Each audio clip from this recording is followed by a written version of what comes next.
That night, the calamity brought by the meteor shower heralded the dawn of a new era for humanity. Tens of millions perished, hundreds of millions were displaced. Our home, Earth, became riddled with wounds. Yet, this was not the end. The emergence of terrifying wraiths exacerbated humanity's plight. Fortunately, humanity did not succumb to despair.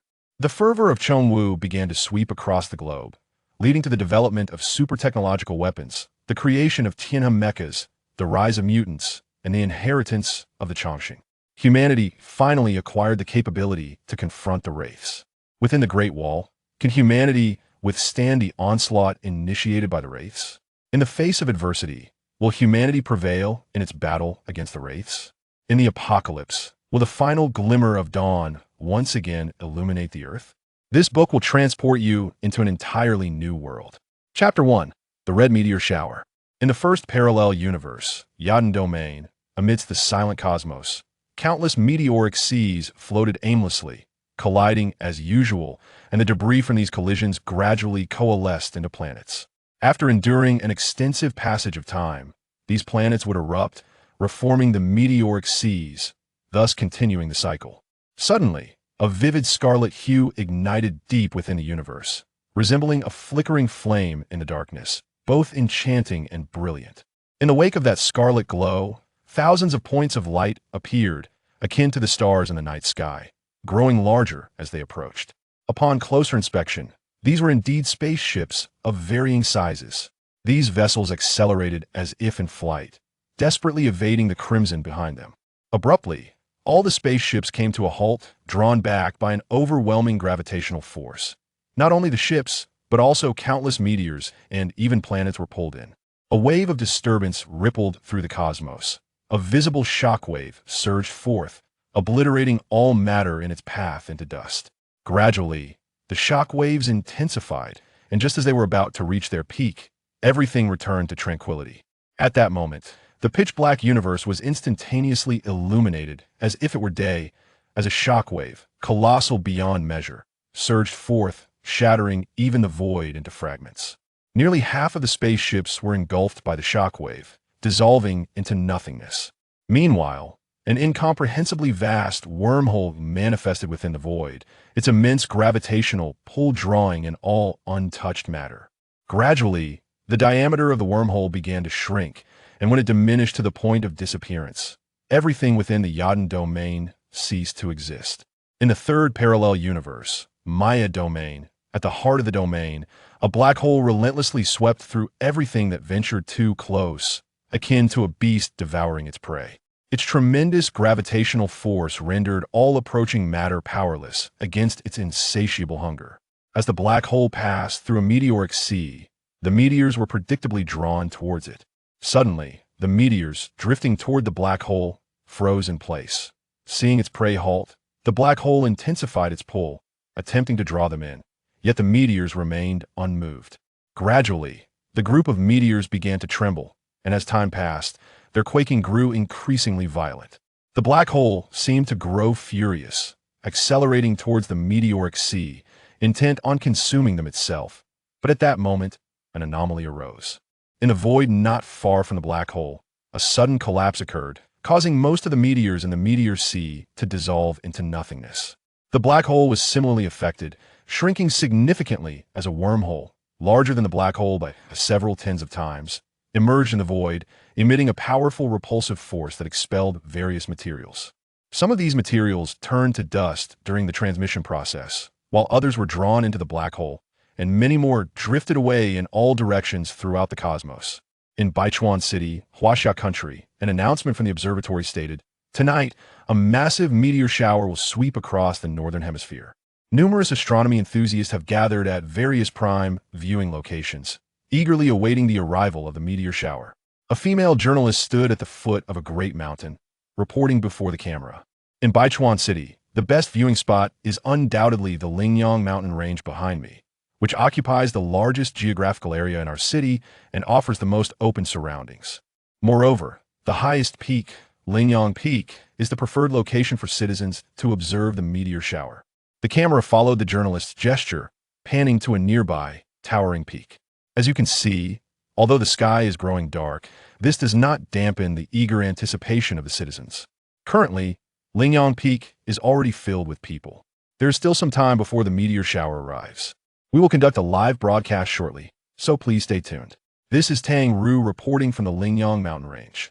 As the camera shut off, Tang Ru let out a long sigh, and Li Yuan, responsible for the filming, approached her after packing up the camera. "You did quite well today, Xiao Ru," Li Yuan remarked with a smile. "Hee, it was just average, you flatter me," Tang Ru replied softly, gazing up at the starry sky. "I heard you're also an astronomy enthusiast. You must be very interested in this meteor shower."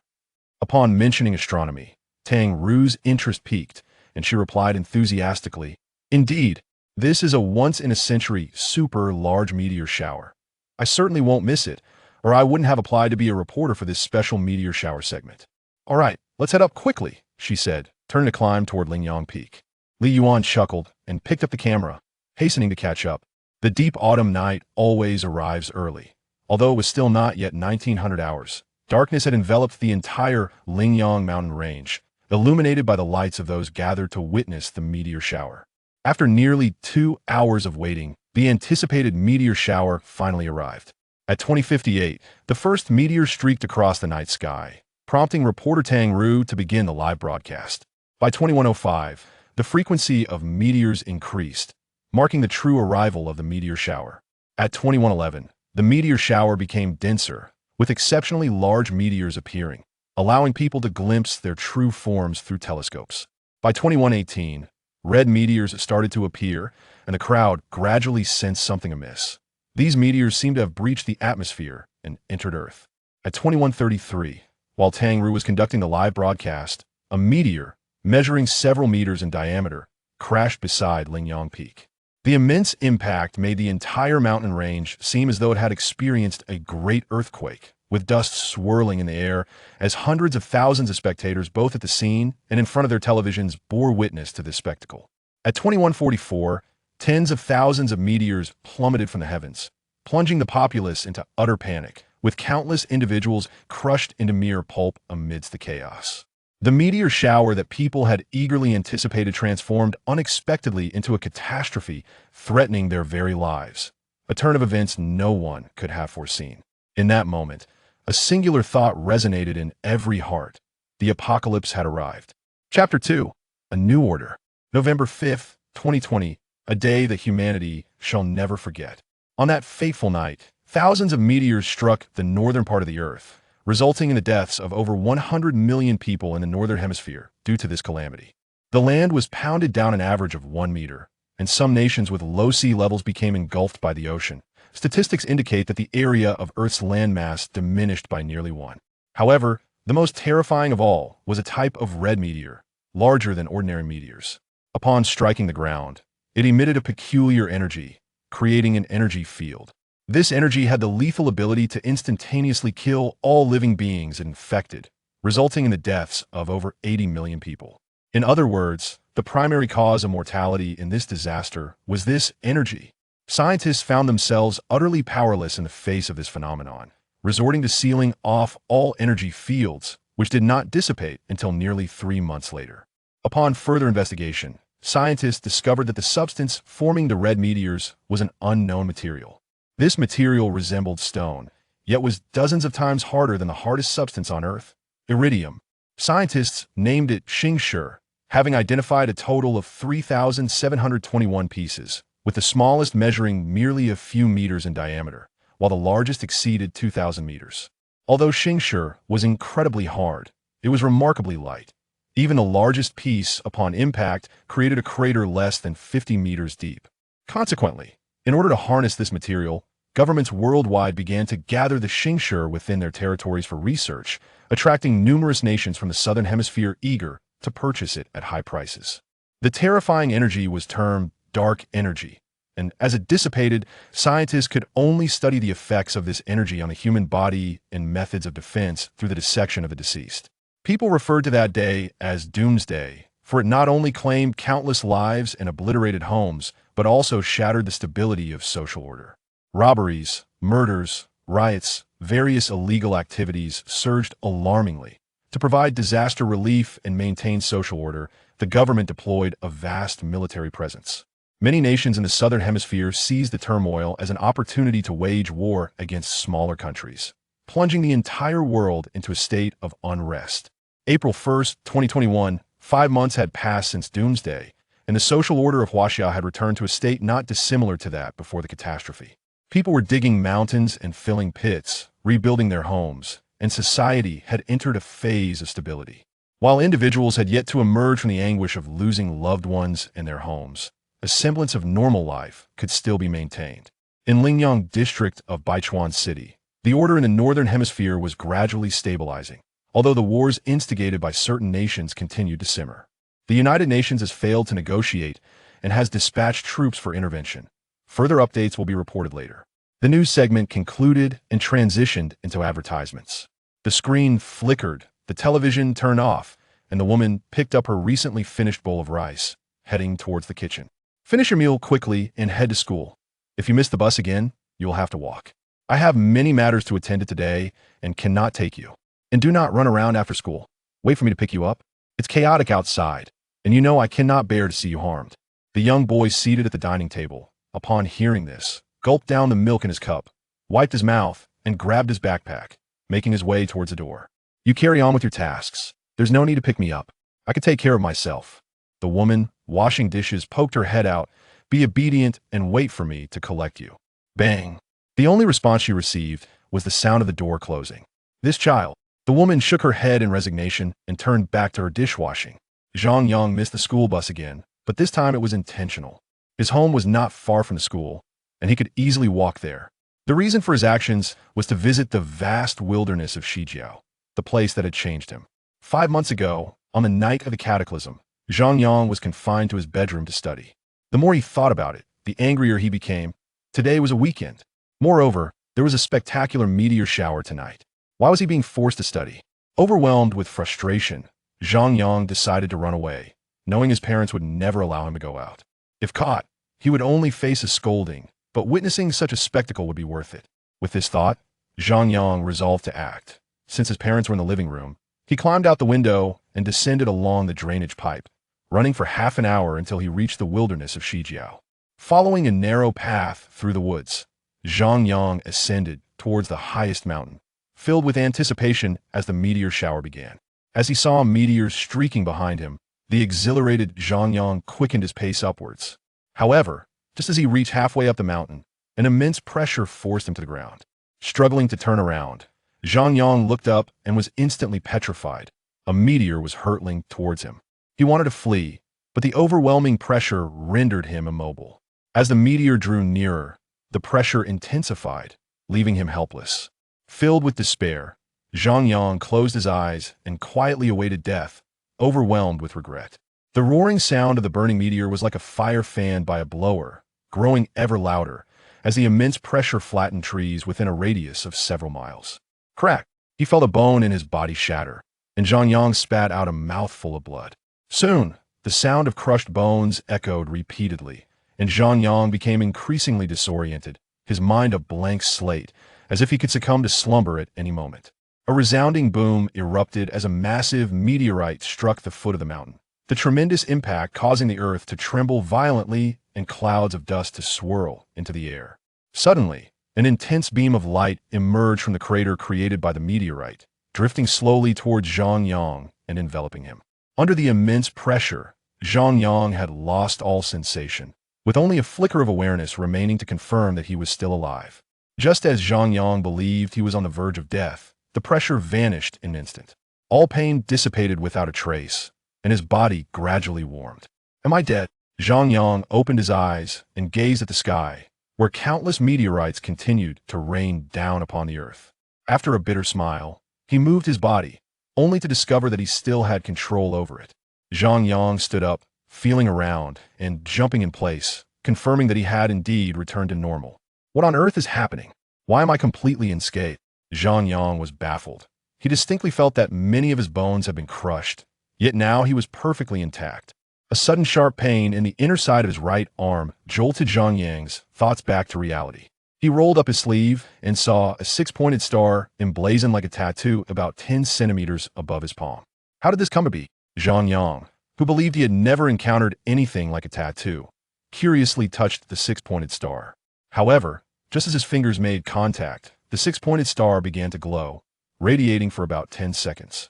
Zhang Yang stood there in shock. What was happening? How could it emit light? A great deal had transpired that night, and for a moment, Zhang Yang struggled to process it all. Disregarding everything else, he took off running towards home. Chapter 3.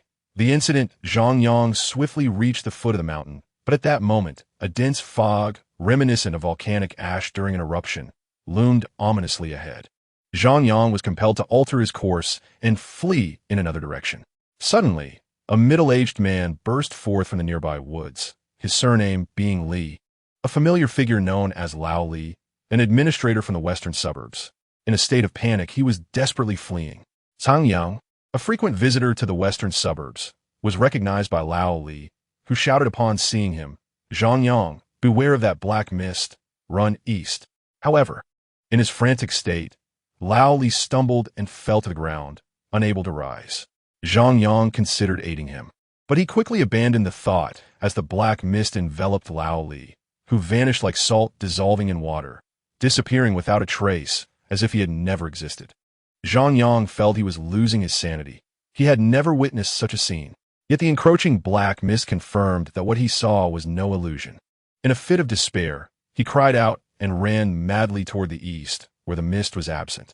However, after running less than 100 meters, he discovered that the east was also shrouded in thick black fog. With no path left but to ascend the northern mountain, he found himself surrounded. The fog spread to the east, west, and south. Even if he attempted to climb the mountain, he doubted he could outrun the black mist. Overwhelmed by despair, he crouched down, cradling his head in his hands, regretting his impulsive decision to venture out for amusement. Although he had witnessed the meteor shower, it seemed his life was now forfeit. As the black mist enveloped Zhang Yang, a sudden brilliance emanated from the hexagram on his arm, a soft, pale light gradually radiating from him. All the black mist that approached him diverted around him, flowing past like a stream splitting around a boulder. Zhang Yang slowly lifted his head, momentarily bewildered by the sight of the black mist brushing past him and the glow surrounding him. Cautiously taking a step forward, the fog continued to part. With each step, the same occurred, and he breathed a sigh of relief, escaping the clutches of the black mist. Wait, how can I see? Zhang Yang suddenly realized something. He was nearsighted. His glasses had been shattered earlier, and it was nighttime. How could he see so clearly? It was as if his vision had been restored. Astonished, he pushed aside his concerns and focused on returning home, unaware of what awaited him there. The western suburbs were approximately 5 kilometers from home, a distance he typically covered in half an hour. Yet it took him over 30 minutes due to the numerous craters created by meteor impacts that had obliterated all accessible paths. Upon entering the city, it resembled a hellscape, engulfed in flames, with people's panic-stricken cries and sobs echoing all around. A sense of dread surged within Zhang Yang, prompting him to sprint toward home with all his might. From a distance, he spotted his apartment building, intact as ever, and he exhaled deeply, feeling a wave of relief wash over him. He knocked urgently on the door, desperate to see his family. Having sneaked out, he had no keys, and despite his persistent knocking, no one answered. In a frenzy, he descended the stairs and climbed up the drain pipe, making his way into his bedroom. To his surprise, the television was still on, but the living room was empty. "Mom!" Zhang Yang shouted. Silence enveloped him, met with no response. "Where are you?" Still, there was no reply. Panicking, he searched every room, yet found no sign of his mother. Bursting out the door, he noticed a head peeking from behind a nearby tree. "Mom?" Zhang Yang rushed over. "Son!" A voice exclaimed in shock. "Where have you been? You scared your mother to death." A woman, weeping yet reproachful, spoke. Upon hearing her voice, Zhang Yang felt a sense of relief and quickened his pace to embrace her, inadvertently knocking her to the ground. He hurriedly helped her up, awkwardly stating, "What are you doing here? It's so dangerous outside." Yang Su wiped her tears and grasped Zhang Yang's hand, saying, after a loud noise, "The whole building started shaking, and I thought it was an earthquake. So I rushed out." "Where did you go? Why weren't you in your room?" "I want to see the meteor shower." "You child, You really don't let me rest easy. Fan Su glared at him. Zhang Yang chuklet beastly. At that moment, the meteorites ceased their descent, and the initial chaos subsided as people began to regain their composure. Realizing standing outside was futile, Zhang Yang observed that it was now safe and returned home with Fan Su. Though it was past midnight, neither felt the slightest inclination to sleep. The cacophony of chaos outside was enough to keep anyone awake, and after experiencing such a harrowing event, sleep was a distant thought. At some point, the power went out, likely due to the meteor strikes damaging the power lines. Gazing out the window, apart from a few flickers of firelight and the glow of flashlights, darkness enveloped everything. The signal was also weak, presumably due to the signal tower being affected. Fan Su had intended to call relatives to assure them of their safety, but she was unable to connect even a single call, resigning herself to the situation. In the living room, Zhang Yang leaned against the sofa, lost in thought as he gazed at the candle on the coffee table. Suddenly, he stood up and extinguished the flame. "What are you doing?" Fan Su, lost in her own thoughts, inquired as darkness enveloped her vision. Zhang Yang did not respond, his heart racing with excitement.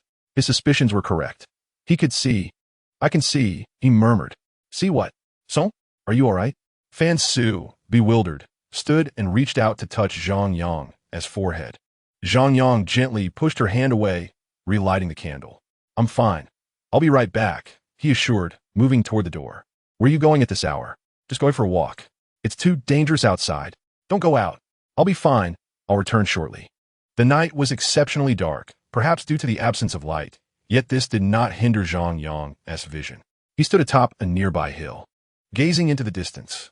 Despite his severe nearsightedness and astigmatism, he could see remarkably well without his glasses, even in the dark.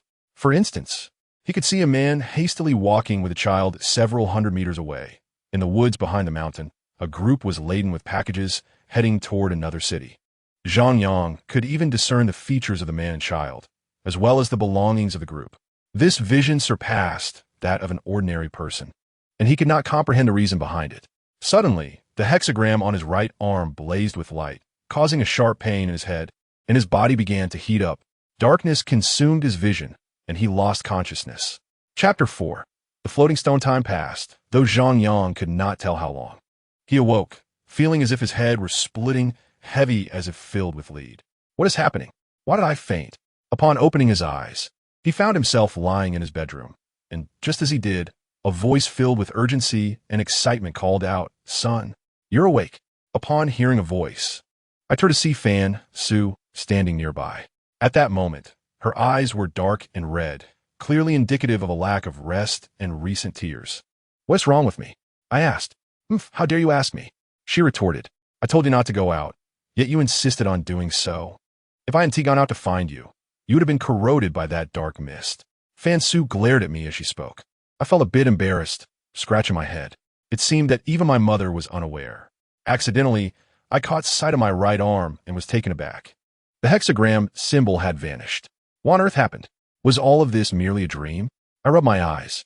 No, my eyesight had indeed improved. This was not a dream. My head felt as if it might explode, unable to comprehend why the hexagram had appeared so mysteriously only to vanish suddenly. In the following days, I awaited the hexagram's reappearance. Yet each time I looked at my right arm, I could only shake my head in disappointment. Life had to go on. After several months of effort, society stabilized, and I returned to school to continue my studies. One day I missed the school bus and, in an effort to avoid tardiness, opted for a shortcut that led through the western suburbs. Since the previous meteor shower, I had not visited this place, and now, returning, I was flooded with thoughts. A peculiar sensation enveloped me. It was as though, upon entering the western suburbs, my entire being became invigorated. The sweat from my run and my labored breathing dissipated swiftly, and I felt something beckoning me from not far away. However, I chose not to approach, partly because I was on the verge of being late for school, but more importantly, I was afraid to move closer. That evening, I discovered the hexagram had reappeared, though its color was faint and it did not last long. Still, I felt a surge of excitement. It seemed I needed to return to the western suburbs for answers. Thus, the next morning I arrived at the center of the western suburbs where the Huangshan, the tallest mountain, stood. The disaster 5 months prior had eradicated all nearby flora. I approached the slope that had nearly claimed my life, and as I climbed higher, that strange sensation intensified. Upon cresting the hill, I beheld the massive crater formed by the meteorite. Ignoring the warning signs that read danger zone, please do not approach, I ventured into the vast pit, which was larger than my school. As I reached the center of the crater, I spotted numerous translucent stones scattered across the ground, resembling diamonds in their clarity, varying in size. Months had passed, and I wondered why no one had collected these treasures. Curiosity piqued, I picked one up, and it began to emit a blinding light. Even though it was morning and sunlight bathed the area, the brilliance of the stone was overwhelming, causing my vision to whiten. Startled, I dropped the stone and rubbed my eyes, taking time to adjust before my sight returned to normal. However, the discarded stone did not fall to the ground. Instead, it hovered in the air, and above it appeared a blue projection. The image depicted two figures, one large and one small, engaged in combat. The larger figure was nearly a dozen times the size of the smaller one. After observing for a moment, I reached out to grasp the stone, and in an instant, the projection vanished. Upon closer inspection, I noticed irregular black stripes on the surface of the stone. Picking up another stone, I found it bore similar markings. What were these stones? What did the stripes signify? What were those projections? Why had I survived that night? What was the secret behind my altered eyesight? My mind was in turmoil. There must be a secret within these stones, I thought, so I took off my backpack and began to collect the stones, gathering around 1,000, filling half of my bag. After ensuring I had collected them all, I slung the backpack over my shoulder. Although there were many stones, they were not heavy, and I barely felt their weight aside from books. Glancing at my watch, I saw it was 7:55. Frowning, I realized that when I had first arrived at Huangshan, it had been 7:50. How could 5 minutes feel like so long? I scratched my head in confusion. Regardless, I was relieved not to be late. I should be able to make it to school in 25 minutes, I told myself, and set off running. Unbeknownst to me, the moment I departed, a half-transparent figure appeared out of thin air. This figure was silver-white, save for its orange eyes and a few black stripes on its face. It smiled at the retreating Zhang Yang before vanishing into thin air. That evening, upon returning home from school, I locked myself in my room. I cleared my desk and emptied the stones from my backpack onto the table. After some examination, I discovered that not all the stones projected images. Only those with stripes and sharp angles emitted projections. I quickly sorted through the stones, selecting only those that qualified, which amounted to less than a fifth of the original collection, around 200 pieces. It seemed these stones could form patterns. I arranged them into triangles, quadrilaterals, and pentagons, but none fit perfectly. Although I had not created anything conclusive, a glimmer of insight struck me. The hexagon, the hexagram. How could I have forgotten? Even though the hexagram had vanished, its form was etched clearly in my memory, though the patterns were intricate and numerous. I sensed that the stones possessed a life of their own. The black stripes resembled veins, hinting at connections between each piece. Each stone floated in the air, and I, unaccustomed to such phenomena, found myself enthralled. "Son, dinner is ready." A voice called from outside my door. Immersed in my task, I did not lift my head. "Leave it at the door, Mom. I'll eat in a moment." "All right, just don't let it get cold." After a rustle of movement, silence fell. I lost track of time until a sudden crack jolted me from my focus. Leaning closer to the stones for a better look, another loud crack echoed, startling me into a sitting position on the floor. The gaps between the stones had gradually diminished, forming a cohesive whole. The entire mass began to quiver in the air, shedding fragments as beams of blue light radiated from its center, as if attempting to break a curse of confinement. Inadvertently, I glanced towards the window and noticed two orange points. I was unsure of their nature and dismissed them, returning my attention to the unfolding spectacle. Suddenly, a series of sounds emanated from the window. "What is that noise? Is someone there?" The orange points, were they eyes? Realizing this, a cold sweat broke out on my brow as I cautiously turned towards the window, yet saw nothing. Phew, just a false alarm. Turning back, I was startled to see a figure before me. It was not entirely human, for it was nearly transparent. The being moved with incredible speed, seizing the glowing hexagram and pressing it against my forehead. Instantly, a brilliant blue light engulfed my vision, and I felt no pain, only a sensation of heaviness in my head. Chapter 5, The Soul Guide. "Who are you?" I exclaimed, startled, scrambling backward. How could there be another person in my room? He received no response. After a while, his vision, enveloped in a blue light, quickly returned to normal.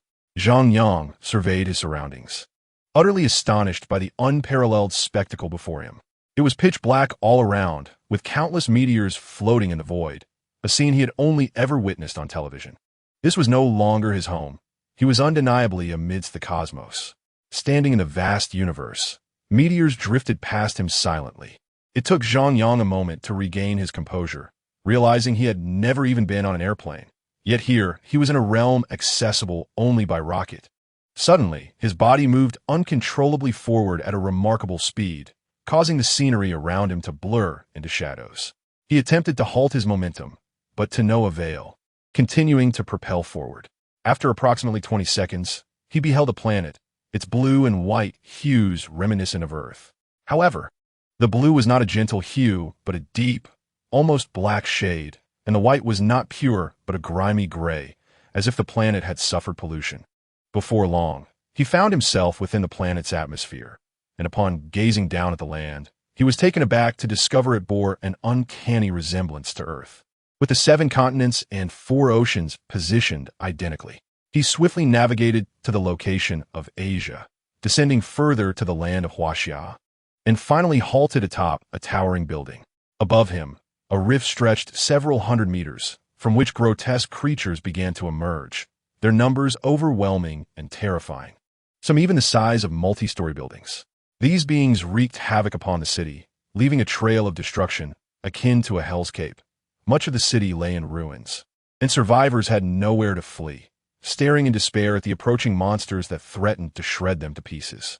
At that moment, a brilliant light shot towards the monsters, obliterating them in its wake. Even the largest of them disintegrated under its radiance.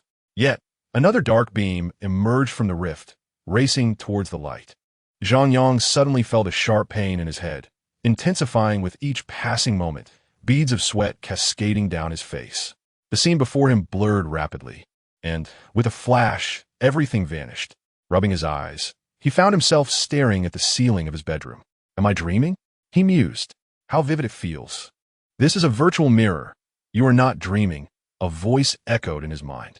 Startled, Zhang Yang leapt from his bed, scanning his surroundings but finding nothing amiss, save for the floating stones forming a hexagram at his feet. The voice resonated once more. Destined One, please pick up the dark energy lock for soul guidance. Who is speaking? Zhang Yang shouted, filled with trepidation. He was alone in his bedroom, yet the voice persisted. Suddenly, a figure materialized 2 meters in front of him. Having turned off the lights to closely examine the floating stone's projections, only a faint moonlight illuminated the room. Though he could perceive his surroundings in the dark, it drained his mental energy, causing him excruciating pain over time. He suspected his previous fainting spell on the hillside was a result of overexertion. Nevertheless, he focused intently on the figure before him.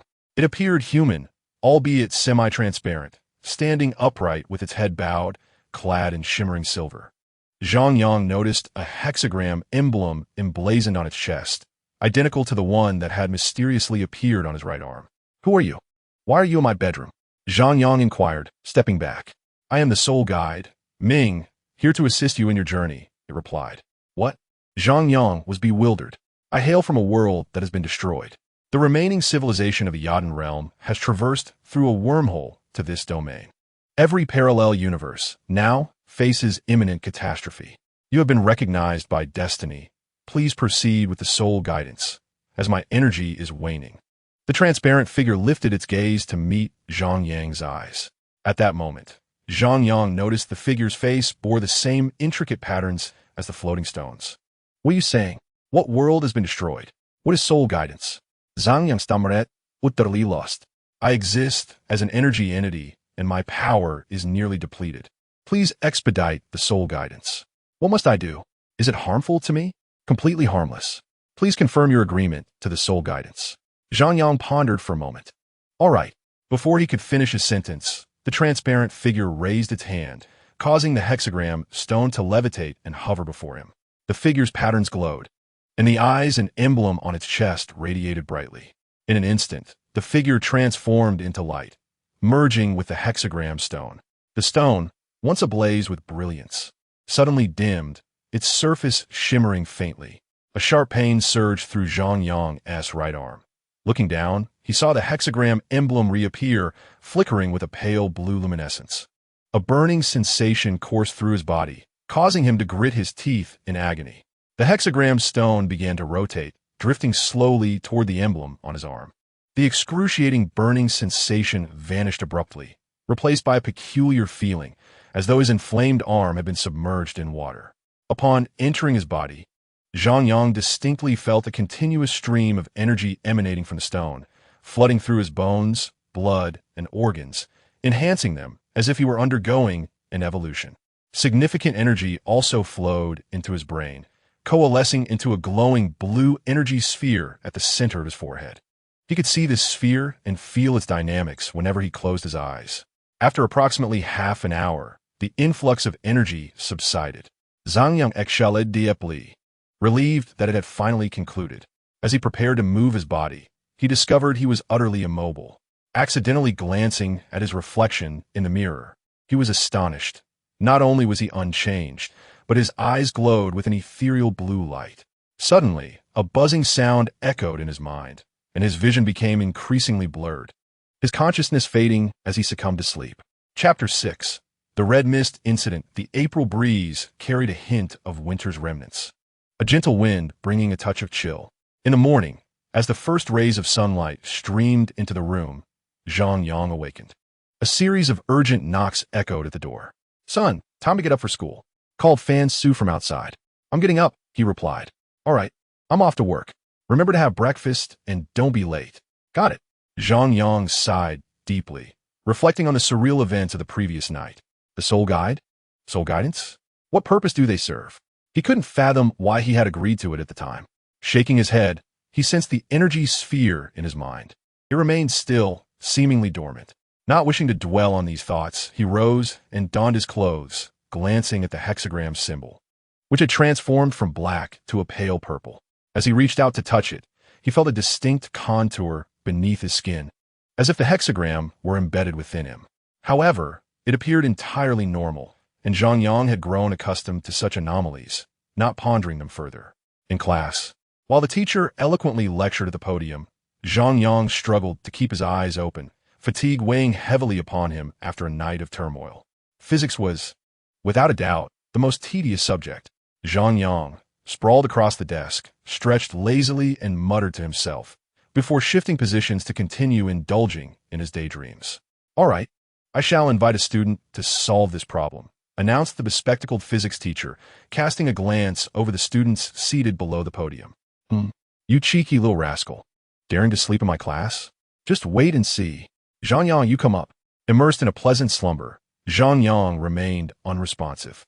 "Zhang Yang, can you not hear me?" The teacher's frustration mounted as he observed the stillness of Zhang Yang. His classmates turned their heads to gaze at him. "Hey, wake up. The teacher is calling you," urged his deskmate, Li Miao, shaking him gently. Still in a groggy haze, Zhang Yang replied impatiently, "What?" "The teacher wants you to solve a problem. Hurry up," Li Miao whispered. Suddenly jolted awake, Zhang Yang stood up without bothering to wipe the drool from his mouth, realizing he had missed the lesson and was at a loss regarding the problem. With a bitter smile, he reluctantly approached the podium. Grasping the pen, he furrowed his brow as he read the question, but after writing an initial step, he found himself unable to proceed. You know nothing and do not pay attention in class. Are you here to learn or just to sleep? I cannot stand students like you," began Li Mu, launching into the teacher's typical monotonous lecture, which to Zhang Yang's ears sounded like a swarm of flies buzzing. Suddenly, an epiphany struck Zhang Yang. His eyes widened, and his hand resumed movement. "What are you all looking at?" Li Mu noticed that the students were all fixated on the blackboard, and, as he followed their gaze, his previously fiery anger dissipated in an instant. With remarkable clarity, Zhang Yang answered the question correctly, leaving Li Mu utterly astonished. Zhang Yang typically performed averagely in class, and while this question was not overly difficult, it posed a challenge even for the top students, especially since Zhang Yang had not yet been taught the method he employed. "Well done, you got it right. Now let us try another one." Li Mu wrote another question on the blackboard. "Give us a shot." And you all should attempt it too. Don't just watch. Li Mu addressed the other students. In less than a few minutes, Zhang Yang set down his pen. Having completed the problem, so fast, Li Mu exclaimed in astonishment, as the new question was considerably more challenging. Even he could not solve it in such a brief period. After reviewing Zhang Yang's answer multiple times and confirming its accuracy, Li Mu was bewildered. What's going on with this kid? Is he pretending to be average? Come on, let's do another one. Li Mu remained skeptical. A few minutes later, gazing at the fully filled blackboard with the solution process, Li Mu was left utterly speechless. This was an advanced question, and yet it was completely correct. All right, you may go down now, but come to my office after class. Under the incredulous gaze of his classmates, Zhang Yang descended from the podium. Wow, you're amazing.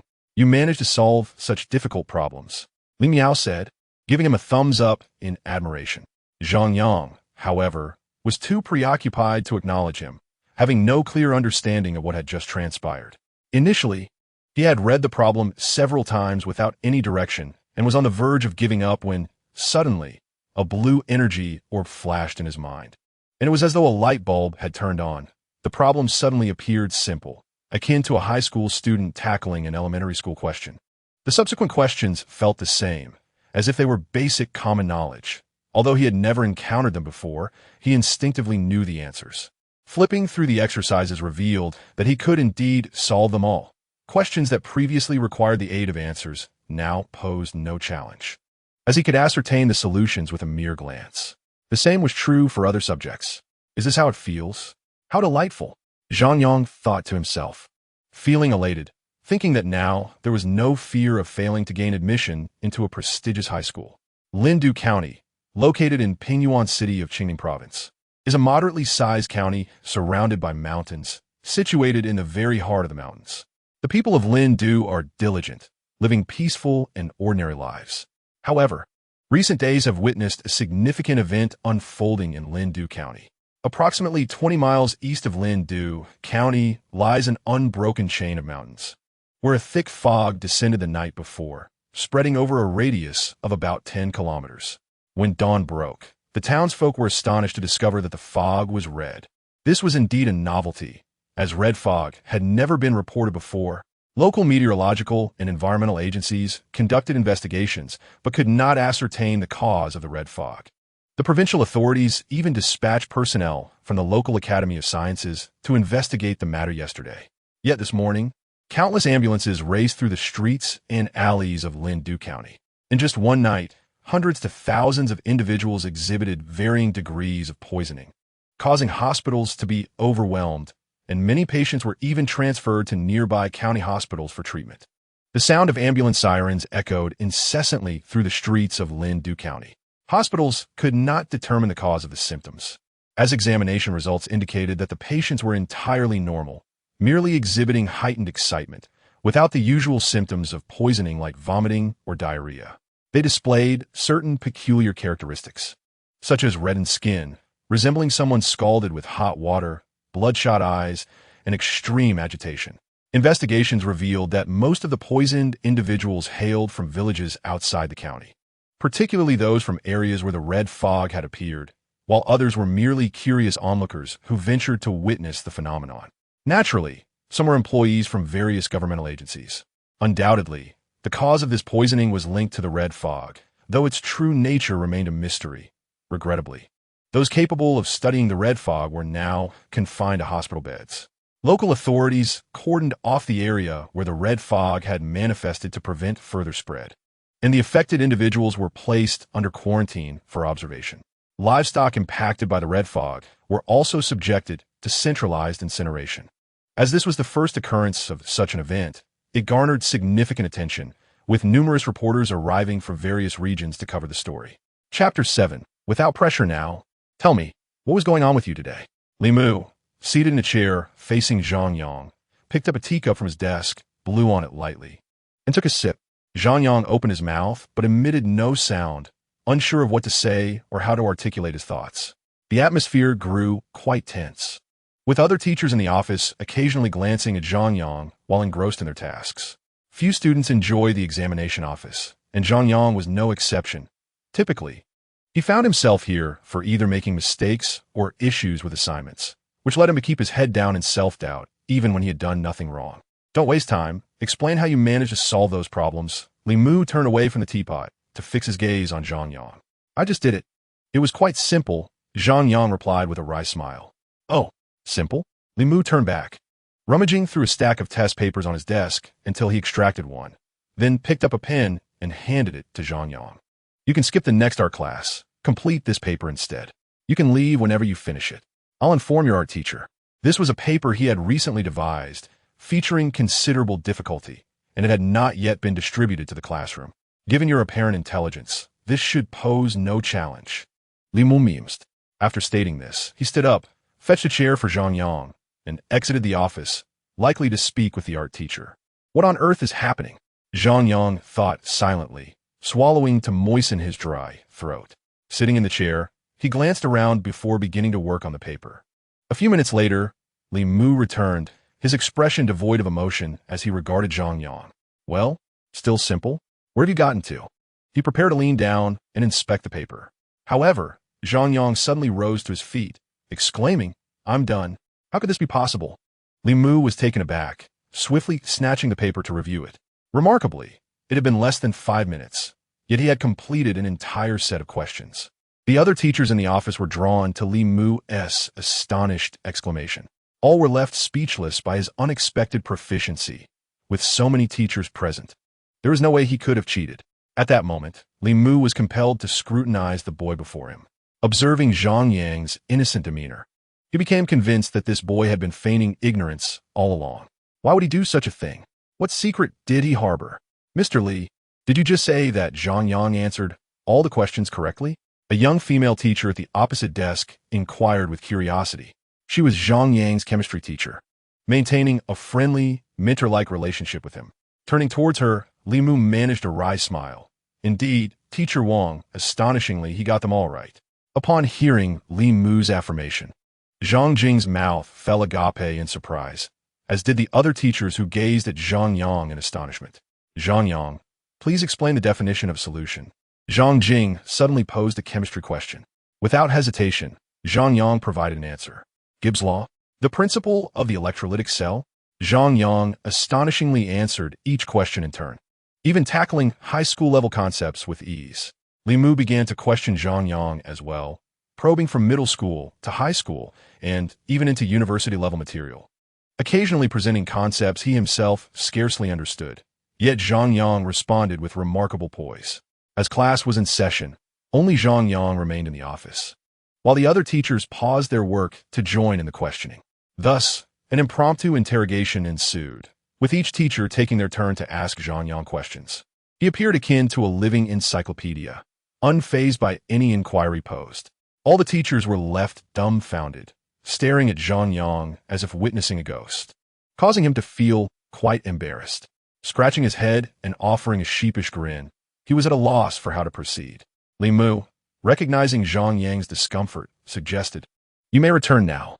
Zhang Yang felt a wave of relief wash over him. He bowed slightly and hurriedly exited, leaving the office filled with the murmurs of the teachers. In a now empty classroom, Zhang Yang rested his head on his desk.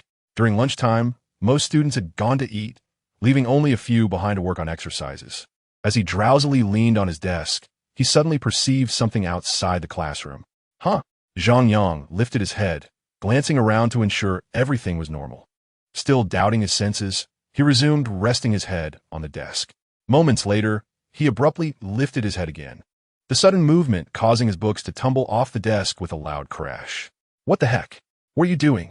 His front row classmate turned around, reprimanding him. Sorry. Zhang Yang replied with a sheepish smile as he bent down to pick up his books. The classmate huffed and turned back, choosing to ignore Zhang Yang. Unbothered, Zhang Yang pondered what had just occurred. What was that all about? In his drowsy state, he had witnessed events transpiring in the corridor. How was that possible? Zhang Yang was filled with astonishment. He closed his eyes and focused on the sound around him. The sound of his own breathing, the scratching of pens, the chatter in the classroom, and the noise from the playground, all were strikingly clear. Suddenly, Zhang Yang felt his consciousness expand, as if he had become a divine entity capable of sensing everything within his immediate vicinity, including the movements of the classmate in front of him and even the words they were writing. At that moment, a figure emerged from the adjacent classroom, prompting Zhang Yang to dash outside. "What on earth?" his front row classmate muttered, casting a curious glance at Zhang Yang. Zhang Yang caught this and squinted his eyes, choosing to disregard him. Upon stepping outside, he indeed spotted the student who had exited, who glanced back at Zhang Yang with a puzzled expression. Suddenly, Zhang Yang's face turned pale. His legs felt weak, nearly causing him to collapse. Thankfully, he steadied himself against the wall, beads of sweat trickling down as his mind went blank.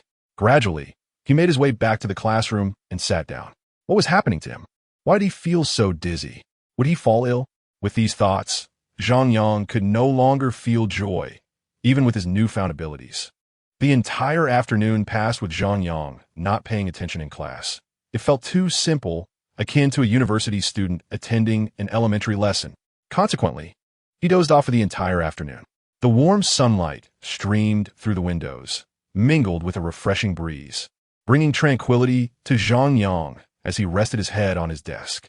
"Hey, wake up! School's over, and you're still sleeping." Li Miao shook the deeply slumbering Zhang Yang. Zhang Yang wiped the drool from the corner of his mouth, stretched languidly, and glanced at the digital watch he had purchased online for a mere few dozen yuan. It read 6:03 p.m. "I'm heading out now, Zhang Ge. You take your time packing. See you tomorrow." With that, Li Miao slung his backpack over his shoulder and left. Zhang Yang acknowledged him and began to leisurely pack his bag. The streets in April were bustling, filled with various stalls. As Zhang Yang strolled home, boredom struck him, and he decided to once again experiment with his ability to sense the world around him. Closing his eyes, he focused on his surroundings. Everything within a 2-meter radius became vividly clear. The vendors along the street, the faces of passing pedestrians, and even the busy ants at the roadside were all distinctly visible to him. Just then, a face flashed through Zhang Yang's mind, leaving him momentarily stunned. Upon closer inspection, he found nothing there, so he continued walking. "Watch out!" A voice echoed in his mind, startling Zhang Yang into an immediate halt. In the next instant, a speeding car zoomed past him. Chapter 8. Terrifying spirit Zhang Yang was drenched in cold sweat, having been so engrossed in his ability that he hadn't realized he had wandered into the street. Had it not been for that voice, he might have met a tragic fate. But who had uttered that voice? He was acutely aware that it had originated from within his own mind. "Who are you?" Zhang Yang tentatively inquired. "Greetings, fated one. I am Tian Yang." The voice echoed again, and a figure materialized within his consciousness. It possessed an enormous head and a minuscule body, resembling a gourd. Upon its emergence, Zhang Yang noted it was perpetually smiling. Zhang Yang felt a mix of excitement and trepidation, excited that something existed within his mind that could speak, yet anxious about whether it posed any threat to him. "What do you mean, fated one? Who are you?" Zhang Yang asked, his excitement palpable. "The fated one is someone chosen by destiny, which is you. As for me, merely an artificial intelligence.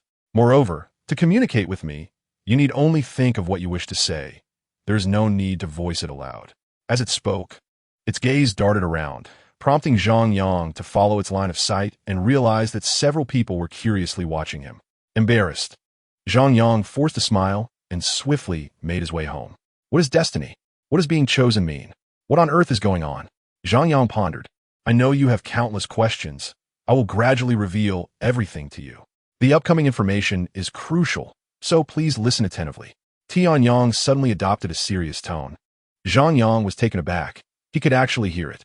Originally, he had intended to ask more, but he decided to hold his questions until after it finished speaking.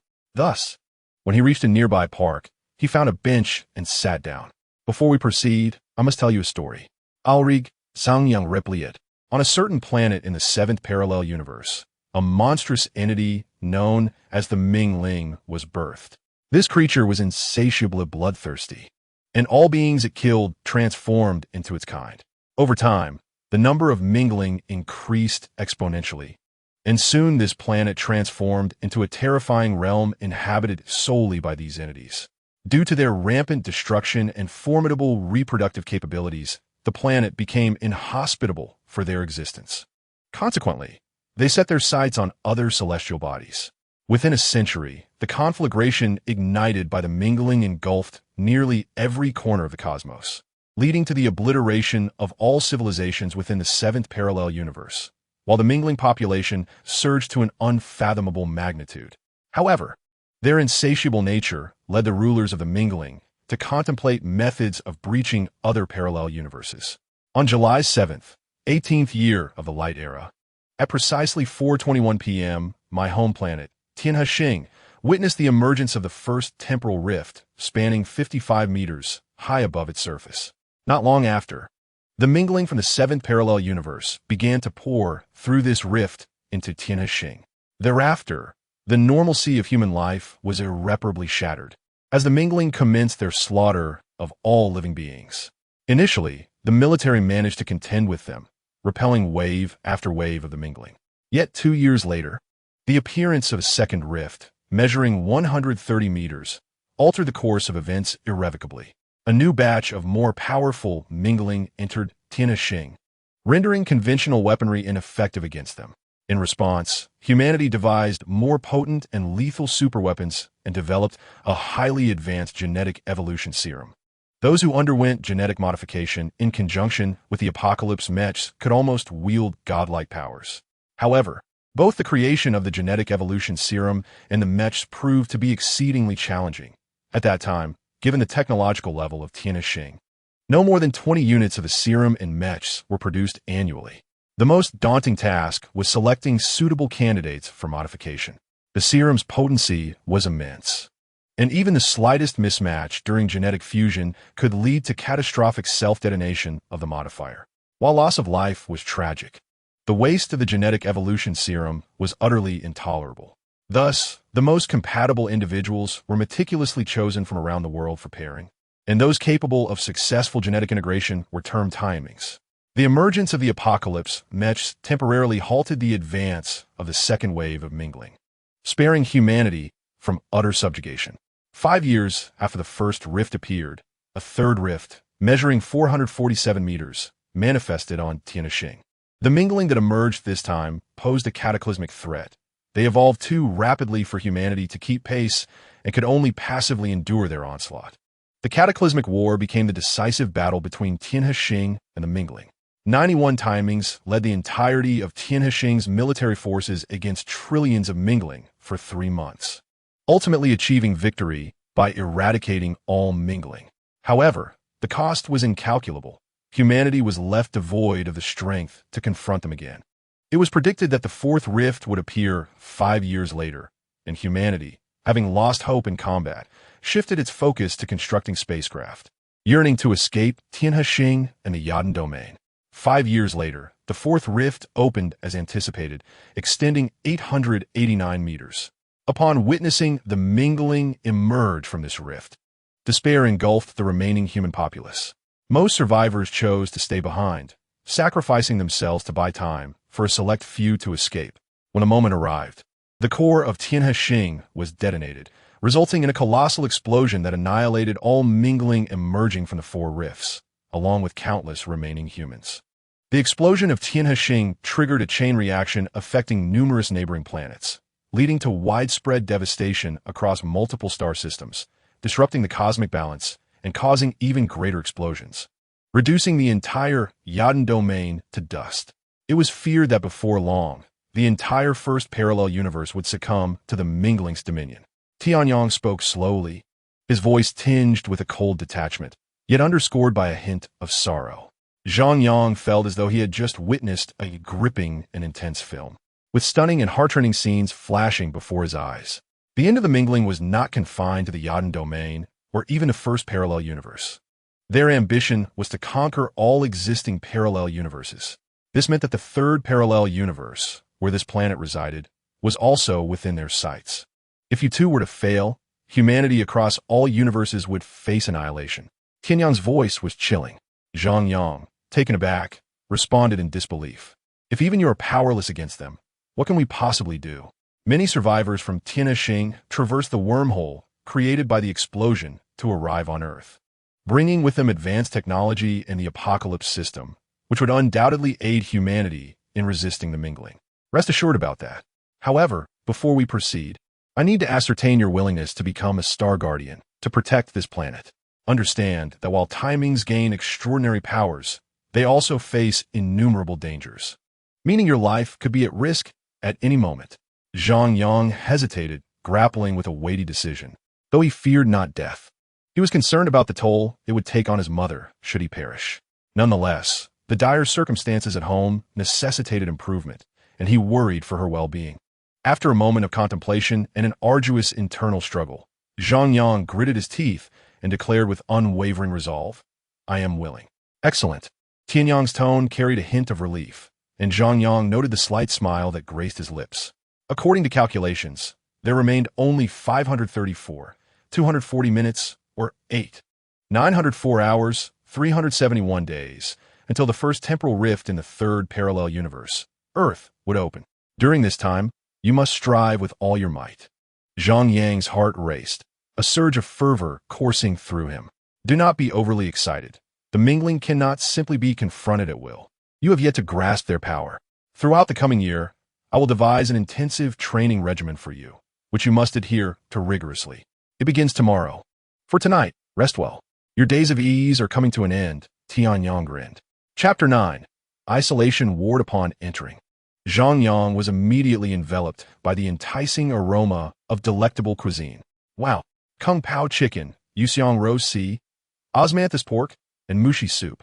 Rushing into the kitchen, he was astounded by the spread before him.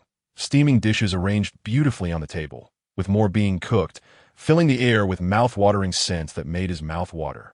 Zhang Yang's hand instinctively reached for the meat on the plate, heedless of the heat, as he grabbed a rib and stuffed it into his mouth.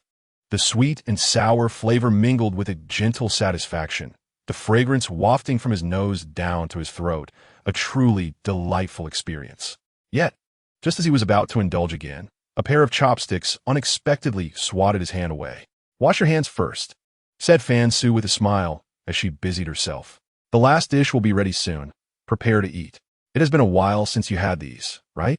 Today, we will celebrate your birthday properly." "Birthday? All right. Today is my 15th birthday. How could I forget? No wonder the dinner is so lavish." Zhang Yang Lao get. "Finally, I can enjoy a good meal. Thank you, Mom. I'm off to wash my hands," he said, snatching up another piece of meat before darting out of the kitchen. "What's the rush? It's all yours. No one's going to take it from you." Fan Su chuckled, shaking her head as she resumed her cooking. As Zhang Yang settled at the dining table, the final dish was presented. The ensuing moments transformed into a feast for Zhang Yang. As he devoured his meal voraciously, Fan Su's eyes grew misty, filled with regret over her inability to provide a more comfortable life for her son. A year prior, Zhang Yang's father, Zhang Yu, had mysteriously vanished, leaving no trace behind, thrusting the burden of supporting the family squarely upon Fan Su's shoulders. A few months ago, a calamity devastated the company where she worked, leaving her unemployed. Despite her relentless efforts to seek employment and earn a living during these trying times, sustaining the household has proven exceedingly difficult. The family's finances have dwindled to the point where she can no longer prepare her son's favorite meals regularly. He is just 15, at a critical stage of growth, yet he often finds himself sharing the remnants of her meager meals. Reflecting on this, Fan Su gazes at Zhang Yang, who is savoring his food with an expression of pure joy, and tears stream uncontrollably down her cheeks. "Mom, you should eat too. Why are you crying?" Zhang Yang, suddenly reminded of his mother's tireless afternoon, looks up to see her with tear-filled eyes. A pang of sorrow grips his heart, stirring within him an impulse to cry as well. Fan Su wipes her tears away, gently strokes Zhang Yang's head, and smiles. "It's nothing, just eat. It will taste bad if it gets cold." "All right," he replies. Zhang Yang understands the hardships his mother endures. For the sake of their family, she rises early and returns late, bowing low in humility just to earn a meager wage.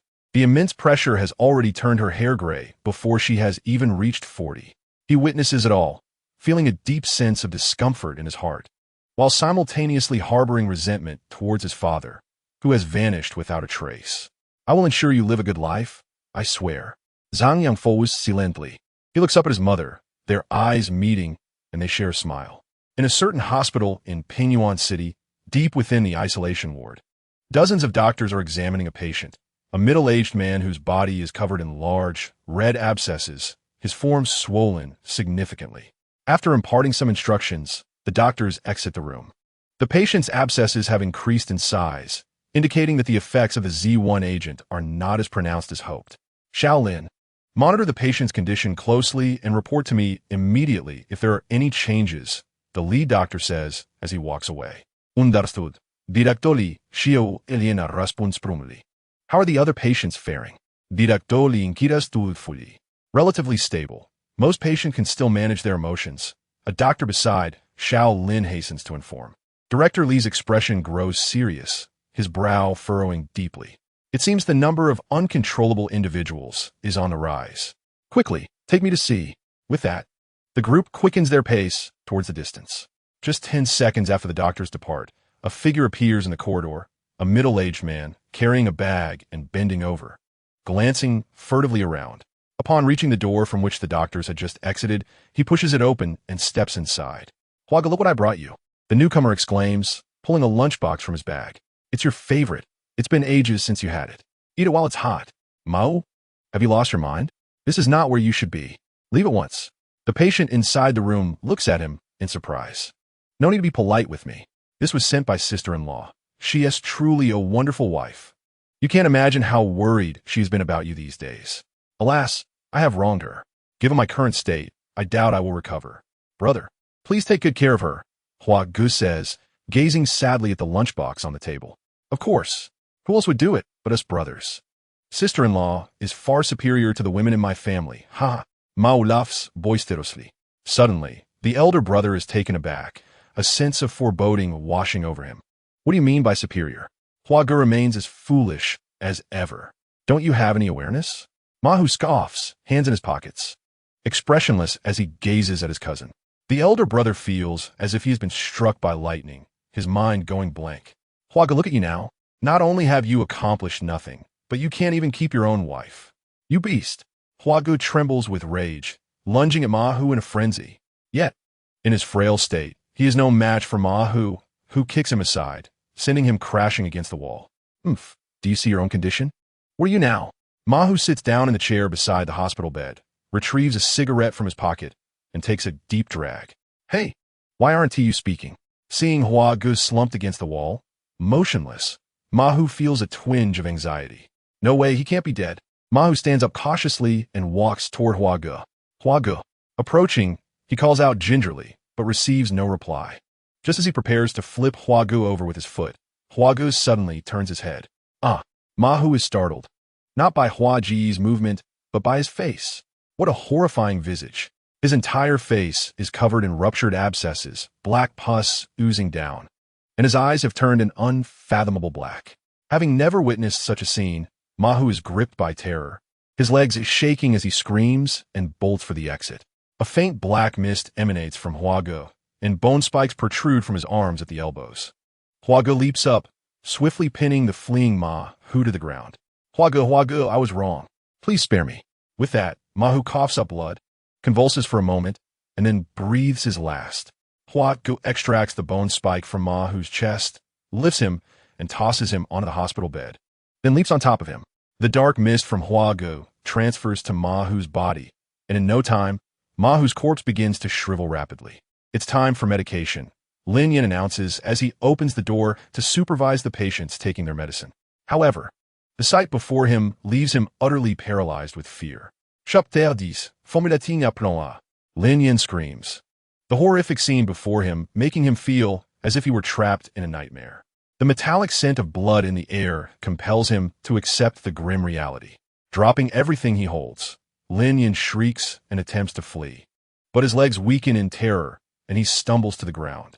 The more anxious he becomes, the less he can stand, so he resorts to crawling towards the exit.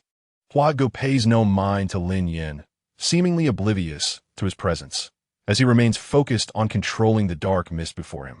In just 2 minutes, Mahu is reduced to a desiccated corpse, and Hua Gu inhales deeply, drawing the mist back into himself. It has noticeably thickened compared to before.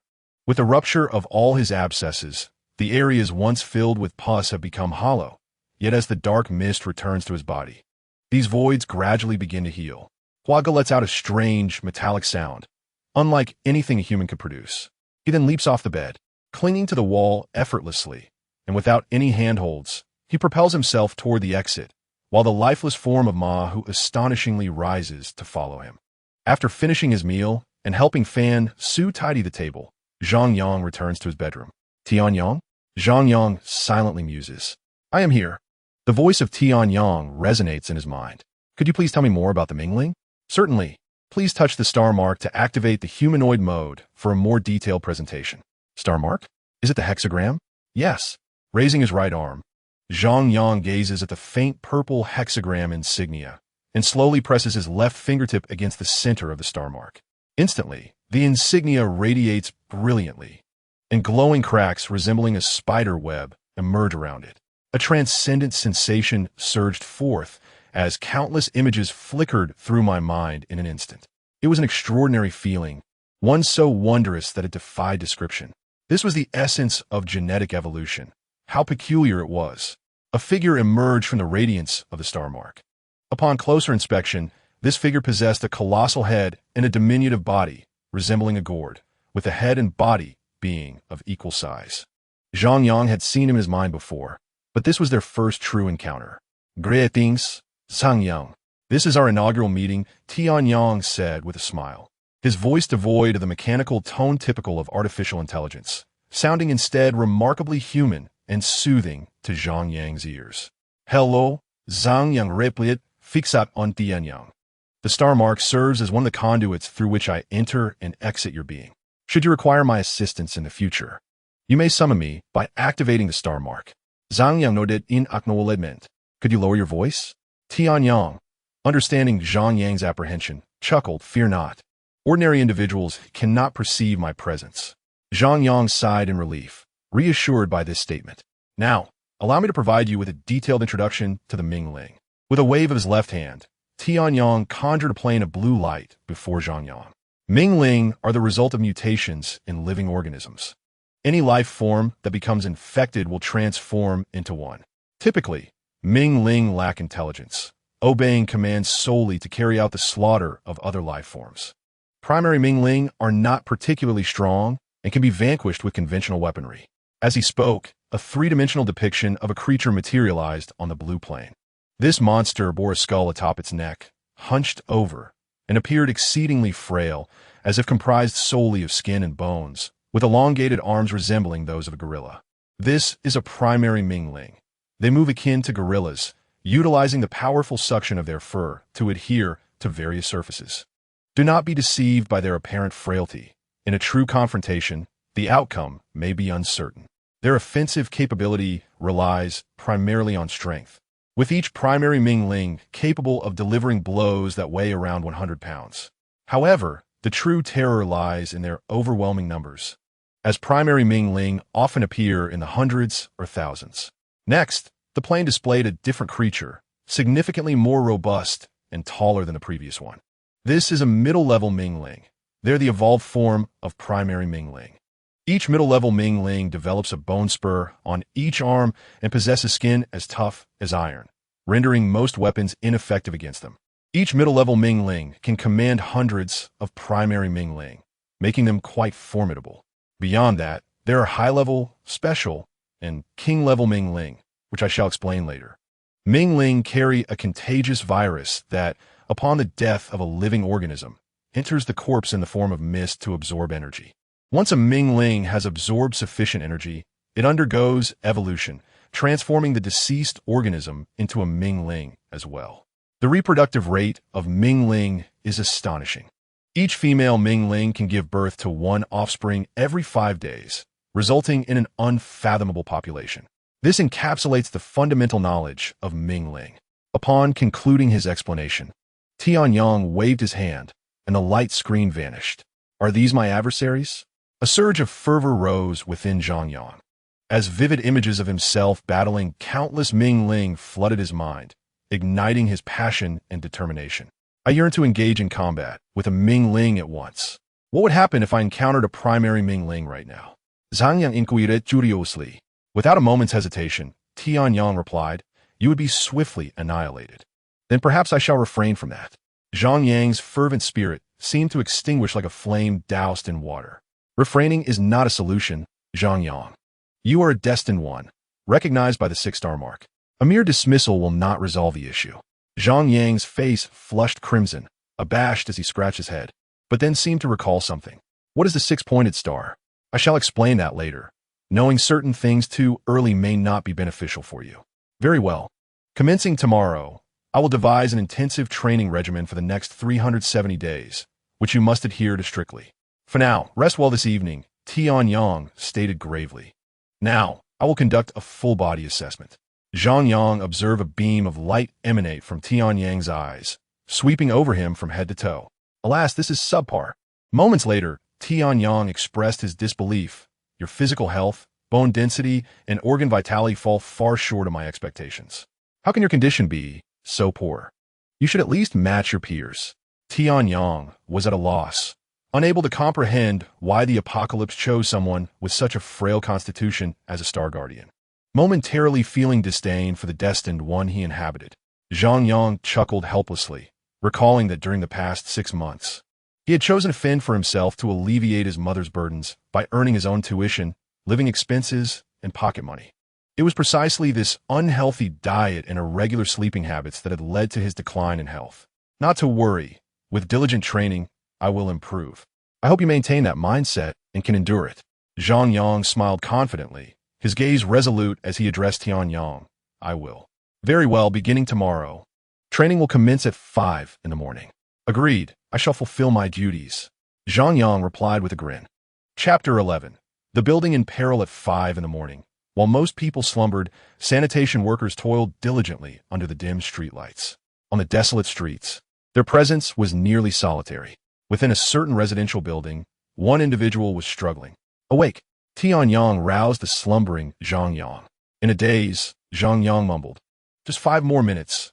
Let me sleep a little longer. No negotiations. Rise quickly. Zhang Yang decided to ignore Zhang Yang, lying motionless on his bed. Observing this, Zhang Yang scoffed and remarked, You will not regret this. With a single motion, he swiftly yanked Zhang Yang's blankets away. What are you doing? Zhang Yang exclaimed in exasperation. Zhang Yang remained silent, staring intently at Zhang Yang with an impassive expression. Under that unwavering gaze, Zhang Yang felt a surge of trepidation and promptly relented. All right, I'm getting up.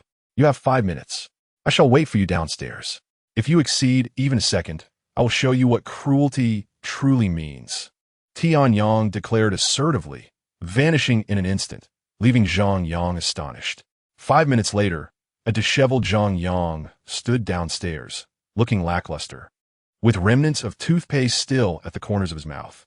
You have 1 minute to prepare yourself. Zhang Yang rolled his eyes, thinking to himself, what a nuisance. What does my appearance have to do with training? How bothersome. 30 seconds remaining, came Zhang Yang's voice. Zhang Yang sprang into action, and Zhang Yang watched with a slight smile as Zhang Yang scrambled about. This boy is impatient. One day, he will be grateful for my guidance. Once Zhang Yang had completed his preparations, Zhang Yang began outlining the training tasks. The first task, long-distance running. We shall commence from this location, targeting the western outskirts of the wilderness, with a time limit of 20 minutes. Prepare to begin. Are you kidding me? Zhang Yang shouted in frustration. Even if I sprint continuously, I cannot reach there in such a short time. It is utterly impossible. Change the task. He waved his hand dismissively. You can do it. Believe in yourself. I shall await you at the finish line. At the very least, allow me to have breakfast first. The timer begins. With that, Zhang Yang darted westward like a shooting star. Meanwhile, 1,000 miles away, a heavy door creaked open, revealing a squad of fully armed special police officers who cautiously entered. As they stepped inside, a pungent odor greeted them. The leader, Captain Lei Ming, raised his fist in caution, prompting all to halt and don their gas masks. Captain Lei Ming, there are 70 medical staff and patients trapped inside this building. Your mission is to rescue them as swiftly as possible. The other 3 teams have already entered through different entrances. Be vigilant. There exists an unknown danger within. Maintain your alertness and prioritize safety. A middle-aged man, resembling a leader, spoke gravely into his walkie-talkie, facing the building from several hundred meters away. Understood. With a forward gesture, Lei Ming raised his weapon and led the charge inside, with the team following closely behind. The building's power system had been compromised, and, compounded by the darkness, the corridor was enveloped in pitch blackness. Utilizing the dim light from their miniature flashlights and tactical lights on their weapons, they advanced cautiously. "This is Team 4. What is the situation?" Lei Ming pressed his earpiece and inquired through the radio. Responses quickly followed. "Team 1, all is normal. Team 2, all is normal. Team 3, report your status." Silence ensued, causing Lei Ming's brow to furrow. Team 3 is searching the eastern corridor of the building. Team 2 is nearing the eastern corridor. Let us check on them. Team 2's leader, Li Jian, stated. "All right, stay safe." The corridor was eerily quiet, save for the distant sound of dripping water and the team members breathing. "Pair up and search each room." "Xiaosheng, you're with me," Lei Ming commanded. A special forces member at the rear approached Lei Ming, and the others began to disperse. Outside a hospital room, Lei Ming signaled, 3, 2, 1, go. He swiftly pulled the door open, and Xiaosheng rolled inside, with Lei Ming following closely behind. Their seamless coordination allowed for a swift search, yielding no abnormalities. All clear. They exchanged nods, preparing to exit. This was their third room, and once again, nothing unusual was found. Just as they stepped out, a trembling voice came through the radio. "Team, Captain, come to the end of the corridor." They exchanged glances and hurried over, traversing through 20 hospital rooms until they arrived at their destination. It was a rehabilitation training room, spacious and several times larger than a typical hospital room. Other team members had already gathered there. "What happened?" Lei Ming asked. "Captain, you should see for yourself." One team member replied, retching uncontrollably. Frowning, Lei Ming and Xiaosheng entered the room, with everyone parting to let them through. Upon entering, an overwhelming stench of blood assaulted their senses, even through their gas masks. With their flashlights, they surveyed the chaos within the hall. Furniture lay overturned, exercise equipment scattered about. In the corner, several decapitated corpses lay silently. The walls were splattered with brains and blood. What transpired here? Lei Ming gasped in shock.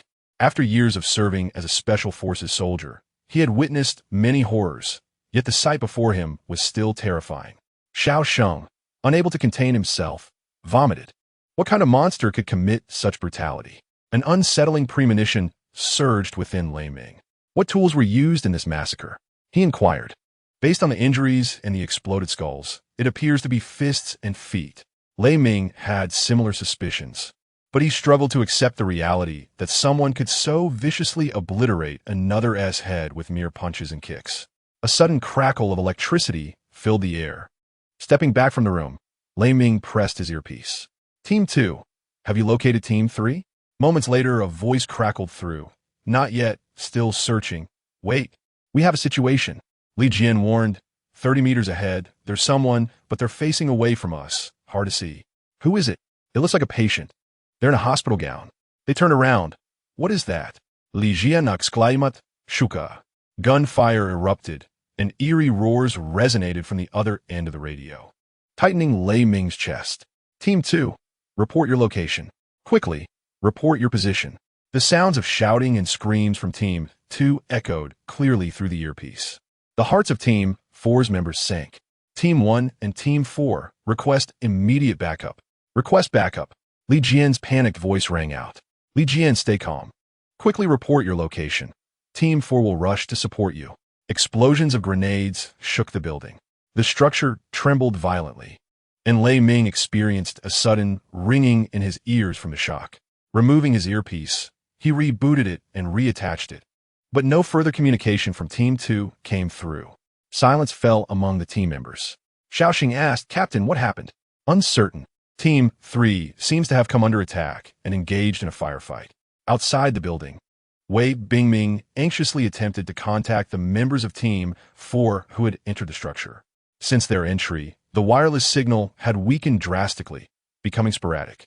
It seemed something was interfering with the signal, and following the recent explosions, contact with the 4 teams had been completely severed. Thus far, they had only managed to reach Team 1, who had been dispatched for rescue. Team 2, Team 3, Team 4. Respond if you hear me. Respond. Team 4 received. Wei Bingming sighed in relief upon re-establishing contact with Team 1. Lightning, We've now lost communication with Team 2 as well. Based on the explosion's location, they should be on the east side of the 4th floor. You must rendezvous with Team 1 and proceed there for rescue. Exercise utmost caution.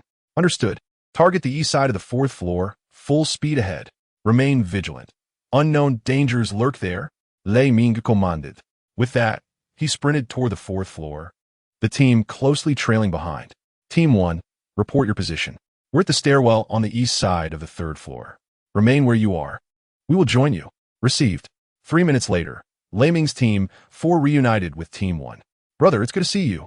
Upon meeting, Team 1's leader, He Lang, opened his arms and embraced Lei Ming. Lei Ming resisted the urge to kick him. Now was hardly the time for such frivolity, but kept his thoughts to himself. He Lang was merely 23, having fought his way up to his current rank, and it must be acknowledged that he possessed considerable skill. What's the situation? Lei Ming pushed him away and inquired. Since you haven't encountered danger either, it seems there's no threat below the 4th floor. The only unsearched area remains the 4th floor, where the hostages and the remaining 2 teams must be. However, lurking alongside them is that unknown danger.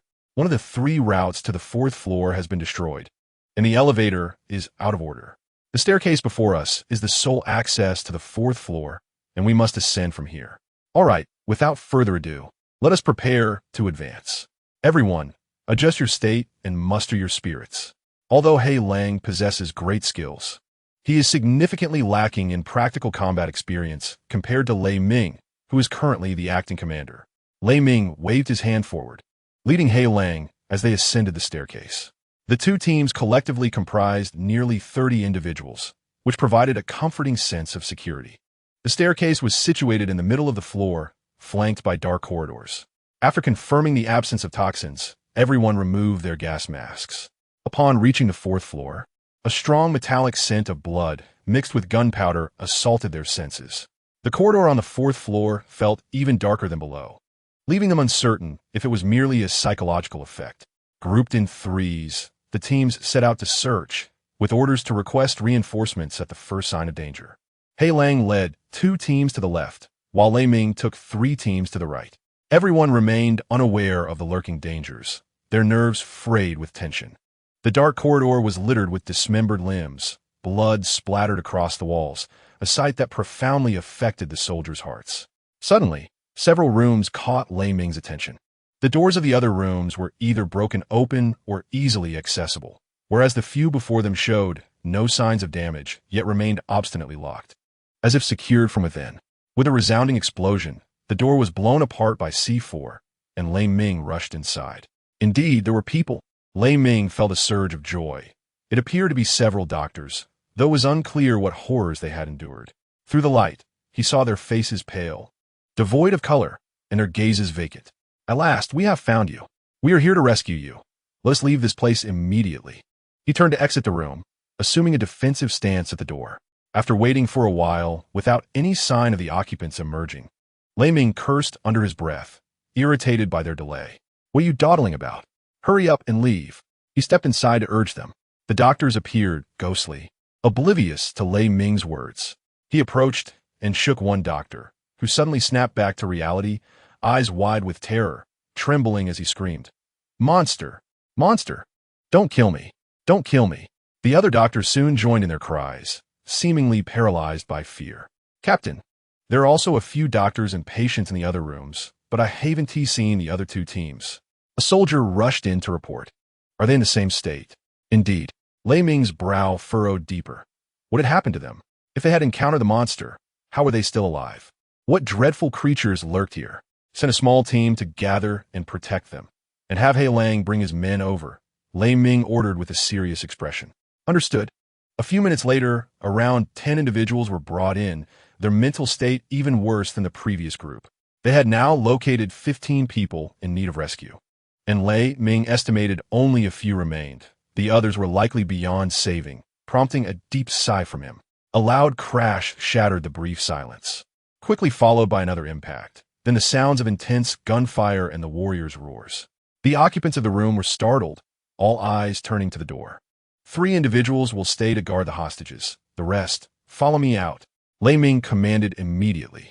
Just as he was about to run outside, The doctor he had shaken moments ago grasped his collar with trembling hands. We can't go out. If we do, it's over. We can't go out. The man was clearly losing his mind. Lei Ming observed him closely. This individual must have been meticulous in normal circumstances, with neatly combed hair and clean clothes. Wearing round glasses, likely a professor of some sort. However, his current state was a stark contrast to this. Sighing, Lei Ming lamented the loss of yet another capable individual.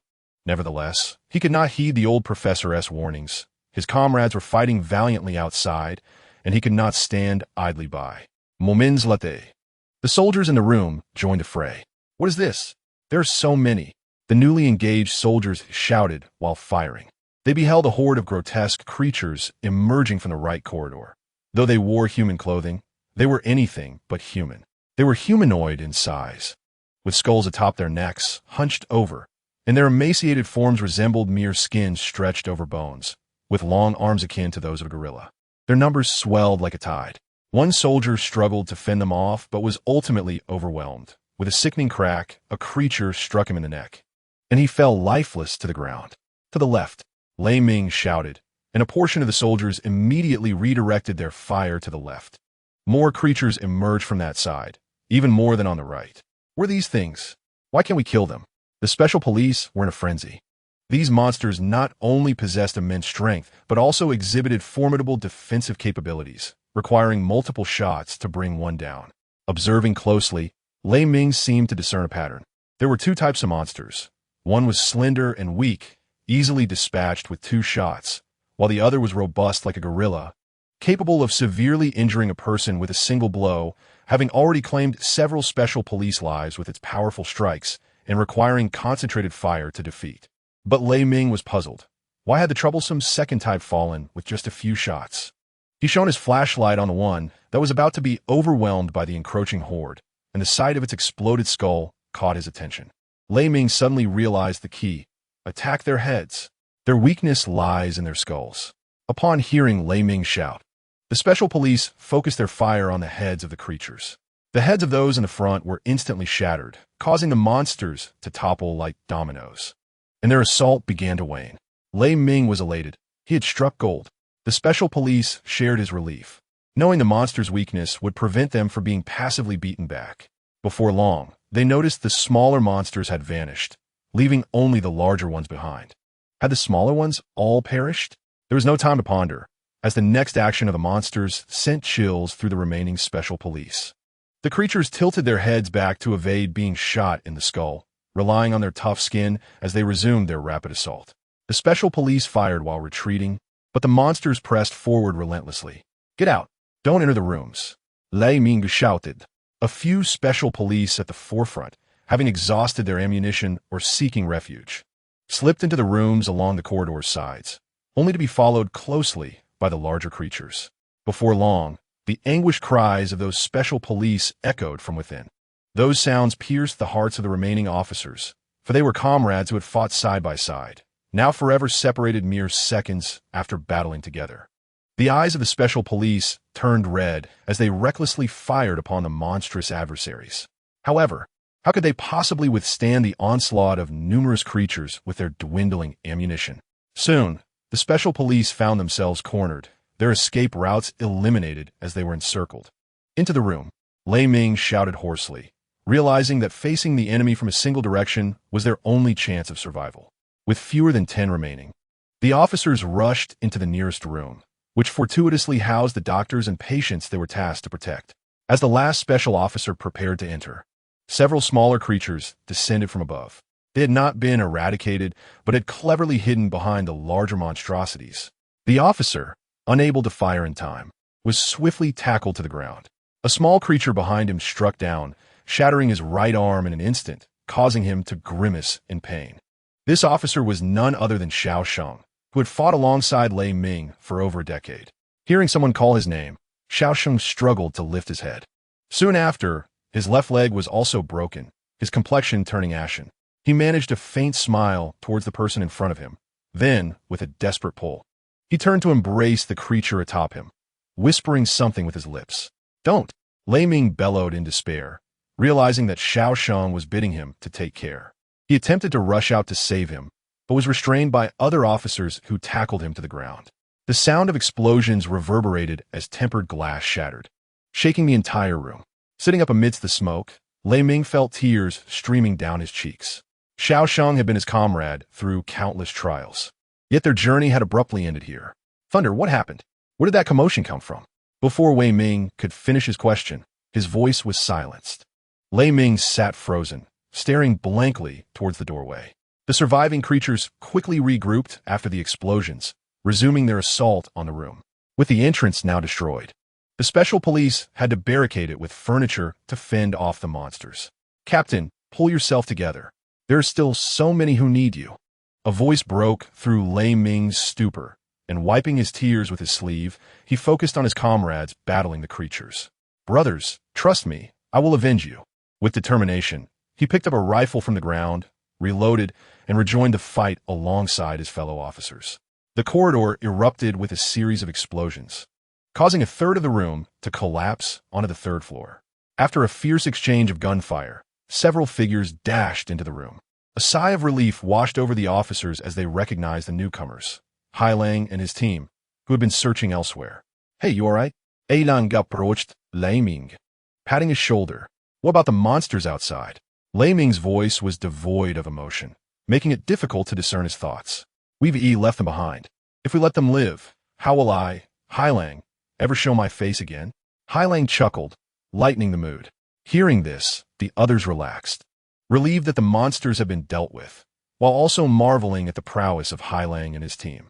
Although they had executed a surprise attack, taking down the creatures so swiftly was no small feat. Take them outside, Lei Ming instructed, gripping his weapon as he walked toward the exit. What is wrong with him? Hai Lang inquired, observing Lei Ming's departing figure. Xiao Sheng has fallen, a nearby officer lamented. Hai Lang paused, understanding the bond between Lei Ming and Xiao Sheng, feeling a wave of concern for his friend as well. It's time to give Thunder a break. He is too exhausted, Hai Lang sighed, beckoning the others to follow him out. Just then, an ear-piercing scream echoed, sending the relaxed officers back on high alert. Were there more monsters? Gunshots rang out, followed by shouts from outside. Lei Ming, Hai Lang gasped, realizing what cried out. Was he truly attempting to confront the creatures alone? This is tantamount to seeking death. Come on, we need to save him. Anxiously, Hai Lang led the remaining officers out. Indeed, his fears were confirmed. In the hall several hundred meters away, Lei Ming was shouting and shooting at a lone creature. Upon closer inspection, this creature was unlike the previous ones. It bore a striking resemblance to a human, albeit much larger. Oddly, despite Lei Ming's relentless assault, the creature merely roared without retaliating. Soon, Hai Lang and his team reached Lei Ming's side. After expending his last magazine, Lei Ming drew a dagger, ready to charge. Hai Lang seized him, pulling him aside while ensuring his teammates provided covering fire. Thunder, what are you doing? Are you trying to throw your life away? Who would that honor? Xiao Sheng?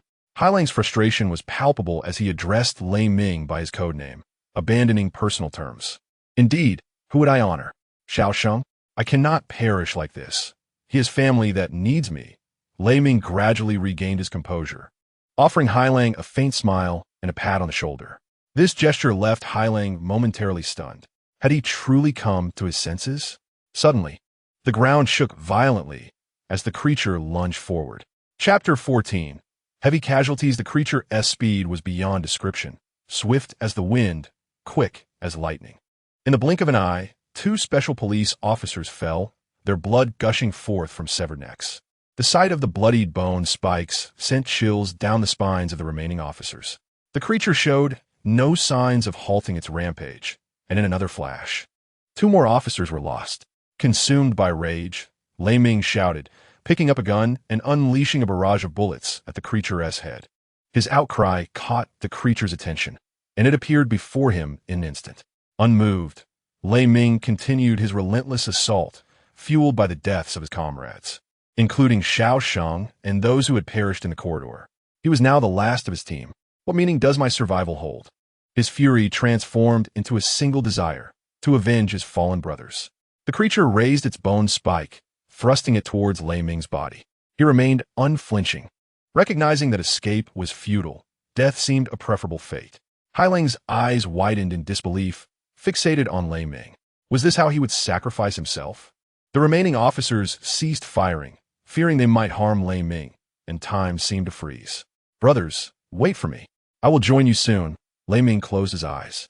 Suddenly, a missile exploded from the creature's back, causing it to stumble, and the bone spike veered off, merely grazing Lei Ming's arm. The explosion sent Lei Ming flying behind a pillar. Fortunately, the missile detonated behind the creature, which was facing away from him, and coupled with his protective gear, he sustained only minor injuries, briefly losing consciousness. Turning to the stairway, Hailang saw dozens of special police officers rushing in. "Reinforcements have arrived," Lei Ming exclaimed in delight. The morale of the remaining officers surged as they resumed their assault on the creature. The monster, grievously injured, steadied itself, intent on continuing its assault on Lei Ming. Yet found its advance thwarted by a barrage of bullets. With a roar of fury, it pivoted and leapt through a window, making its escape. Hailang rushed to assist Lei Ming, pressing on his acupoint while calling out to him. Soon, Lei Ming regained consciousness. Ignoring the pain in his arm, he urgently inquired, "Where's the monster?" "It fled. Our rescue has arrived," Hailang replied. With a sigh, Lei Ming lamented that the monster had not perished, and he had failed to avenge his comrades. "Once you recover, we shall pursue it. Come, let us get you treated." As he prepared to carry Lei Ming, Hailang suddenly felt a tremendous force strike him from behind, propelling him several meters forward. Bewildered, Hailang exclaimed, "What on earth are you doing?" Turning to confront Lei Ming, he was stunned to witness a special police officer tearing off Lei Ming's left arm. A brutal punch followed, and Lei Ming collapsed, spitting blood. It became clear that Lei Ming had sacrificed himself to save Hailang. Consumed by guilt transformed into rage, Hailang struck the officer with the butt of his gun, demanding, "What are you doing?"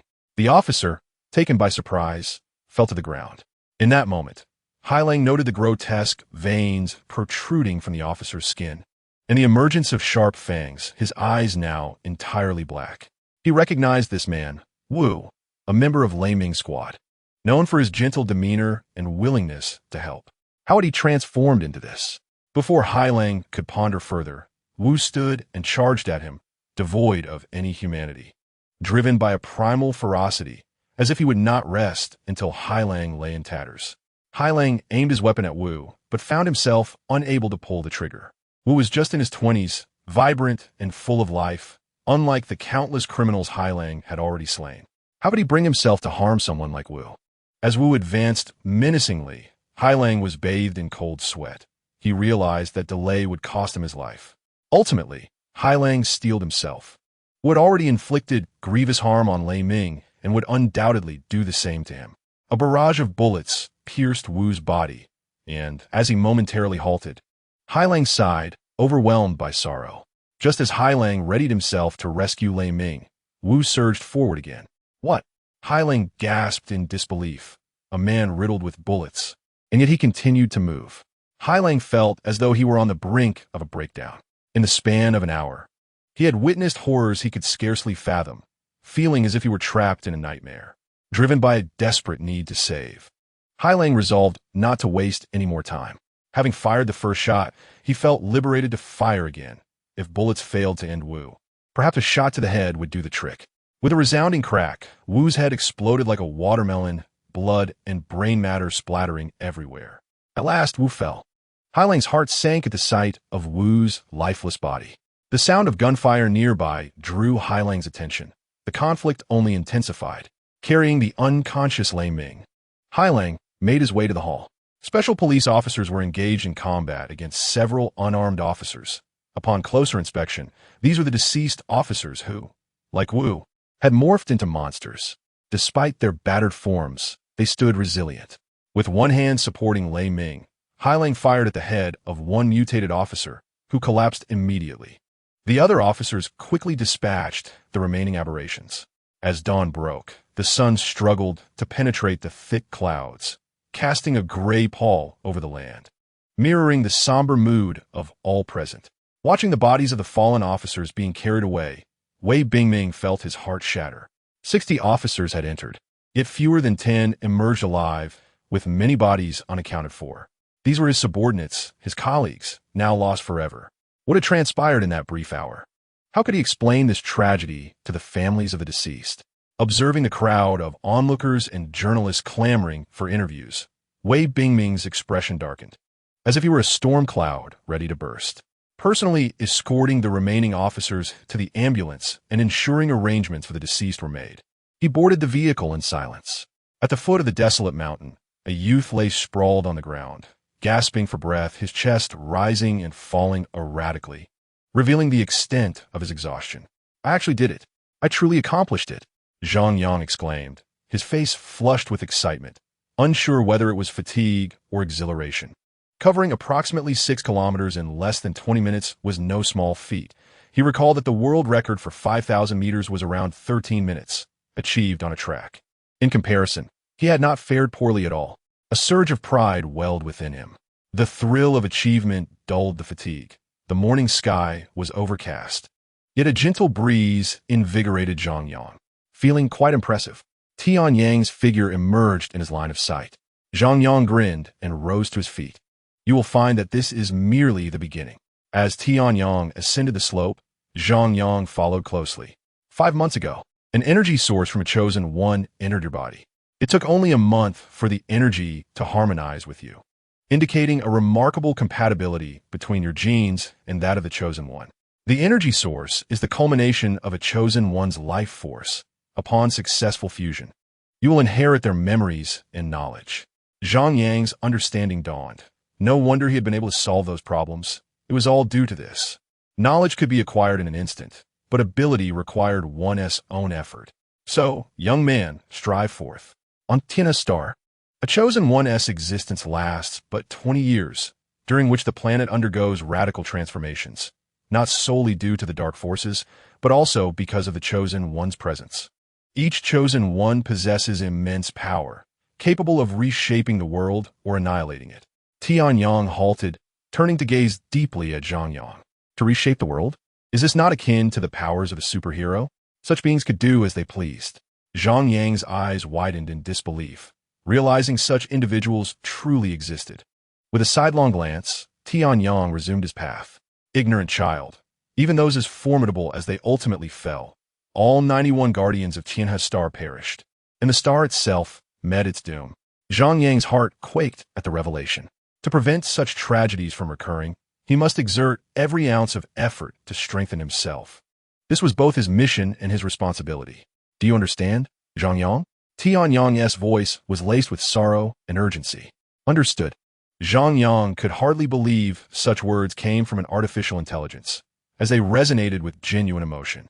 At 15, he was yet unaware of the weight of responsibility, but he instinctively felt that he could trust Tian Yang completely.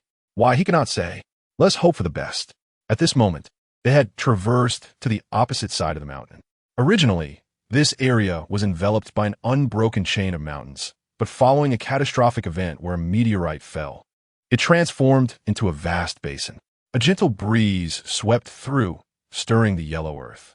As far as the eye could see, all that remained were desolate mountains and swirling clouds of yellow dust. This marked Zhang Yang's third visit to this place. The first time, he came to witness a meteor shower and nearly met his demise under the pressure of falling meteorites. Yet he fortuitously became the chosen one. During his second visit, he discovered a piece of pumice and assembled it into a hexagram stone. Subsequently, Tian Yang manifested, guiding his spirit to become the guardian of this planet. Now, on his third visit, accompanied by Tian Yang, Zhang Yang arrived at the center of the meteorite crater. Zhang Yang mused to undergo extreme training. The methods available on Earth are woefully insufficient. This is the largest meteorite crater within 100 miles, and it is certain that artifacts from the Tian He star exist here. I require your assistance in locating them. By integrating them with my training methods, the enhancement of my speed will be swift. Zhang Yang scratched his head, expressing his frustration.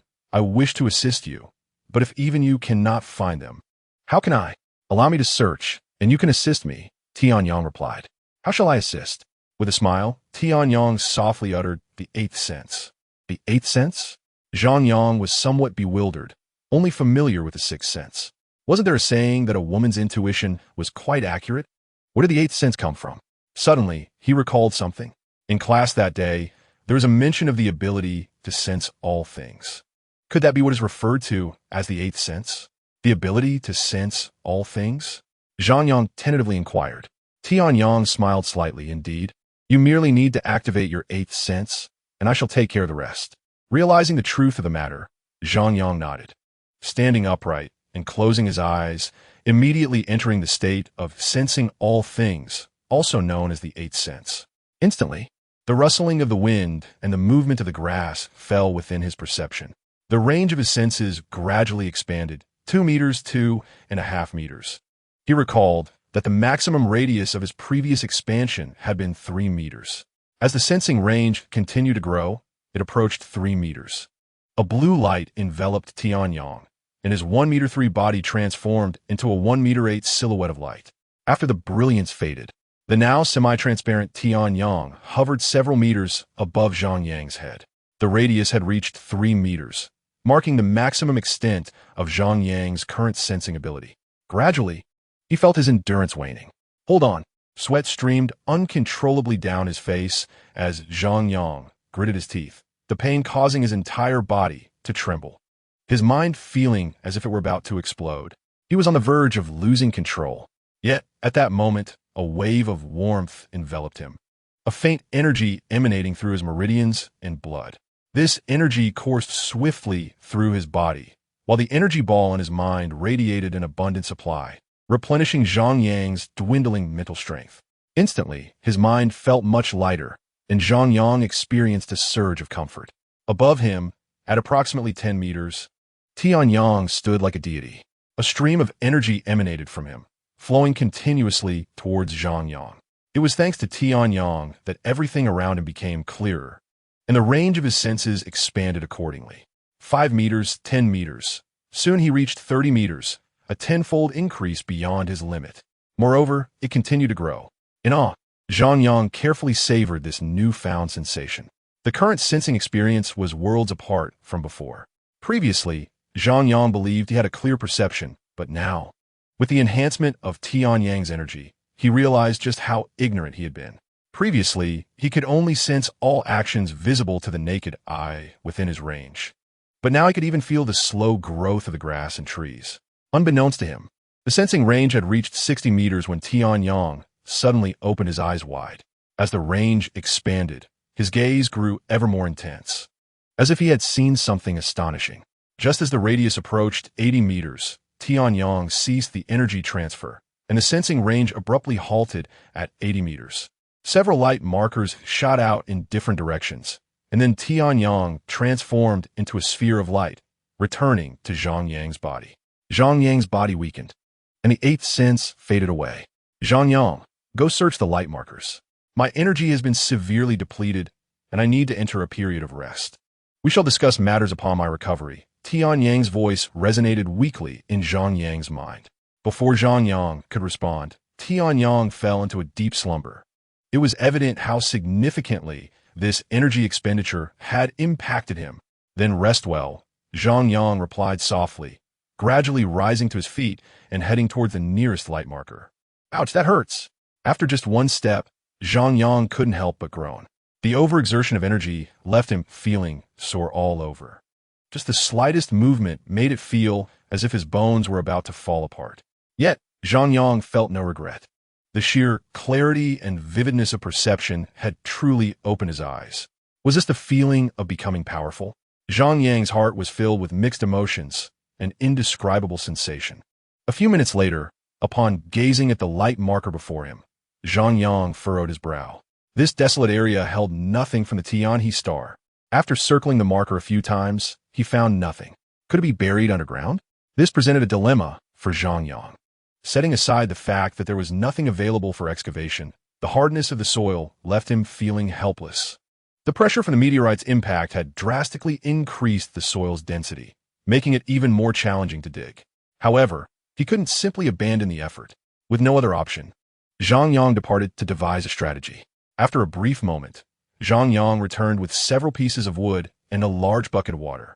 With a splash, he poured half the bucket of water onto the ground and rolled up his sleeves, vigorously driving the wooden stick into the earth. Wetting the soil would surely make the task much easier. The resplendent morning sun began to rise, casting golden rays across the sky. By noon, under the sun, the young man was diligently digging at the pit before him. Zhang Yang wiped the sweat from his brow, straightened his back, and stretched his waist. After over an hour of labor, he had dug nearly 40 centimeters deep, but had yet to uncover anything. With a sigh, he wondered how long it would take to find something, deciding it was time for a short break. Zhang Yang sat down, grabbing a piece of bread and taking a hearty bite, followed by a refreshing sip from his bottled water. He had just purchased this at the store, having skipped breakfast, and now, after the excessive use of the eighth sense, he felt dizzy from hunger. Initially, he considered buying a small shovel, but upon inquiring about the price, he abandoned the idea. "Ah, how impoverished I am," Zhang Yang lamented, rummaging through his pockets to find a handful of bills that amounted to a mere single digit. His earnings were all derived from assisting others. While the amount was minimal, it at least provided him with pocket money, and with a stroke of luck, he could even share some with Fan, Sue, to improve their meals. Speaking of work, he had not been able to go for several days. He needed to carve out some time to earn some money, or else he would be left with nothing to do. Gulping down the last of the water from his bottle, Zhang Yang resumed digging. This method of excavation was not sustainable. He needed to devise a plan. Observing the pit before him, Zhang Yang pondered deeply. To begin digging, he needed to ascertain the precise location of the artifacts to have a target. He felt that the light marker was unreliable, as it likely indicated only a general area. However, how can one ascertain the precise location? Zhang Yang furrowed his brow. Precise location, the eighth sense. This sudden thought ignited a spark in Zhang Yang's eyes. The range of perception should encompass everything within a sphere centered on oneself, meaning he could not only see the ground, but also what lay beneath it. Previously, he had focused solely on sensing his surroundings and had neglected the situation below, so he was somewhat uncertain now. Nevertheless, it mattered not. He would simply have to try. Without hesitation, Zhang Yang activated his eighth sense. At the moment of activation, a searing pain surged through his brain, and he nearly collapsed as his vision blurred. Fortunately, the pain was fleeting, though it left him drenched in cold sweat. What was happening? Zhang Yang, still shaken, shook his head. Was it due to insufficient mental fortitude? It was terrifying. Clearly, he needed to train his mental strength more diligently in the future. As the eighth sense activated, the range of perception quickly expanded to 3 meters. Precisely as he had anticipated, he could indeed sense beneath the ground. However, it wasn't quite 3 meters. He could only perceive just over a meter. Not knowing the reason behind this limitation, Zhang Yang did not dwell on it, for he sensed a box located less than 20 centimeters beneath the pit he was digging. He promptly deactivated his eighth sense, excitement surging as he resumed digging. Upon uncovering the box, Zhang Yang felt that his previous efforts had not been in vain. The box was modest in size, comparable to a briefcase, its exterior a pristine silver, appearing nearly new. Zhang Yang smiled with delight. Even if it contained nothing, selling it would yield a profit. Setting the box down, he wiped away the dirt covering its surface. However, when he prepared to open it, he discovered there were no buttons or pull rings, nothing to facilitate its opening. The surface of the box was bare, smoother than the ground beneath it. What was the meaning of this? He turned the box over, examining it from every angle for quite some time, but found nothing. Surely, a box must be able to open. Zhang Yang shook the box, but heard no sound. Could it truly be empty? Sighing in frustration, he cast the box aside and sat on the ground. The sun was high, its rays scorching with the vigor of summer, and not a whisper of wind stirred. Zhang Yang was drenched in sweat. Gazing up at the cloudless sky, he felt an overwhelming sense of confusion and uncertainty. He pondered whether to dedicate the next day to training or to seek some work to earn money. Grandfather and Lin, residing in the bustling city center, was moving the next day. Aware of Zhang Yang's circumstances, he had specifically asked for Zhang Yang's assistance. Grandfather and Lin was a retired soldier without a spouse or descendants. He had once had family, but after the disaster, he lost everything. Since Zhang Yang's home was not far from his, he often visited to keep him company. Grandfather and Lin expressed a desire to live in the countryside, and although Zhang Yang felt a deep sense of reluctance, he could not voice his objections. He resolved to help Grandfather and Lin tomorrow. Checking his watch, he noted that time was slipping away, with 3 markers yet to be excavated. It seemed unlikely he would complete them all before nightfall. He aimed to excavate at least one more before dusk. Lost in thought, he began to take action, placing one hand on the silver box as he prepared to rise. To his astonishment, his hand sank into the box. Zhang Yang was taken aback, swiftly retracting his hand. What was happening? How had his hand entered? He stood abruptly, staring at the box lying quietly on the ground. When he cautiously approached again, he noticed a palm print indented on the surface of the box. Pressing his hand into the imprint, the surface of the box seemed to dissolve, revealing a mist within. Curious yet apprehensive, Zhang Yang realized that his hand perfectly matched the imprint on the box. Inside, the white mist swirled, intriguingly contained within the box without spilling over.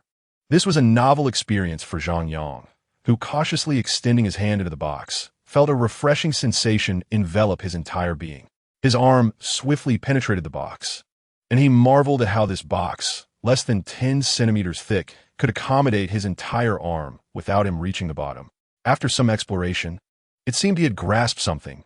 Withdrawing his arm, he found himself holding a watch. The watch was metallic, its material unknown to him. It felt light, comparable in weight to the hard plastic watch he currently wore, yet remarkably sturdy.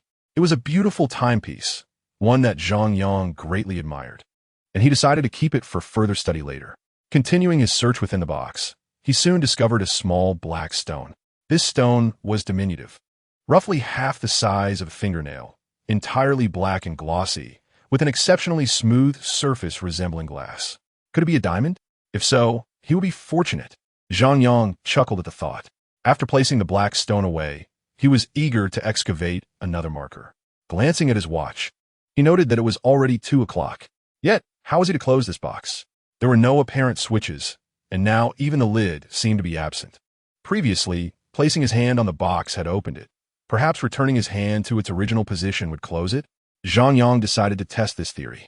Indeed, the white mist coalesced back into the surface of the box, restoring it to its original state. For a moment, he reveled in the satisfaction of having mastered the method to open and close the box. Tidying up, Zhang Yang took a wooden stick and a bucket as he made his way to another excavation point, untroubled by the thought of anyone stealing the box. As this area was seldom frequented, in the Public Security Bureau of Pingyuan City, the weather in Qingchuan was clear and bright, while torrential rains poured down in Pingyuan City.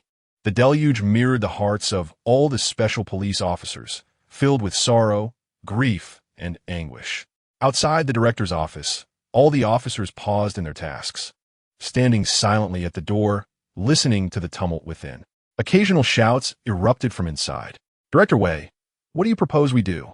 Over 200 people have died in Pingyuan City this morning, including 49 special police officers. When has there been such a severe casualty count since the day of destruction? How am I to report this to the higher-ups? If you cannot provide a satisfactory explanation, you might as well resign." Wei Bingming, slumped on the sofa, appeared pale, his eyes vacant as they fixated on the floor. He dared not lift his gaze to meet the reprimanding eyes of his superior, feeling utterly ashamed. This morning, an emergency call had reported a riot at a hospital. The responding officers had quickly lost contact, and those dispatched subsequently had also vanished. Realizing the gravity of the situation, Director Wei had personally commanded 4 teams of special police to enter the hospital for the mission. However, due to his inadequate leadership, only 11 of the 60 special officers emerged alive, resulting in a devastating loss, and the mission remained unaccomplished. This was not entirely his fault. Upon entering the building, the officers encountered interference with their communication signals, rendering them unreachable. Wei could only anxiously await their return, relying on the officers to act independently. He had prayed fervently for their safe return, yet fate had dealt a cruel hand, and only a few had emerged. Wei Bingming sighed, a sense of numbness enveloping him. His heart seemed to bleed as he envisioned the faces of comrades he would never see again. Tears, betraying a sense of helplessness, cascaded down from his eyes. He longed to articulate his thoughts, yet found himself choked with emotion, rendered speechless. Crying? What right have you to weep? What problems can tears resolve? A gaunt, middle-aged man pointed an accusatory finger at Wei Bingming, berating him. You cannot evade responsibility for the deaths of those special police officers. Brace yourself for dismissal and investigation. Minister Chun interjected, asserting that this was not the director's fault. The door swung open, admitting a group of individuals, the very special police who had survived the day's confrontation. They bore a heavy conscience, witnessing their director being reprimanded for their failures. Wei Bingming lifted his gaze slightly, inhaling deeply before inquiring, "How is Lei Ming?" "He is not in life-threatening danger, but his arm is irreparably damaged. He requires a period of rest." Upon hearing this, Wei Bingming exhaled in relief, grateful that he was alive, simply alive. "What are you all doing here? Shouldn't you be returning to your posts?" Minister Chen exclaimed, his eyes wide with indignation. "We are the surviving special police from today's battle. The mission was unlike any other, and both the director and we have exerted our utmost efforts." "Unlike any other?" "Very well, elucidate what you mean by that. If you cannot, I shall make you regret it." Minister Chen retorted, frustration evident in his tone. "The foe we faced was not human. It was a terrifying monster. Our ignorance and the surprise attack led to such grievous losses. Furthermore, these creatures seem to carry some form of virus. Those they kill transform into their likeness, and only a shot to the head can eradicate them completely." "Monsters? Where do these monsters originate?" "The doctor who rescued us mentioned that these monsters are mutations of individuals poisoned." "What poison could cause such a transformation?" Minister Chun gasped, as if a realization dawned upon him. "A few days ago, a red mist appeared in a county called Lindu. Could it be connected?" "It seems likely." A heavy silence enveloped the room as the gravity of their predicament settled in. They suddenly comprehended a dire truth. There are at least thousands of poisoned individuals in Lindu County, and today's hospital had merely dozens of victims. It had resulted in such catastrophic casualties. If the poisoned individuals in other hospitals were to mutate, and those they kill also transformed into these creatures, they could hardly bear to contemplate the consequences. Just then, the phone rang with an alarm outside, and a police officer burst into the director's office, exclaiming, "Director, a major riot has erupted at the Northern City Hospital." Every heart in the room skipped a beat. Wei Bingming sprang from the sofa, urgently declaring, "Mobilize all police forces to the Northern City Hospital and coordinate with police for various regions to contain all poisoned patients in hospitals." "Yes." The officers sprang into action, and Wei Bingming turned anxiously to Minister Chun, stating, "Minister, relying solely on the police is insufficient. We require military support." Minister Chun wiped the cold sweat from his brow, realizing the severity of the situation had far surpassed their expectations. "Leave it to me." Unbeknownst to them, this crisis would herald a new chapter of order on Earth. Chapter 18. Regretful Zhang Yang as the sun dipped below the horizon. A few lingering white clouds adorned the sky, the sun merging with the earth, casting half the sky in hues of orange-red. Exhausted, Zhang Yang reclined on the ground, appreciating this ordinary yet breathtaking view. Typically, he paid little heed to the sunset, but upon closer inspection, he was astonished by its beauty. After a day of relentless effort, he had explored 3 locations marked by his indicators. At the first, Zhang Yang encountered a peculiar box. At the second, he unearthed a box after digging less than 10 centimeters, which contained a mask-like object. At the third site, he exerted tremendous effort, spending over 4 hours digging nearly a meter to uncover a black jumpsuit that enveloped the body except for the hands and head. The thin layer of unknown material impressed him with its quality, and he resolved to investigate it further at home. After organizing his findings, Zhang Yang advanced towards the final indicator, eager to discover the object's precise location. Utilizing his 8th sense to pinpoint the item, he began excavating from the easiest to the most challenging. He sensed the other 3 locations, yet this 4th site eluded any detection. Doubting his intuition, Zhang Yang activated his 8th sense again, determined to penetrate deeper. He even lay on the ground to concentrate more effectively. The 8th sense gradually expanded beneath the surface, astonishingly reaching 2 meters, yet still yielded no results. How perplexing. Could he have truly erred? Like a worm, Zhang Yang wriggled around the indicator, attempting to broaden his search area for the celestial artifact. Time flew, and night descended, a thin mist silently cloaking the earth as the bright moon hung high, casting a gentle light upon the land. Fatigued, Zhang Yang hurried along the path home, ultimately unable to locate anything at the 4th indicator and reluctantly choosing to abandon the search.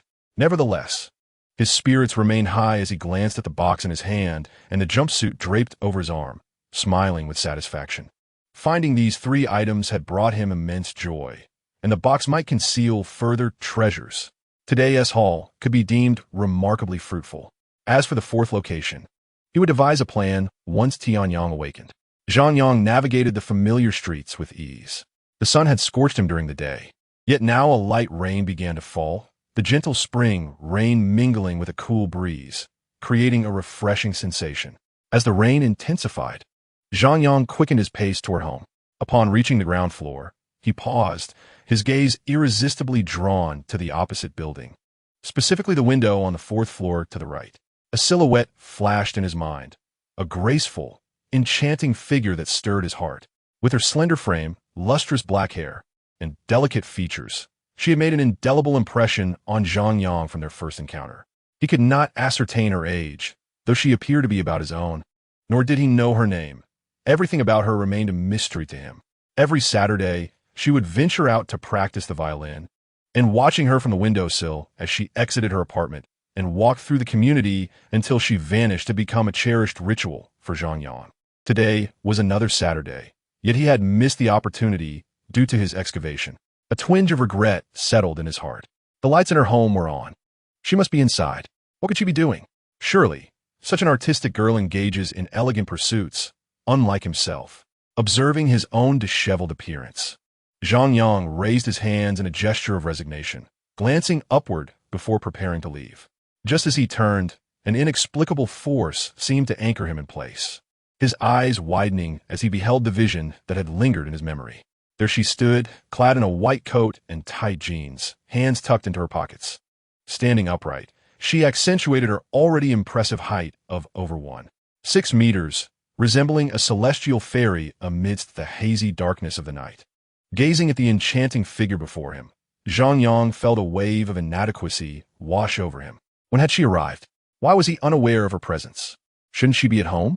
What was she doing outside in the rain at such a late hour? Why was she not holding an umbrella? Why was she staring at him? Why did she remain motionless?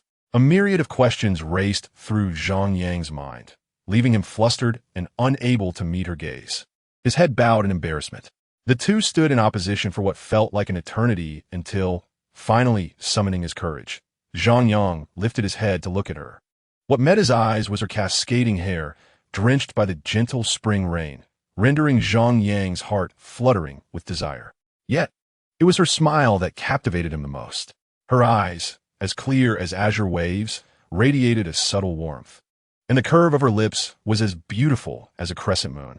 Perhaps this was the smile of an angel, dispelling all gloom and revealing to Zhang Yang the exquisite beauty of the world, unmarred by any imperfection. "What are you doing?" she spoke, her melodious voice akin to a celestial melody, and those few words struck a chord in Zhang Yang's heart, making it the most beautiful sound he had ever heard. He was so enchanted that he failed to respond to her inquiry. "Do you need help?" "No, no need," Zhang Yang stammered, his anxiety rendering him speechless. "Oh, well then," she replied, turning to leave, brushing past him as she entered the building. Watching her depart, Zhang Yang touched his feverish face, astonished by the heat radiating from it. Soon, he found himself troubled, replaying countless scenarios in his mind of their first meeting, only to realize that the reality of their encounter had unfolded at his most disheveled and awkward moment. If he could not bear to look at himself now, how could she? It was no wonder she had left after only a few exchanged words. Regret flooded Zhang Yang as he pondered why he hadn't left earlier, why he hadn't avoided this encounter altogether. But if he had left sooner, she wouldn't have spoken to him at all.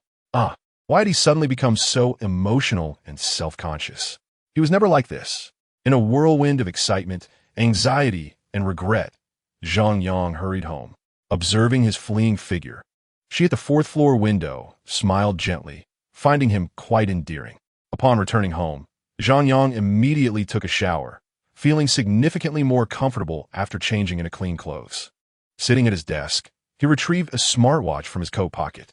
It was a sophisticated piece, square-faced, and crafted from a silver-black material, exuding an air of elegance and refinement.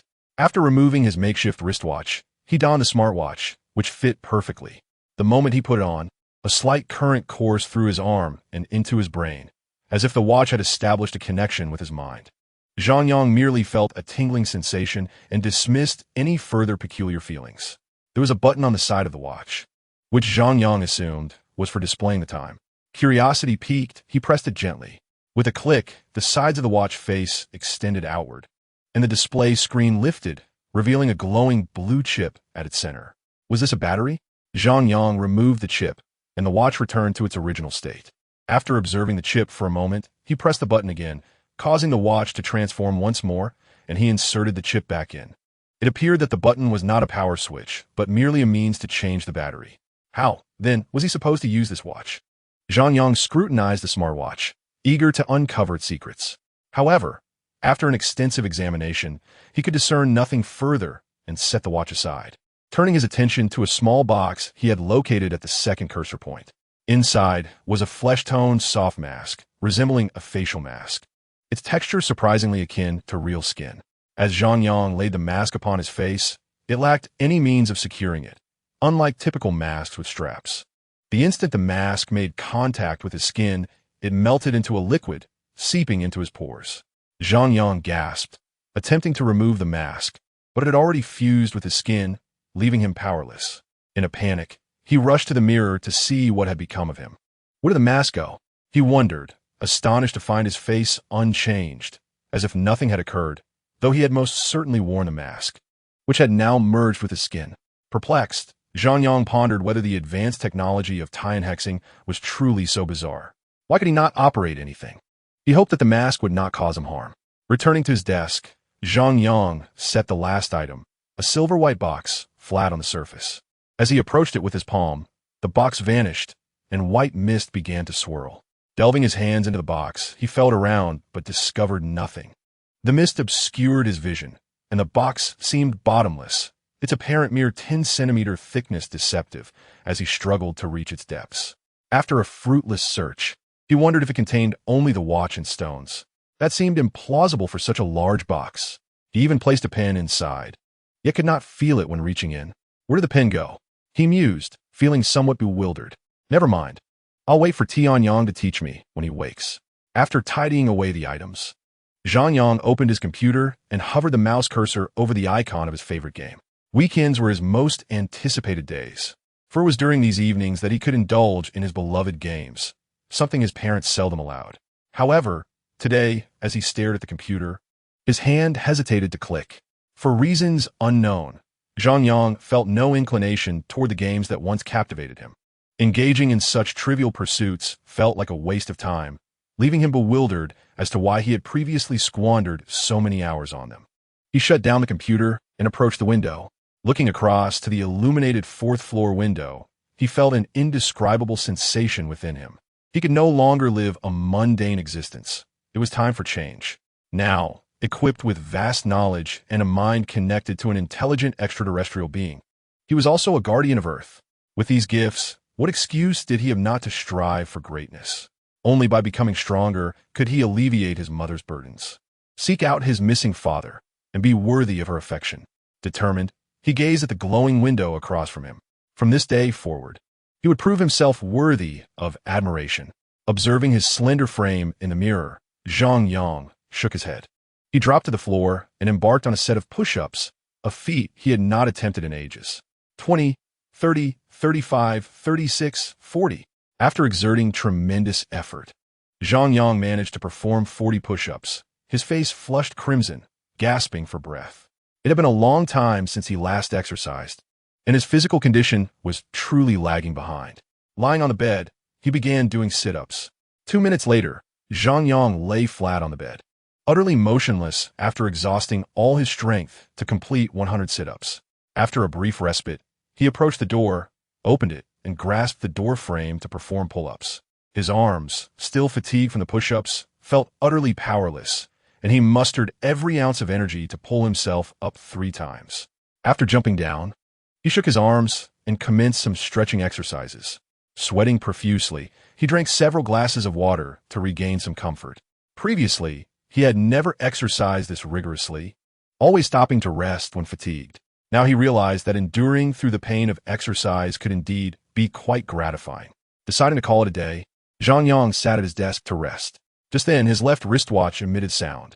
Startled, he raised his arm, only to discover a blue light screen inexplicably appearing above the watch face.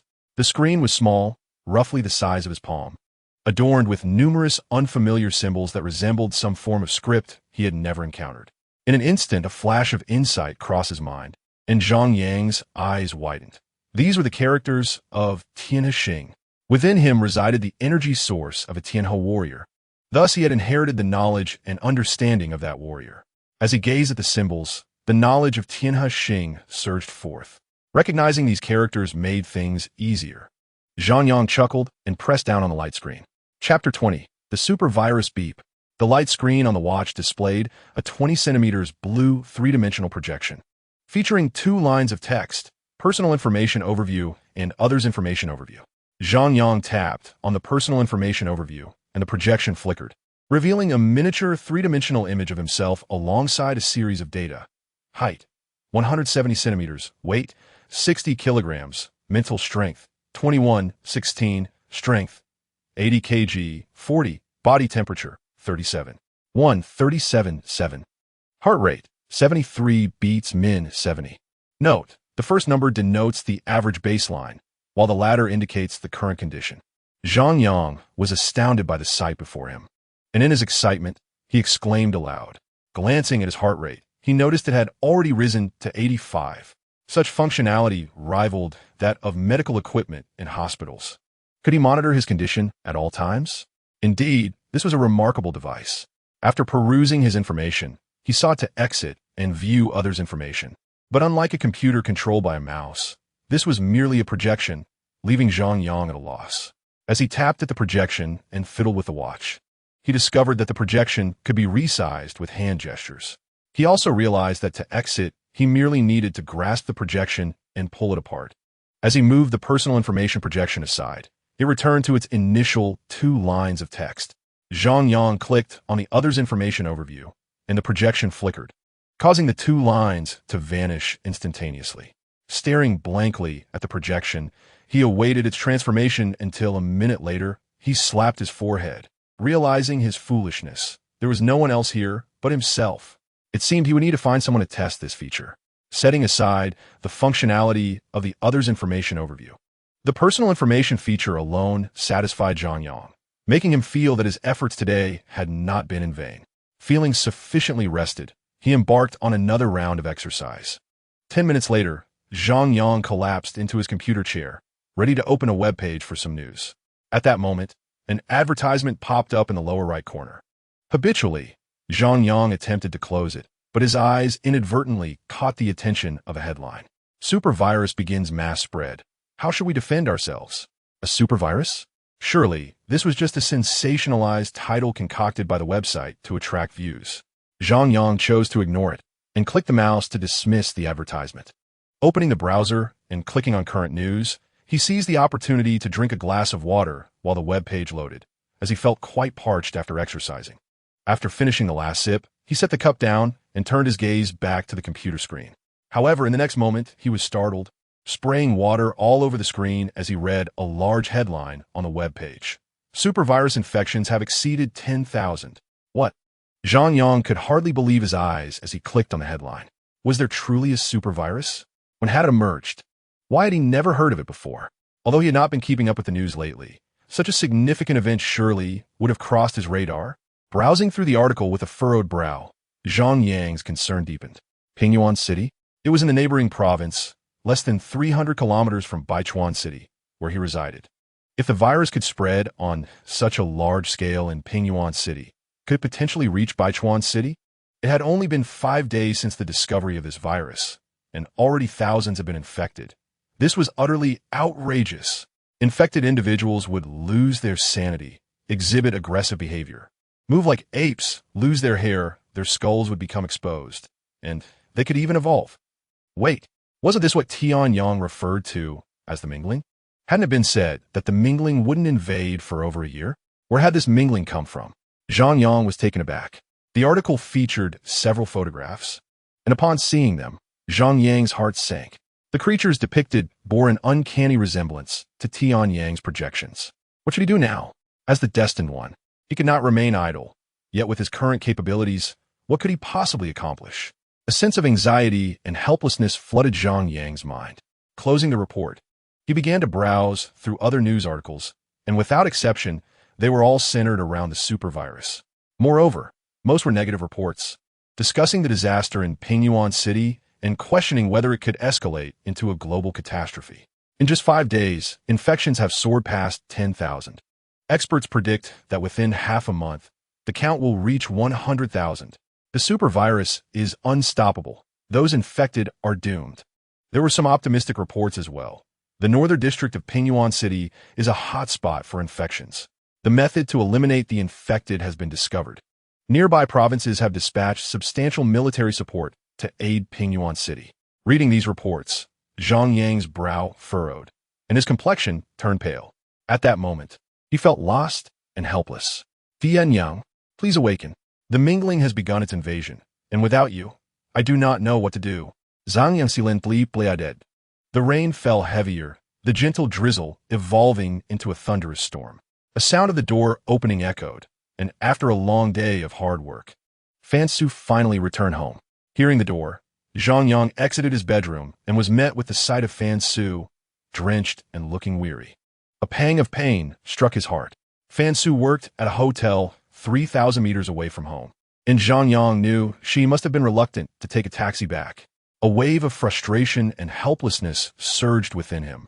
Angered that Fan Su was working so late and yet too frugal to take a taxi in such weather. The bitterness towards his missing father welled up like a torrent within him. If not for him, how would they have ended up like this? Regardless of the reason, I shall never forgive you. Upon seeing her son emerge, Fan Su managed a faint smile. In her haste to leave the house today, she had forgotten to bring any money. How unfortunate. Why are you still awake? She asked. It's still early. I will sleep soon, he replied, retrieving a pair of slippers from a shoe cabinet and placing them before Fan Su. She smiled gently. I will change into some clothes first. After donning the slippers, she walked into the bedroom. A few minutes later, dressed in her nightwear, Fan Su exited the bedroom and sat beside Zhang Yang. With a smile, she picked up the water he had poured for her and asked, How was your day? Quite good, he responded. By the way, Grandpa and Lin is moving tomorrow. Don't forget to help him. I'm going to take a shower. You should get to bed early. Nodding, Zhang Yang walked into the bedroom. The first thing he did upon returning was to drop to the floor and continue doing push-ups. Time was of the essence. He initially thought he had over a year to take his time, but unexpectedly, the Mingling had already invaded. Not for any other reason, but to ensure that his mother, who had given everything for him, could live a good life. He too must strive diligently. As his arms began to ache painfully, Zhang Yang gritted his teeth and persevered, lifting his trembling arms again and again. Soon, his arms felt numb and beyond his control. He lay on the ground, unable to lift them once more. He then rolled over and began doing sit-ups, which did not require the use of his arms. With his hands clasped behind his head, he repeatedly lifted himself up and lay back down. Zhang Yang sweated profusely until he felt utterly exhausted, finally rising slowly, his hands trembling as he reached for a glass of water. Lacking the strength to remove his clothing, he lay down on the bed and began to feel drowsy. Having never experienced such comfort before, although this workout was immensely tiring, Zhang Yang felt a profound sense of fulfillment and resolved to maintain this regimen daily, gradually increasing the intensity of his training. As he envisioned his future, the fatigued Zhang Yang drifted into slumber. Chapter 21. The monster crisis. A faint light appeared in the east, cleaving through the dark night like a sharp axe. A thin mist enveloped the slumbering earth. After a night of rain, the morning air was refreshingly pleasant, invigorating those who breathed it in. Beep, beep, beep. The clock's hands pointed to 6 o'clock, and the alarm rang out. Zhang Yang, roused from his dreams, silenced the alarm and glanced at the time.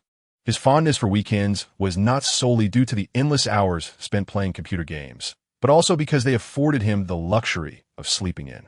To awaken naturally after a deep sleep was an exquisite pleasure. Typically, the only things that could rouse him from slumber were a desperate need to relieve himself or an unbearable hunger. However, today he had to break this routine. He needed to assist Grandpa and Lin with his move. Grandpa and Lin, in his 50s, was now left all alone after his family had perished in the disaster day. Corroded by the black mist, One could not determine whether he was unfortunate or fortunate. Zhang Yang often visited Grandpa and Lin during his free time, and they shared a bond akin to that of grandfather and grandson. Not wanting to keep Grandpa and Lin waiting, Zhang Yang rose early. After stretching his body, a wave of intense pain coursed through him, forcing him to grit his teeth. It seemed that his training last night had been overly vigorous, injuring his muscles. Any movement now sent sharp pangs of discomfort, particularly in his shoulders. Yet, alongside the soreness, there flowed a peculiar warmth that alleviated some of the pain. He resolved to be more cautious in the future, silently vowing not to push himself to such extremes again. After loosening up, feeling somewhat more comfortable, he proceeded with his morning routine. 10 minutes later, having completed his preparations, Zhang Yang jogged towards Grandpa and Lin's home. Unbeknownst to him, a figure lurked behind a window. Observing him as he departed, a faint smile gracing their lips. Qingning Province is a large province in the northern part of Huaxia, boasting a population of millions. Its pleasant climate and numerous beautiful locales attract throngs of tourists each year. However, currently, not a single soul dares to venture to Qingning Province, and even its inhabitants wish to escape this place for even a second. The reason for this dire situation is a terrifying supervirus. 10 days ago, a bizarre red mist appeared near Lindu County in Qingning Province. Those who came into contact with it exhibited symptoms of poisoning the very next day. These individuals were scattered across various hospitals for treatment, but faced with this unknown affliction, doctors were at a loss and could only attempt to contain the situation. 6 days ago, a terrifying creature emerged in one of the hospitals, wreaking havoc and slaughtering indiscriminately. Only after suffering heavy casualties were the police and special forces able to eliminate these monsters. Investigations revealed that these creatures were transformations of the poisoned individuals, prompting the government to attempt immediate centralized control of all infected patients, but it was too late. That very night, other hospitals reported incidents of infected individuals morphing into monsters, leading to a series of crises across hospitals as countless civilians fell victim to the monsters. The numbers of these creatures multiplied uncontrollably, prompting many residents of Qingning to flee to other provinces. A second apocalypse had befallen Qingning. The military began to retaliate, but the results were disheartening. The monsters exhibited exceptional speed and overwhelming numbers, making it difficult to mount an effective large-scale counteroffensive. Surrounding provinces dispatched numerous troops to Qingning. Through the joint efforts of local forces and reinforcements, after several intense battles, the monsters were encircled within a certain area.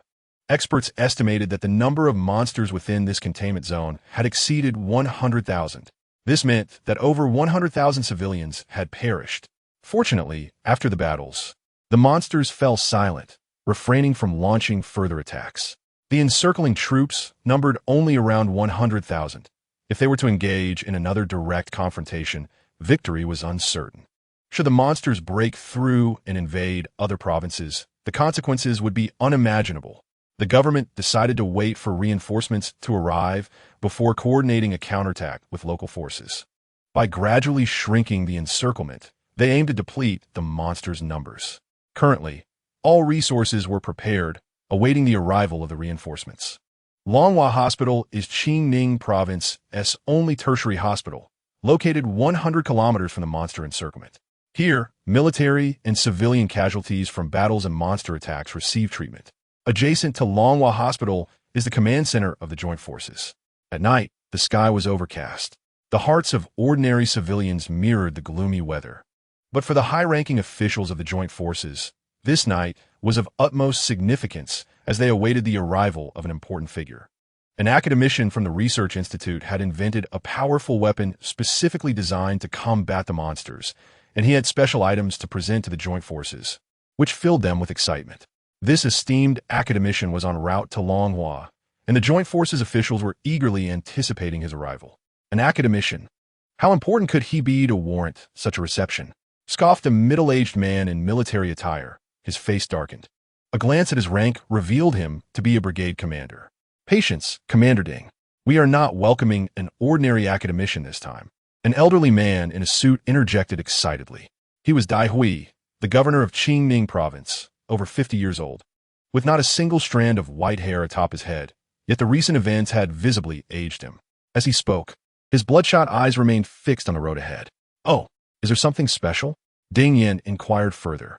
Dai Hui did not respond, but stood on tiptoe, awaiting the arrival of the newcomer. A burly officer then spoke up. Lu Hao, 35 years old, entered the Huaxia Academy of Sciences 3 months ago. He possesses remarkable talent in technological manufacturing, having invented numerous eye-catching innovations in less than 2 months. He is currently a shining star within the academy. What is particularly intriguing is that Lu Hao was previously an utterly ordinary individual, having never even attended university. The available information portrayed him as unremarkable. However, the origin of his knowledge remains a mystery.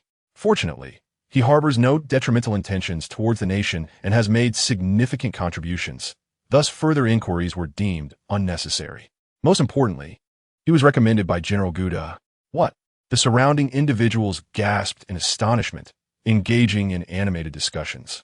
It was truly hard to believe that General Guda had recommended such a nameless figure. Dai Hui remained unfazed, clearly aware of these details. Why would General Guda recommend such an unknown person to the academy? "General Zhang, is what you said true?" General Zhang scoffed. "Why would I deceive you? Everyone, be quiet. He has arrived." At that moment, the usually silent Dai Hui spoke up. The crowd looked up to see several military jeeps approaching, kicking up dust as they drew nearer. Chapter 22. Academician Lu Hao. The vehicles stopped before the assembled crowd, who had been waiting for some time, and under Dai Hui's guidance, they stepped forward to greet the guests. The car door opened to reveal a young man, approximately 1.7 meters tall, dressed in casual attire. His disheveled blonde hair and tattered clothing formed the first impression on the crowd, but what was most shocking was his audacity to wear dirty slippers. Surely there must be a mistake, they thought. Is this the academician? Those unaware might mistake him for a beggar on the street. Several high-ranking officials wore expressions of discomfort, seemingly displeased. Had they waited so long only to meet such a person? Upon seeing the newcomer, even Dai Hui's expression changed slightly. However, with his extensive experience, he was not easily perturbed by such trivialities and promptly approached to greet him. "You must be Academician Lu Hao.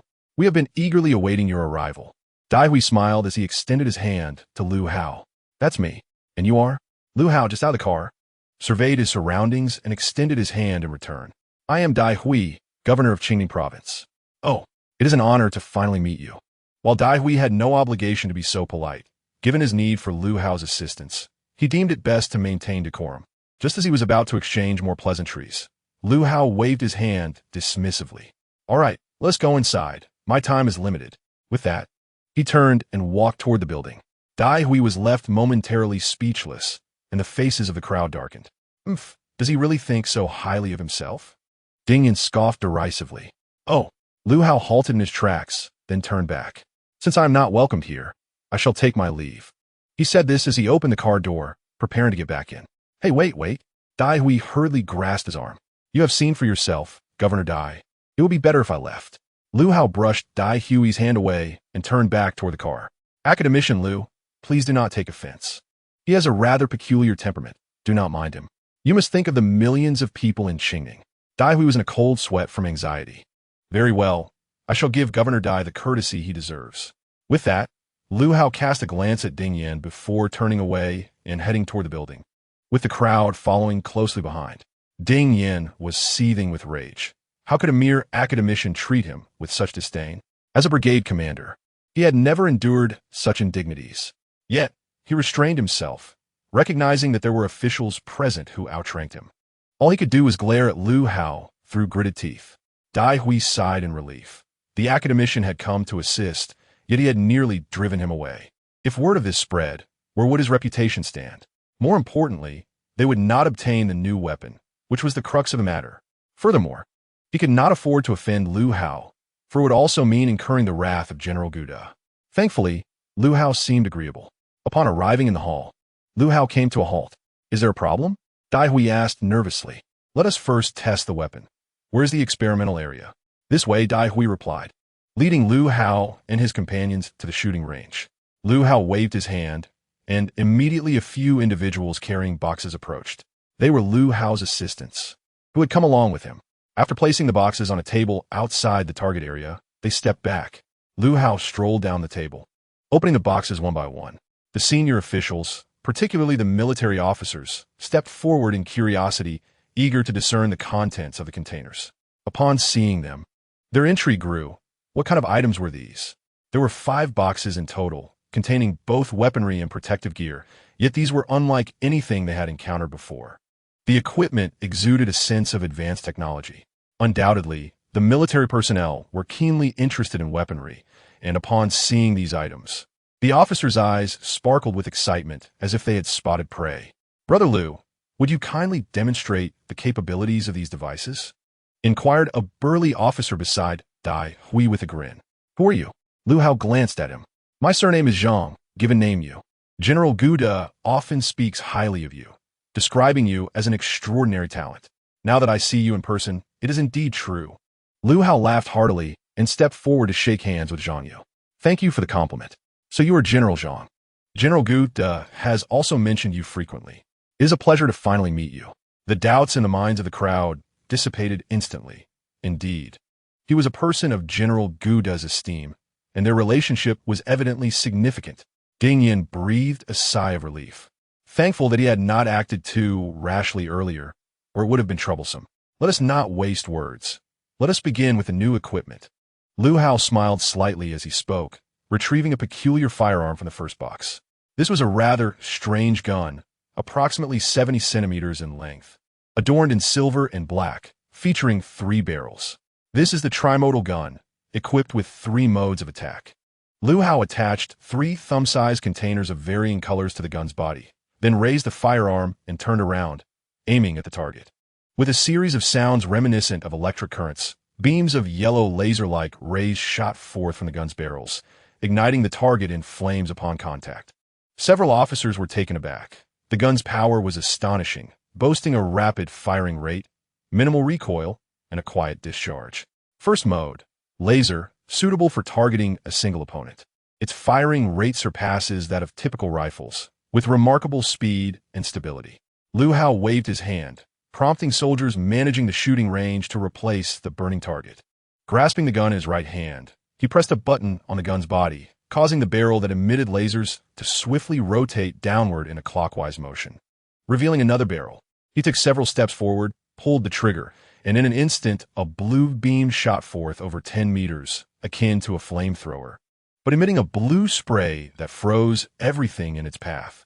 The individuals standing behind Lu Hao felt a chill wash over them as they witnessed the astonishing spectacle before their eyes. Ding Yan's eyes widened, momentarily forgetting any previous displeasure, utterly captivated by the weapon before him. The second mode, freezing, was perfectly suited for targeting enemies within range. This form was ideal for attacking the mingling. Lu Hao approached the adjacent shooting port, touching the gun's body to switch its form once more.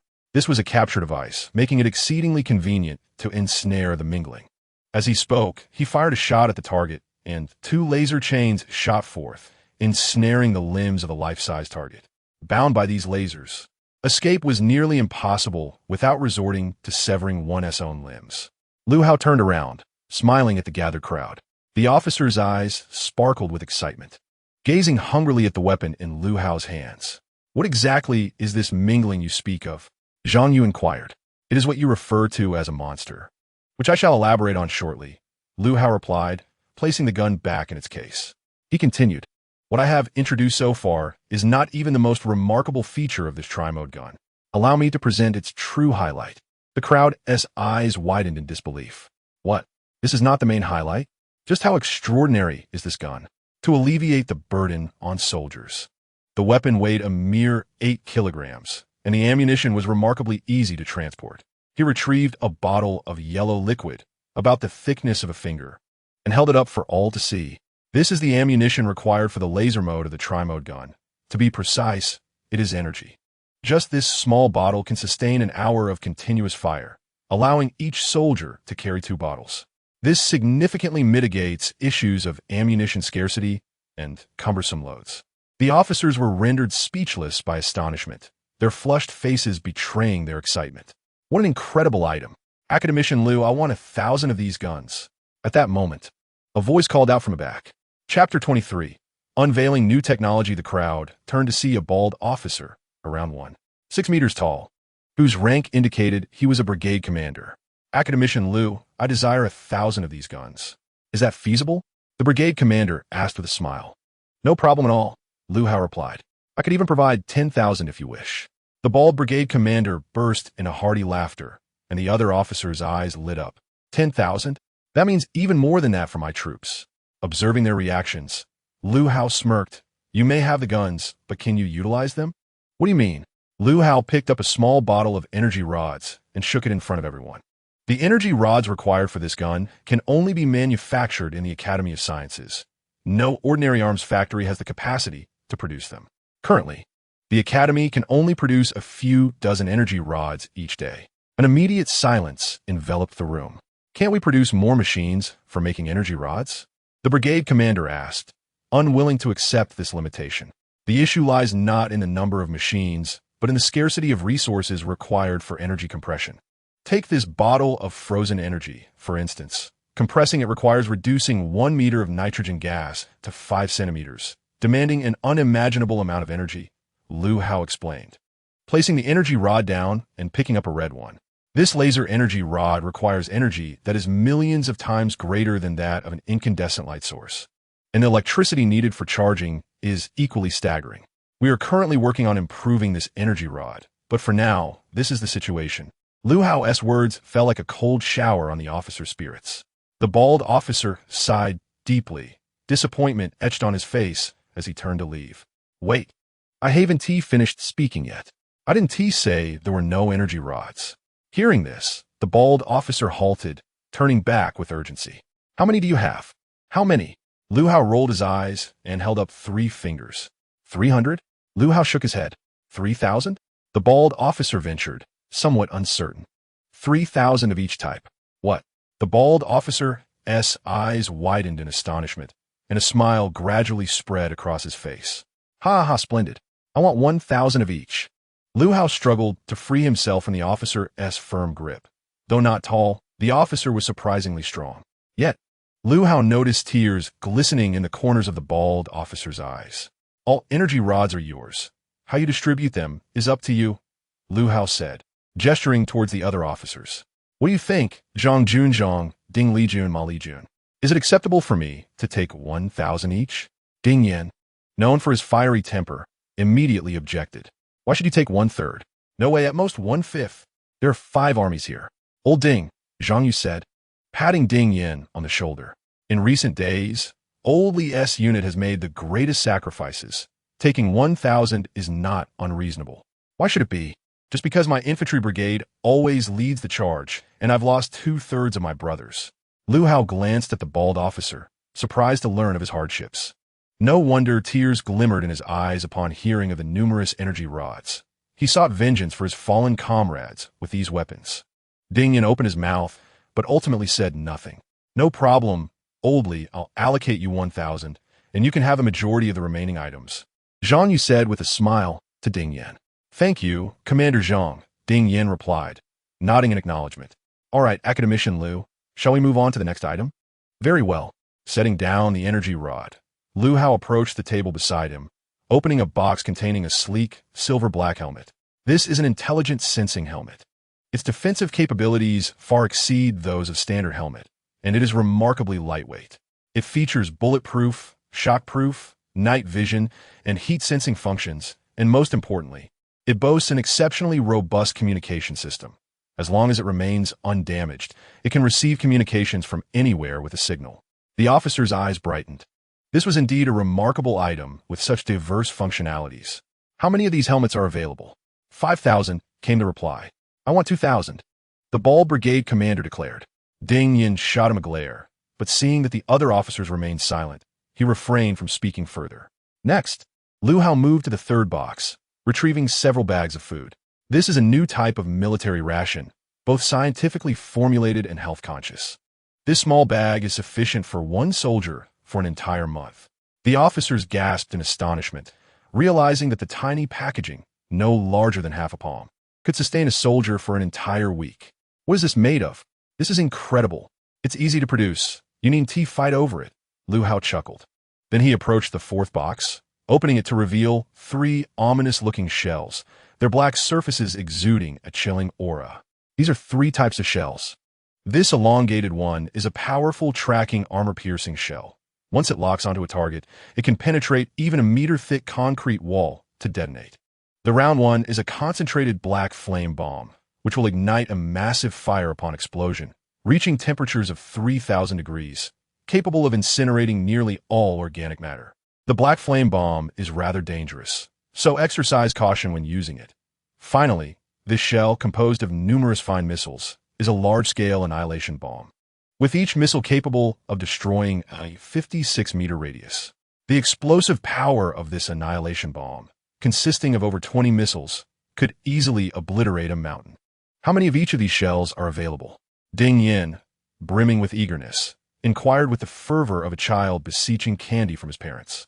As the commander of the artillery brigade, the munitions in question were undoubtedly the property of his unit, and upon Lu Hao unveiling the contents of the box, a radiant smile illuminated Ding Yan's face.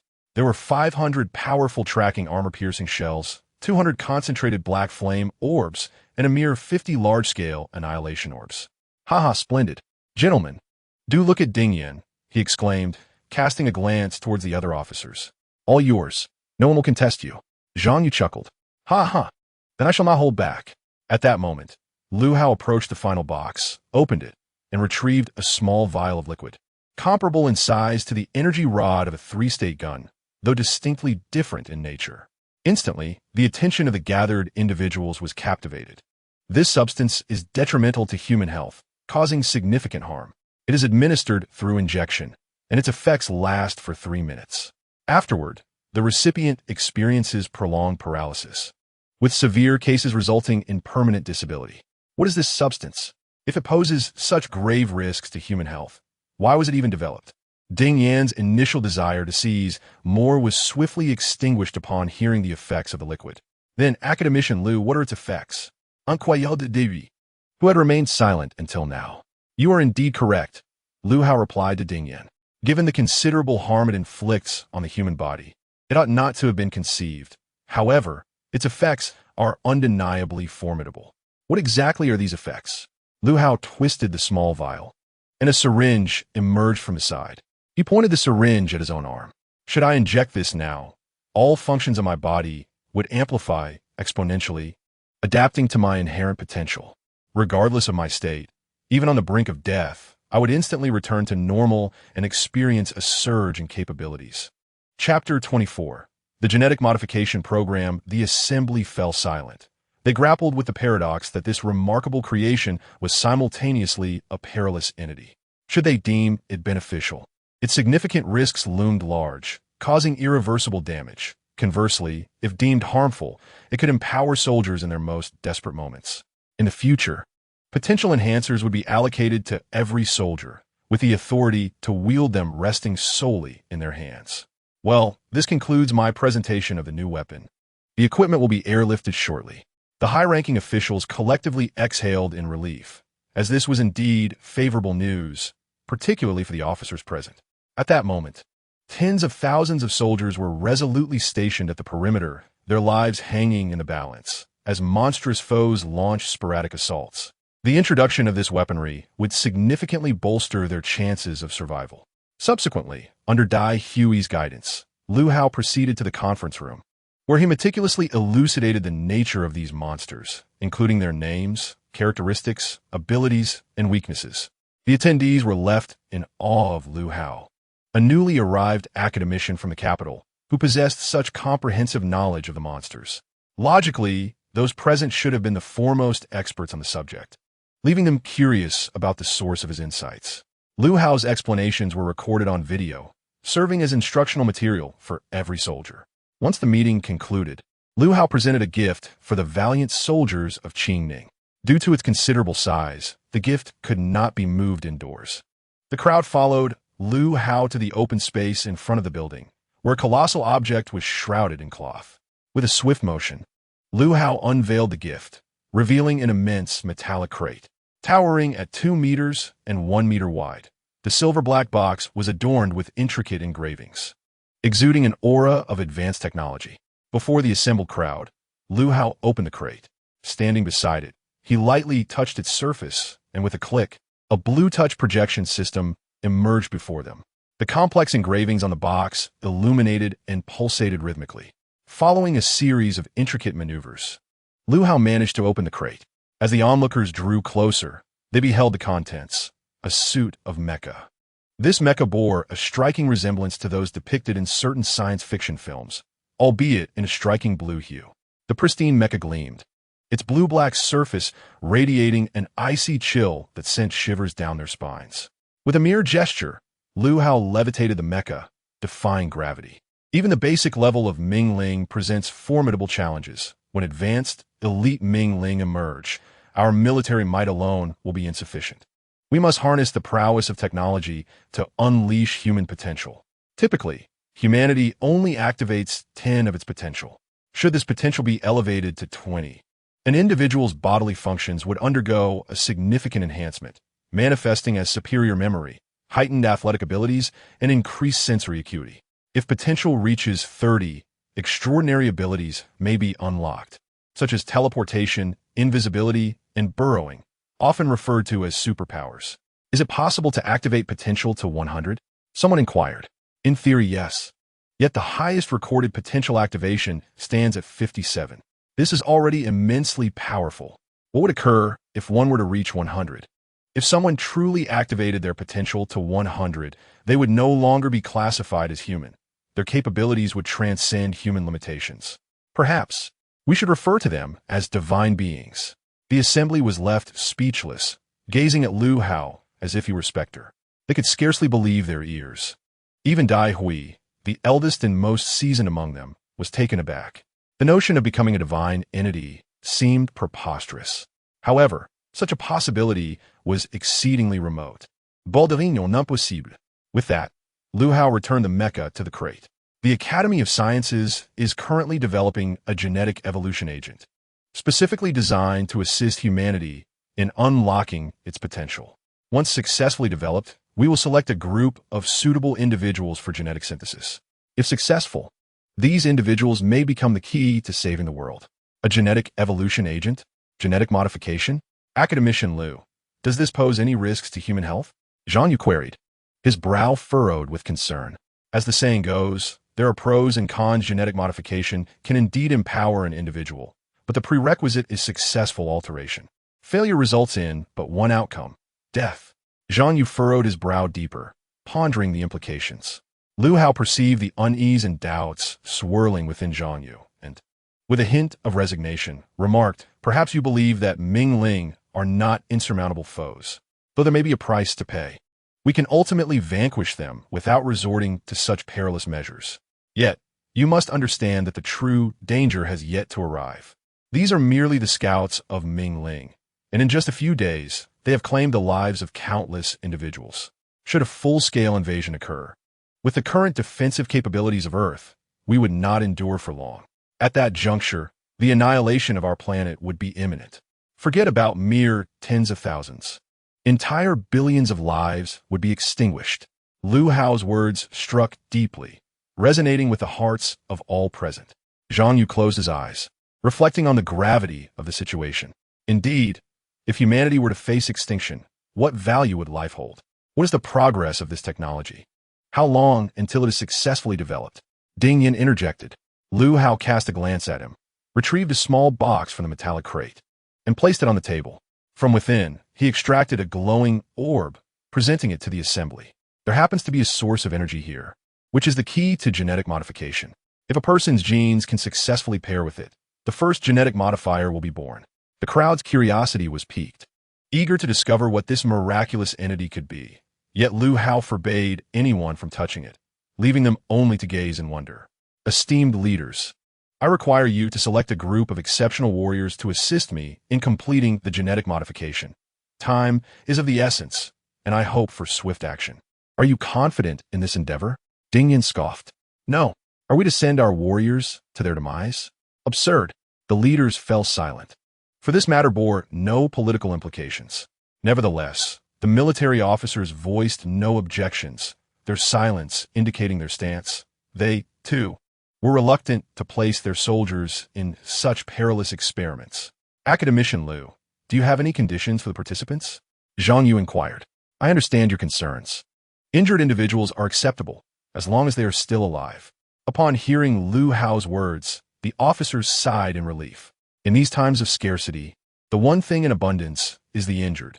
It would be simple enough to select a few to send to him later. At that moment, their attention was drawn to a commotion nearby. Outside a building of Longhua Hospital, a crowd of onlookers craned their necks to witness something unfolding, with shouts of encouragement echoing in the air. Stay calm, brother, hold steady. What transpired over there? Dai Hui asked a nearby individual. The person turned to glance toward the noise. It seems someone is attempting to leap from the building. No need for concern, Governor Dai. I will handle it. With that, he prepared to leave. Wait, Dai Hui called out to him. How can I disregard this? As a provincial leader, how can I stand by while someone commits suicide in my jurisdiction? Dai Hui surveyed the crowd. Let's go together. The group nodded in agreement and followed Dai Hui. Chapter 25. The Leap Lei Ming is the captain of the Lightning Special Police Team in Pingyuan City. He sustained severe injuries during a mission and was admitted to Longhua Hospital. Upon awakening, he discovered that his right arm had been amputated and one of his legs had lost all sensation.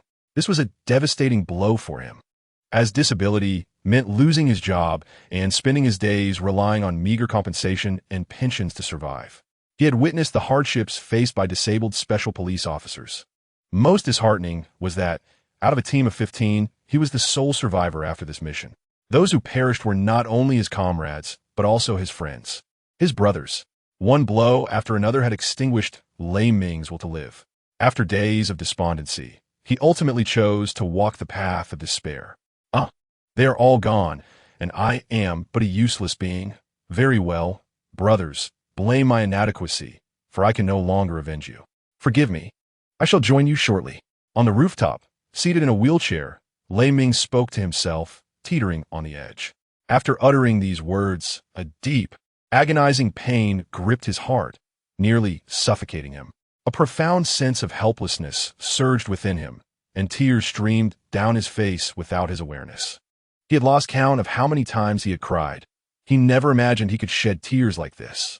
In the past, no matter how sorrowful he felt, he would not weep. For a man in his 30s, shedding tears seemed too shameful. Yet now, he no longer cared. His heart had withered away.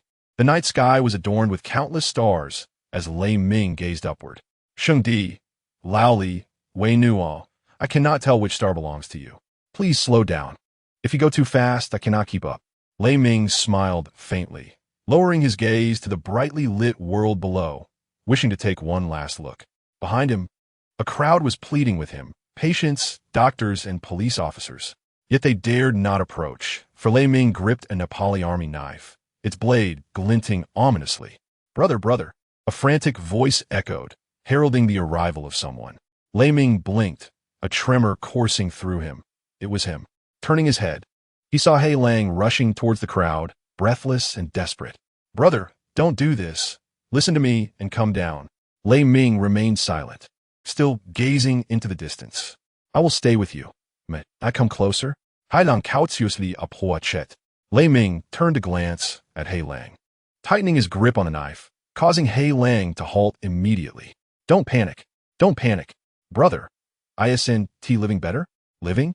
Lei Ming glanced at his empty right sleeve and tapped his insensate left leg with a knife. How can I continue living? Tell me. Lei Ming spoke calmly, devoid of any emotion. My comrades are all dead. Now I'm a cripple, unable to avenge them. What is the point of living? With that, tears once again flowed uncontrollably down his cheeks. Hai Lang Zait, speechless. Lei Ming truly was a broken man. With a paralyzed left leg and a right arm infected and unfit for reattachment, his remaining years would be spent in a wheelchair. Prosthetics can be made. Technology has advanced so much. Brother, come down. Hei Lang implored desperately. It's futile. Li Lang, you must live well. Li Lang was Hei Lang's name. After speaking, Lei Ming pushed his wheelchair forward a step, the front wheels inching dangerously close to the edge of the building. With a slight movement, the wheelchair would tumble down with him. The crowd behind him widened their eyes, their hearts racing, holding their breath as they watched Lei Ming. Wait! Just as everyone believed Lei Ming was about to fall, A voice pierced through the tension. Lei Ming halted his hand that was propelling the wheelchair, turning to see another group of people arriving on the rooftop. Among them stood a disheveled, middle-aged man, about 7 meters tall, with a clear gaze, who had just shouted for him to stop. Lei Ming recognized his superior, Wei Bingming, standing at the back of the group, along with Wei Bingming's superior, who stood behind several officers, all following the scruffy young man. Lei Ming furrowed his brow, puzzled by the identity of this individual and why so many high-ranking officials trail behind him, curiosity momentarily distracting him from his suicidal thoughts. Wait, Lu Hao, catching his breath, spoke up. Are you truly willing to die like this? He had learned about Lei Ming's circumstances and reasons for contemplating suicide from Wei Bingming. Even if I am unwilling, what can be done? There is no way out. Lei Ming replied with a mixture of laughter and tears. Lei Ming, you must come down. Wei Bingming shouted from behind. Lei Ming glanced at him, remaining silent, and sighed deeply, turning away once more. Do you not have any unfulfilled wishes? Do you not wish to accomplish them? Lu Hao called out to him. Wishes? My greatest desire now is to return to the battlefield, to annihilate those wretched monsters and avenge my brothers. But I cannot achieve that. Lei Ming screamed hoarsely, his body trembling with emotion, causing the wheelchair to sway. The concrete at the rooftop's edge crumbled slightly, and the wheelchair slid forward, sending the hearts of the onlookers racing. I can help fulfill that wish, Lei Ming. Lu Hao gazed intently at him, his clear eyes instilling a considerable amount of confidence in Lei Ming. He found it perplexing how the eyes of a middle-aged man could possess such clarity. Is that so? Thank you. I extend my gratitude on behalf of all the soldiers who sacrificed their lives in this perilous situation. Lu Hao shook his head. You have misunderstood. It is not my wish to fulfill your desires. It is you who must realize them. What I can do is merely assist you in returning to a state of normalcy. Lei Ming strained his eyes, fixating on Lu Hao without blinking, while the others turned their gaze towards him.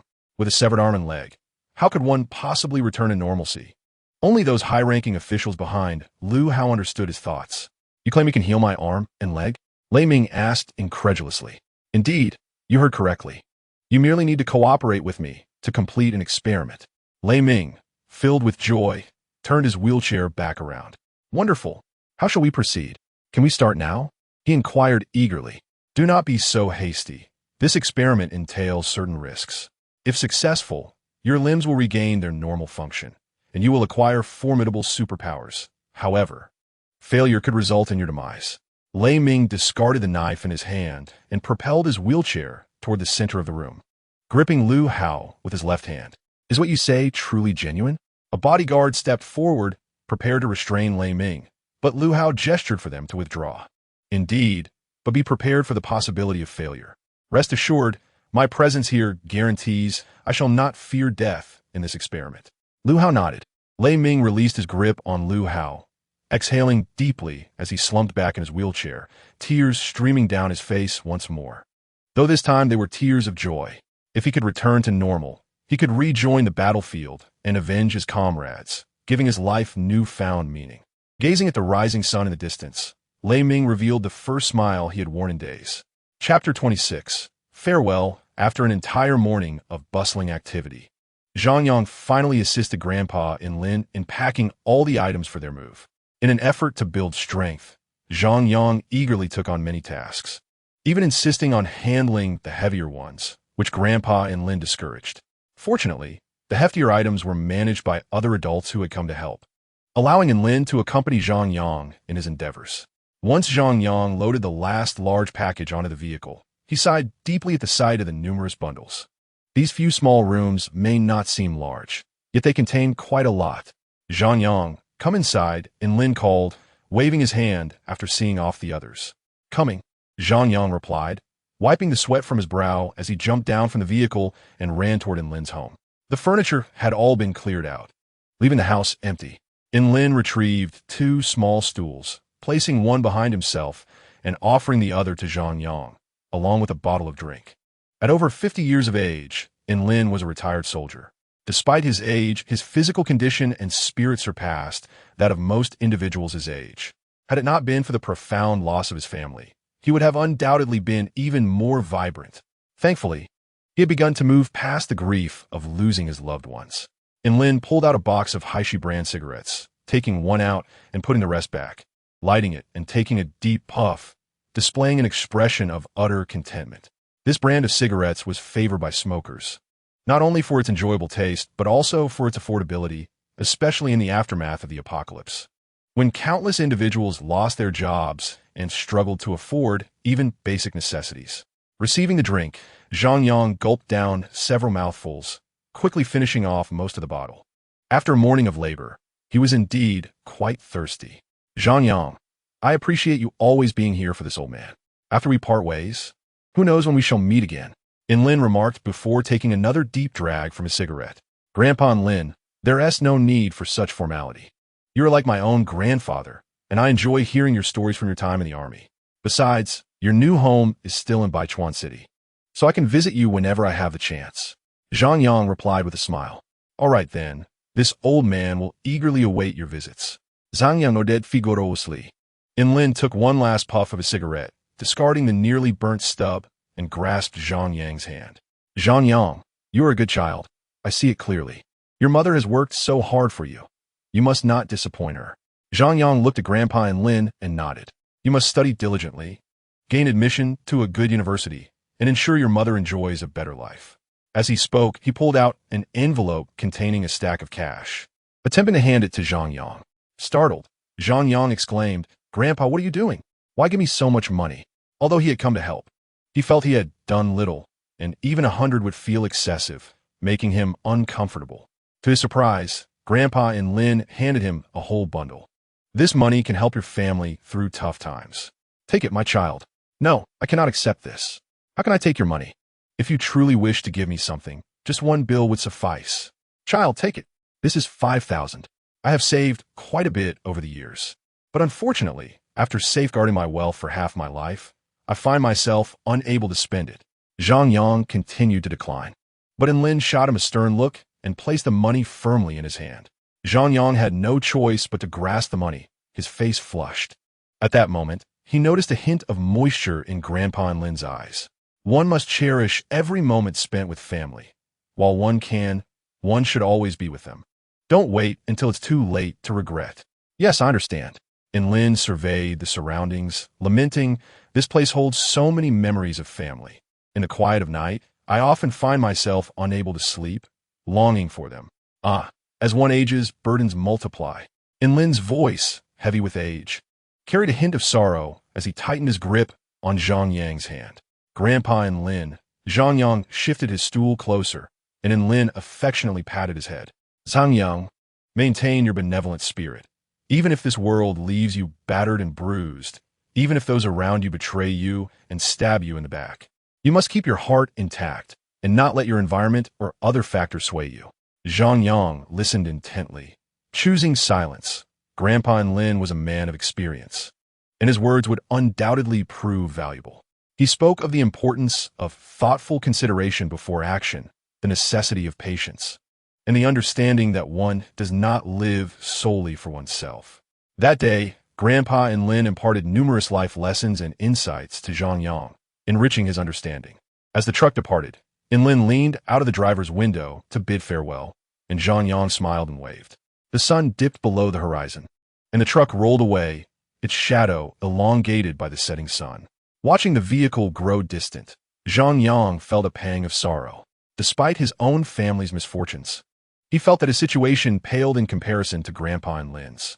In his twilight years, living alone, without support, and devoid of anyone to converse with, he had initially considered persuading Grandpa and Lin to stay, reasoning that residing here would at least afford him company. But as Lin had aptly stated, remaining would only evoke memories of family, making it all the more painful, and thus Zhang Yang refrained from making any pleas. Opening his palm, Zhang Yang gazed at the piece of paper bearing Grandpa in Lin's new address, a faint smile gracing his lips as he thought, I will visit you often once I start high school. The shadow of the truck had vanished, and Zhang Yang sighed as he prepared to head home. The sun had set, and one by one, the streetlights flickered to life, illuminating the bustling thoroughfare where Zhang Yang strolled. Just as he reached the ground floor, a large figure came rushing towards him. It was Aunt Li, a resident of the building, standing at a height of 1. 8 meters and weighing around 170 G. She worked alongside Fan Su at a hotel and was known for her kind-hearted nature. Aunt Li, why aren't you at work today? Surely, you wouldn't forfeit perfect attendance. Zhang Yang pondered, somewhat perplexed. Aunt Li, why are you in such a hurry? Zhang Yang inquired with a smile. Zhang Yang, hurry, come with me to the hotel. Your mother has been bullied. Aún exclaimed urgently. What? Zhang Yang gasped in sulk. What happened? What is wrong with my mother?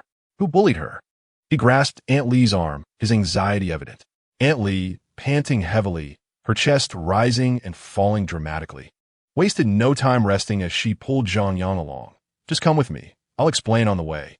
Observing Aunt Li's grave expression, Zhang Yang began to panic. Though Fan Su had faced harassment before, it was typically from drunken patrons, and the hotel security would handle such matters. However, today felt different. Aunt Li led Zhang Yang out of the community, and at the entrance, he spotted a familiar figure. They exchanged glances for a few seconds, and she offered Zhang Yang a faint smile. Preoccupied with concern for his mother, Zhang Yang quickly diverted his gaze and continued running after Aunt Li. They paused at the roadside as Aunt Li signaled for a taxi, a gesture that only heightened Zhang Yang's unease. Aunt Li was notoriously frugal. Earning barely 1,000 yuan a month, she would haggle for even the smallest items and typically walk to work, never willing to spend on a taxi. Why was she so desperate today? Quick, to Xinzhou Hotel, step on it. Aunt Li urged as soon as they entered the vehicle. The driver acknowledged her request and accelerated towards the hotel. Aunt Li, what exactly is going on? Zhang Yang asked, his apprehension growing. After a prolonged moment of catching her breath, Aunt Li swallowed hard and explained, Today, a gang of drifters came to the hotel and your mother attended to their table. After their meal, one of the drifters inexplicably spilled a drink on himself and accused your mother of pouring water on him. How can my mother do such a thing? It's obviously a false accusation. They're insisting on compensation. Zhang Yang protested, indignant. Are there no cameras? Sigh, there are none in the private room. What about security? What are they doing? Zhang Yang's frustration boiled over. How could the hotel security fail to protect their staff? They did come, but they were too intimidated to intervene. The troublemakers have some influence, Aunt Li lamented. Who are they? I don't know the others, but one of them seems to be Luo Wei. Luo Wei? The name sounded familiar to Zhang Yang. He felt as if he had heard it somewhere before. Are you referring to the Luo Wei from Shishir? The taxi driver chimed in through the rearview mirror. Yes, that's the one, Aunt Li confirmed with a nod. Zhang Yang finally recalled who Luo Wei was. A year prior, a catastrophe had altered countless lives, resulting in the loss of many lives, families, homes, and jobs. Yet, after a year of recovery, most had managed to confront reality and begin anew. However, a segment of society remained adrift, aimlessly wandering by day, relying on deception for survival, and seeking shelter in bridges or parks at night. For them, mere existence sufficed, and the quality of life was inconsequential. They were referred to as drifters, meaning those who wander without a home. Some drifters were not much different from ordinary beggars, but others were far more dangerous, engaging in heinous acts of violence and crime. Many drifters banded together, forming a gang-like organization. The police had long sought to curb their activities, yet their sheer numbers and the lack of evidence made it nearly impossible to rein them in. Luo Wei appeared to be a small leader among the drifters in Shishir, with a considerable reputation. Many of Zhang Yang's classmates had connections with drifters, and it seemed that Luo Wei was their benefactor. Zhang Yang did not know much about Luo Wei, but he was aware that he was not a person of good character. He recalled seeing a news report about Luo Wei being arrested for drunk driving and injuring someone, which resulted in a prison sentence. Zhang Yang wondered how he had managed to get out now. I advise you not to confront him.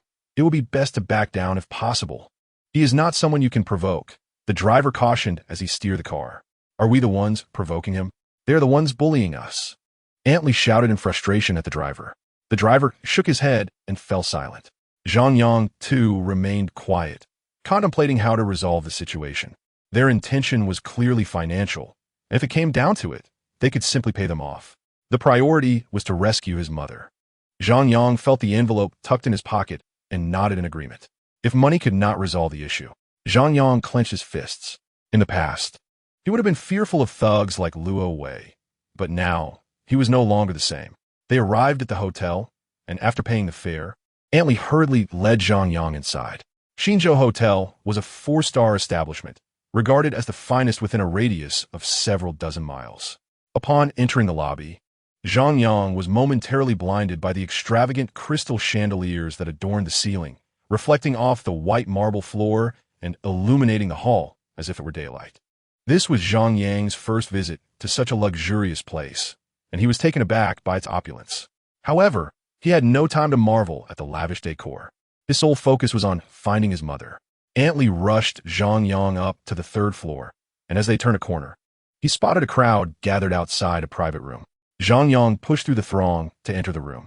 It was an opulent space, roughly 100 square meters, dominated by a large revolving dining table, surrounded by a plush sofa and coffee table set.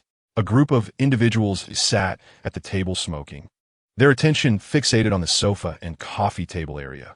Zhang Yang's gaze followed theirs, landing on a young man in his 20s with yellow hair, lounging with his legs crossed, puffing on a cigarette.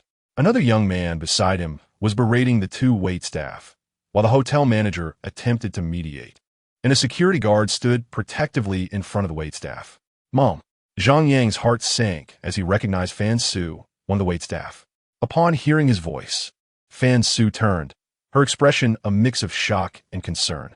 She was astonished by his sudden appearance and worried that his arrival was ill-timed, given the trouble she was currently facing. Fan Su frantically gestured for Zhang Yang to leave, but he ignored her and approached, causing her heart to plummet. "What are you doing here? You need to go." Fan Su urged him as he drew near. "Leave through the side door, and I'll come home later." Seeing the red, swollen marks on Fan Su's face, Zhang Yang's heart ached, and a surge of anger coursed through him. "Who did this?" he asked, struggling to contain his emotions as he gently touched her bruised cheek. "Son, please leave now, I beg you." Fan Su was on the verge of tears, blaming herself for her inability to protect herself, and now her son was also in trouble because of her. Zhang Yang looked into Fan Su's eyes and gave a faint smile. "Who did this?" The young man beside Luo Wei had ceased his tirade after Zhang Yang entered, but upon hearing Zhang Yang's persistent inquiry, he became infuriated and arrogantly replied, "I did it. Do you have a problem with that?" Zhang Yang turned to face him, smiling as he asked, "May I know your name, my friend?" As he approached, the onlookers, the Lu Tu, displayed expressions of astonishment, and Fan Su widened her eyes in disbelief, opening her mouth to speak but hesitating. "I am Ho Fei from Xuanqing," the young man declared proudly, as if his name carried great weight, unaware that to Zhang Yang, it was merely a joke. "Ho Fei from Xuanqing? Then this gentleman beside, you must be Luo Wei from Shishir, right? What are you, to be inquiring about me?" The man in the white suit behind Ho Fei remained seated on the sofa, smoking his cigar without even glancing at Zhang Yang, seemingly too disdainful to acknowledge his presence. Xuanqing is a county in Shishir, implying that he was a local tyrant there. Zhang Yang snorted softly, narrowing his eyes. "Let us set aside who you are for the moment and discuss this slap." Zhang Yang himself was surprised by the courage to utter such words. In the past, he would not have dared to speak in such a manner, even if it were just to the young man in front of him. "What are you going to do? My newly purchased clothes were dirted by her. How can I wear them now? Clothes can simply be washed. Why resort to violence? Is physical confrontation your only method of resolving issues? What did you say, you little brat? Do you think these clothes can be washed just like that? A poor wretch like you will never afford such garments."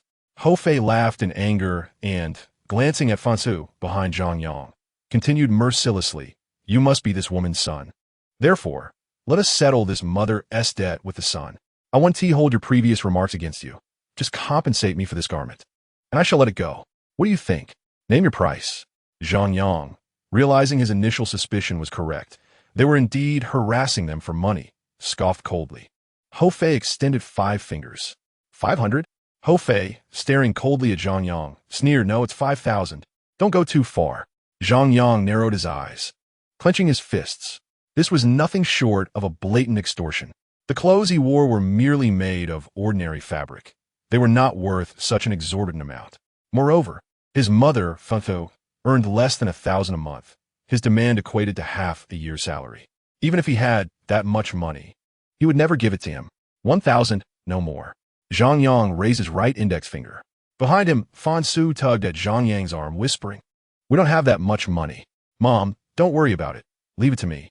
Fan Su was anxious and helpless. Ho Fei turned to look at the blonde youth lounging on the sofa, who was staring blankly at the ceiling, ignoring him. Ho Fei nodded before returning his attention to Zhang Yang. 5,000, not a penny less. Zhang Yang slammed a wad of cash onto the coffee table in front of Luo Wei. This is 1,000. Take it or leave it. Mom, let us go. He reached for Fan Su's hand, intending to leave. Fan Su stared blankly at the money on the table, astonished by how her son had acquired such a sum. Just as they reached the door, several Lutus seated at the dining table stood up to block their path. At that moment, Luo Wei, who had remained silent, let out a grunt, uncrossed his legs, took a deep drag from his cigarette, and approached Zhang Yang. Those here to watch the spectacle should leave, otherwise, they might not be able to walk out. Luo Wei's words prompted Li Sun and the security personnel to promptly vacate the private room. Li Sun hesitated for a moment, glancing at the mother and son before ultimately deciding to leave, as her presence would be of no use. The door to the room opened, and Zhang Yang noticed a crowd outside still watching. Just as the door was about to close, Luo Wei stepped in front of him. Kid, I admire your courage for remaining composed in front of so many enemies. That is a skill in itself. Luo Wei gently ruffled Zhang Yang's hair. Towering over him at 190 centimeters, Zhang Yang, holding on to Fan Su with his left hand, pushed Luo Wei's hand away with his free right. The pushed arm halted in midair, and Luo Wei chuckled coldly, gradually lowering his arm. Fixating on Zhang Yang, Luo Wei smiled, but the expression quickly morphed into one of malevolence. Suddenly, he seized Zhang Yang's hair, forcefully throwing him to the ground.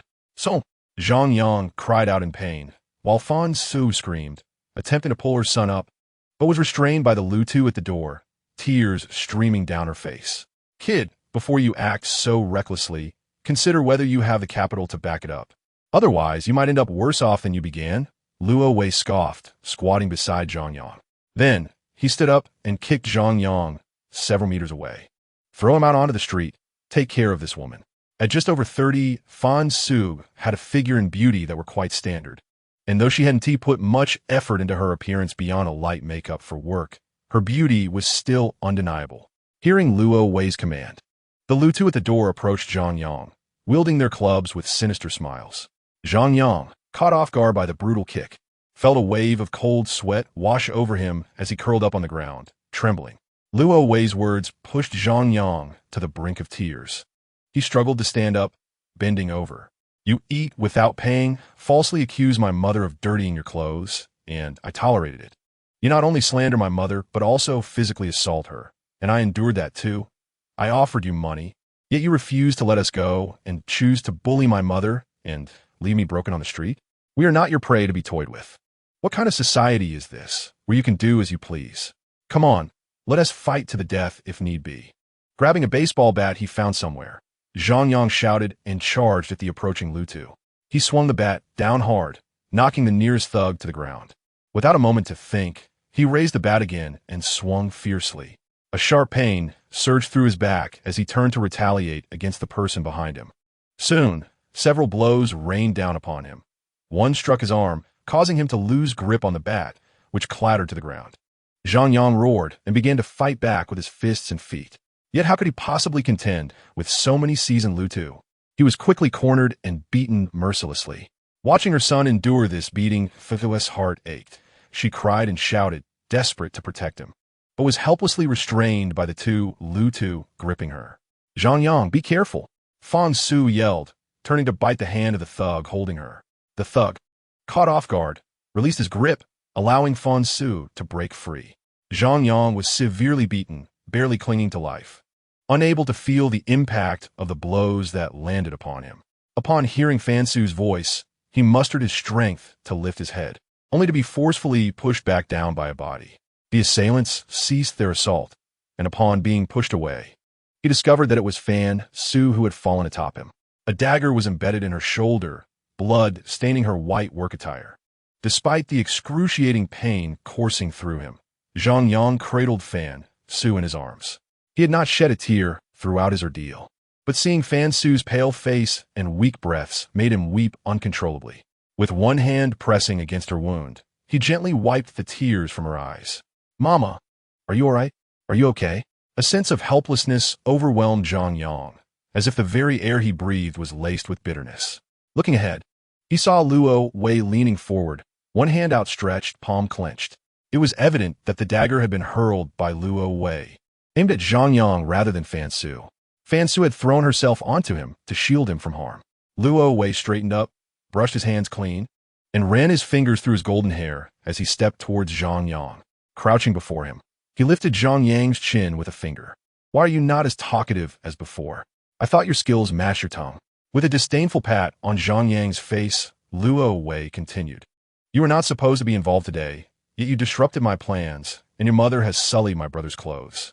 You cannot compensate for that, so... Luo Wei's cold sneer pierced the air. Then you may as well perish. With that, he abruptly stood, snatched a large cleaver from Ho Fei, and swung it towards Zhang Yang's head. A metallic clang resonated through the air. The cleaver had indeed struck something, but it was not Zhang Yang's head. The scene of blood gushing forth that Luo Wei had envisioned did not materialize. What? Luo Wei was taken aback, witnessing his cleaver's blade being caught by the palm of the battered youth before him, whose hand remained unscathed. Impossible. He had exerted considerable force. Even a tree of considerable girth would have succumbed to his strike. He must have missed. Unwilling to concede defeat, Luo Wei attempted to strike again.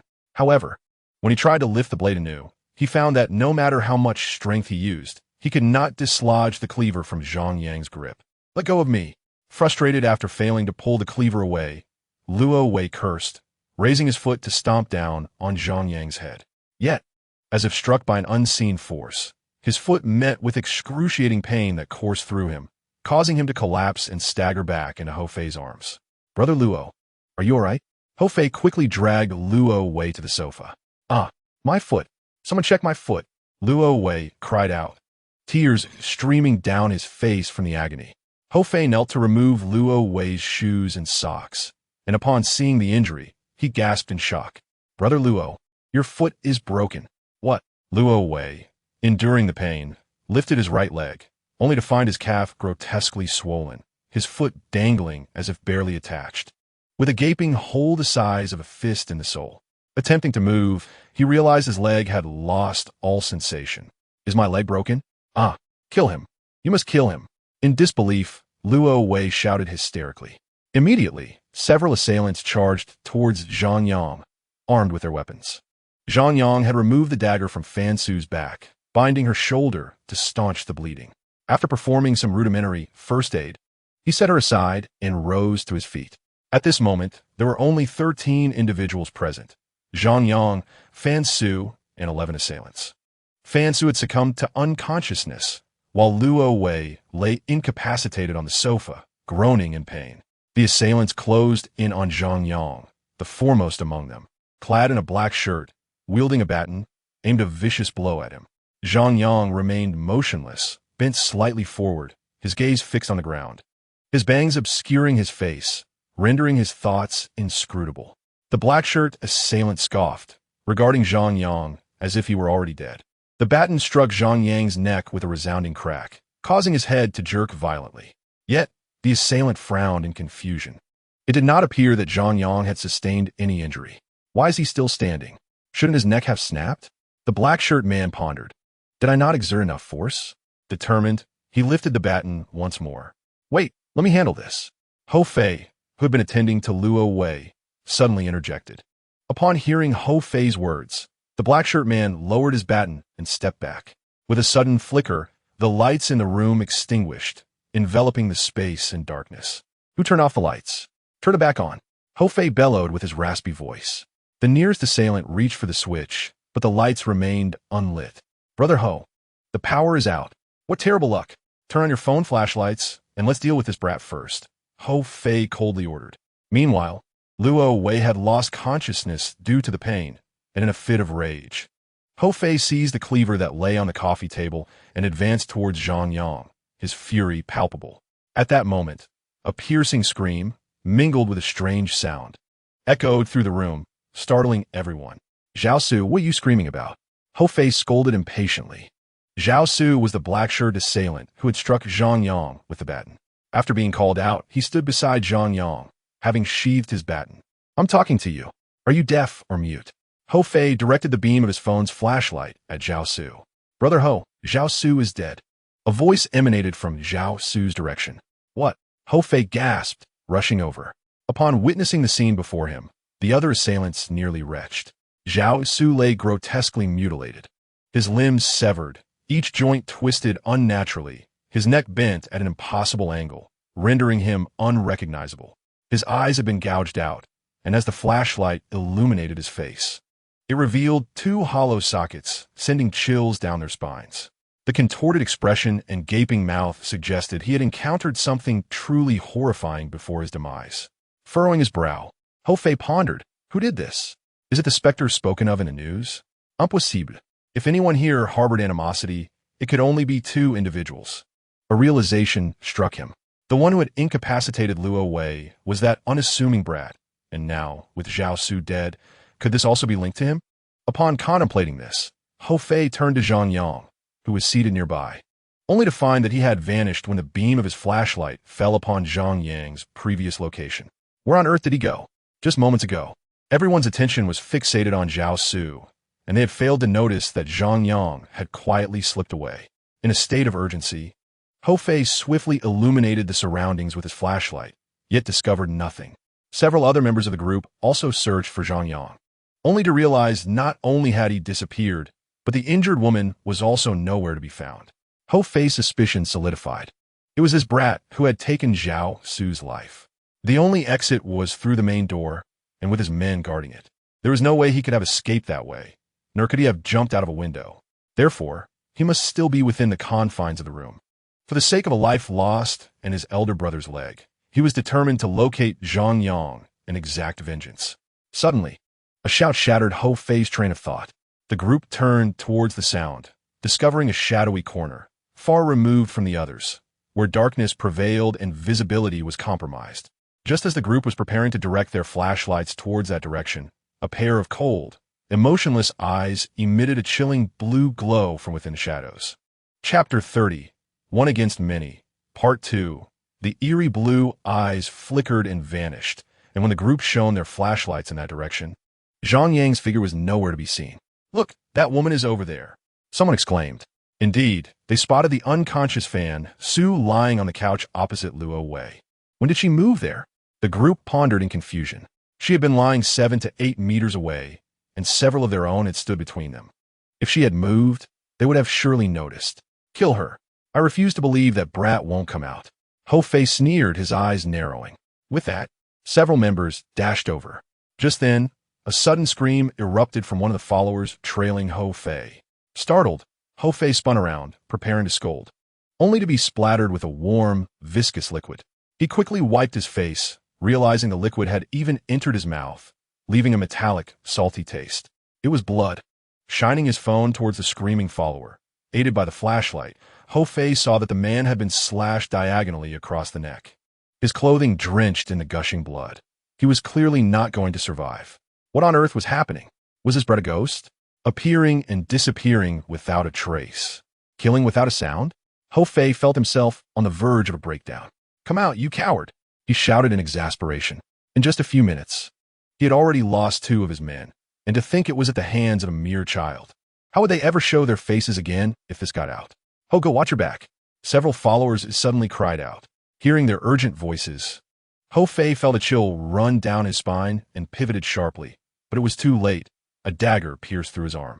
Cold sweat broke out over Ho Fei's body.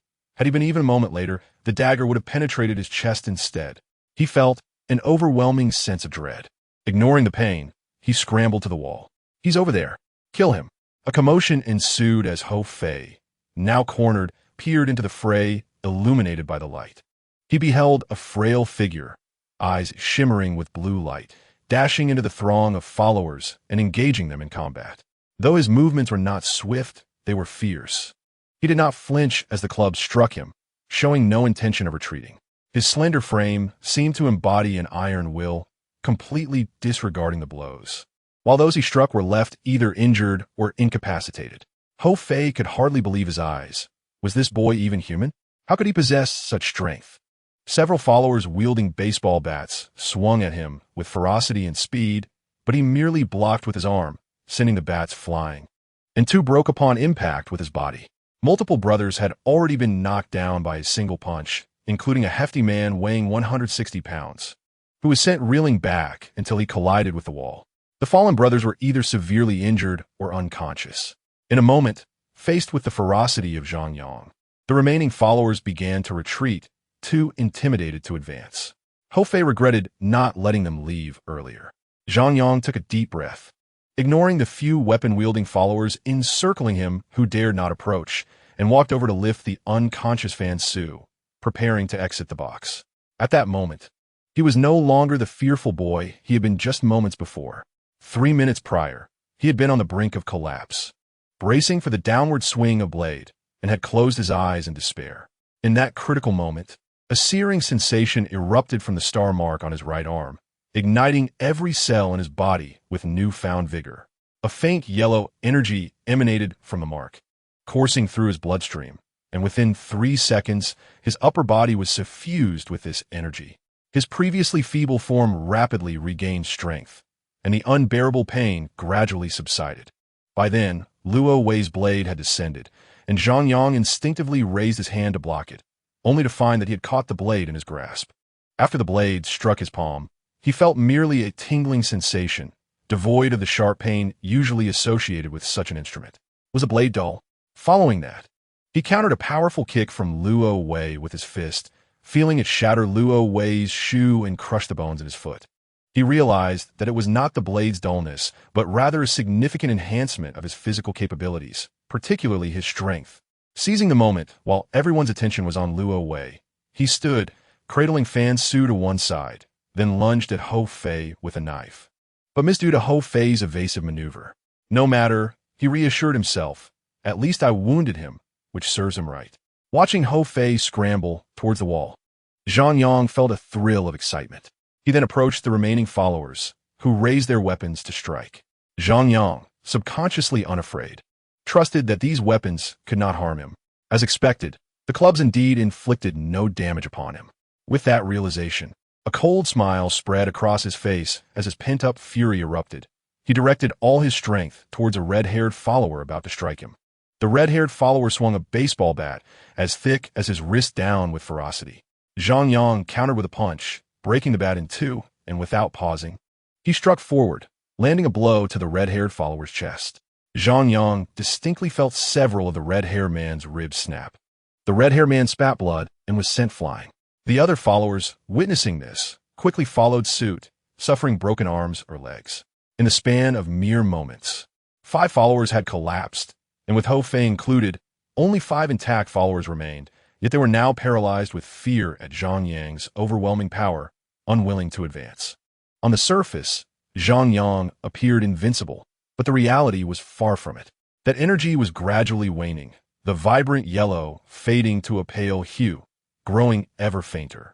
The final blow from the corpulent thug left him gasping in agony. Gritting his teeth, he summoned all his strength and delivered a punch to the thug, pain shooting through his wrist as if it were broken. Yet, Zhang Yang maintained his composure, concealing any sign of distress from those around him. Fortunately, the thugs had lost their nerve and refrained from advancing further. Otherwise, he would have been doomed. With a calm demeanor, Zhang Yang lifted Fan Su and made his way toward the door of the private room. No one dared to impede his progress, and he exhaled in relief, thinking that safety was just a step away. However, at that moment, his legs buckled, nearly causing him to collapse. The movement was conspicuous, and all present noticed. Hou Fei, jolted into action, shouted, "Stop him!" In truth, it was unnecessary for him to call out. The remaining thugs had already charged at Zhang Yang with fury in their eyes. Zhang Yang clenched his teeth and sprinted towards the door, but with Fan Su in his arms, he could not outrun the pursuing thugs. Suddenly, he felt a sharp impact strike his back, as if he had been hit by a chair. His footing faltered, and he fell to the ground, Fan Su tumbling down with him. At that moment, his energy was utterly depleted, leaving him devoid of the strength to continue fighting.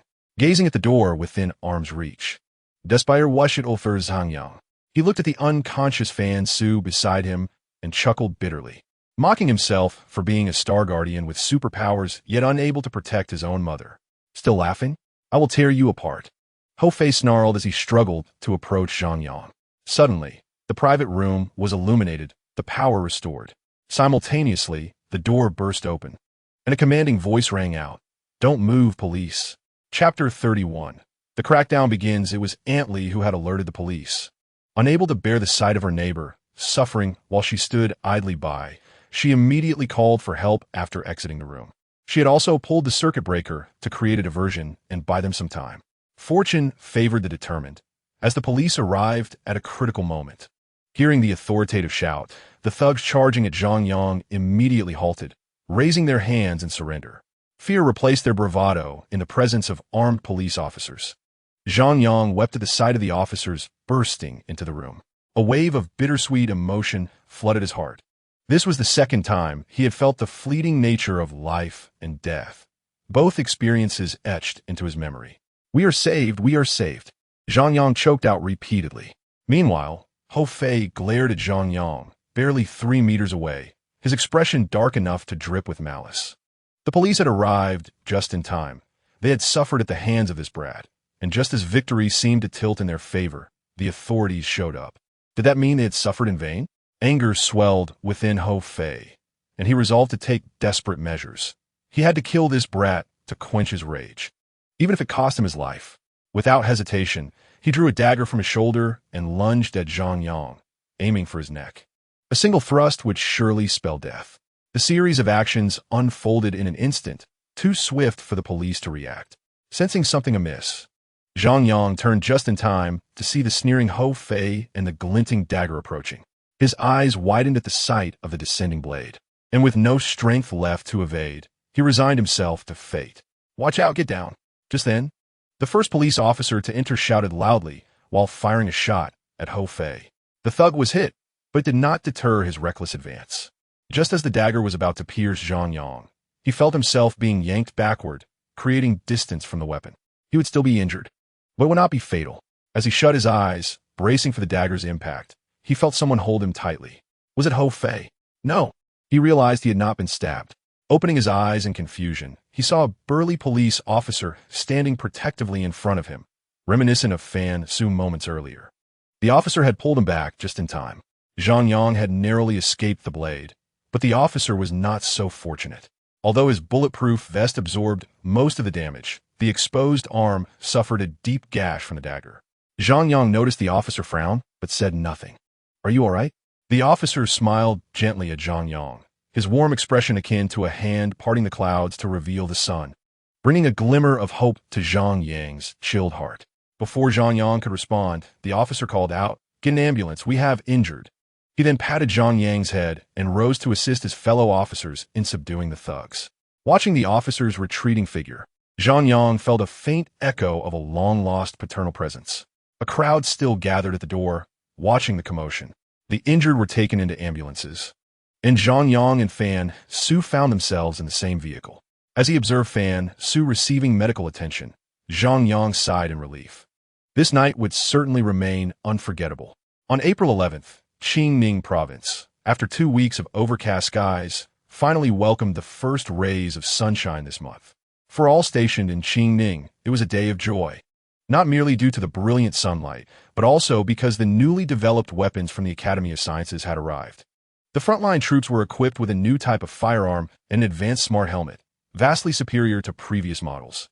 They also received more compact, portable, and palatable military rations. Due to the scarcity of the new equipment, only a select few soldiers received them. Although the Academy promised to expedite the distribution of complete sets to every soldier, those left out could only watch enviously as their comrades wielded the new weapons, lamenting why they were not among the first wave. However, what truly excited all the soldiers was a vial of light blue liquid distributed to each person. Upon learning its purpose, the soldiers were astounded. Despite its significant risks, who could afford to hesitate in the face of life and death? Previous weapons, while adequate, had proven ineffective against certain types of monsters. Now, with this new arsenal, they felt emboldened to confront the creatures. The monsters were concentrated in Pingyuan City, an area of approximately 8,000 square kilometers, devoid of human presence, as everyone had been infected and transformed. Now, within lay hundreds of thousands of these creatures. Over the past fortnight, Reinforcements had swelled to 200,000, combined with the original forces of around 100,000, resulting in nearly 300,000 troops stationed in Qingning. Notably, among the reinforcements were 50,000 soldiers from other nations. Last night, the highest-ranking officials of Huaxia arrived in Qingning via private jet to convene a critical meeting with senior military officers. After an entire night of intense discussion, they decided to launch an offensive against the monsters on April 11th, today gradually tightening the encirclement. Some had even suggested launching a nuclear strike at the heart of Pingyuan City to annihilate all the monsters in one fell swoop and end the crisis. However, this plan was met with strong opposition from numerous high-ranking officials of Qingning, who can guarantee that a nuclear bomb will certainly eradicate the mingling without causing mutations. How will the aftermath of a nuclear explosion be addressed? Ultimately, due to concerns about environmental impact and unforeseen consequences, the plan was abandoned. The final decision was to divide the forces into 8 groups, launching an offensive from various directions to gradually constrict the encirclement, with the new weaponry leading the charge. The extermination teams advanced with remarkable momentum, reducing the radius of the encirclement by 100 kilometers in a mere half-day, with negligible losses among the troops.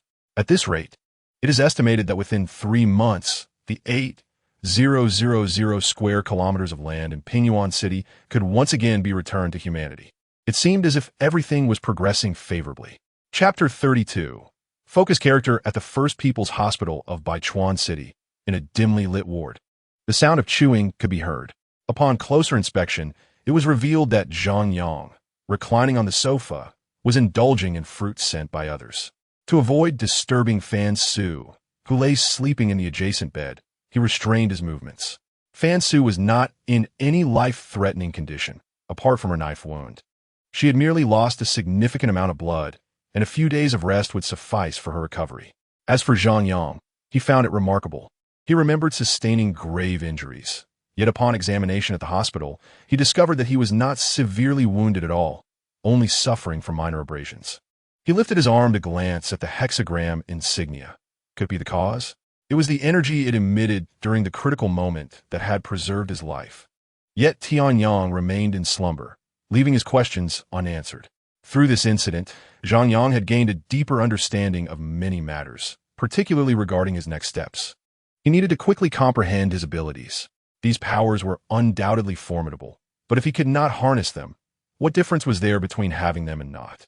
The mingling had already infiltrated ahead of schedule, and here he was, unable to contend with even a few human thugs, let alone confront the mingling. Zhang Yang felt a profound sense of failure. He yearned to discover what abilities he possessed beyond the 8th sense, how to wield them, and what precautions to take, all of which remained a mystery, as Tianyang had divulged nothing before succumbing to his slumber. Upon Tianyang's awakening, he vowed to resolve all his uncertainties. As he munched on an orange, Zhang Yang pondered how he could become stronger. Just as he reached for another orange from the table, he sensed someone approaching his hospital room. Ever since he had awakened the 8th sense, his sensory perception had significantly enhanced, and even without employing the 8th sense, his ordinary awareness surpassed that of a typical person. Zhang Yang approached the door and opened it, only to find a hand poised to knock suspended in midair. Standing outside was Li Dong, who had been about to rap on the door. "Hello, Zhang Yang." Li Dong greeted with a smile, having gathered information about Zhang Yang and Fan Su from his files. "Hello," Zhang Yang replied, somewhat surprised by the presence of the man before him. It was he, the burly police officer who had been injured while protecting him. For some reason, seeing him brought an unexpected sense of joy. Li Dong peered into the room. "Shall we speak outside?" Zhang Yang nodded and followed him to the end of the corridor. "I am Li Dong. You may call me Officer Li or Uncle Li." "Uncle Li," Zhang Yang echoed as Li Dong smiled gently and affectionately ruffled his hair.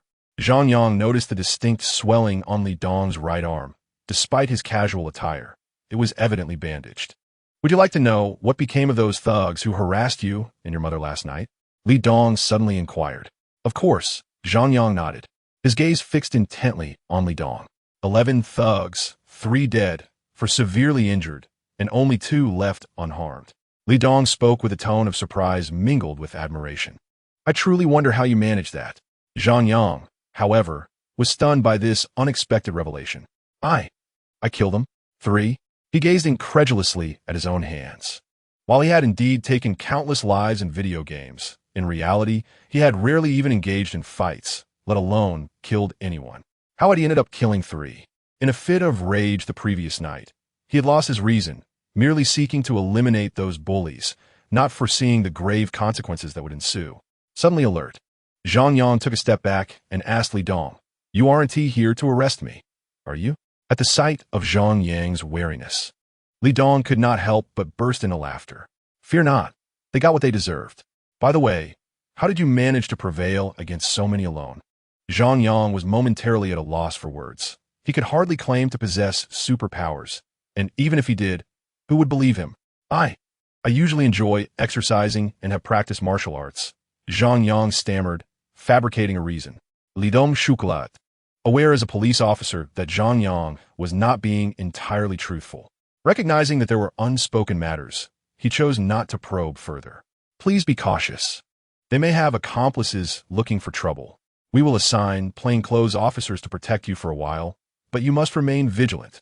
Zhang Yang noted gruffly, realizing that peace would not be forthcoming in the near future. "We will ensure your mother is protected. You may proceed with your affairs." After resting at home for 2 days, Zhang Yang returned to school. Today, he was escorted by plainclothes officers, who parked their vehicle at the school entrance for his safety, a precaution that would remain in place for several days. In truth, Zhang Yang was reluctant to be protected. He felt entirely capable of safeguarding himself. While the presence of plainclothes officers assured a degree of safety, it also curtailed his freedom, rendering the arrangement somewhat counterproductive. Thankfully, this situation was to last only a few days, and he silently hoped that nothing would go amiss during this time as he entered the school. Strangely enough, upon entering the campus, he noticed that everyone regarded him with unusual scrutiny, leaving Zhang Yang perplexed. Typically, he was inconspicuous, with few people knowing him. How had he suddenly become the center of attention? The classroom was sparsely populated, and as soon as he took his seat, several classmates gathered around him. "Zhang Yang, I didn't realize you were so formidable, able to take on 10 at once. Indeed, you've been hiding your talents well." Other classmates chimed in. At that moment, even Zhang Yang, despite his naivety, understood the situation. How had the news spread so rapidly? It had only been 3 days. Yet it felt as if the entire world was aware. Zhang Yang felt troubled, recognizing that this would inevitably bring him significant trouble. He offered no responses to his classmates' eager inquiries, merely smiling in return. It was best to say little, for speaking too much could lead to greater complications. The atmosphere grew stifling, but just then, the arrival of their homeroom teacher, Li Mu, provided Zhang Yang with a reprieve. Li Mu sternly admonished the clustered students, prompting them to return to their seats immediately. "Zhang Yang, please step out for a moment." Zhang Yang exhaled deeply and swiftly followed Li Mu out of the classroom. Article 33, Headline News. Following Li Mu into the corridor, Zhang Yang noticed that the classes had already begun, leaving the hallway deserted. "Are you all right, Zhang Yang?" Li Mu's concern warmed Zhang Yang's heart. "I'm doing well," Zhang Yang nodded in response. "I've come across your recent achievements in the reports, and considering the events from a few days ago, it seems as though you've transformed into a different person. Is there something you find difficult to express?" A sudden realization struck Zhang Yang. He had indeed made the news. It was understandable. Such a significant event was bound to make the local headlines. "Teacher, you're overthinking it. I have no deep-seated issues. I've just been a bit more earnest lately, that's all." Li Mu referred to the incident in his office where Zhang Yang had answered questions. Recently, he had indeed been somewhat ostentatious. It was clear he needed to adopt a more low-key demeanor and not let external influences sway him further, Zhang Yang mused. "All right, take good care of yourself these days. If you encounter any difficulties, feel free to reach out to me." "Of course," Zhang Yang replied with a reassuring smile.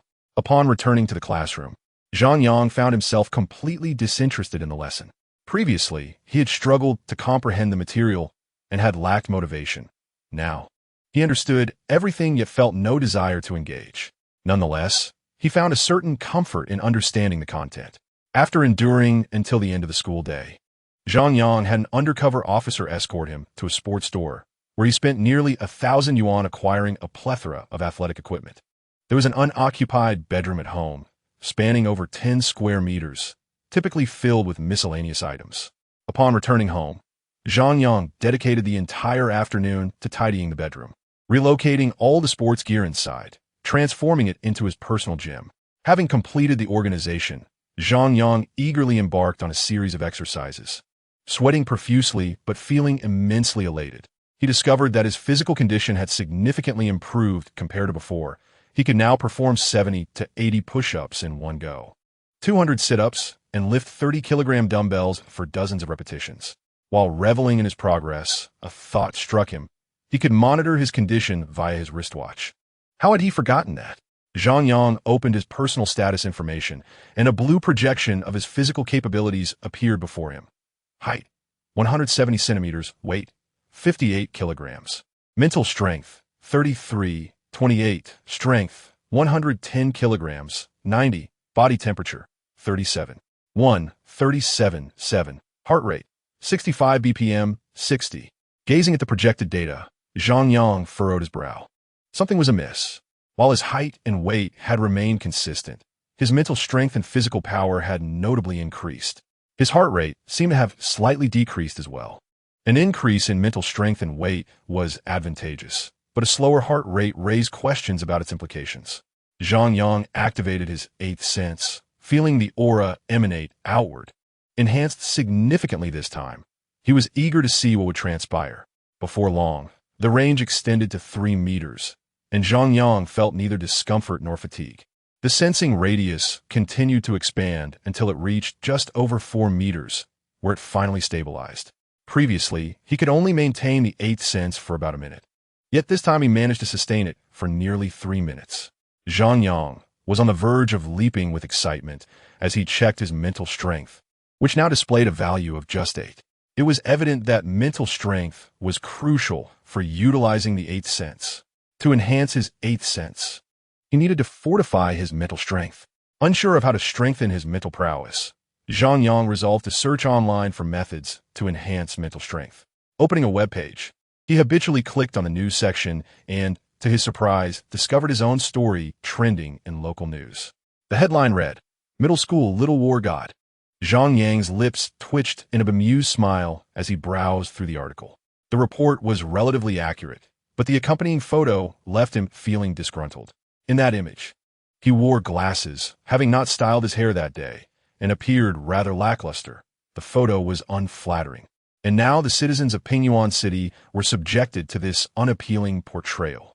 This led Zhang Yang to wonder how the reporter had obtained such an image. Had they perhaps visited the school? Viewing the report, Zhang Yang scoffed. "Tang Ru, is it? I'll remember you." Closing the news, Zhang Yang began searching for information, but found only a haphazard assortment of suggestions, none of which piqued his interest. Perhaps he should wait for Tianyang to awaken and seek his guidance. Speaking of Tianyang, he wondered when he would regain consciousness. As dusk settled in, it was time to deliver dinner to Fan Su at the hospital. Zhang Yang picked up chicken soup and other nourishing items from a restaurant. Outside the hospital room, he encountered Li Dong, the undercover officer assigned to protect Fan Su, who was rumored to be the team leader. Fan Su had already regained consciousness, and, after several days of recuperation, was in significantly better condition. Zhang Yang utilized his smartwatch to check Fan Su's health status, discovering that her recovery was progressing remarkably well. At this pace, she will be back to normal within a week. After dinner, Fan Su and Zhang Yang engaged in conversation. When she inquired about the 1,000 yuan, Zhang Yang recounted how Grandpa and Lin had given him the money. Fan Isu expressed her sorrow and litness misfortune, lamenting that such a kind person had endured such tragic circumstances. Truly, the heavens are blind. As night fell, Zhang Yang, having school the next day, bid farewell to Fan Su and headed home. Along the way, he conversed with the undercover officer escorting him. "Officer Wang, I heard that Uncle Li was once the provincial champion in combat sports." Zhang Yang turned to glance at Wang Liang, who was driving. Indeed, Captain Li is exceptionally skilled in combat. He can easily take on 5 opponents at once. Even the special forces might not stand a chance against him. Zhang Yang was astounded. He hadn't realized Li Dong was so formidable. Why does he always seem so unhappy? Our Captain Li has had a tragic life. He lost his parents on Doomsday, his wife in a car accident, and his son suffers from cerebral palsy. Wang Liang sighed deeply, shaking his head. Zhang Yang couldn't help but feel sympathy for Li Dong, realizing how harrowing his experiences had been. A wave of sadness washed over him, and he opened his mouth to speak but found no words. Just then, the radio crackled to life. A shooting incident has occurred at Building 11 on Shantan Street. A hostage has been taken. Nearby officers are asked to respond immediately. Shantan Street? That's nearby. Zhang Yang glanced at Wang Liang, who was also looking at him. I'll drop you off first. It's all right. I'm almost home. You should go assist. Rescuing the hostage is more important. After a moment's hesitation, Wang Liang ultimately acquiesced. The residential area just 500 meters away was where Zhang Yang lived. Although it wasn't far, the road was difficult to navigate. Driving in and out would undoubtedly waste time, so it was better for Zhang Yang to walk home. Be careful, stay safe, and hurry home. Sure. The car halted by the roadside, and after dropping Zhang Yang off, Wang Liang sped away. Chapter 34, Midnight Heist. Watching Wang Liang depart, Zhang Yang strode toward his home. The endless darkness gradually enveloped the sky, countless stars piercing the night's veil. The night's humidity permeated the air, creating a sense of desolation. Beneath the dim glow of streetlights, Zhang Yang contemplated what he needed to do upon arriving home. He planned to engage in a workout upon returning home, followed by catching up on the news to ascertain the current situation regarding mingling. The thought of Qingming's mingling had always weighed heavily on his heart, prompting him to quicken his pace unconsciously. As he walked, he noticed a large crowd gathered around a vehicle on the opposite side of the road. It seemed that someone had been involved in an accident, or perhaps it was a case of deception. Zhang Yang cast a glance and intended to head home, yet inexplicably found himself drawn towards the scene. After all, it was still early. Upon squeezing into the throng, he discovered that indeed, a person had been struck. In front of a black SUV lay a young man clad in a yellow shirt and blue jeans, surrounded by 3 or 4 individuals engaged in heated discussion. It appeared they were passengers of the vehicle. Additionally, over 20 onlookers had gathered around them.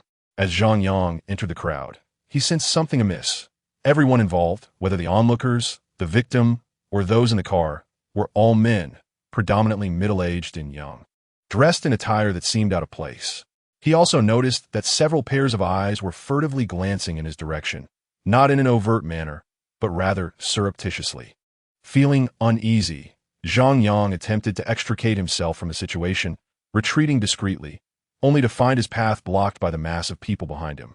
A wry smile crossed his face. Curiosity had indeed led him into peril.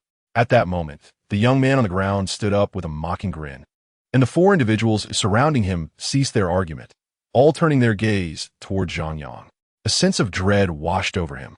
The street was devoid of any other presence, presenting them with an opportune moment to strike. The few individuals within the circle began to advance toward him slowly. Panic surged within Zhang Yang as countless thoughts raced through his mind. To escape this dire situation, he needed to break free from the encirclement. But how could he accomplish such a feat with over 20 people surrounding him? As he observed the advancing figure in the yellow shirt, an idea struck him. A meter-high green belt bordered the street, beyond which lay dense woods. If he could leap onto the SUV and then from there into the greenery, his chances of escape would significantly increase. He just needed to be swift enough to use the yellow shirt's momentum to propel himself onto the vehicle. As he focused on the approaching figure, he mentally urged himself to act. Now was the moment to leap. Zhang Yang surged forward, stepping on the yellow shirt before the individual could react, using the force to vault onto the SUV. Everything unfolded seamlessly. Immediately, the crowd surged into action to apprehend him, and the man in yellow quickly regained his composure, joining the others in encircling the SUV. A faint smile tugged at Zhang Yang's lips as he prepared to leap over the green belt. However, just as he rose, the sharp crack of a gunshot rang out, and he collapsed onto the SUV.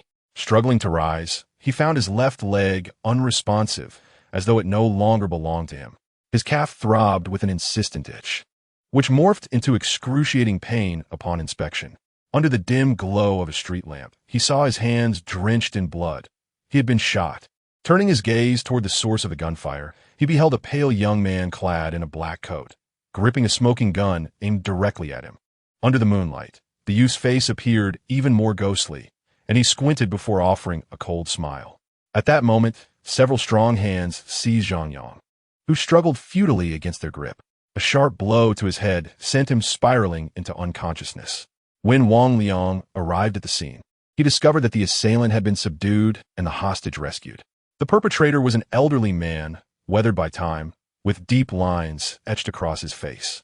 Facing the cold handcuffs, he exhibited no signs of fear, maintaining an expression of calm indifference.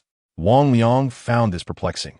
The man appeared entirely unfazed, as though he had anticipated his capture. Inquiring about the details of the apprehension, his colleagues informed him that the old man had robbed a bank and, while fleeing, had taken a passerby hostage when cornered by the police. Remarkably, after only a few minutes of standoff, the old man had voluntarily surrendered. This raised further suspicion in Wang Liang's mind. Despite the late hour, the bustling streets of Xiaodan remained populated, and the commotion had only attracted more onlookers. If the old man had wanted to escape, he certainly had the opportunity. The fact that he surrendered suggested that he had no intention of fleeing at all. Something was amiss. Wang Liang could sense it, but could not pinpoint the issue. Just then, a gunshot in the distance jolted him and his fellow officers. Wang Liang glanced toward the sound, his heart sinking. Zhang Yang. Quickly, he shouted for several officers to follow him. Several police cars sped after Wang Liang toward Zhang Yang's residence. As they passed the site of Zhang Yang's incident, Wang Liang noticed the damaged greenbelt. Just that morning, it had been intact. After searching the vicinity with several officers, they indeed discovered a spent shell, casing, and traces of blood. Taking a deep breath, Wang Liang confirmed the grim reality. Something had indeed happened to Zhang Yang. What on earth were you thinking? You couldn't even handle such a minor situation. What use are you as a policeman? The deputy chief of the police station, Li Dong, berated Wang Liang without an ounce of sympathy. Wang Liang hung his head, speechless. They were partners, and Li Dong was his superior. The intensity of Li Dong's anger stemmed not only from the egregious mistake made by his partner, but also from a personal connection. Zhang Yang was about the same age as his own son, and seeing the innocent and lively Zhang Yang stirred a sense of fondness in him. However, recognizing Wang Liang's good intentions, Li Dong refrained from further reprimand. Dispatch everyone. Contact police stations across the region. We must locate Zhang Yang. The audacity of these criminals was escalating, and it was time to take decisive action. Chapter 35. Warehouse beating Zhang Yang jolted awake, his head pounding, a relentless buzz reverberating through his skull, rendering him disoriented. The intense pain in his left calf distracted him from the throbbing in his head. Looking down, he saw a 2 centimeters diameter bullet hole located 10 centimeters below his knee, the surrounding area stained a vivid crimson, the edges of the wound oozing coagulated blood. He was losing too much blood and felt utterly drained. Regaining his composure, he pressed a hand against the bleeding injury and began to survey his surroundings. This appeared to be an abandoned warehouse or basement, cluttered with debris. A dim light flickered above him, while all the windows were boarded up, preventing any light from entering and obscuring his sense of time. Upon inspecting himself, he realized both legs were shackled by chains, the other end of which was secured to a large pillar in the center of the room.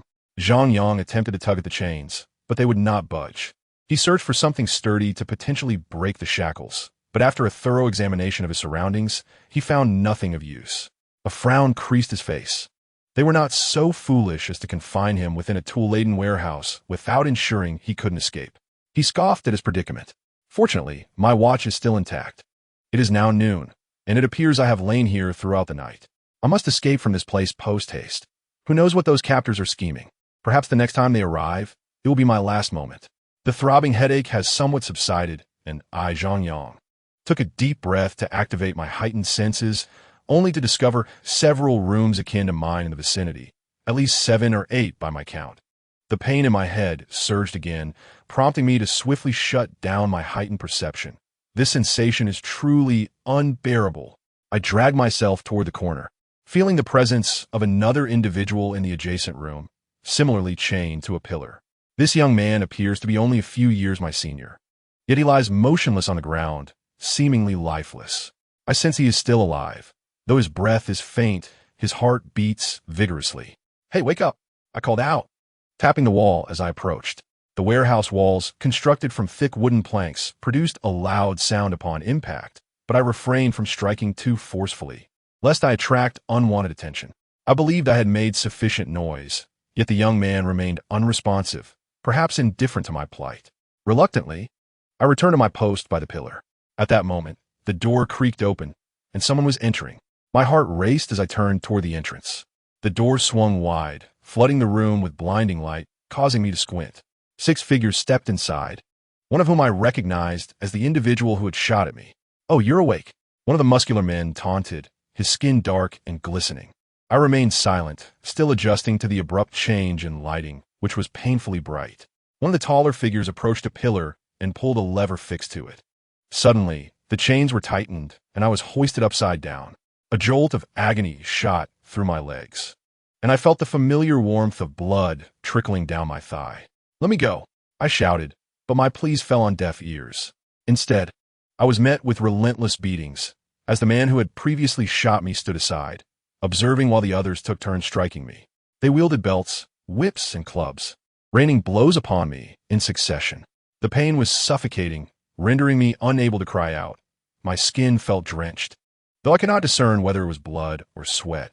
After what seemed like 5 minutes, they paused, panting heavily, and I succumbed to unconsciousness. In the adjacent room, the young man who had been lying on the floor opened his eyes, which were dim and filled with despair. He sighed deeply, then closed his eyes once more, remaining in his prone position, motionless. I did not know how much time passed before I awoke, but the room was empty, leaving me alone. I surmised that the young man next door might have ceased moving for the same reason as I had. The pain was overwhelming, and even the slightest movement resulted in excruciating agony. I lay flat on the ground, my face pressed against the floor, yearning to roll over. But such a simple act eluded me. I pondered why these captors did not simply kill me. It would spare me this immense suffering. Suddenly, I longed for Zhang Yang to be here. He could devise a plan to help me escape. However, ever since his last encounter with Tian Hixing, he had expended a great deal of energy and had yet to awaken. I sighed deeply and checked my status on my smartwatch, realizing that my physical condition was less than half of what it normally was. I estimated that after enduring a couple more beatings, no matter how resilient I might be, I would not survive. Just then, the door creaked open again. I jolted in surprise, then chuckled softly, relaxing my demeanor. What will come, if fate demands it. I shall face it boldly. I had neither the strength nor the will to activate my heightened senses again. Whatever awaited me, I resolved to confront it head-on. I shut my eyes tightly, unwilling to gaze upon the grotesque faces of my captors. Only one person entered, accompanied by the enticing aroma of delicious food. My stomach betrayed me with a growl. I had not eaten in a day, and saliva involuntarily pooled in my mouth. The visitor set a table and 2 chairs nearby. "Oh, trying to tempt me with food? Who knows if you've poisoned it? Let me be clear. I want to eat it even if it kills me." I resolved in my heart.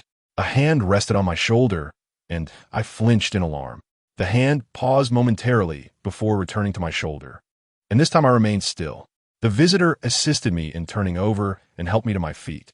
I noticed that the room was not only filled with the scent of food, but also a faint fragrance of perfume. My brow furrowed as I struggled to open my eyes, unable to contain my curiosity any longer. Before me stood a young lady, just a few inches away, smiling gently at me.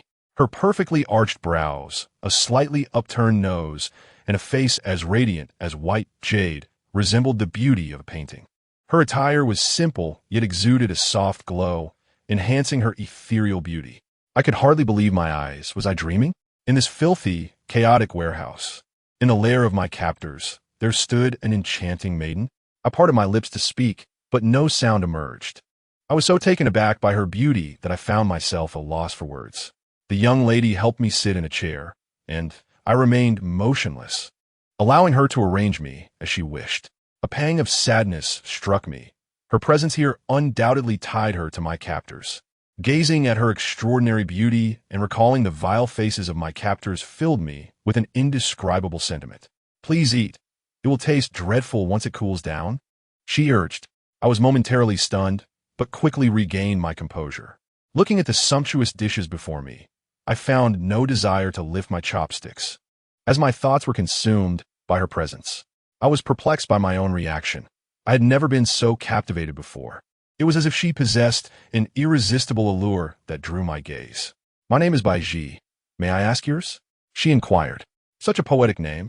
Fitting for one so lovely, I found myself replying, "Zhang Yang." Bai Ji smiled faintly. "Please eat. Otherwise, your body will not endure." Her words jolted me back to reality. Yes, what was I thinking? This was the lair of my captors, and my life was in their hands. Yet, I hesitated to pick up the chopsticks, fearing they might be poisoned.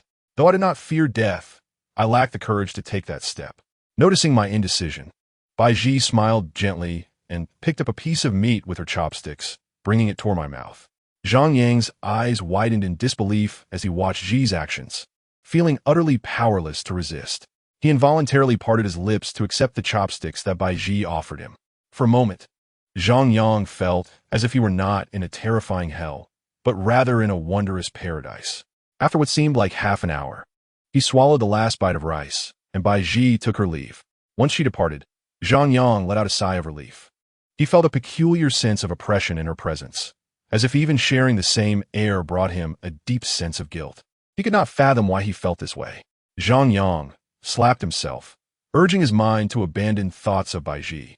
Yet another figure emerged in his mind, that of a young man from his neighborhood. Feeling much improved after the meal, Zhang Yang activated his sixth sense to observe his surroundings. Noticing that the young man next door remained motionless in the same position, he couldn't help but admire the young man a little. He believed he could never endure such a display of fortitude. Looking down, he discovered that the gunshot wound was showing signs of healing, and upon removing his shirt, he realized that the injuries from today had also healed significantly. Could he possess a rapid healing ability? This revelation filled Zhang Yang with both joy and sorrow. He rejoiced at the prospect of not fearing injury, as he would heal swiftly. Yet he lamented the potential increase in the frequency of beatings should the gang discover this fact. At that moment, the sound of a door creaking open next door caught his attention as a gang member entered the young man's room. Zhang Yang focused intently on sensing what transpired within. Two muscular men entered the room, saying nothing as they stripped the young man of his outer clothing and proceeded to beat him mercilessly. The young man did not resist, as if he had grown accustomed to such treatment. Zhang Yang observed him bite down on his teeth rhythmically, a method that seemed to significantly alleviate his pain. The young man's body, already burdened with serious injuries, trembled under the new assault.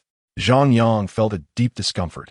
This young man must have been subjected to brutal beatings regularly and had likely developed a means to mitigate the pain.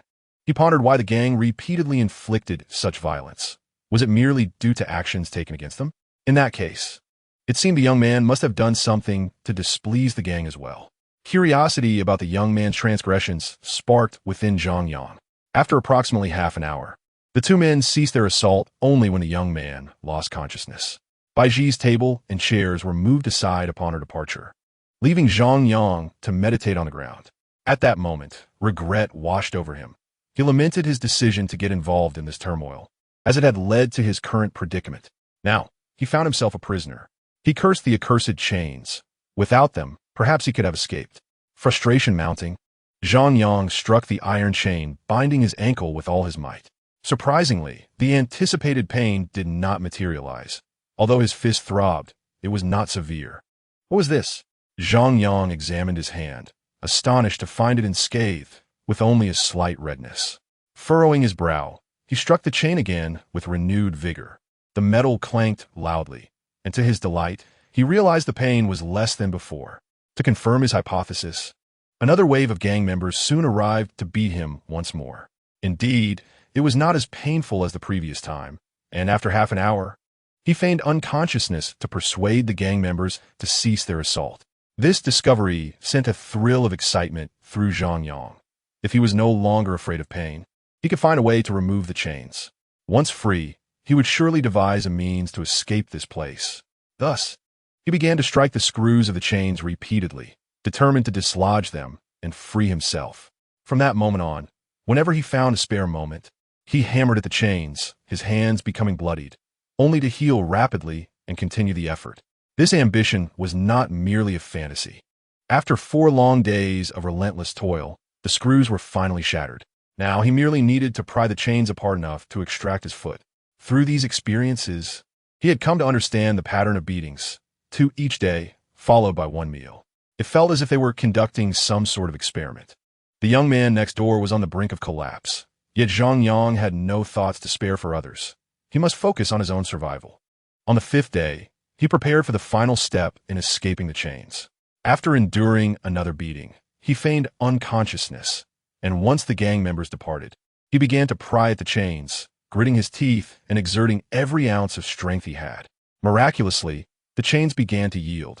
Hope surged within him, and he pushed harder. Just as he was about to succeed, a voice echoed in his mind. "What are you doing?" Zhang Yang jolted, his fist crashing onto the floor. "Tian Yang? You're awake. What are you doing? Have you lost your mind?" The newly awakened Tian Yang questioned incredulously. Zhang Yang recounted in detail the events that transpired during Tian Yang's slumber, leaving him speechless. To think that so much could happen in such a short span of time. However, upon hearing of the emergence of the Ming Ling, Tian Yang's brow furrowed with concern. That shouldn't be possible. There are still 344 days until the first space-time rupture appears. Where could the Ming Ling come from? Could it be a consequence of the explosion? No. They lack such formidable defenses. What could it mean? Tian Yang racked his brain for answers, as did Zhang Yang.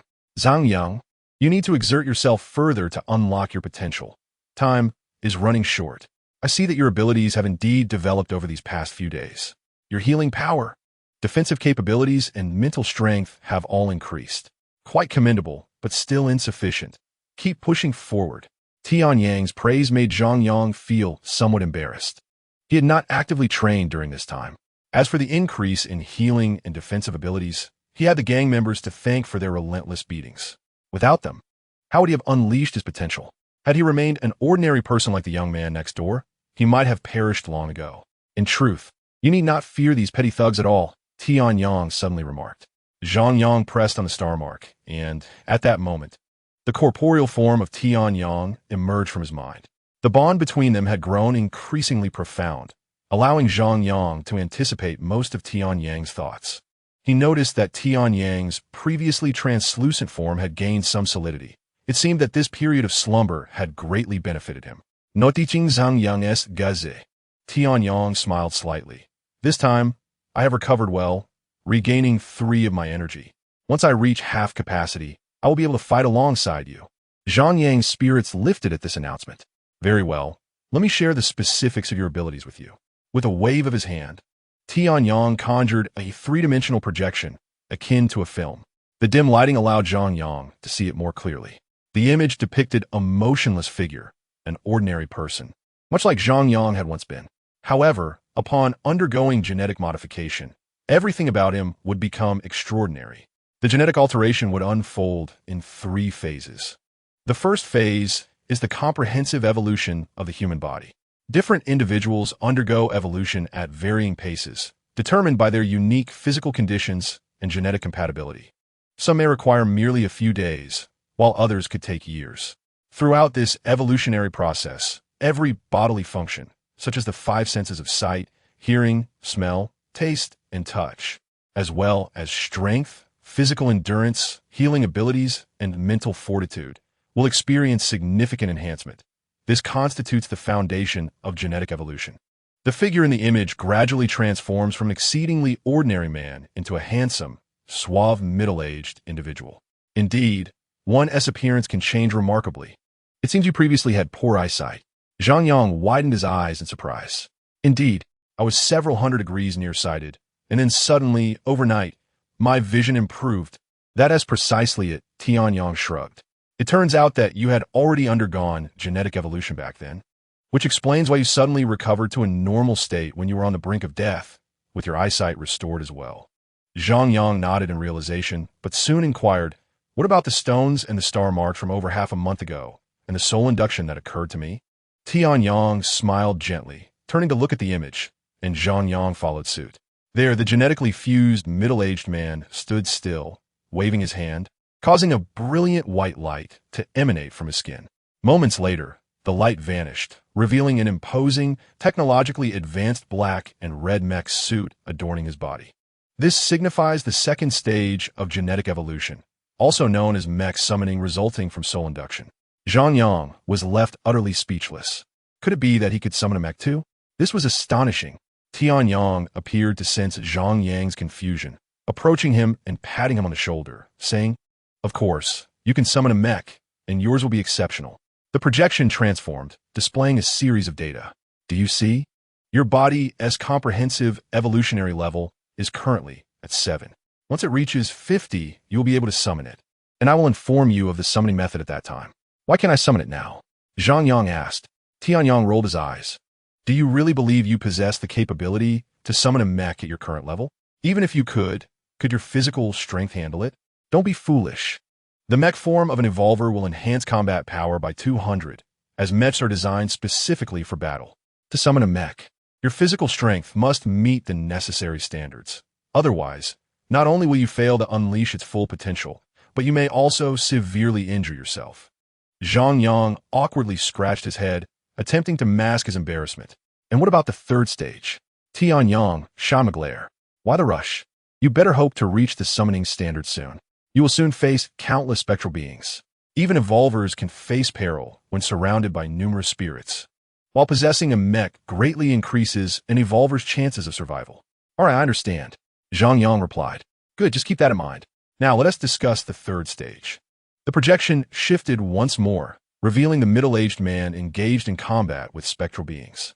His black and red mech radiated dazzling light with every movement, akin to a glimmer of hope in the darkness.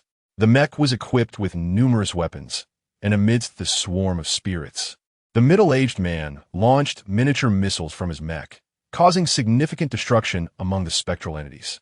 However, this was not enough to turn the tide.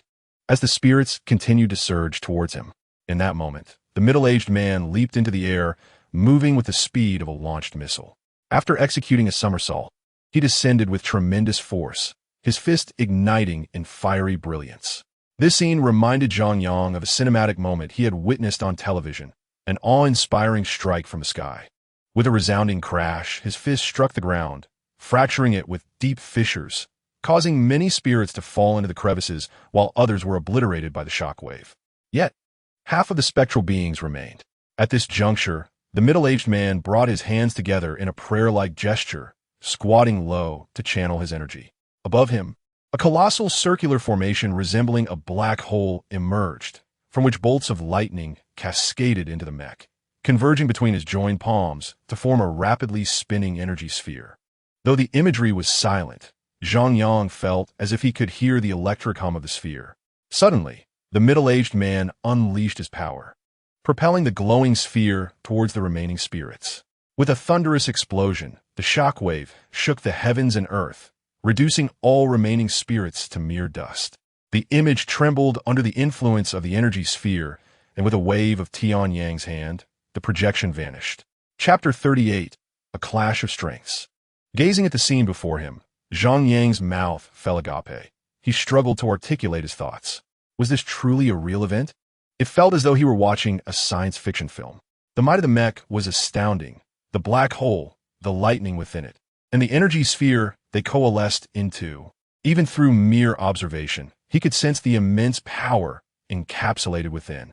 Zhang Yang clenched his fists, pondering when he might reach such heights himself. This represents the third stage, the power of control. As the name suggests, control pertains to the mastery over the fundamental laws of existence. Elements such as water, fire, electricity, earth, wood, and all entities therein. The strength attained at this stage is not the ultimate power, once the laws are mastered. The energy released by an evolver summoning a mech can rival that of a black hole. At that point, your energy will be symbolized by the black hole itself. It is crucial to understand that only those evolvers capable of unleashing energy equivalent to that of a black hole can be deemed qualified as Star Guardians. You have a long journey ahead of you. Tian Yang S. Ernest word solidifit, Zhang Yang S. Resolfe. Trust me, I will strive to become a qualified Star Guardian. No, merely being a qualified Star Guardian is insufficient. You must aspire to be the most formidable among them. Zhang Yang nodded, but suddenly seemed to realize something. That middle-aged man, he resembles me, doesn't he? Zhang Yang affirmed with a nod. Indeed, that middle-aged man is me. Yang regarded Zhang Yang with a knowing smile. Were you not an artificial intelligence? Yes, I am currently an artificial intelligence, but before my physical body perished, I was human. This revelation left Zhang Yang astounded. Your physical body perished? So, you have already died, yet your consciousness remains? Indeed, during the Cataclysm War, my physical form was destroyed, but the functional capabilities of an evolver preserve my brain. The Tianna people utilize my brain to create the current version of me, the superintelligent AI, Yang. Zhang Yang could detect the sadness in Yang's tone. While he lamented the loss of Yang's physical form, he also marveled at the advanced technology of the Tianna people. The ability to craft robots from a brain was beyond imagination. He wondered when Earth might reach such a technological level. Someone is coming. Zhang Yang pressed the star mark, and Yang returned to his mind. As the door opened, 3 individuals entered: a young man in black attire, a bald middle-aged man, and a muscular man bearing his upper body. These were the very 3 who had been relentlessly assaulting Zhang Yang over the past few days. We must leave now. Yang's voice echoed in his mind. What should I do? Do not inquire. Do not claim to be innocent of having taken a life. Zhang Yang stood in stunned silence, contemplating whether he was to kill once more. The last act of murder resulted from a state of self-forgetfulness. Otherwise, he would never have dared to take a life. Yet now, how could he once again enter that very state? As expected, 3 men entered, prepared to commence their brutal assault on Zhang Yang. However, at that moment, the iron chain around Zhang Yang's ankle snapped open. Oh no, I had completely forgotten about this, Zhang Yang lamented, realizing he now had to confront these ruffians before him. Hey, not bad for a kid, thinking about escaping even after taking such a beating? Looks like we went too easy on him, scoffed one of the burly men who, with his bare upper body, mocked Zhang Yang after picking up the damaged chain from the ground. The other 2 echoed his sentiments. This kid has a decent physique. The guy next door has already breathed his last. Let us put in a little more effort today. All right, let me go first, said the bald man in a black short-sleeved shirt as he brandished a belt and swung it toward Zhang Yang. Yet, Zhang Yang would not sit idly by. Previously, he had been trapped by the chain, but with it now gone, it would be foolish not to flee. With a crack, the belt sliced through the air, creating a sonic boom that sent shivers down the spines of the 2 ruffians behind him. It was evident just how much force the bald man exerted. To his surprise, he missed, and in a fit of rage shouted, "Dare to dodge? You're in for it today. Let's catch him first." Sure. The warehouse was small, barely 30 square meters, cluttered with various odds and ends, making the already limited space feel even narrower. Before Zhang Yang could take 2 steps, he found himself cornered against the wall. The bald man tugged at his belt, sneering as he approached Zhang Yang. Don't hesitate. Strike now. You've wasted too much time. Yang's voice echoed in Zhang Yang's mind, heightening his anxiety. The bald man raised his arm and swung down hard, but Zhang Yang leaped up just in time to evade the lash. Though his recovery abilities were quite strong at the moment, being struck by that belt would certainly not be pleasant. As he descended, he landed on a nearby crate, using it to propel himself towards the bald man. Before the bald man could react, Zhang Yang delivered a powerful kick to his face. The bald man roared in anger, swinging his fist at Zhang Yang. Initially, Zhang Yang intended to evade, and he could have, but upon seeing the incoming punch, he could not resist the urge to confront it head-on. The bald man was a hefty brute, weighing over 200 pounds, and Zhang Yang's fist seemed insignificant in comparison, akin to an egg striking a rock. The 2 fists collided with a sickening crack. "Ha! Just as I expected. Your hand must be broken," the bare-chested man scoffed. Yet, the young man in black clapped him on the shoulder. "What's wrong? Was I mistaken?" The half-naked man turned to the young man, only to find him staring wide-eyed at something incredible. "What are you doing?" he exclaimed, turning to see the bald man crouching on the ground, convulsing while clutching his fist. "See? I told you his hand was broken," the half-naked man sneered. But as he spoke, realization dawned upon him. Wait, why is it the bald man's hand that's broken? At that moment, Zhang Yang felt a sharp pain in his own fist. In that fleeting instant when their fists met, the energy that had once compelled him to kill surged back within him. To his astonishment, his punch had indeed shattered the bald man's hand, albeit he had only struck the back of it. Seizing the moment of distraction, Zhang Yang unleashed another punch to the bald man's neck. Blood sprayed forth as the bald man stood dazed before collapsing to the ground. Chapter 39. Escape from the warehouse. The two ruffians behind the bald man were left gaping in shock at the scene before them. How is this possible? The bald man is dead. How could this happen? In the blink of an eye, the bald man had perished. How had this kid managed to do such a thing? The two men felt as though they were trapped in a dream, yet the stench of blood forced them to confront the grim reality. Damn it, you're dead. The half-naked man, having procured a metal rod from somewhere, perhaps from the instruments of torture, hurled it at Zhang Yang while the young man in black charged in from the side. Zhang Yang was astonished by his newfound strength as he saw the approaching ruffian. He deftly sidestepped the metal rod, but was then knocked to the ground by the young man in black. The rod struck the lifeless body of the bald man with a sickening crack, embedding itself within him, undoubtedly breaking bones. Zhang Yang, having been toppled, gasped for breath as the kick had landed squarely on his chest. Half kneeling, he quickly sprang to his feet and jumped onto a nearby shelf. For the two ruffians were charging at him once more. Tianyang, what is this energy? How do I wield it?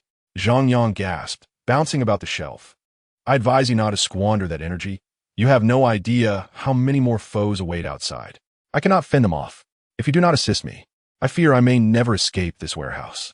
Zhang Yang accidentally misstepped, but fortunately, he reacted swiftly and dodged the two men's attacks, leaping back onto the shelf. Humph. If you cannot handle two ordinary men, then perhaps you have no business being a Xingwei, Tianyang retorted before ignoring him. Zhang Yang was left speechless. Indeed, he was a man destined to protect the earth. How could he be afraid of merely two ordinary men? Besides, had he not already killed one? Adding to the three he had slain days prior, for lives had fallen to him. What was two more? Very well, you shall be the fifth and sixth. Let the path of slaughter commence here. Zhang Yang squinted, halting his retreat and standing firm. As he paused, the half-naked man's metal rod struck him squarely on the back. Zhang Yang gritted his teeth in pain, yanking the rod towards him, pulling the half-naked man closer, then leaping down. The half-naked man stumbled, and Zhang Yang seized the opportunity to kick him down as he darted past the young man in black, who was attempting to assist his companion. Zhang Yang made his escape from the warehouse. What are you still doing? Hurry and chase him. The half-naked man shoved the young man in black, springing to his feet and rushing out, the young man closely following. Upon emerging from the warehouse, Zhang Yang was momentarily dazed, unsure of where to run. For outside lay countless identical warehouses, nearly 100 by his estimation. First, I need to shake off these two ruffians, Zhang Yang muttered to himself, hastily selecting a direction and sprinting away. Over there, pursue him. The half-naked man activated the alarm mounted on the warehouse door, triggering a deafening siren. Not far away, in a wooden cabin atop a nearby hill, a young man sat in a chair, savoring tea. The young man possessed a fair complexion and striking features, adorned in pristine white attire, exuding an air of elegance. However, the shifty, rodent-like eyes marred his otherwise handsome visage, rendering his presence rather unsettling. He lifted a teacup, deftly skimming the tea leaves with its lid before gently blowing, and consumed the entire cup in a single gulp. No sooner had he set down the cup than a remarkable young lady refilled it. Had Zhang Yang been present, he would have instantly recognized these two individuals in the room. The young man was indeed the one who had shot him, while the lady was Bai Ji, who had delivered meals to him just a few days prior. It was perplexing to consider what motivated the second brother to conduct such experiments. The mere thought of these individuals surviving even a second left him profoundly uneasy. The young man offered a resigned smile and picked up a book from the table. Bai Ji continued to refill his cup. Third brother, you ought not to constantly speak of death and killing. The bloodshed you carry is far too heavy. Life holds but a modicum of joy, and if one cannot partake in that, what purpose does existence serve? Bai Ji shook her head and poured herself a cup, drinking it down in one go. That Luo Wei is truly a fool, humiliated by a mere child. The young man set the book down and stood, moving to the window to gaze outside. Thankfully, the boy had been apprehended. Despite Luo Wei's incompetence, he was still one of our own, and to bully him on my territory signifies a blatant disregard for my authority. Once the second brother completes his experiment, it will be the boy's demise. Bai Hai coldly remarked, his eyes narrowing slightly, while Bai Ji behind him shook her head in resignation. Fourth sister, you need not concern yourself. Just then, before Bai Hai could finish his sentence, an alarm blared from below, followed by the ringing of the phone on the table. "Hello, what is it?" Bai Hai answered the call. "Third brother, that boy has escaped," a breathless voice replied. "Who?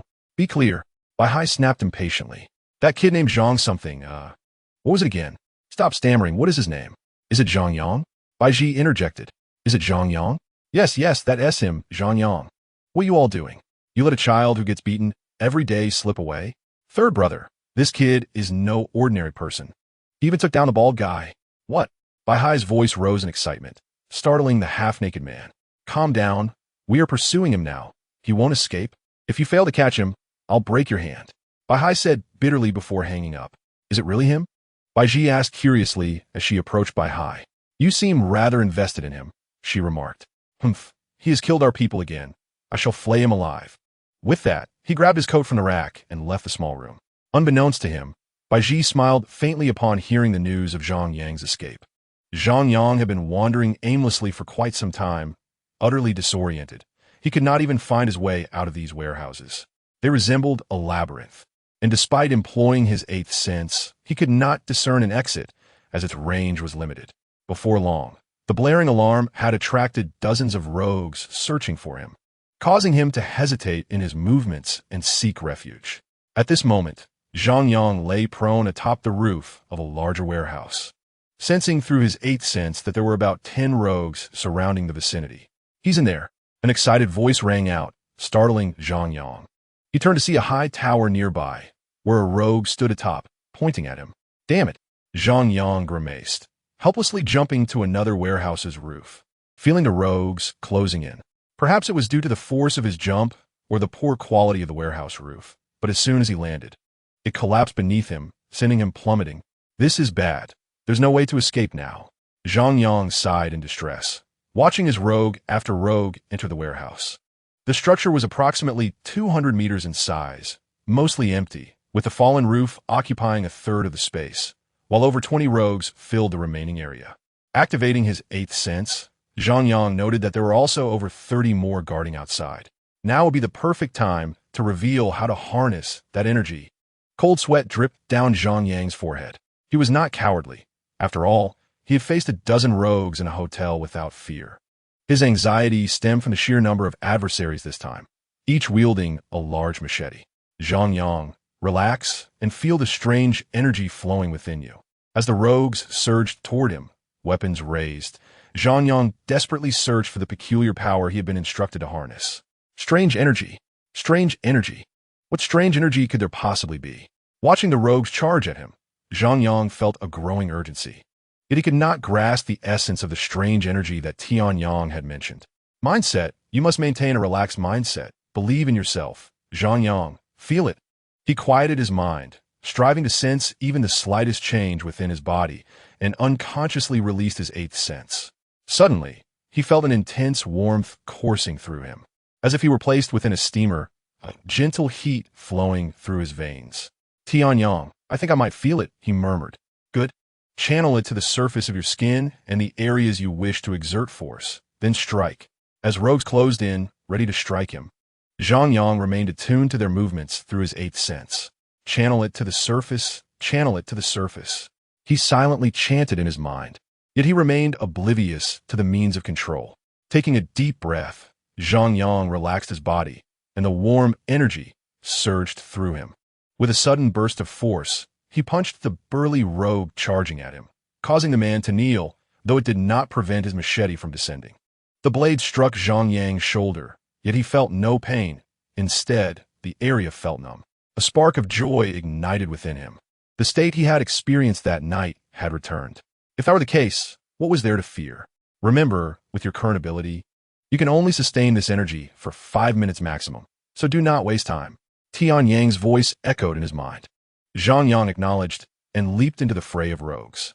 He discovered that not only had his strength increased, but his agility and speed had also significantly improved. Before him stood a young man of similar build, who, upon seeing Zhang Yang land before him, raised his machete without hesitation, a testament to his familiarity with combat. Zhang Yang smirked coldly, effortlessly dodging the strike and delivering a powerful kick to the young man's thigh. The young man cried out, collapsing to one knee. However, Zhang Yang would not let him off easily, driving his knee into the young man's face, rendering him unconscious. As Zhang Yang engaged the young man, several other rogues brandished their weapons, aiming for his back. Spotting a metal trash can lit on the ground, Zhang Yang swiftly grabbed it in one hand and picked up the young man's dropped machete in the other, using the lid as a shield behind him. A series of resounding strikes echoed through the air as a blade swung towards Zhang Yang, crashing against the lid of a trash bin. The impact carved deep gashes into the lid, with one knife even penetrating it and wounding Zhang Yang. Turning his head, he discovered that the assailant was the previously encountered half-naked man.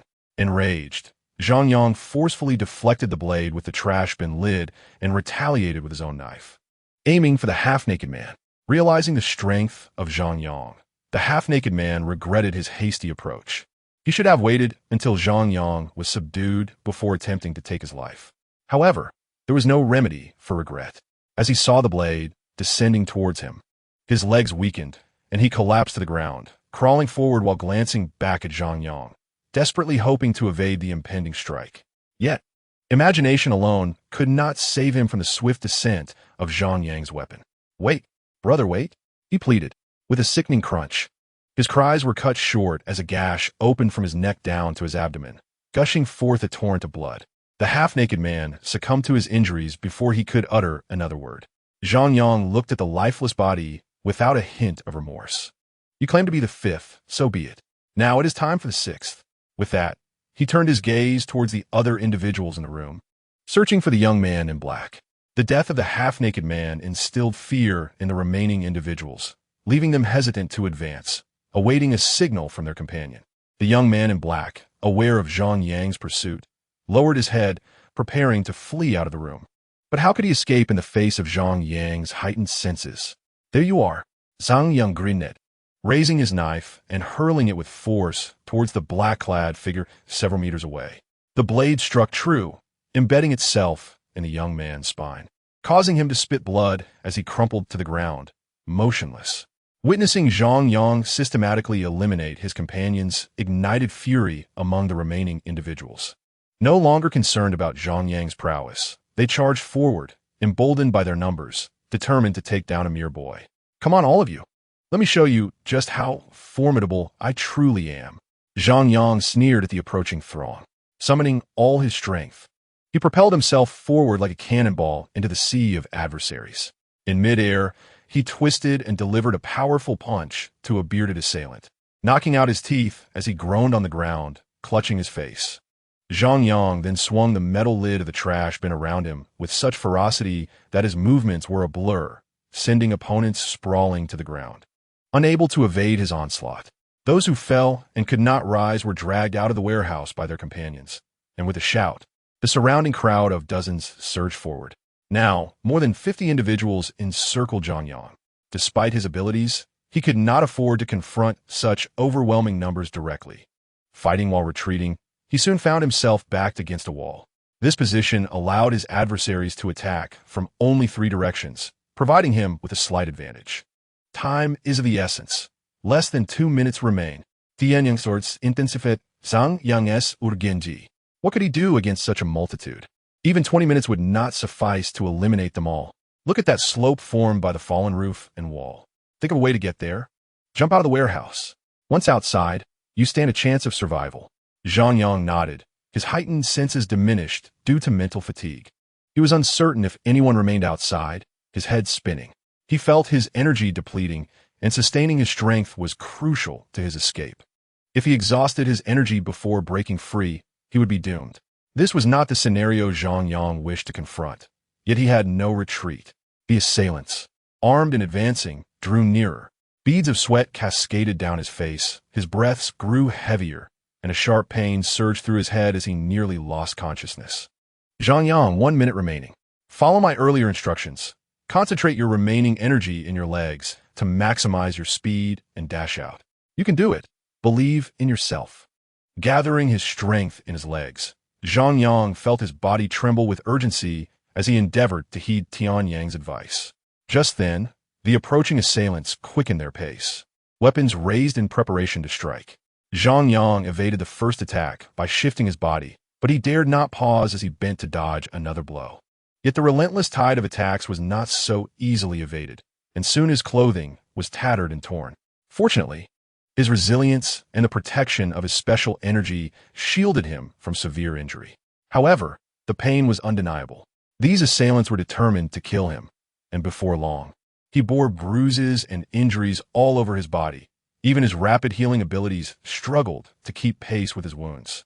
"Ah, I'll get my all," Zhang Yang yelled, charging towards the nearest assailant, easily toppling him and seizing his weapon. With a knife in hand, he swung it fiercely, and a cacophony of screams erupted as he felled 3 or 4 opponents. Zhang Yang's sudden ferocity startled the encircling foes, causing them to hesitate momentarily. Seizing the opportunity, he discarded the knife and sprinted towards the slope with all his might. His speed left the surrounding assailants stunned, and he successfully reached the rooftop. As his special energy waned, he realized he had truly accomplished his escape. Zhang Yang's heart raced with anxiety. The assailants soon regained their senses and scrambled towards the slope. However, the weight of so many individuals caused the roof to collapse beneath them. Quick on his feet, Zhang Yang grasped the ledge of the wall, narrowly avoiding a fall. The warehouse stood 3 or 4 meters high. While not excessively tall, a fall would be painful, as evidenced by the groans of those who had plummeted. With a surge of effort, Zhang Yang climbed up, and those who remained standing quickly fled outside, intent on surrounding him. Zhang Yang was not so foolish. Upon witnessing the exodus, he understood the situation immediately and turned to leap towards another warehouse. This warehouse was the largest among them, and standing atop the ledge, Zhang Yang surveyed the surroundings. Dense forests encircled him, and he could faintly see several dilapidated houses nearby. He surmised that he was in the outskirts. The forest to the east was vast and dense, ideal for his escape. Having made his decision, Zhang Yang immediately set off, unwilling to linger. The assailants below began hurling objects at him. Just moments ago, a knife had nearly struck him. Reaching the edge of the roof, Zhang Yang paused, preparing to leap several meters to the rooftop of another warehouse. He crouched to gather momentum, but just as he was about to spring into action, 3 gunshots rang out. This sound was all too familiar. Only days prior had he been shot in the leg, leading to his capture. The suddenness of it reignited the pain in his calf, which had nearly healed. Among the 3 gunshots, 2 struck Zhang Yang, one injuring his arm and the other his waist. As his legs buckled, he fell from the wall. In his descent, he turned to glance at the shooter. It was indeed him. Zhang Yang squinted, etching the man's visage deeply into his memory. The previously disheveled rogues, believing Zhang Yang was about to escape, erupted with fury, but upon hearing the gunfire, their spirits were instantly revived.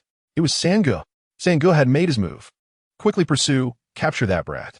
Do not let Sangge down. Immediately, a multitude began shouting. Consequently, everyone in the warehouse rushed outside. On a watchtower more than 10 meters away, Bai Hai lowered the handgun he had been holding, a strange smile crossing his face as he observed Zhang Yang's descent. No one could fathom his thoughts. At that moment, Zhang Yang was sprinting towards the dense thicket. Fortune was on his side. The 2 bullets had struck him before the special energy dissipated, and he had not sustained severe injuries. After being shot, the special energy was exhausted, causing his bodily functions to plummet, particularly his mental acuity, which left him with a splitting headache. A wall abruptly obstructed his path, forcing Zhang Yang to halt with a sharp turn. Frowning at the tall, lengthy wall before him, he realized it was insurmountable. After circling the wall and observing for a while, he found no means of passage. There were no trees nearby, and a small hut stood, yet it was too low. Even if he stood atop it, he could not leap over. The pursuers were closing in behind him, prompting Zhang Yang to dart into the adjacent small hut. Chapter 42. The underground cave. The interior was barren, devoid of anything. It was perplexing. How could such a strange hut exist in the wilderness? Zhang Yang was set. He attempted to dismantle the wooden boards on the wall, hoping to use them to vault over the outer wall, but to his dismay, the wood would not budge. Peering through the gaps between the boards, he saw a rogue less than 20 meters away. Was this how it would end? I refused to accept it. Desperately, Zhang Yang scanned his surroundings for an escape route, but the wall was impenetrable, with sheer cliffs on either side. He could not fly. What options remained? Despair consumed him. As darkness fell and the sky became overcast, signaling another treacherous night ahead, Zhang Yang resolved to venture out in search of a solution. Just then, the ground in one corner of the hut began to tremble. He cast a glance, but quickly averted his eyes, dismissing it as perhaps a rat burrowing. The noise intensified, drawing his attention. Could it be a giant rat? He widened his eyes, fixating on the commotion. Suddenly, a section of the ground flipped over, forming a pit. And a voice emerged. Zhang Yang, hurry down. Who is it? Zhang Yang was genuinely startled. In this secluded hut, someone was concealed beneath the ground, and they even recognized him. Yet, why did the voice sound so familiar? I am here to rescue you. Hurry, we must not linger. Zhang Yang hesitated momentarily. Well, I have nowhere else to turn. My fate hangs in the balance. With that, he leapt into the pit. To his surprise, the pit was quite deep. Zhang Yang felt as though he had fallen 5 or 6 meters. Fortunately, it sloped downward. Otherwise, he might have been killed by the fall. Are you still there? It was pitch black below, his hand unable to discern anything. He sensed the person beneath him was less than a meter away. With a click, a flashlight flickered to life, illuminating the underground space. It was an expansive area, approximately 5 meters in size, resembling a cellar, with a seemingly endless corridor ahead. Zhang Yang had little interest in the surroundings. His focus was on the individual before him. Upon recognizing the person, his mouth fell agape. How could it be you? How are you here? Before him stood none other than Bai Ji, the stunning beauty who had previously delivered meals to him. I am here to save you. Come with me. Bai Ji smiled gently, taking Zhang Yang's hand as they ventured towards the corridor. As they walked, Bai Ji suddenly halted. Why are you trembling? Are you unwell? Zhang Yang was startled, quickly shaking his head and pulling his hand from hers. No, you still haven't answered my question. Bai Ji stifled a laugh. Casting a playful glance at Zhang Yang. You are quite adorable, and your abilities are not insignificant. Zhang Yang remained silent, wary of letting his guard down. He knew nothing of Bai Ji, and who could say whether she was genuinely here to assist him or to cause him harm. The one who shot at you is my brother Bai Hai. I saved you because I despise his bloodlust, and also because I find you quite endearing. Bai Ji playfully tapped Zhang Yang's shin with her finger, leaving him feeling uneasy. I cannot offer you much help. Once we are out, you will have to rely on yourself, so pray that you do not encounter too much trouble. With that, Bai Ji turned and continued deeper into the passage. Zhang Yang remained silent. At this point, following her was his only option. The corridor stretched approximately 200 meters, culminating in a vast cavern that dwarfed the teaching building of his school. Zhang Yang was astonished by the sight before him. This cave was not natural. Every inch bore signs of human excavation, indicating that this cavern the size of a school building had been carved out by people. The capability to hollow out an entire mountain left Zhang Yang in awe of the rogues, despite their dubious nature. The cave contained a dozen smaller openings, each leading to different locations. If you wish to exit, you should choose this one. Bai Ji indicated one of the passages. Zhang Yang approached, examined it briefly, and without hesitation, crawled inside. Regardless of whether your intentions are sincere or not, I am grateful for your assistance. Zhang Yang bowed deeply to Bai Ji before diving into the cave, not looking back. Watching Zhang Yang's retreating figure, Bai Ji smiled softly before turning to leave. Within a minute, the pursuing rogues arrived at the location. He definitely went in here, split up and pursue. The group of over 50 individuals divided into several smaller teams, each entering different passages. Zhang Yang was unaware of how far he had traveled. Since entering the cave, every path appeared identical, with stone walls that seemed to stretch endlessly. Were it not for his steadfast determination, he might have thought he was trapped in a ghostly maze. Finally, after walking nearly 3 to 4 kilometers, Zhang Yang heard the sound of flowing water. He dashed towards the source, discovering a small stream. Following the water, he finally exited the labyrinthine cave. The night had deepened, and a light drizzle began to fall from the sky. Taking stock of his surroundings, Zhang Yang found himself at the foot of a mountain, exhausted and sore. With an empty stomach after more than a day without food, he could not afford to linger. After orienting himself, he immediately began to ascend the mountain. Indeed, upon reaching the summit, he spotted the brightly lit city district, roughly 10 kilometers away. A wave of joy washed over him. He could finally return home. With a lingering sense of trepidation, he cast a final glance at the cave from which he had emerged.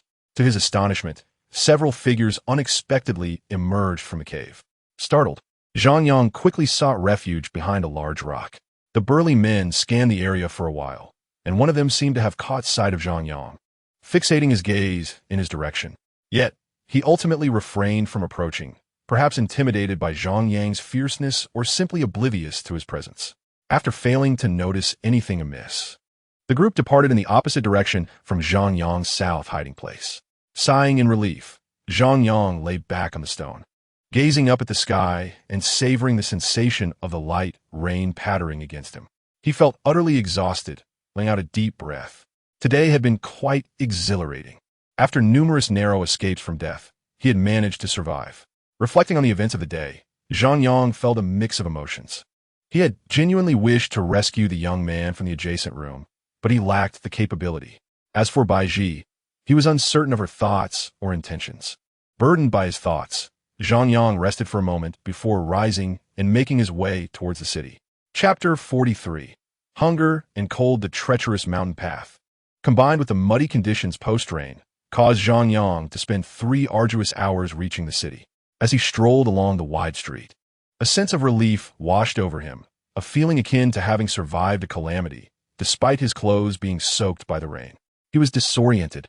Having never been to this place before, it seemed the figures had led him quite far astray. Eager to return home, he wandered the streets, hoping to ascertain his whereabouts to facilitate his journey back. At this hour, the streets were nearly deserted. The feeling of having escaped danger faded, replaced by a profound sense of hunger and helplessness. At the entrance of a square, he spotted several barbecue stalls.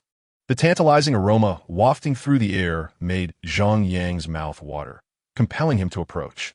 Reaching into his clothing, he rummaged until he produced a 100 yuan note.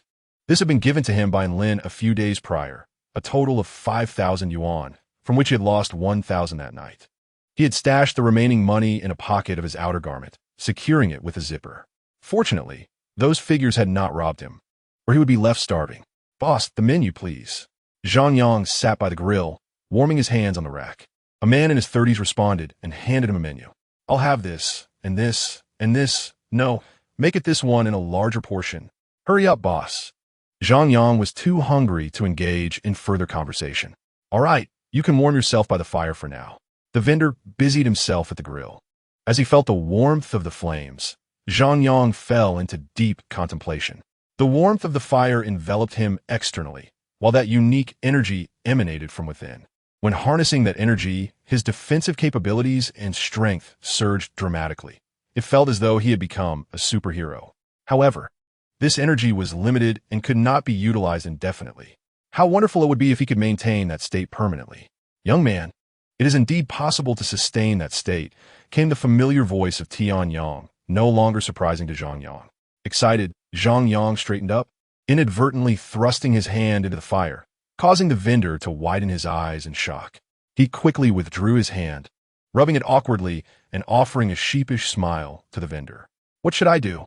Zhang Yang asked, urgency lacing his voice. "You should now be able to use that energy," Tian Yang replied. "I'll give it a try." Relaxing his body, Zhang Yang took a deep breath and began to channel his energy, but felt no response. Undeterred, he attempted again, but still, nothing happened. "Don't rush. First, sense its presence," Tian Yang advised patiently. "I'm relaxed enough. What more do you want me to do?" Zhang Yang sighed in exasperation, trying once more. This time, he fully relaxed every organ and cell, becoming completely limp. To his surprise, he felt drowsy. In that moment, he sensed the heat radiating from within, controlling it as it flowed through his bloodstream. Following Tian Yang's instructions, he discovered he could indeed do it, albeit slowly. The energy was minimal, occupying only the area of his palm, and it flowed and dissipated rapidly, vanishing within 30 seconds. This is dark energy. It does not align with any known energy states on your Earth, nor does it belong to our Tianhe star. No one knows its origin, not even our predecessor, the Chosen One. We speculate that it has emerged from an unknown realm due to certain reasons, infiltrating various parallel universes. This energy alters the genes of a select few humans, and only by merging with such individuals can the gene serum succeed. This is why the success rate is so low. We regard such individuals as favored by the heavens, calling them chosen ones, just like you. It is only a matter of time before Earth develops a gene evolution serum. Zhang Yang was absorbed in the conversation, only snapping back to reality when the vendor called out to him repeatedly. Your order is ready. The vendor pointed to the table behind Zhang Yang. Got it, he replied, moving to sit down, continuing his dialogue with Tianyang while eating. Let us analyze the energy situation. It took me 50 seconds to sense and utilize it, sustaining it for 30 seconds, and my energy value was only 15. The duration and potency depend on your training, while the activation time requires practice. Understood. Perhaps due to his intense hunger, Zhang Yang found the barbecue particularly delectable. Although he had eaten it countless times before, he had never experienced such flavor. After a frenzied feast, only a few empty plates remained on the table. After settling the bill, Zhang Yang prepared to leave. Excuse me, could you tell me where this place is? Garden Square entrance, the vendor replied, engrossed in his work, not looking up. No, I mean which province or city. The vendor paused, lifting his head to look at Zhang Yang, as if he were foolish. You don't even know where you are? How did you end up here? Hua Xiagua, Ganbei Sheng, Xiang Shi, Shun Zhou Chu, Garden Square entrance, third barbecue stall on the north side. Zhang Yang swallowed hard, staring blankly at the vendor. Wow, you certainly provided a detailed answer for a location. Thanks, he mumbled. The vendor waved him off and returned to his tasks as Zhang Yang turned to leave. Indeed, he had guessed correctly. Xiangshi was over 300 kilometers away from Baichuanshi, making it impossible to walk. He needed to find a vehicle.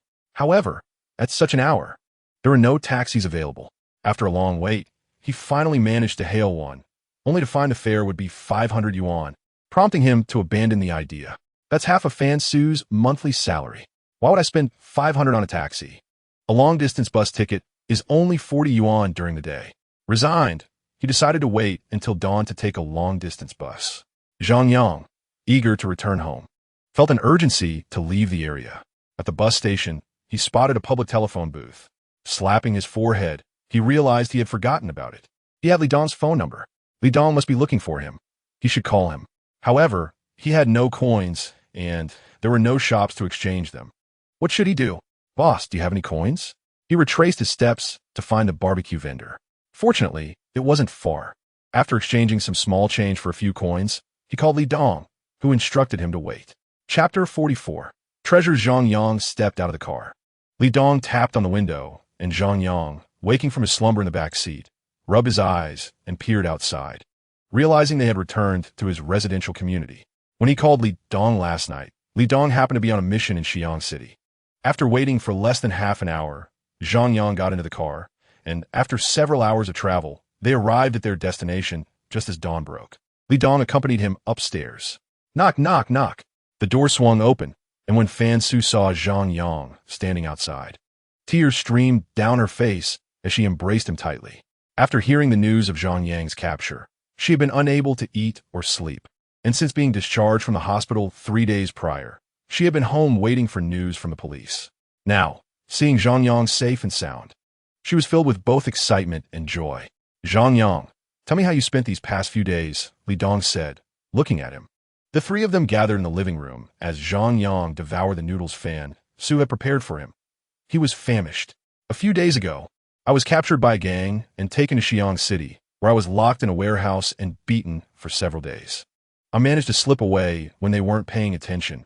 They might be looking for me now, Zhang Yang said with a chuckle. He had to fabricate a story. He couldn't possibly recount his true experiences, as no one would believe him, and he didn't want to invite trouble for himself. Do you remember the exact location where you were held? I am in Xi'an to attend a meeting regarding the crackdown on gangs. They must be properly dealt with. They have become too rampant, Li Dong said with utmost seriousness. Of course, I remember. All right, I will take my leave now. Contact me if anything comes up. With that, he stood up. After seeing Li Dong off, Zhang Yang spent some time with Fan Su before returning to his room. Zhang Yang, what have you found at the cursor point? Upon mentioning Tina Star, Zhang Yang became intrigued and pressed the star mark, causing Tianyang to emerge. Look at this watch. Zhang Yang extended his arm towards Tianyang. Indeed, this is a multifunctional watch, military supplies from Tiana Army. It will be quite useful for you at this stage. Do you know how to use it? Zhang Yang nodded and retrieved the box he had found at the first star mark from the top of the wardrobe. Upon seeing the box, Tianyang's eyes widened, leaving Zhang Yang confused. What's wrong? Zhang Yang asked, Buzlet. Zhang Yang, this is a remarkable item. Tianyang exclaimed, touching the box. This is an Yi Kong Shang, Yakongxiang, which connects to another space. Though the box appears small, its internal capacity is significant. This is a second-level Yi Kong Shang, with a capacity of up to 100 m. Zhang Yang marveled at the box, realizing why he couldn't reach the bottom even with his entire arm inside. Its space was indeed vast. But remember, you cannot store living things in it. It can hold everything except for the living. Zhang Yang nodded as Tianyang began to introduce the third item. And what about this stone? He pulled out a black stone from the drawer, resembling a diamond. This is ordinary metal from Tiana's star. You can exchange it for a substantial sum. You must know, such items are non-existent on Earth. Zhang Yang's heart leapt with joy as he carefully wrapped the stone and placed it in the drawer. Tianyang, I also discovered a mask, but it fused with my face. What is that? Fused? Tianyang pondered, stroking his chin. Is there someone you despise, Zhang Yang? Tianyang suddenly inquired. Huh? Why do you ask? Answer the question. After some contemplation, Zhang Yang replied, yes, by Hai, the one who shot at me. Imagining his face, he envisioned himself transforming into Bai Hai's likeness. What are you doing? Zhang Yang retorted with distaste. Just do it as instructed. Stop with the unnecessary chatter. Hurry. Zhang Yang grimaced but relented. All right. The thought of Bai Hai's shifty eyes made him feel nauseous. All right, is that enough? Zhang Yang, go look in the mirror. Am I not more handsome now? He said narcissistically as he approached the vanity mirror in his room. What's happening? Upon seeing his reflection in the mirror, Zhang Yang nearly lost his mind. His face had transformed into Bai Hai's. If you had told me earlier that you obtained this, you wouldn't have had to flee so desperately. What did I obtain? Zhang Yang asked, still in shock as he rubbed his face. That is not just a mask, it is a nanofacial mask. Once worn, it allows you to alter your appearance at will. Zhang Yang stood frozen. The ability to change his appearance at will? He glanced at his reflection, and in an instant, it morphed into Tianyang's face. Overwhelmed with excitement, he realized he had stumbled upon something extraordinary. How do I revert to my original self? Just think of your own face. Sure enough, as soon as he thought of it, his face transformed back. Wow, I didn't expect all these discoveries to be treasures. Is there anything else? No, that's it. Zhang Yang hesitated for a moment. No, wait. Are you sure there's nothing else? Really nothing. That's not right. I sensed a massive object nearby. Did you not check there? Ah, yes, there was a place where I searched for a long time, but found nothing. Fool! There must be something below, and it is undoubtedly more valuable than all of these items combined. Zhang Yang was taken aback, scratching his head. Then let's hurry and find it. There's no rush. You should rest first. We will go this afternoon. Hearing Tianyang mention rest, Zhang Yang, who had initially felt only slightly tired, suddenly felt exhausted. All right, then I'll take a nap. In the abandoned mines of Shenzhou district, in a large factory, Bai Hai furiously hurled the cup in his hand to the ground, pointing at the dozens of people before him, cursing, you useless bunch. How can you not catch a little brat with so many of you? What good are you to me? 60 people tried to catch him, and 5 of you ended up dead?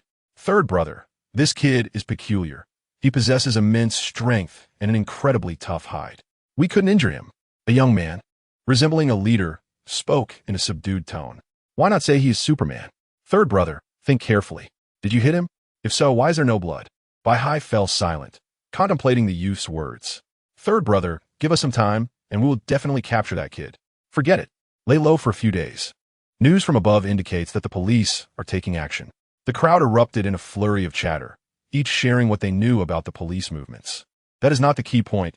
I want to know who excavated that tunnel, Bai Hai said slowly and deliberately. Instantly, the crowd fell silent. Chapter 45. Continue digging. Why is everyone silent? Bai Hai squinted, casting a ruthless gaze over each face, compelling them to lower their heads. At that moment, the young man at the front raised his head and spoke. Third brother, that place used to be a cellar, but we truly do not know who dug through it. The speaker was Wang Su, the leader of the gang in that area. Last night, he was absent during the events that transpired, as he was away on business. It was only upon hearing the news of the incident that he hurried back overnight. Oh, is that so? Come here, Bai Hai commanded. Wang Su hesitated for a moment, reluctantly stepping forward. Bai Hai lifted his foot and delivered a kick to Wang Su's abdomen. It seemed he was already resigned to such treatment, gritting his teeth as he endured Bai Hai's blows. You worthless fool, you have over 60 subordinates.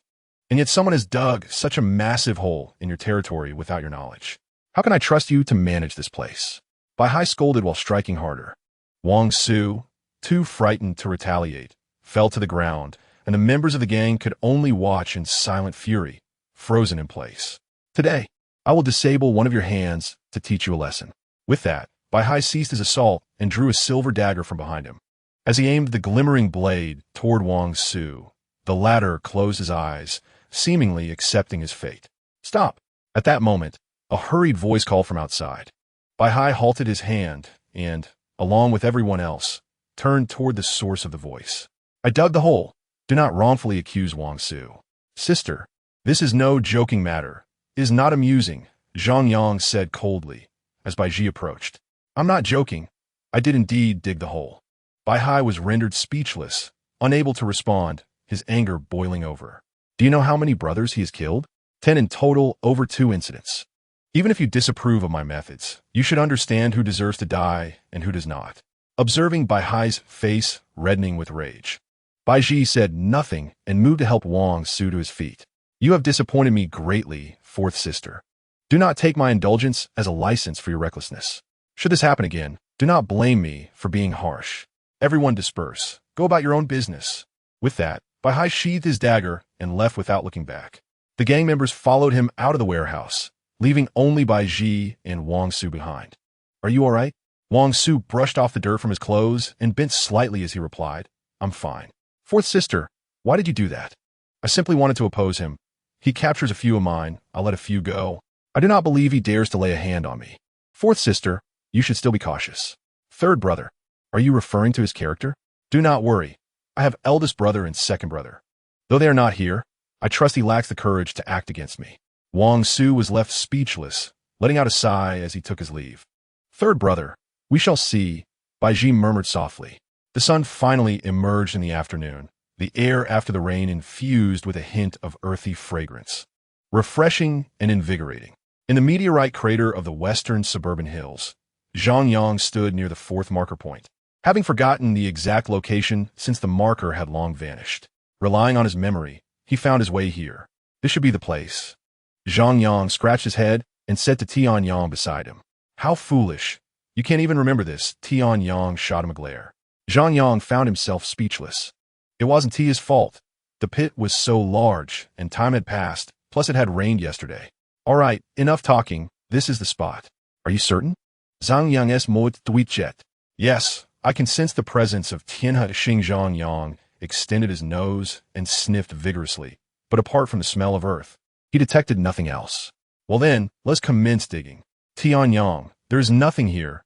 Zhang Yang sensed with his 8th sense. It might be deeper. Keep digging for a while.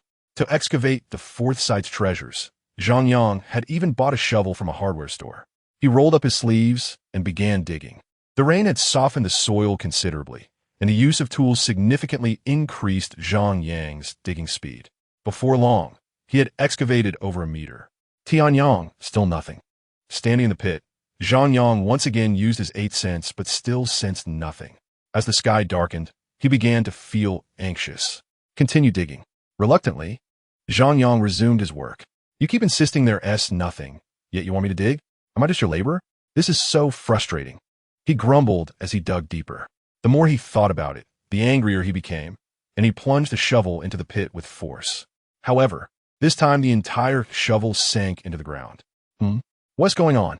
It shouldn't be this deep, even with all my strength.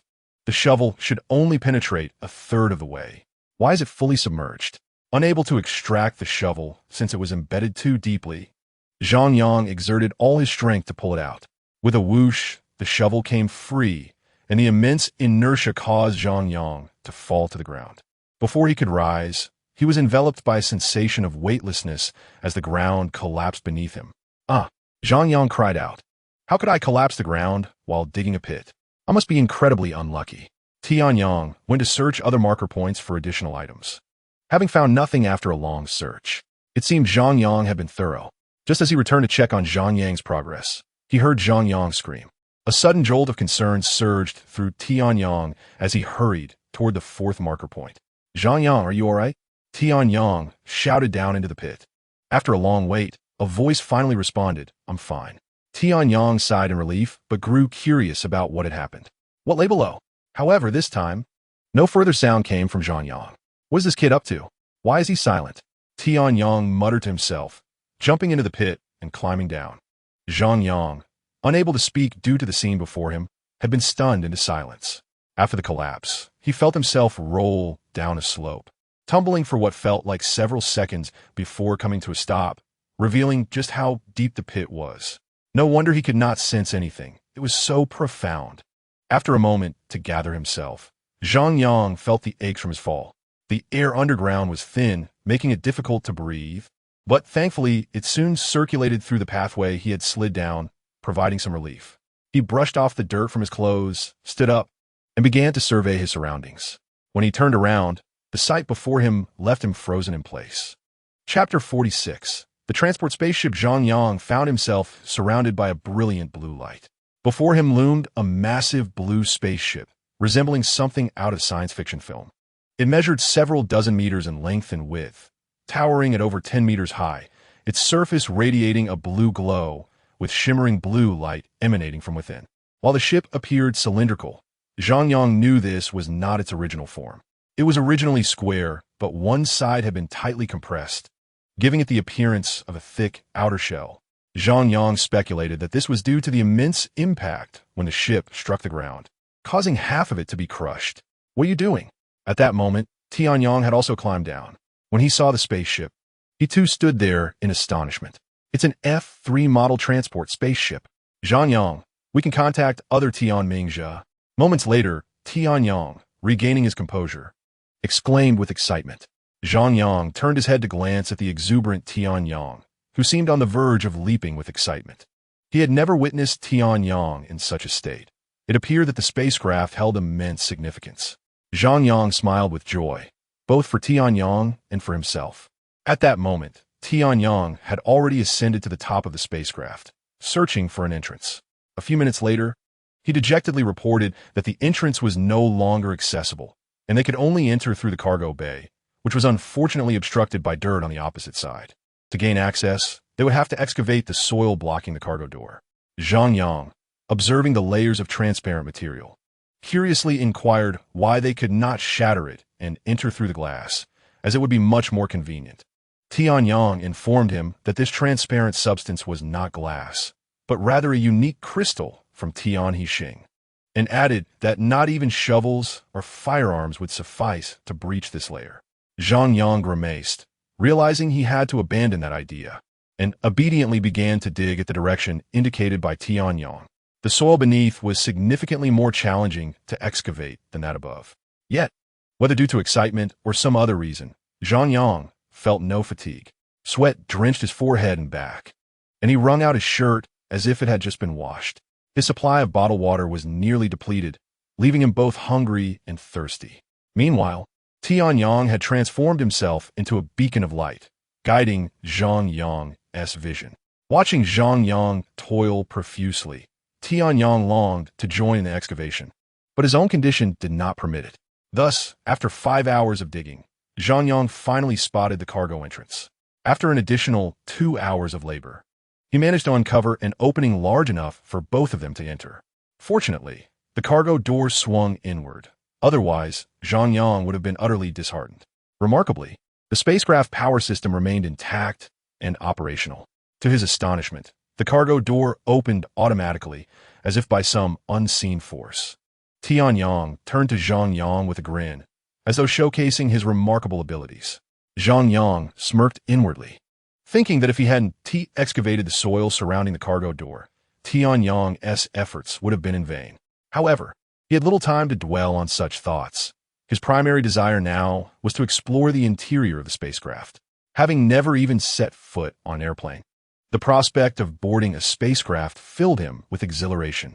The two of them entered the spacecraft in succession, standing within the spacious and brightly lit main hall, their eyes glistening with emotion. Zhang Yang felt an overwhelming thrill.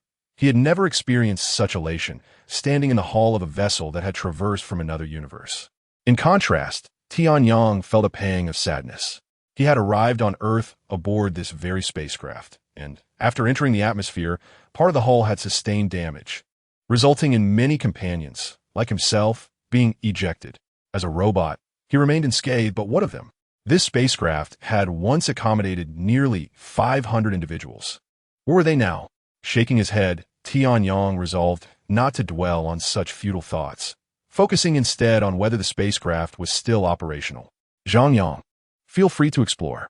I will check the control room, but remember not to touch anything recklessly, he said before sprinting towards the control room. Zhang Yang nodded and began to wander around the spacecraft. It consisted of 3 levels. The bottom level housed the power control and cargo storage. But the power system was severely damaged, rendering the spacecraft immobile. After a thorough exploration, Zhang Yang found no cargo, but discovered an abundance of food supplies. Upon encountering a massive breach in the hull, he understood where the cargo had gone.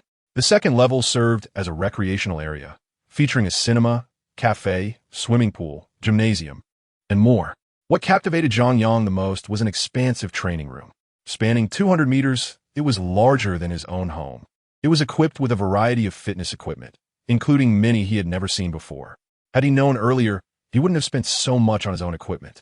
Training here would have been a dream come true. The third level appeared to be their lounge, containing numerous bedrooms. As Zhang Yang walked through each one, he sought to understand the living habits of the Tian Hixing inhabitants.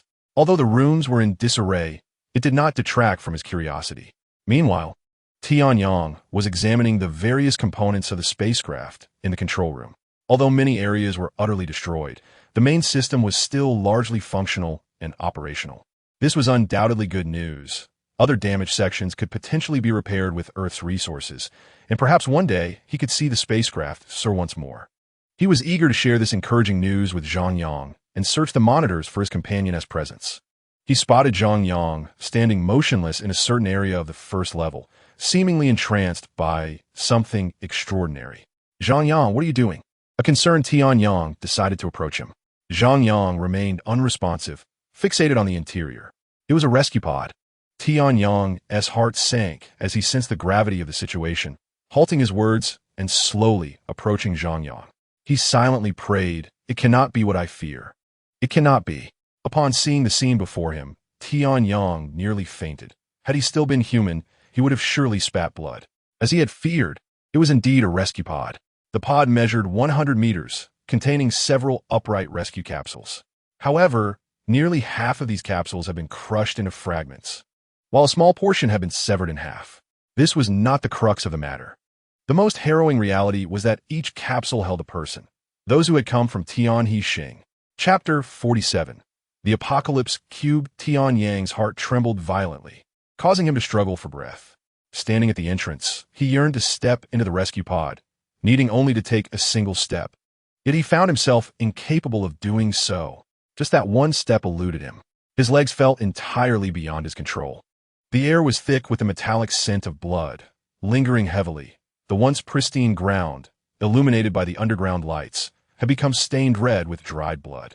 The ghastly scene was rendered even more terrifying under the bright lights. Beside him, Zhang Yang had regained his composure. This gruesome sight was his first encounter with such horror. He could vividly imagine the tragic fates of those individuals, and a sorrowful ache filled his heart, despite not knowing them personally. The two stood there entranced, unaware of how much time had passed. Finally, Zhang Yang moved. He raised his leg, barely half a meter in height, and took a significant step forward. To avoid disturbing the deceased, he performed each movement with utmost delicacy. This comical situation did little to amuse Zhang Yang, who was instead filled with a profound sorrow, as he sensed the weight of Zhang Yang's heavy step. As Zhang Yang entered the pod, Zhang Yang followed closely behind. The rescue pods closest to the entrance remained intact, and a few were even open. The number of rescue pods could not possibly match the number of passengers aboard the spacecraft, indicating that those who had entered must have exited as well. The entrance and exit controls were located within the rescue pod. After observing several empty pods, the two ventured further inside. Most of the pods deeper within had not been opened. Through the transparent shells, they could see those hiding inside. The expressions on their faces were filled with despair and helplessness, a testament to the depths of their hopelessness. Having been deceased for some time, their bodies had begun to decay, yet they remained largely intact. As they ventured deeper, the individuals ensconced within the life pods were far less fortunate. The life pods, standing upright, were crushed beneath the collapsing roof of the warehouse, with some pods even snapped in half, leaving the fates of those inside tragically apparent. The further they advanced, the more pungent the scent of blood became, prompting Zhang Yang to flee in distress.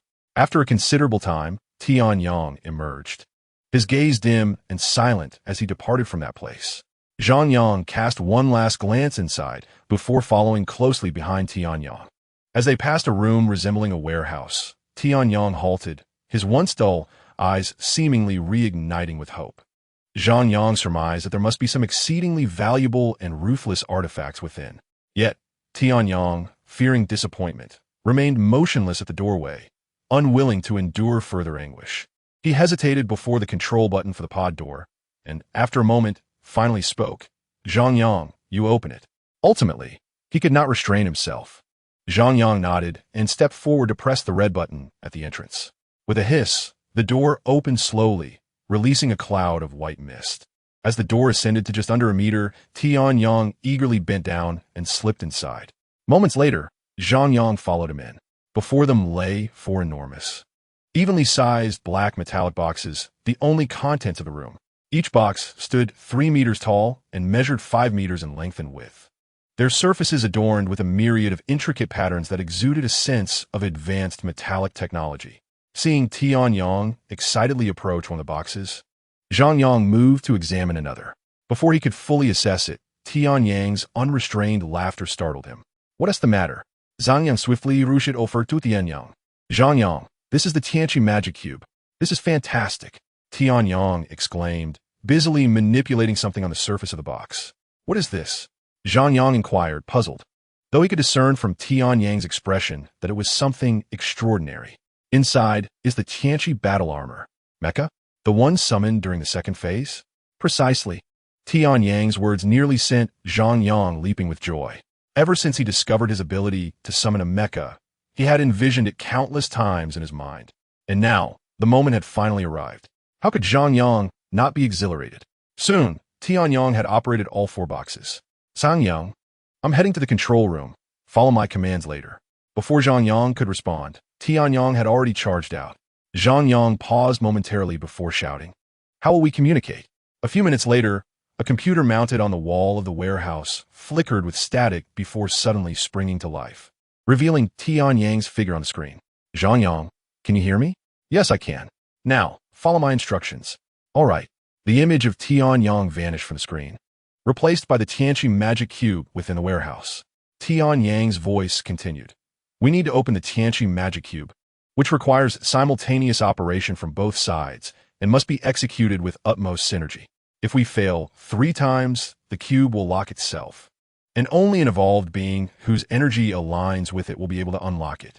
So we must proceed with caution. Zhang Yang listened attentively to every word from Yang, feeling a surge of excitement unlike any he had experienced before.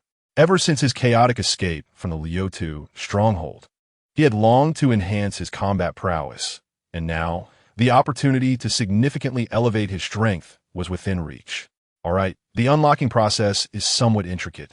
I will display the steps on the screen, so pay close attention. Zhang Yang nodded, focusing intently on the screen.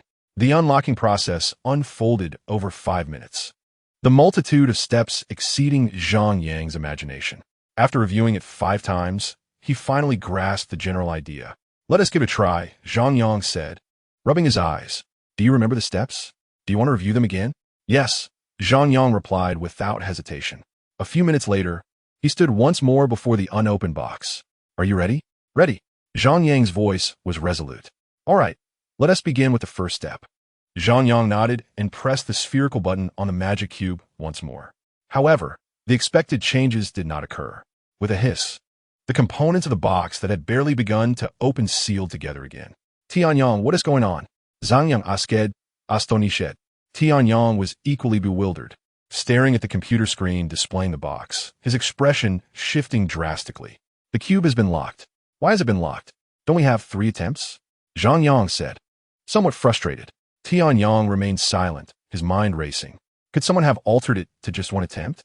Impossible. That cannot be changed, Yang asserted without hesitation. Could it be that someone has already tried twice before? Yang's eyes widened, and upon recalling the several open life pods, his face paled. It's possible. There may be survivors. He immediately activated the surveillance equipment, scrutinizing each camera, soon discovering numerous signs of activity. Is anyone there? If you can hear me, please come to the control room. Yang called out repeatedly over the intercom, his voice echoing throughout the entire vessel. Time has passed for quite some time. Yet the scene that Yang had longed for still did not unfold, prompting him to shake his head in resignation. Alas, it is what it is. Perhaps he has already left, but at least knowing that there are still survivors is a glimmer of good news. Zhang Yang, let us project. In the storage room, Zhang Yang was engrossed in observing the Rubik's Cube when he heard Yang's voice and immediately turned his gaze to the computer on the wall. Very well. We must remain vigilant. It is possible that the other 3 cubes have only 1 opportunity left, and we cannot afford to fail again. Yes, I am ready.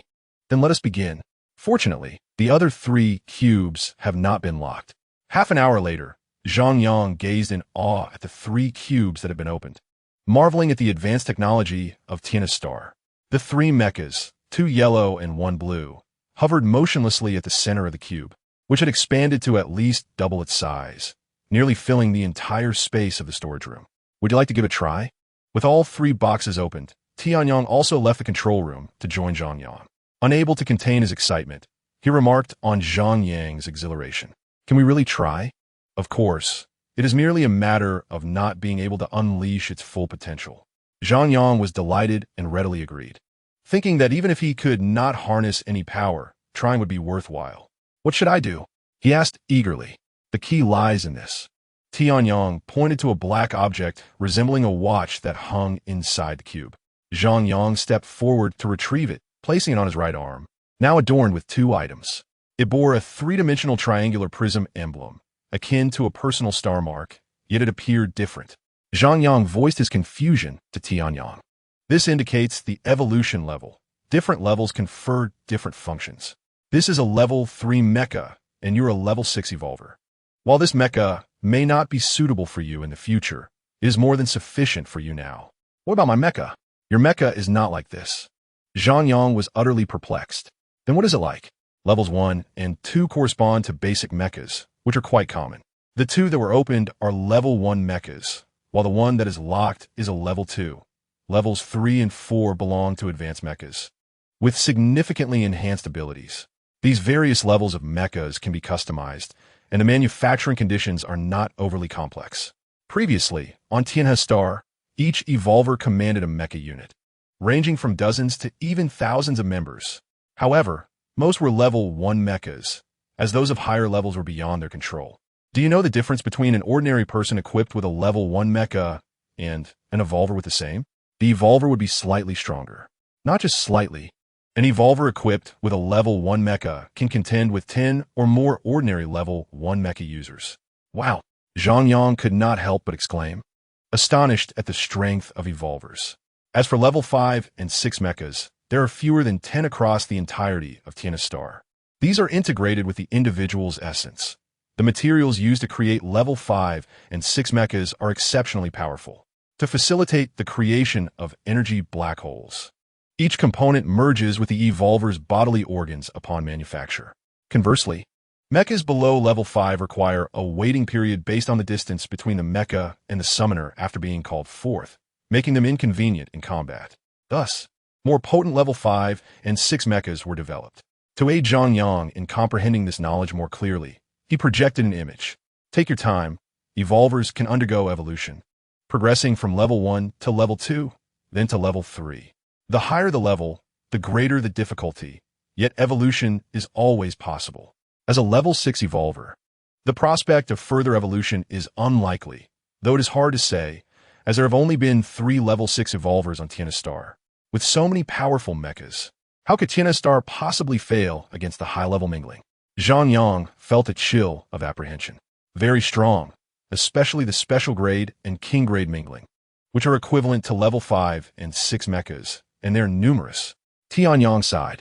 Zhang Yang, your path ahead will be fraught with challenges. Zhang Yang patted Tian Yang's shoulder and smiled, reassuringly stating, "It's all right, I can handle it." The two exchanged smiles. Zhang Yang, let us see how this level 3 mecha performs. Good, that is precisely my intention, Zhang Yang replied with a slight smile. There's a dial on the display. Pressing it will suffice. Zhang Yang nodded, and just as he was about to press it, a voice rang out. Halt. Chapter 49, Survivors. Upon hearing the voice, Zhang Yang's hand, poised to press the button, froze in midair, and both of them stood in stunned silence. Zhang Yang, did someone just speak? Zhang Yang turned his head to glance at Tian Yang, noticing him trembling all over. Placing a hand on Tian Yang's shoulder, Zhang Yang spoke softly. You are not mistaken. In unison, they slowly turned to face the source of the voice. Before them stood two middle-aged men, approximately 1.8 meters tall, dressed in blue work uniforms, approaching them with caution. As they drew closer, Tian Yang's eyes glistened with tears of excitement and joy. After a full 6 months, he was finally reunited with someone from his homeland. 6 months prior, the detonation of Tiana Star's core had reduced his hometown to dust, with scarcely 50,000 survivors escaping among billions of their kin. The cosmic explosion had severely impacted those 50,000, and Tian Yang had no idea how many Tiana Star inhabitants remained. Deep down, he understood that the situation was unlikely to be favorable. Throughout countless days and nights, he had perpetually thought of his homeland and his family. The harrowing scenes in the lifeboat were vivid in his mind, the bloodshed and cruelty fracturing his heart, although many were unfamiliar faces. They were comrades who had endured innumerable crises together, their hearts already intertwined. How could he not feel anguish? Fortunately, there were some vacant lifeboats, which had given Tian Yang great hope, and now he had finally encountered survivors of his kind. Who are you and why are you here? Was that announcement made by you? As the two approached, one of the middle-aged men eyed Zhang Yang with keen suspicion. Zhang Yang, standing a height of 1.7 meters and partially obscured by dust, made it difficult for them to ascertain his true age. Meanwhile, Tian Yang's height of 1.3 meters failed to capture their attention, leading them to question Zhang Yang. Zhang Yang stammered, caught off guard, unsure of who these individuals were or what to say. Are you Song, E? Tian Yang suddenly interjected. The middle-aged man paused, scrutinizing Tian Yang with caution. Who are you? How do you know my name? Not just yours. I know his as well, right, Tang Song? Who exactly are you? Dan Gong.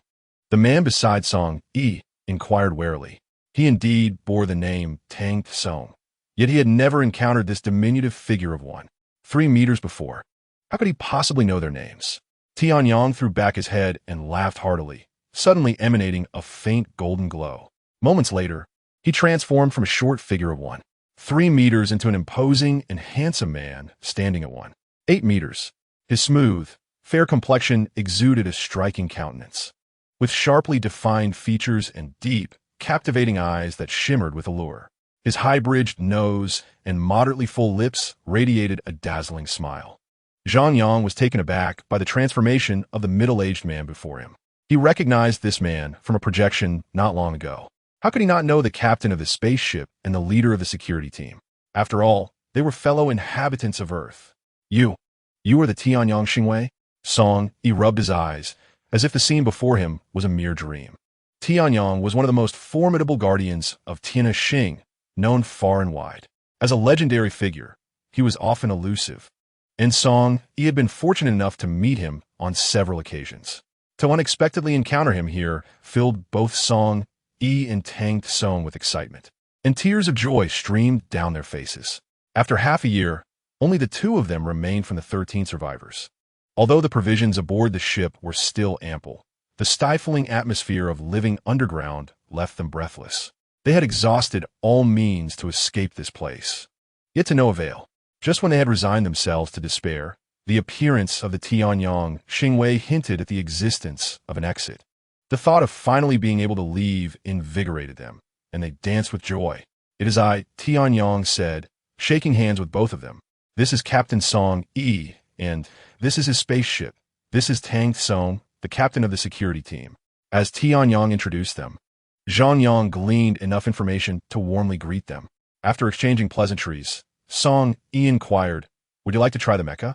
Absolutely. But this is a level 3 mecha. Are you certain he can handle it? Song Yi scrutinized the frail youth before him. Hearing Song Yi's words, Tianyang chuckled heartily. You need not worry. He is a level 6 evolver. What? Both Song Yi and Tang Song widened their eyes in disbelief. You mean he is a level 6 evolver? Indeed, my successor. Understanding dawned upon them, and they exhaled in relief. After a guardian sacrifices themselves, they can choose a successor to inherit their abilities, preventing the loss of energy. They were astonished to learn that this young man was Tianyang's heir. Then there is no problem, they concluded. Even a level 3 evolver could pilot a level 3 mecha. To avoid any mishaps, I will take command from the control room. I am well versed there, Song Yi volunteered. That works well. I will stay here with Zhang Yang, as this is his first time and he will benefit from my guidance. All right, let's begin our preparations. Captain, I will accompany you, Tang Song said, opting to stay with Captain Song Yi, with whom he had spent the past 6 months and had grown quite familiar. A few minutes later, standing before the Tianchi cube containing the level 3 mecha, Zhang Yang was ready. He glanced back at Tianyang, who nodded in affirmation. Zhang Yang turned and rotated the dial on the control panel. With a beep, the activation sound rose from low to high, and the mecha within the cube instantly transformed from a single entity into countless smaller components. Zhang Yang stood still, adhering to Tianyang's instructions. After approximately 3 seconds, the scattered parts of the mecha began to drift towards him. He felt cool metal enveloping his skin. Aside from the chill, there was nothing uncomfortable. First, his limbs were encased, then his torso, and finally his head. When a mecha integrated with his head, he experienced an extraordinary sensation, akin to a quadriplegic regaining the use of their limbs, now under the command of their mind. Zhang Yang felt light as a feather. This process lasted about 20 seconds. A swift summoning for a novice like him. Chapter 50. Tianchi Mecha wearing the mecha, Zhang Yang took a few steps. Contrary to his expectations, the mecha was not heavy. It had an indescribable lightness, making movement effortless. It felt as though he was donning a slightly thicker coat, with no hindrance to his actions. Tianyang silently observed, as if watching Zhang Yang discover a new world. As the renowned Tianchi battle armor of Tianhixing came to life once more, it transported him back to a time long past. Zhang Yang leaped and bounded. Indeed, the mecha was comfortable and agile, allowing for effortless motion. However, he knew there were many other functions of the mecha that he had yet to discover. Noticing Tianyang's silence, Zhang Yang understood that Tianyang wanted him to explore independently, so he refrained from further comments. The level 3 mecha was blue, with a streamlined shape that exuded power. Its surface was smooth, devoid of any unnecessary protrusions, with some materials appearing white, preventing the mecha from seeming monotonous. Zhang Yang was eager to test the mecha's strength. He clenched his fist, feeling the mecha's arms charge with power, as if he possessed limitless strength. Tianyang discernet Zhang Yang s intention. You may strike the wall. The wall is made of ultra-dense metal, so do not worry about damaging it. A smile crept across Zhang Yang's face as he thought to try out his punch. He nodded in agreement. His intelligent wristwatch had been knocked to the ground earlier, and he picked it up to observe his strength while donned in the battle armor. The projection revealed his strength reading, 600 kilograms, 550. Overjoyed, Zhang Yang erupted into laughter. This was more than 10 times his usual strength. With a resounding bang, Zhang Yang delivered a powerful punch to the nearest wall, leaving 4 distinct imprints. An alarm sounded, and the white lights in the chamber flickered to red, indicating that his punch had triggered the safety alarm. Fortunately, the alarm was swiftly silenced by Song Yi in the control room. Zhang Yang reveled in the exhilaration, eager to continue. Yet he refrained from excess, aware that this was not the appropriate place for such antics. With a gentle leap, he found himself floating, as if his consciousness could control the mecha's movements. This discovery thrilled Zhang Yang. Could he now go wherever he wished? Exiting the chamber, he decided to test his mobility and speed. At that moment, he was on the first floor. After completing one circuit that had taken nearly half an hour, he wished to try again now that he was in the mecha. Glancing at his wristwatch, he noted the time, 6:05. All right, I will use the chamber entrance as my starting point and traverse the entire first floor before returning to the starting point. With the mecha, Zhang Yang accelerated like an arrow released from a bow. Initially, he struggled with control, But after a brief adjustment, his movements flowed seamlessly. In the control room, Song Yi and Tang Tsung watched in rapt attention as Zhang Yang moved at high speed, their hearts racing. The computer screens in the chamber displayed Zhang Yang's exploits. Before long, Zhang Yang completed a circuit and returned to the entrance of the chamber. Though exhilarated by his first experience in the mecha, he was also quite fatigued. Checking his watch again, he was astonished to see it was 6:06. Had he really completed such a lengthy circuit in just 1 minute? While he was now in the mecha, that seemed utterly preposterous. Turning to Tianyang, he noticed a nod of approval, which filled him with joy. If a mere level 3 mecha could achieve such speed, then what might his own level 6 mecha be capable of? With that thought, his fatigue began to dissipate. His own head was enveloped in a metallic exoskeleton, and before him, apart from the sights that should be observed, there was a plethora of data. When he glanced at Tianyang, the exoskeleton automatically discerned his structure, revealing that his physique was crafted from a rare R11 metal. This metal was unfamiliar to Zhang Yang, who speculated it must be an exceptionally precious material. He discovered that the exoskeleton could display his life signs and health status in greater detail than a smartwatch, and it could even reveal the life signs and health status of his enemies. However, the most remarkable feature was its ability to analyze the weaknesses of adversaries. Thus, Zhang Yang gradually familiarized himself with the myriad functionalities of the exoskeleton. Suddenly, his head spun, and he nearly fainted, his legs giving way as he collapsed on the ground. The exoskeleton that enveloped him instantly disassembled into countless parts, retreating into the cube. Tianyang quickly rushed over to assist Zhang Yang to his feet. "Are you all right? What just happened? Why did the exoskeleton disassemble on its own?" "You are fine. It's just that your body is too weak to sustain the energy required by the exoskeleton," Tianyang replied calmly, a slight smile gracing his lips as he looked at Zhang Yang. "What is the matter? Did you not have enough fun?" Zhang Yang chuckled, admitting he had indeed not had enough. The unfamiliar experience had piqued his curiosity. Had the exoskeleton not disassembled automatically? He felt he could have played with it for an entire day. "Do not worry. There will be plenty of opportunities to play. Right now, you simply need to enhance your physical fitness." Zhang Yang understood this clearly and nodded earnestly. After exiting the storage room, the duo returned to the control room, where Song Yitong and Tsung gazed at the young man beside Tianyang in astonishment. Through Tianyang's introduction, they learned that this youth was merely 15 years old, yet capable of controlling a level 3 exoskeleton, an extraordinary feat. Considering Tianyang's immense strength, it was only natural that his successor would be exceptional as well.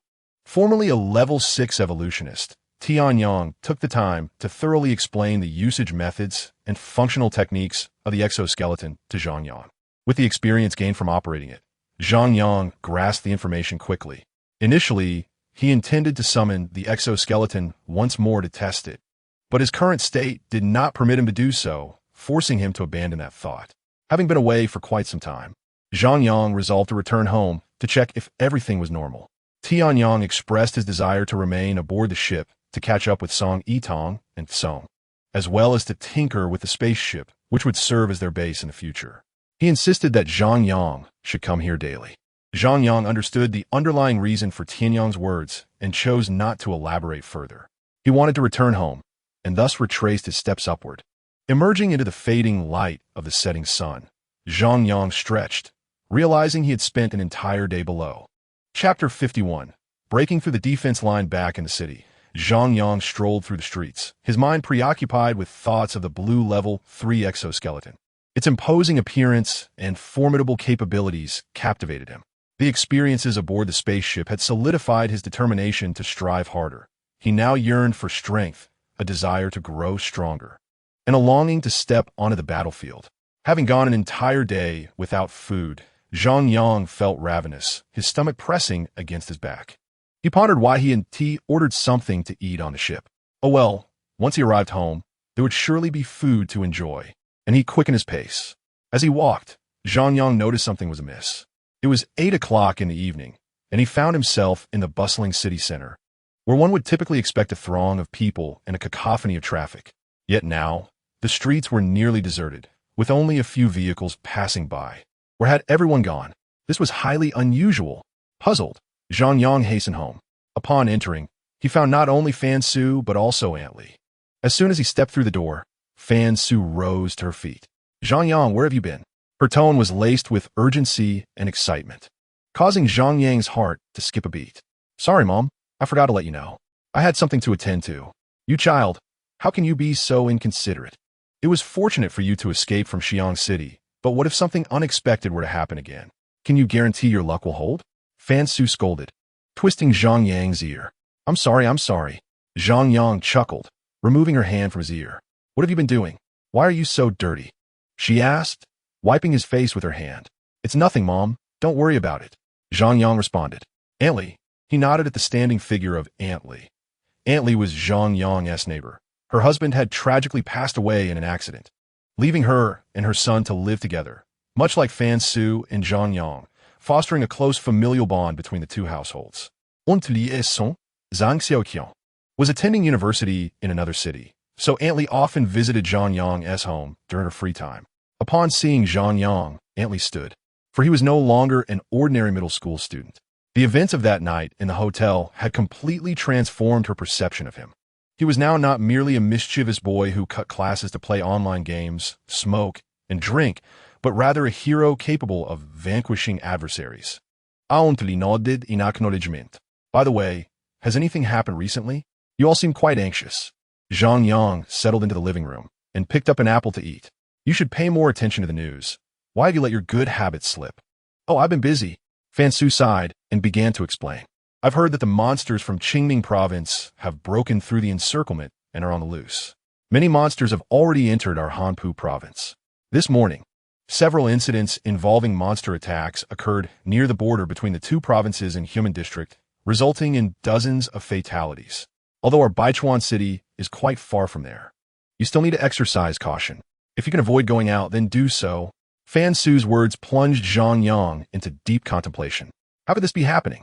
Just a short while ago, he had seen a news report stating that a task force composed of 300,000 troops had commenced a successful operation against the gathering of Mingling in Pingyuan City. It seemed he needed to discuss this matter with Tianyang. I'm talking to you. Can you hear me? Fan Su's voice interrupted Zhang Yang's thoughts. Yes, I hear you. He responded, his stomach growling in response. Haven't you eaten yet? Fan Suing Guayith. Zhang Yang chuckled and nodded. Wait, I'll prepare something for you to eat. You really drive me crazy. Half an hour later, having satisfied his hunger, Zhang Yang wiped his greasy mouth with satisfaction and said, Aunt Lee, you just sit here. I'll go rest in my room. All right, go ahead. Don't mind me, Aunt Lee replied. Zhang Yang nodded and took a banana with him as he headed to his room, turning on the light and closing the door. He peeled the banana while browsing the news. After perusing numerous reports, he grasped the general situation. In less than 10 days, the task force armed with new weapons had cleared nearly 2/5 of Pingyuan City. However, one night, the remaining thousands of Minglings suddenly gathered and launched an attack on the task force, catching them off guard. The encirclement was breached, allowing nearly 10,000 Mingling to escape through the gap, which was directly facing Hanpu province, where Zhang Yang resided. This morning, the situation in Human District has led to a citywide lockdown, and Human is situated less than 300 kilometers from Baichuan City, indicating that the Mingling has already encroached upon his vicinity. Observing the images of those who perished at the hands of the Mingling, Zhang Yang clenched his fists fiercely, causing his entire arm to tremble. As a Star Guardian, his duty was to protect these individuals, yet he could only helplessly gaze at the photographs, overwhelmed by emotion. With a deep sigh, a sense of powerlessness washed over him once again. He shut down his computer and made his way to the gym. Originally a storage area in his home, he had transformed it into a gym, having purchased thousands of dollars worth of sports equipment that he had only utilized once. Zhang Yang felt that such equipment should not go to waste. For 2 solid hours, he engaged in sit-ups, push-ups, pull-ups, and lifting dumbbells without allowing himself a moment's respite until he was utterly exhausted, finally ceasing all activity. He lay motionless on the floor, his chest rising and falling violently. Drenched in sweat, a wave of fatigue surged through him, yet alongside, it was a peculiar energy. This energy resembled dark energy, but was distinctly different. It coursed through every inch of his meridians, nourishing his entire being without dissipating. Although its effects were not as pronounced as dark energy, the results were unmistakable. Zhang Yang donned his smartwatch to monitor his bodily information, discovering a significant enhancement in both his strength and mental acuity. His strength had reached 98, while his mental prowess had ascended to 40, a remarkable improvement compared to before, especially considering he was not in peak condition. He felt a profound sense of satisfaction. Struggling to his feet, he drank several cups of water to soothe his parched throat before taking a refreshing shower. Exhausted, he had initially intended to browse the news a bit longer, but he succumbed to slumber early that night. Chapter 52, Striving in May, Part 1, before 6 o'clock. Zhang Yang was already awake. It was Thursday, and had he been attending school, this would have been his normal wake-up time. However, he had taken a month off. Surprisingly, during the last monthly exam, Zhang Yang, who had consistently ranked in the middle of his class, achieved first place, not only in his class, but also in the entire grade. This unexpected accomplishment astounded everyone, propelling him hundreds of ranks forward. Zhang Yang attributed this success to his recent diligent studying. Over the past month, he had taken nearly half a month off, and it was hard to believe anyone would accept his excuse. Yet there was little choice since the situation in the city was as it was. He had requested a month off from Li Mu, citing illness as the reason. Initially, Li Mu had refused, but Zhang Yang assured him that his grades would remain at the top, leading to Li Mu's eventual agreement. Fansu was still sound asleep. Since that fateful night, she had resigned from her hotel job, seeking a period of rest, as staying there felt increasingly unsafe. Zhang Yang quietly completed his morning routine and dressed. Before stepping out, he remembered to groom his hair. Ever since Tian Yang had advised him to pay attention to his appearance, he had adopted the habit of checking himself in the mirror before leaving the house. The sky had yet to brighten, and a gentle breeze stirred the empty streets, nearly devoid of people. No pedestrians, no street vendors, and no sanitation workers. Only the occasional passing vehicle could be seen. Although it was still dark, the diminished presence of people was not solely due to the hour. Many citizens had fled Baichuan City to escape the mingling threat. Zhang Yang had originally intended to buy breakfast from a street vendor, but that plan was dashed. His heart grew heavy, realizing the dire impact of the mingling existence on those around him. He did not wish to witness such scenes any longer. He was determined to change this situation, for he possessed the ability to do so. With that thought in mind, he quickened his pace towards the derelict spaceship. 20 minutes later, Zhang Yang arrived at the meteorite crater. Guided by memory, he approached the location of the designated entrance, only to find himself perplexed by the sight before him. There was no entrance, not even a trace of excavation. This was indeed the place. Where was the entrance? After several moments of contemplation, he was certain he was in the right spot. Just as he was on the verge of despair, the ground beneath him began to shift, revealing a square opening, 1 meter wide. Below lay an abyss of darkness, with no sight of the bottom. The surface was nearly 20 meters above the spaceship, and he hesitated to leap into the unknown. If he were to jump without understanding the situation, he might not just sustain injuries. He could very well lose his life. It would be absurd for a dignified Earthstar Guardian to perish not on the battlefield, but from a fall from such heights. As he pondered these thoughts, Tian Yang's voice echoed from below. "Hey, what are you waiting for? Come down." "Jump down directly?" "Yes, just jump." Zhang Yang's lips twitched. "Are you sure I won't die?" "Don't worry, you won't. Hurry up and come down." Convinced by Tian Yang's assurance, he refrained from voicing further doubts. If he had any skepticism, it would be directed at Tian Yang alone. Approaching the edge of the opening, Zhang Yang surveyed his surroundings, confirming the absence of anyone before gently leaping into the void. After falling for approximately 3 seconds, at around 5 meters, the darkness before him began to dissipate, gradually transforming into a radiant white light. As he descended further, a net of yellow light appeared, and just as he braced for impact, the light net vanished. As he continued to descend, he felt the acceleration of his fall diminish, soon floating as if suspended in midair.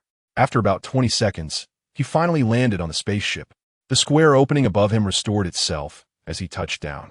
At that moment, Tian Yang approached him with a smile. "How do you like the hidden system and descent mechanism I set up?" "Quite impressive. I saw a light net during my fall. What was that?" "That was designed to intercept intruders.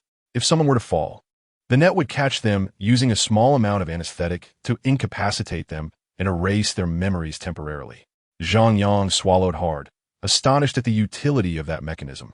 "All right, prepare to begin your mission." Starting today, I will strive to unleash your potential, so don't complain about fatigue. With a grin, Yang turned and beckoned him to follow. Many damaged areas of the spaceship had been restored after a night of repairs by the three of them, and most of the lights were now illuminated. At this moment, Song Yitong and Tang Tsong were tirelessly inspecting the various damaged sections of the spaceship.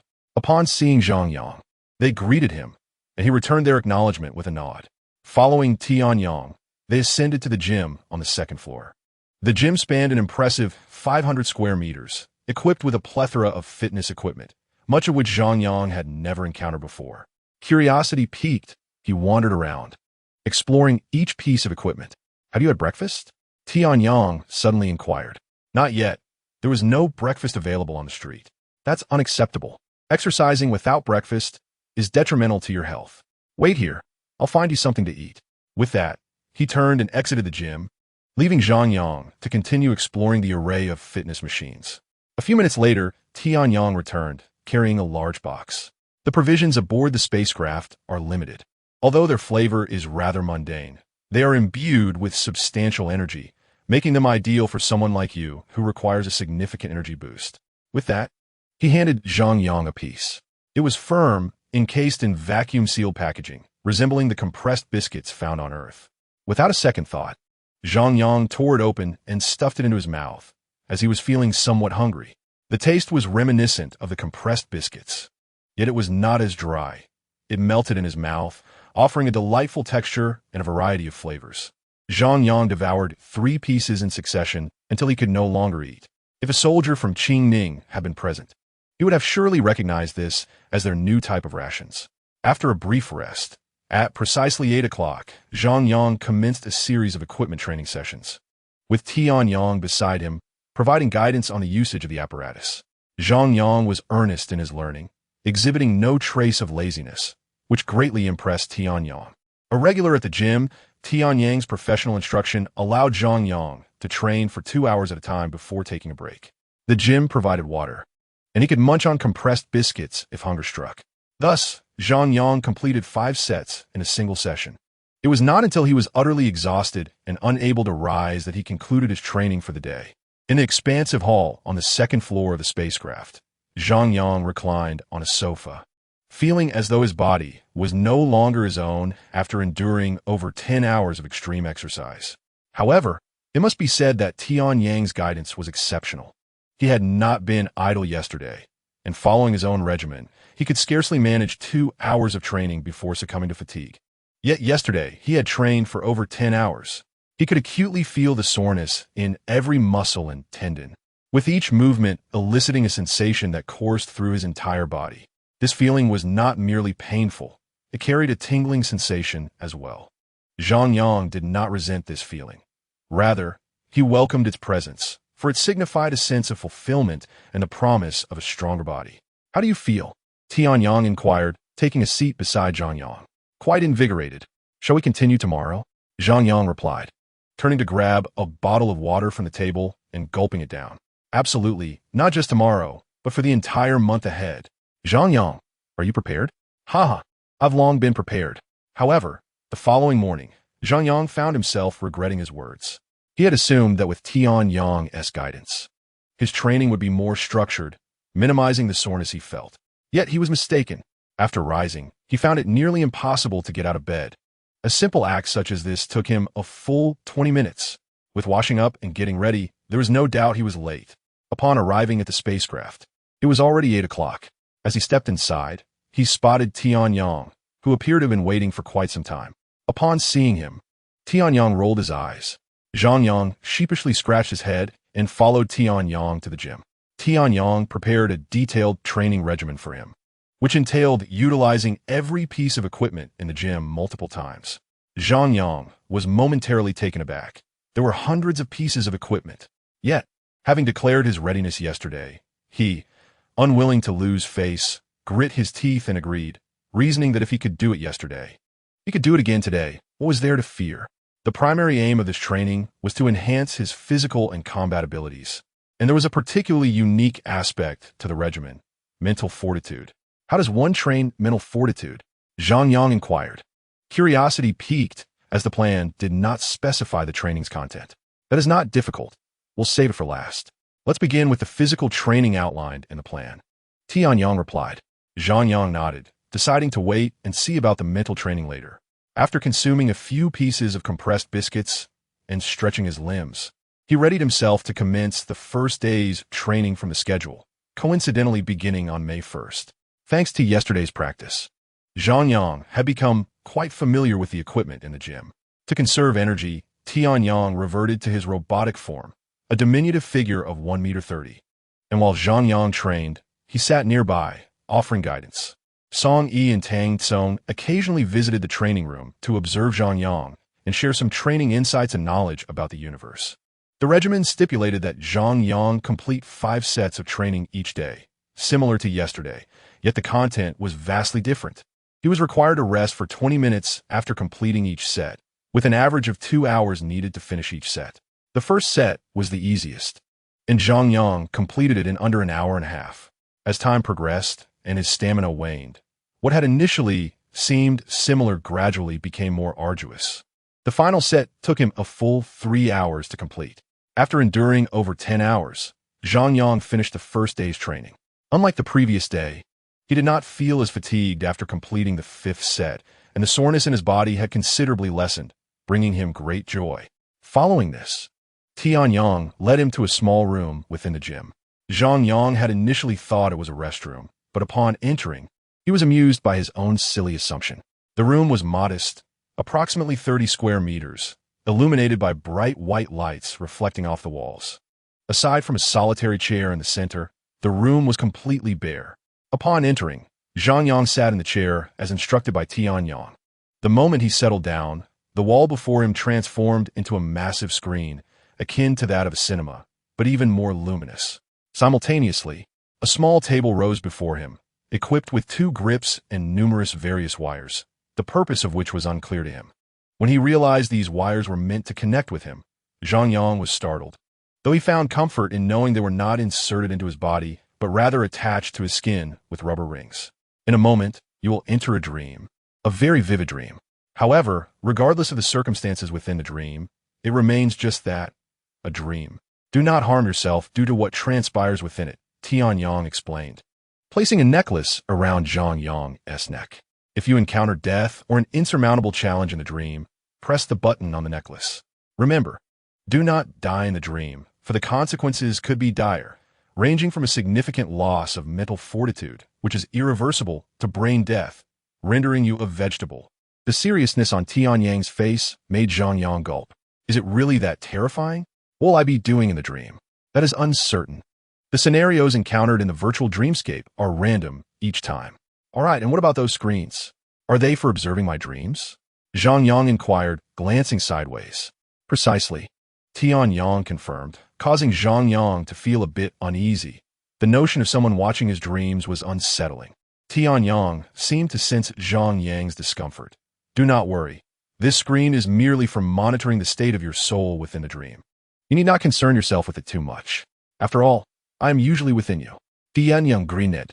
The necklace is the only means of communication between us. To contact me, simply press the button on it. Zhang Yang picked up the necklace and indeed discovered a tiny red button. Since Yang had already mentioned it, Zhang Yang refrained from voicing any further inquiries.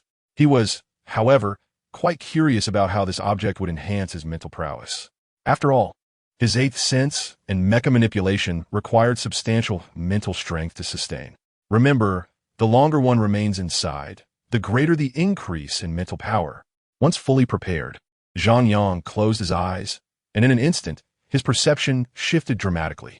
The moment of disorientation lasted about 10 seconds, and when his vision returned to normal, he found himself standing in the middle of a desolate street.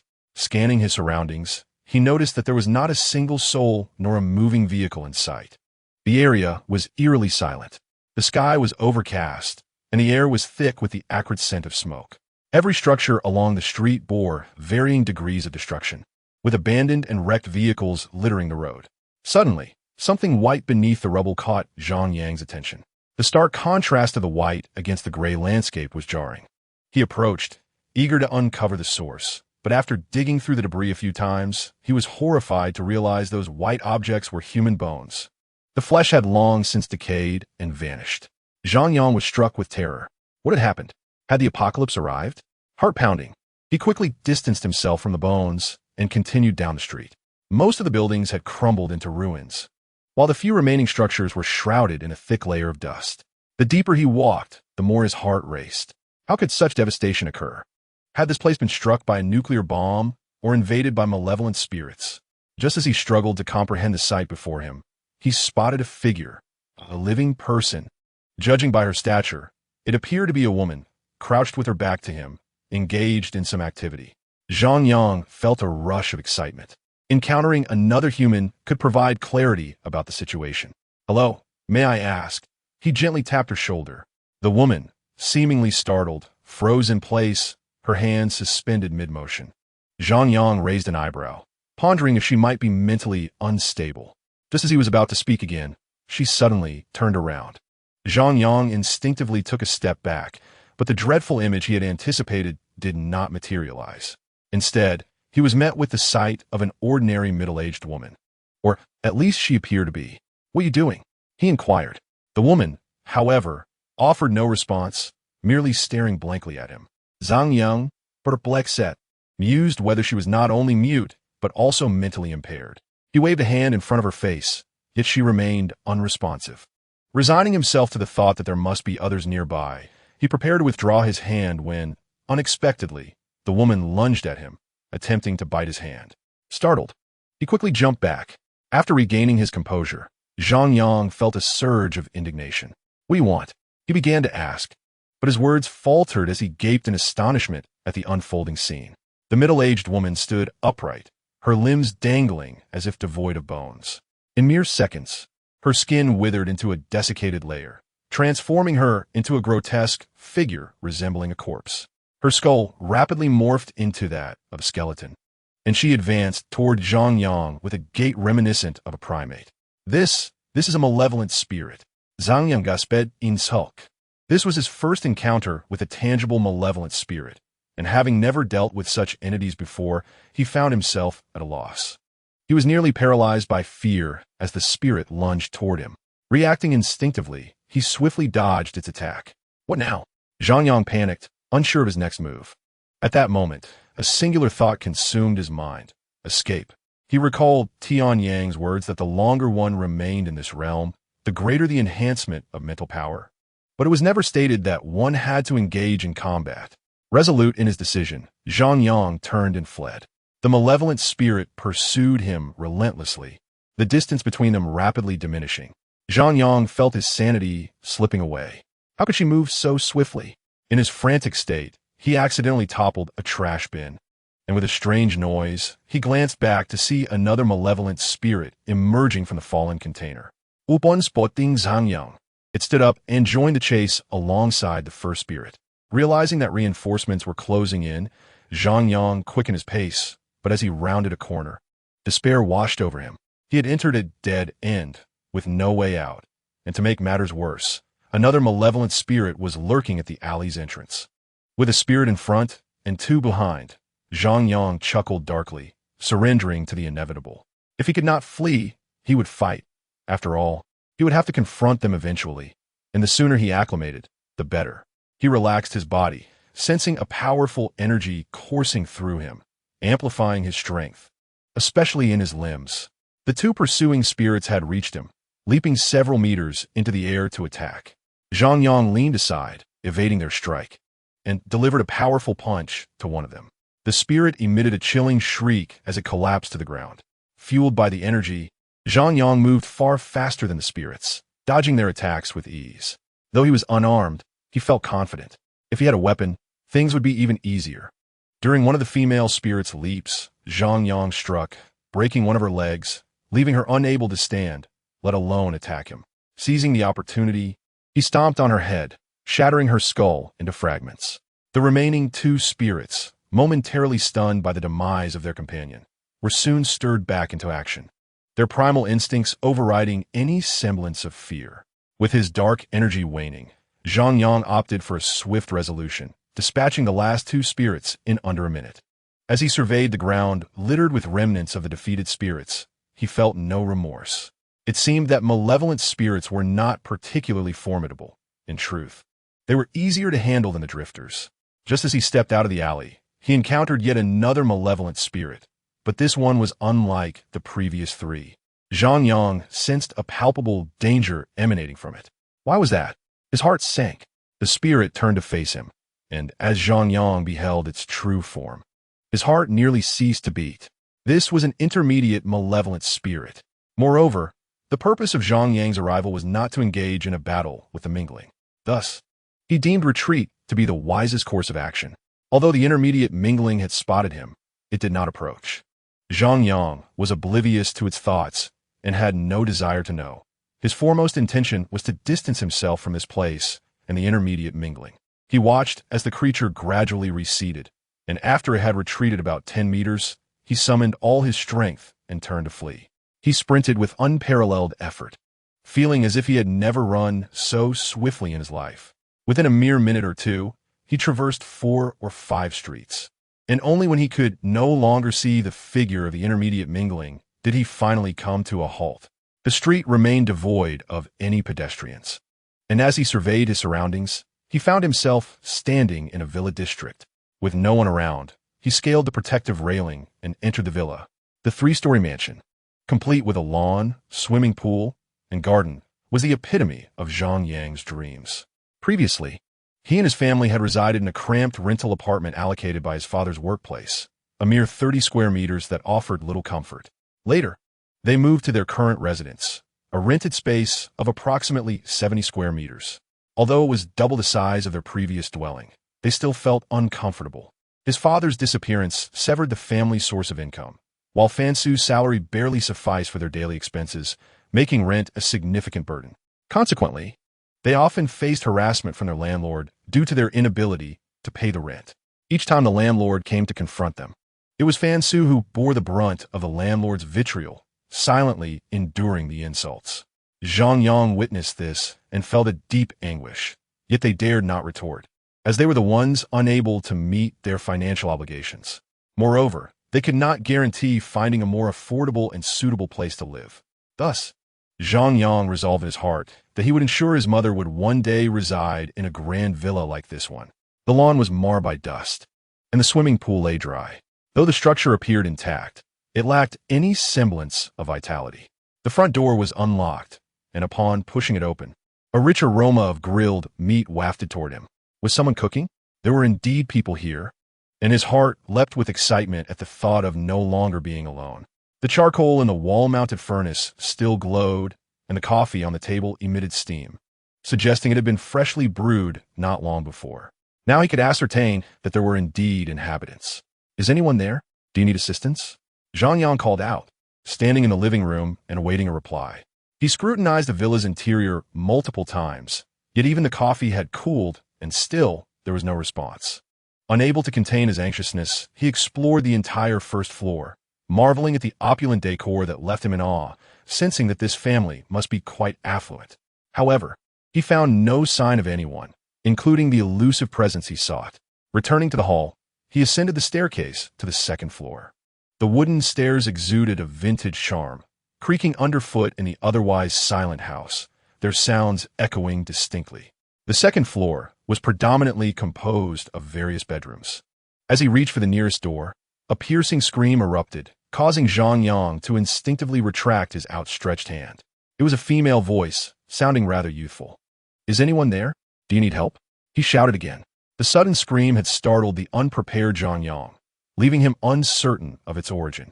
Another scream echoed, and he discerned its approximate location, emanating from one of the rooms deeper within the 2nd floor, not far from him. Zhang Yang felt compelled to investigate. Perhaps he could be of assistance.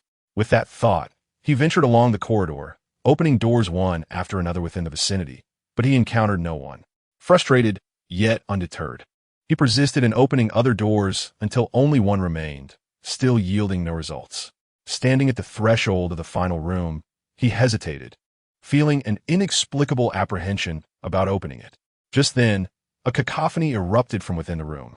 Zhang Yang's heart raced, and disregarding his fear, He pushed the door open with a decisive creak and rushed inside.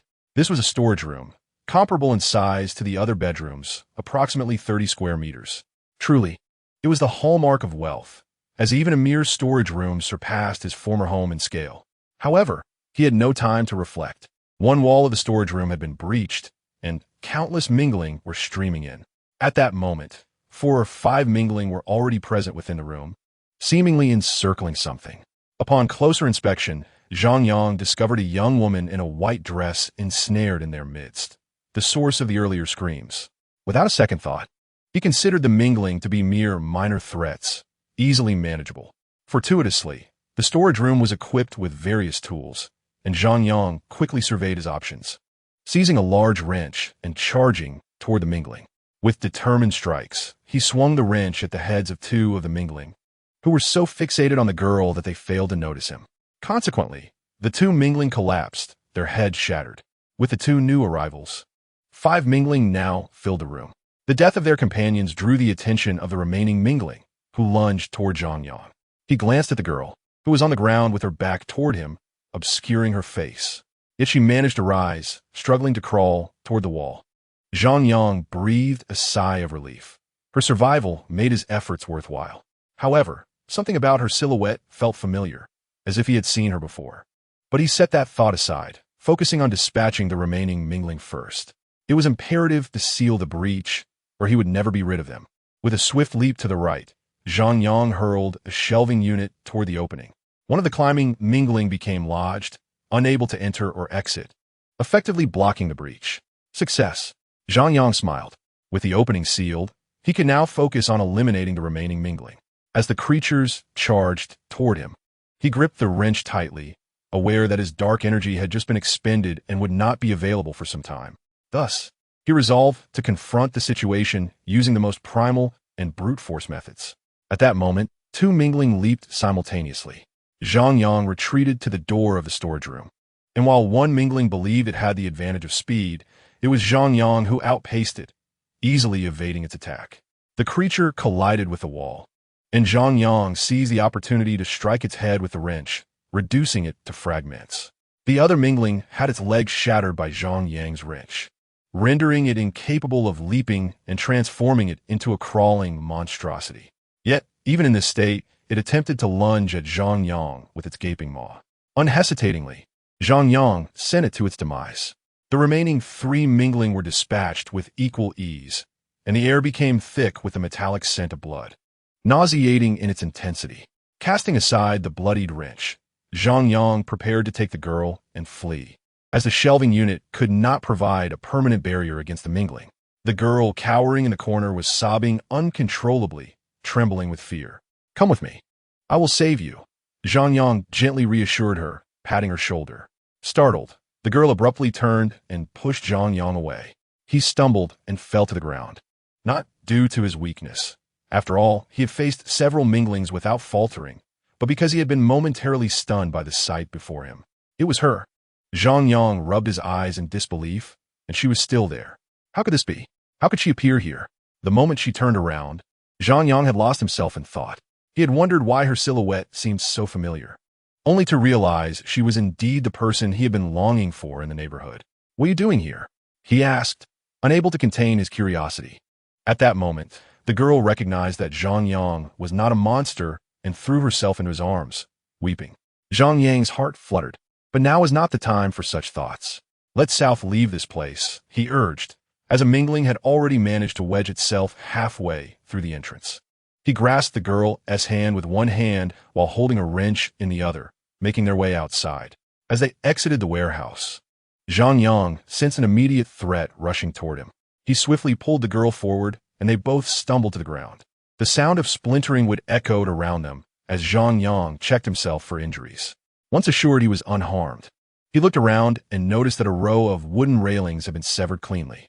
Ahead, a massive sheet of metal was lodged between several wooden beams. Such force! Zhang Yang frowned.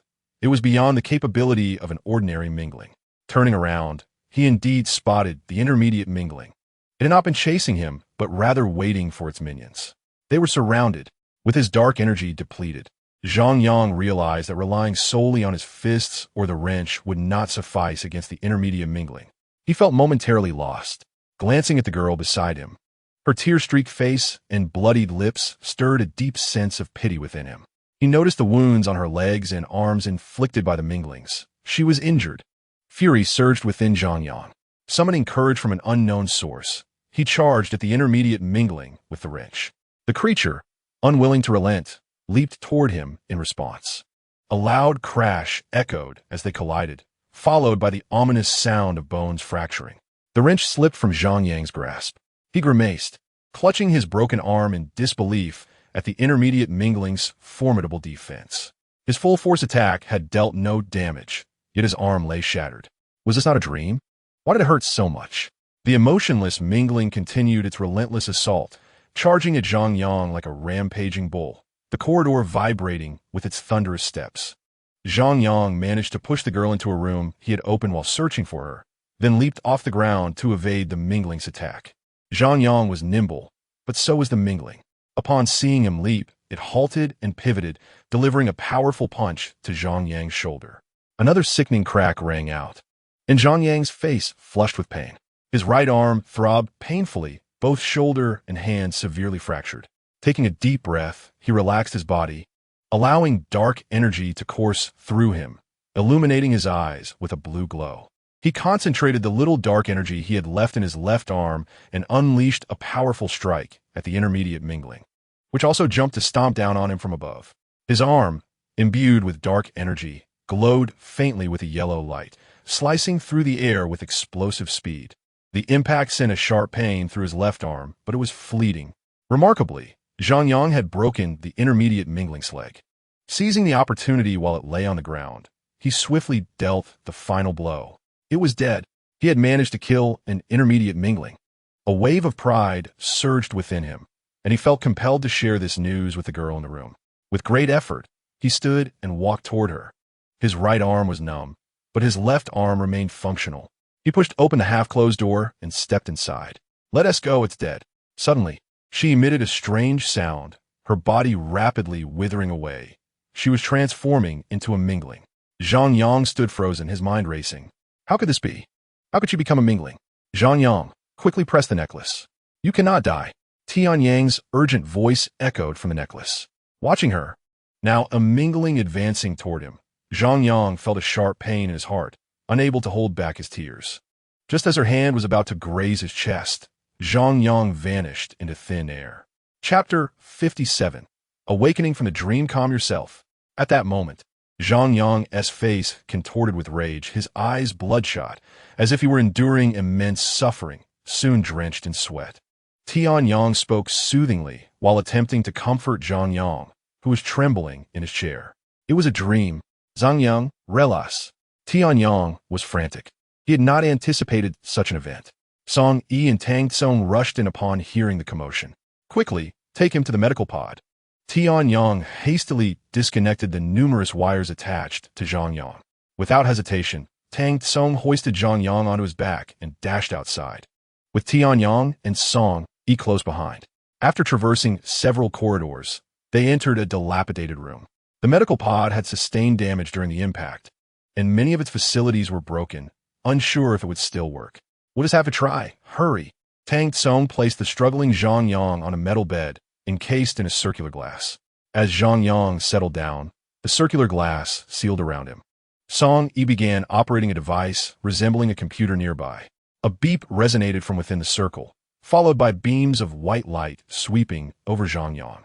After about a minute and several beams had passed, Zhang Yang continued to struggle desperately.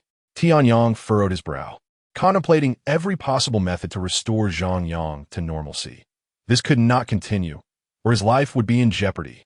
Administer a sedative. This was a last resort. Sedatives could harm the body. Song Yi manipulated the device's screen, and a mechanical arm extended from within the circle. After injecting Zhang Yang's arm, it retracted, and he gradually began to calm down. Song Yi scanned Zhang Yang with a square device.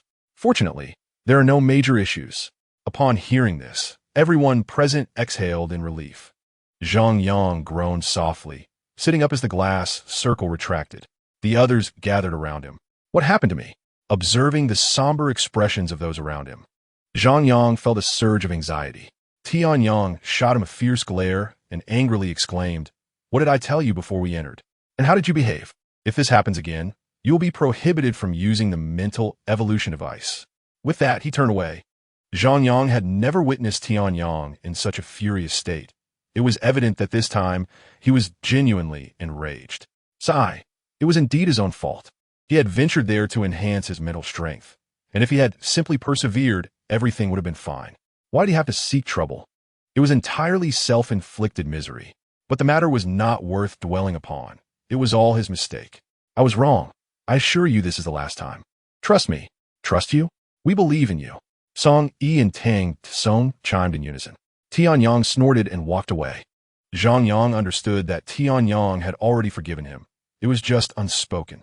The thought that he cared for him brought a warmth to his heart. Wait.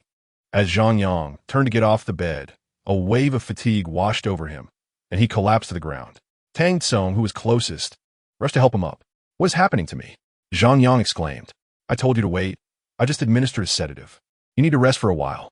No wonder he felt so weak. He realized he must exercise caution when using the mental evolution device in the future. By the way, since he had gone there to enhance his mental power, how much had it actually increased? Or perhaps, how much had it diminished? He glanced at his watch. The blue screen illuminated, and after accessing his personal information, the contents shifted. He looked at the mental power section. 45. 45. Indeed. He had made progress. Zhang Yang's excitement was palpable, and Song, Yi, and Tang Tsong chuckled at his exuberance. Last time, his mental power was merely 39. He had exerted tremendous effort to reach 40, but had failed. To think that a mere dream had resulted in such an increase. For a moment, he wished to try this method once more. No, with your mental power, you can only use it once a day. Overuse could lead to danger. All right. Song Yi's words fell like a bucket of cold water on Zhang Yang. Yet upon reflection, it made sense. If this device could be used without limit, who would possess weak mental power? After resting for 2 hours, Zhang Yang exited the spacecraft. Today's training was complete. Yang, Song, Yi, and Tang Tsong were busy repairing the spacecraft and constructing defensive and covert facilities, leaving him unable to assist. With nothing to occupy his time, he figured it was better to head home, especially since it was getting late. The weather was pleasant, and as the sun set, its afterglow shimmered on the undulating lake, making the surface appear ablaze. The fatigue from his earlier exertions had mostly dissipated, but the lingering effects of the sedative left Zhang Yang feeling languid, resembling a drunken man swaying along the serene street. There were still not many people out, but the number of vehicles had increased since the morning. Zhang Yang was eager to avoid spending even a minute longer on the road. All he wished to do was lie down and enjoy a good sleep. Thus, his pace unconsciously quickened. "Son, your homeroom teacher called to say you placed first in your grade. Is it true?" Upon entering the house, Zhang Yang was immediately bombarded with questions by a jubilant Fan Su, without even having the chance to remove his shoes. Zhang Yang was far too exhausted to respond. He simply wanted to ignore Fan Su and head straight to his bedroom. Yet, confronted with her hopeful gaze, he restrained himself. It was merely good fortune." "Good fortune?" The teacher asked if you cheated. Fan Su's expression suddenly turned stern. Zhang Yang was rendered speechless. How could she not trust her own son?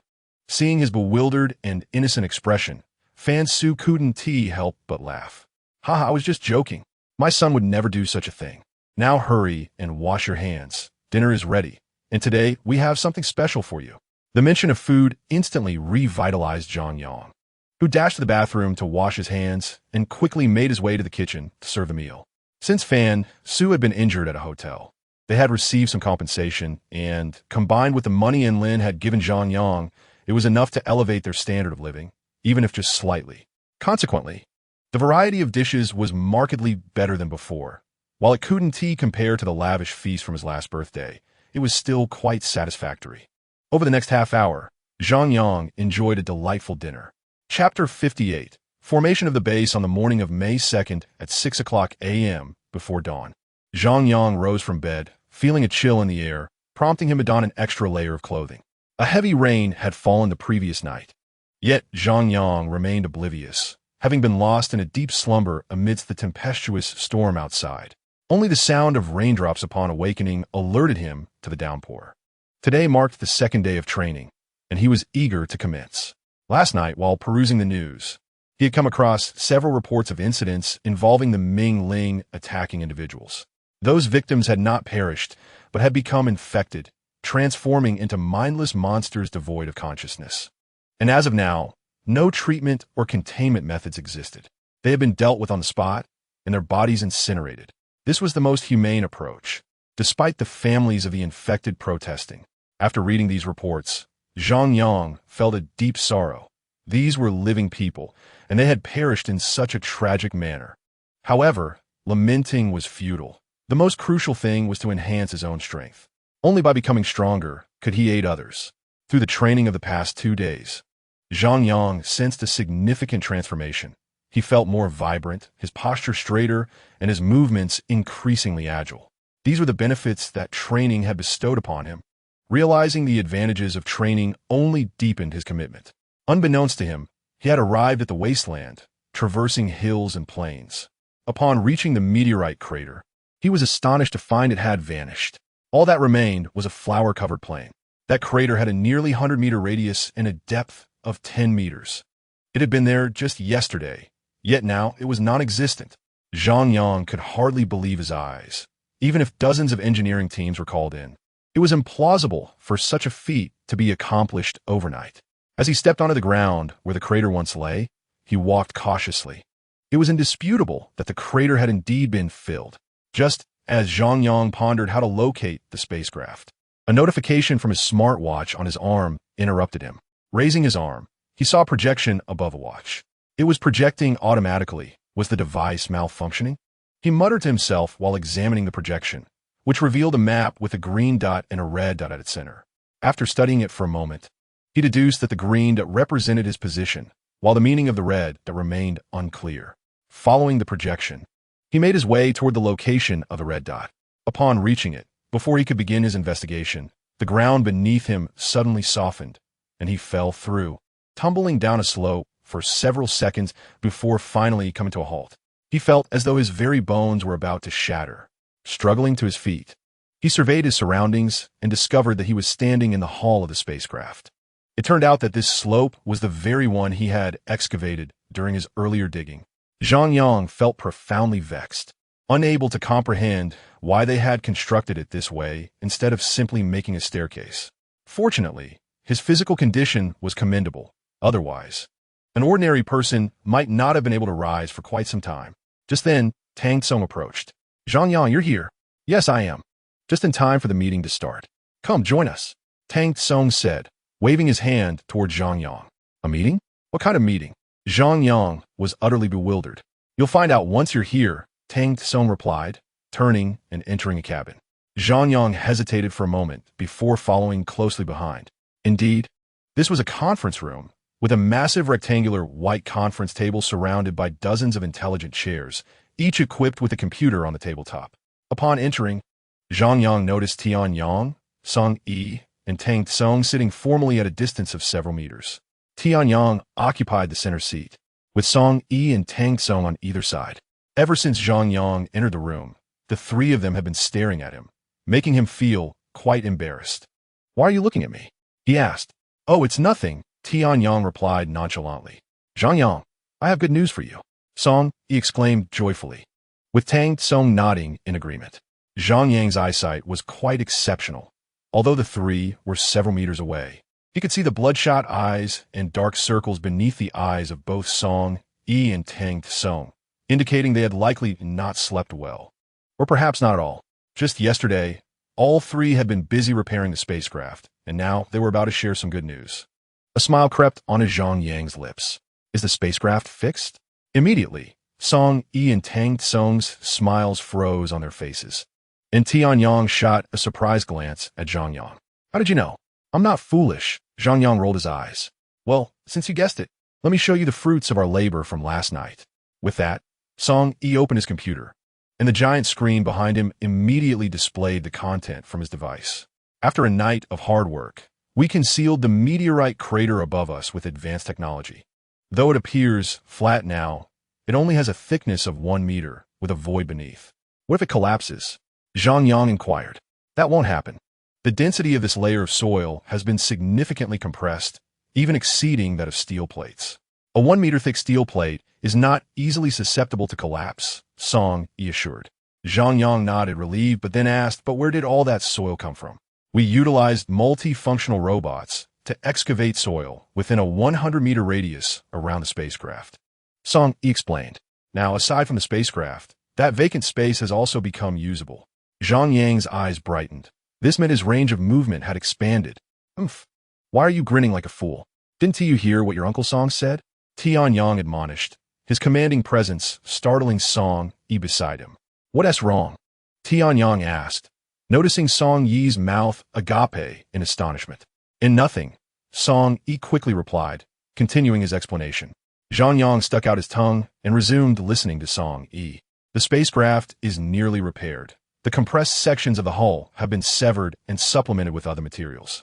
However, the energy for the spacecraft's startup has been nearly depleted, or else it could still take flight. This will be our base from now on. Although we currently have only 4 members, I believe it won't be long before we find other surviving Tianshui compatriots, and we will also locate other evolvers and mechas. Everything will progress positively. After a pause, Song Yi stood and extended a hand. Let's work together. Historically, righteousness prevails over evil. I believe we will certainly succeed. Tian Yang and Tang Tsong also stood, each placing a hand atop Song Yi's. The three then turned to Zhang Yang, who, grinning broadly, quickly ran over and placed his hand on top as well. We will definitely succeed. Yes, we will succeed. Let us strive together. Go team. With that, the 4 pressed their hands down together. They exchanged glances, gazing at each other's endearing faces, and a genuine smile spread among them. Chapter 59. The Academy of Sciences in Jingbei City, the political and economic heart of Huaxia.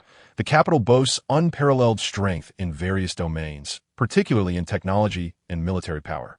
Currently, Huaxia possesses a total military force of 2 million, with nearly 400,000 troops stationed in Jingbei City alone.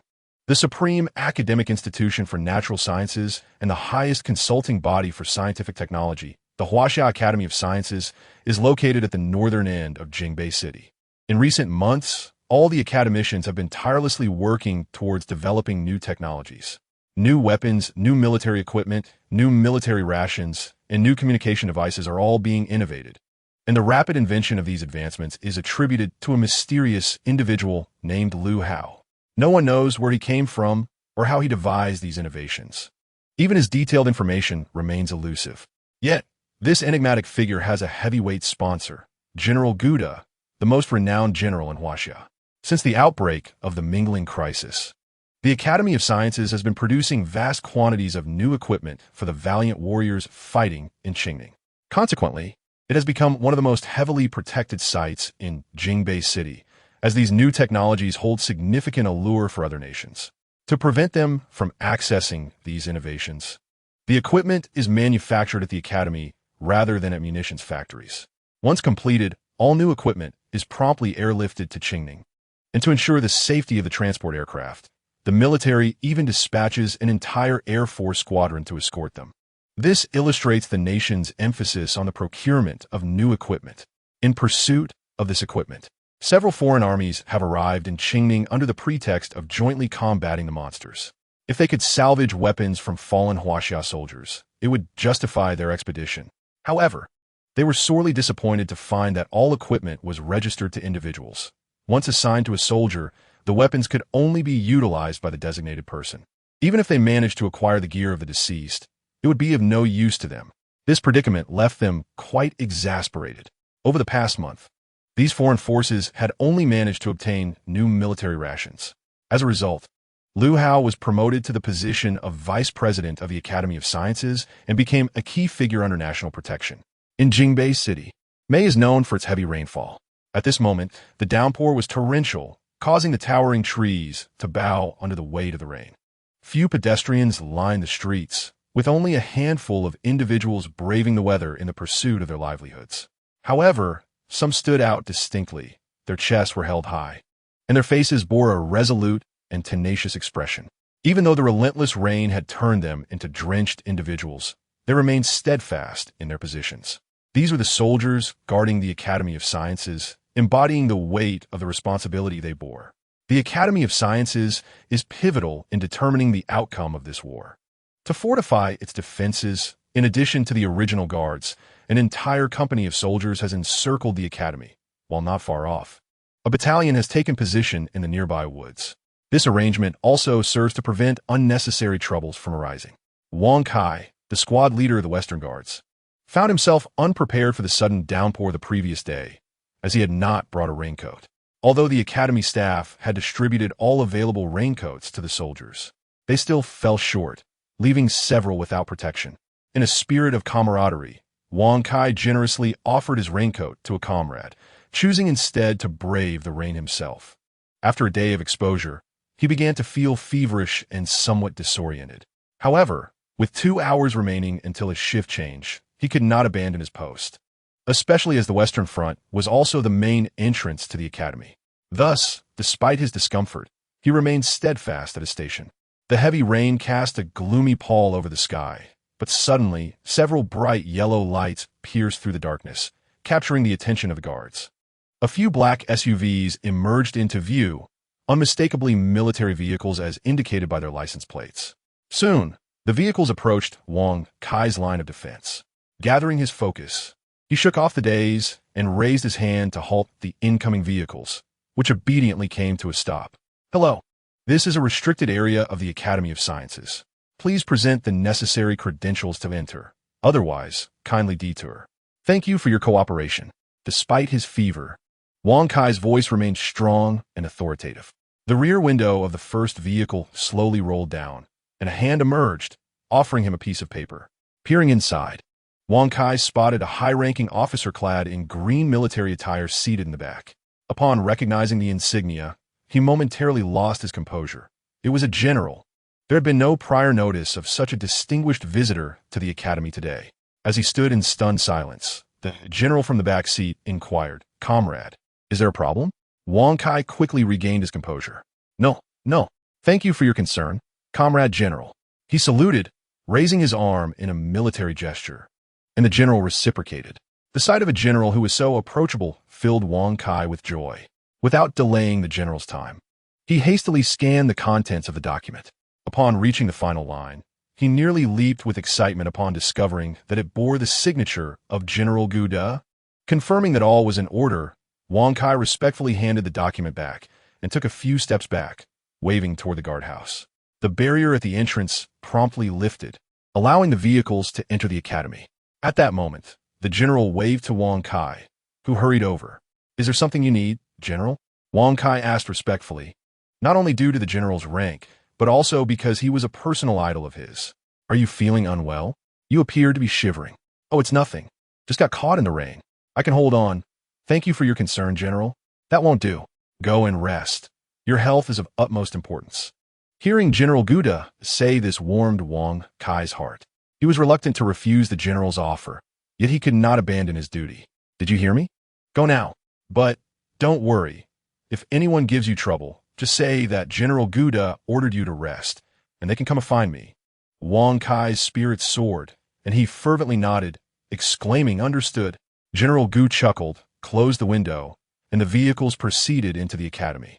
As he watched the cars gradually disappear, Wang Kai remained exhilarated, unable to contain his excitement. Chapter 60.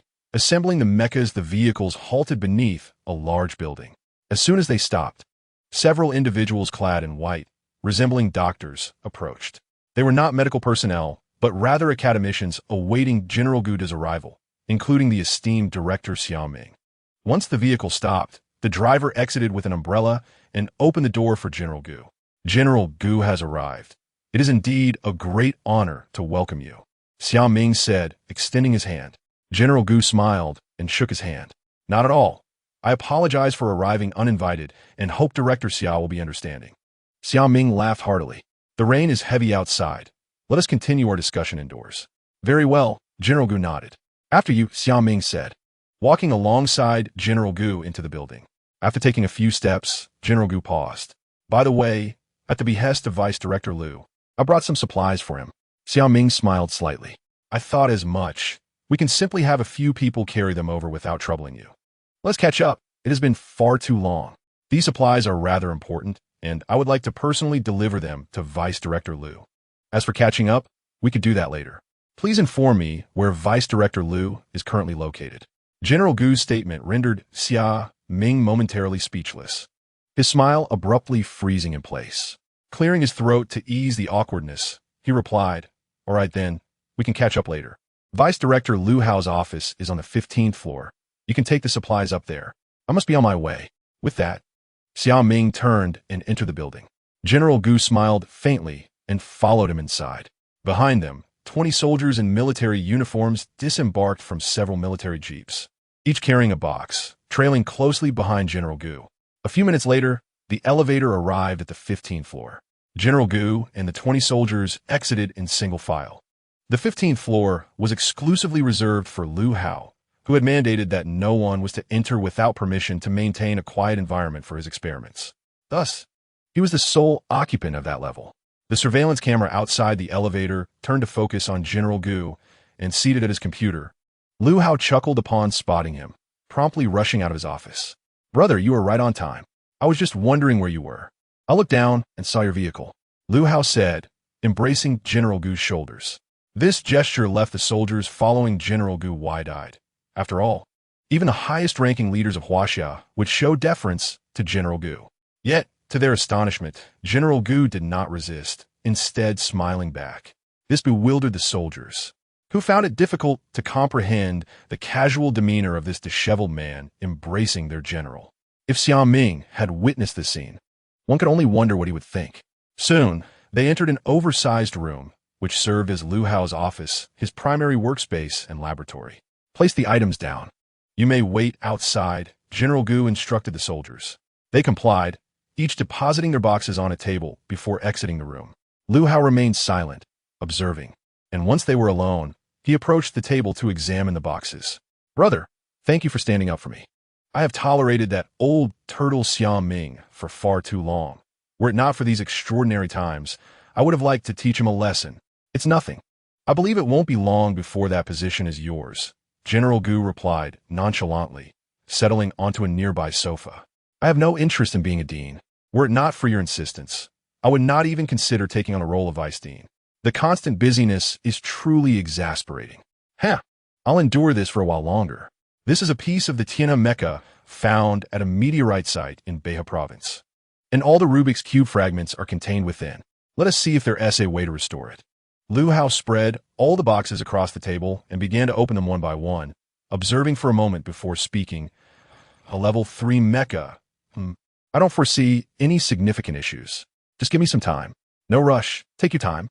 Liu Hao retrieved a remote control from his pocket and pressed a few buttons, causing a steel plate to envelop the room from above, obstructing the view from outside. After a few more presses on the remote, several small robots, each about half a leg in height, emerged from the inner room. Observing these diminutive machines, Gouda blinked. Multifunctional robots? Quite impressive. Indeed, one cannot simply idle around here every day, Liu Hao chuckled. The small robots opened all the boxes and spilled their contents onto the floor. Liu Hao then began to assemble the scattered parts, while Gouda sat quietly on the sofa, watching Liu Hao at work without uttering a word. Gradually, weariness overcame Gouda, and he unknowingly dozed off. Approximately 3 hours later, Liu Hao burst into laughter, startling Gouda awake from his slumber. "What happened? Were you successful?"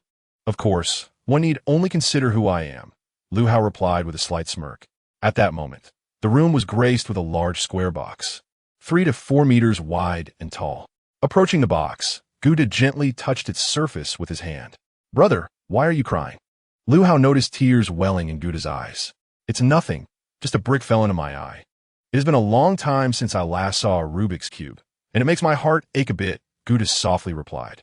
Hearing such words from a man in his 40s struck a chord in Liu Hao's heart. He gently shook his head and approached Gouda, patting him lightly on the shoulder. "Do not be sorrowful. You have the summoner on you, so quickly take it out and give it a try." Gouda nodded and retrieved a watch-like device from his pocket. If Zhang Yang were here, he would surely recognize that this watch was identical to the one used during his fusion with the level 3 mecha. Gouda donned the watch, twisted the dial, and pressed a button, prompting Liu Hao to bring over a computer and begin operating it. The Rubik's Cube then transformed, splitting open in the center. Once opened, it revealed a level 3 mecha inside. The instant Gouda pressed the watch, the mecha burst forth as a radiant light towards him. In less than 10 seconds, Gouda was completely enveloped by the mecha. I told you it would work, ha! Lu Hao was elated to see that his efforts bore fruit. Gouda, encased in the mecha, was too focused on operating it with his memories to pay attention to Lu Hao's chatter. Walking, jumping, flying, and attacking were all executed effortlessly. After testing for a while, he finally came to a halt. Pressing a button on his arm, the mecha disassembled into countless fragments and returned to the Rubik's Cube. Subsequently, Lu Hao commanded the robots via the remote control to move the entire Rubik's Cube into the inner room. Chapter 61. Planning for the Future After 3 Years.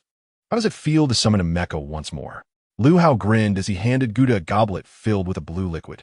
Gouda smiled faintly, tinged with sorrow.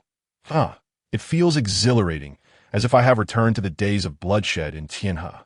Just as Gouda was about to drink from the goblet, he suddenly noticed the liquid and widened his eyes in surprise. Blue fantasy wine?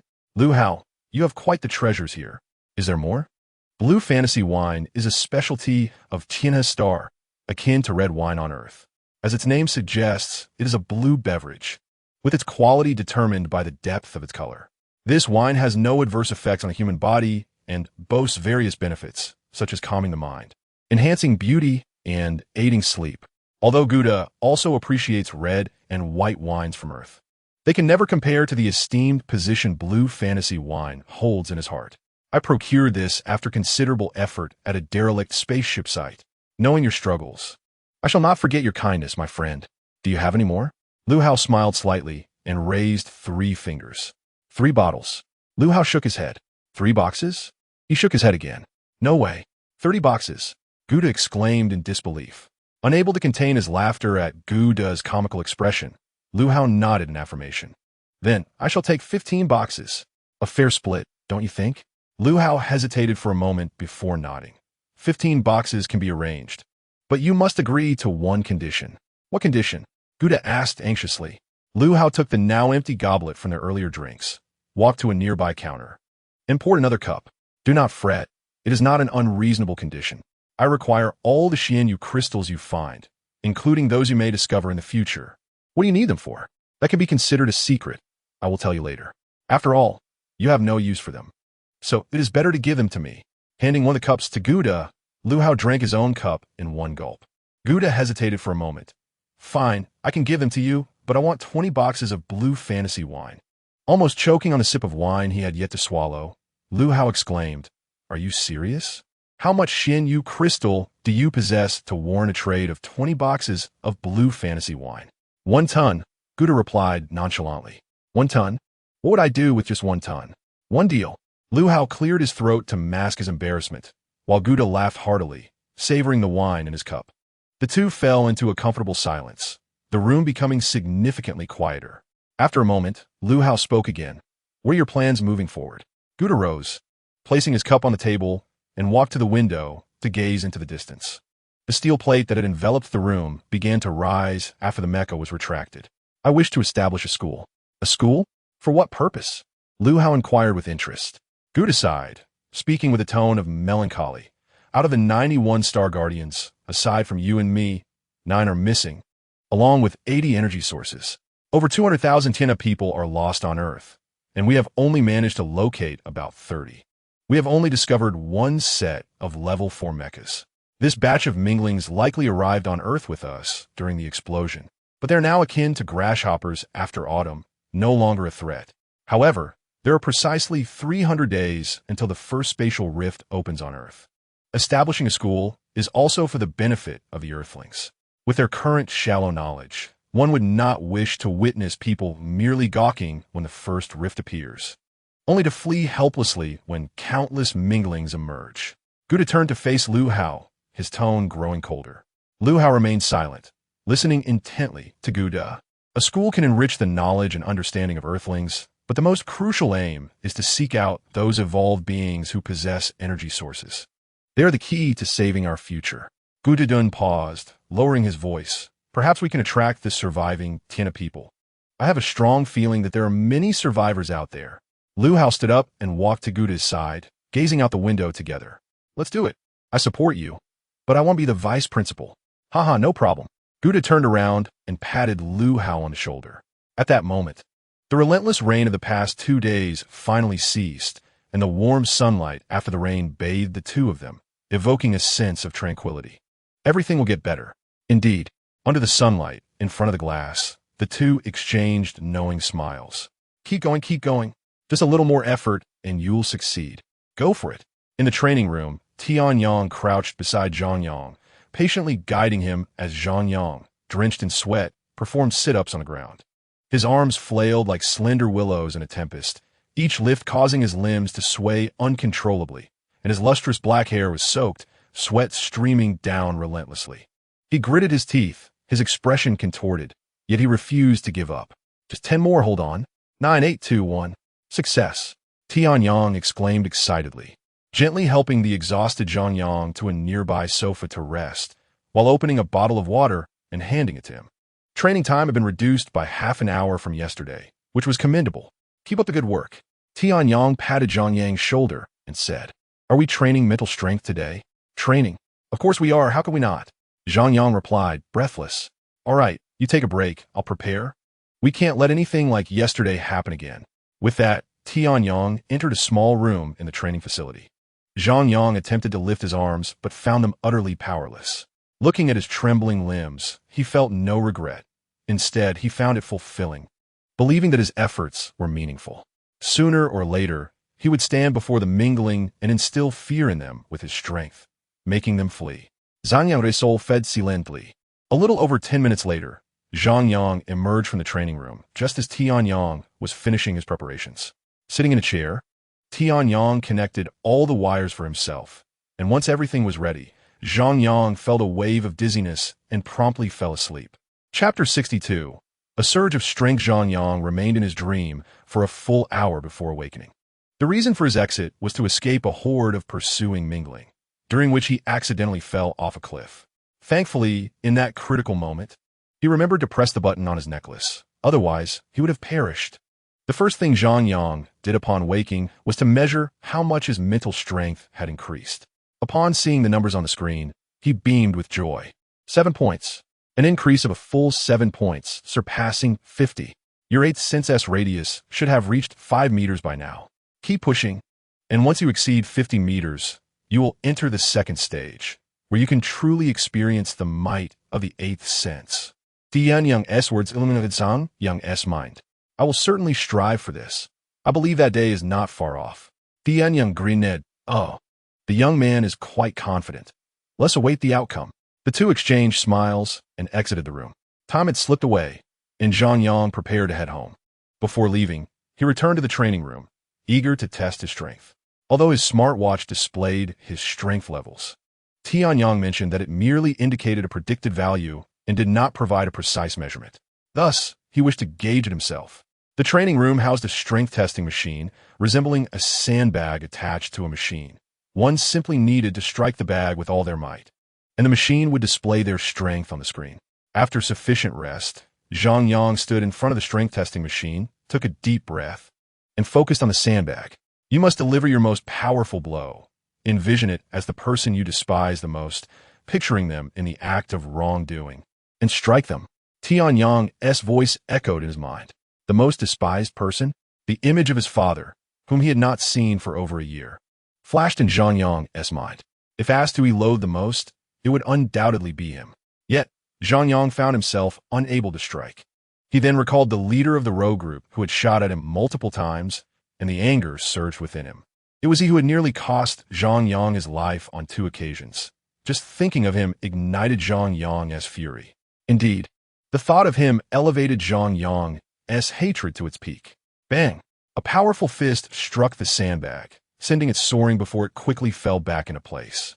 Zhang Yang's attention was entirely on the machine's screen, watching the numbers fluctuate as he swallowed hard. A few days prior, the highest reading on his smartwatch had been 105. He wondered how much his training would have increased his strength and whether it would provide him with a delightful surprise akin to his mental strength. The numbers soon surpassed 100, reaching 105, and Zhang Yang Zhang's eyes widened as they showed no signs of stopping. 120, 130, 135, and finally, the value stabilized at 138.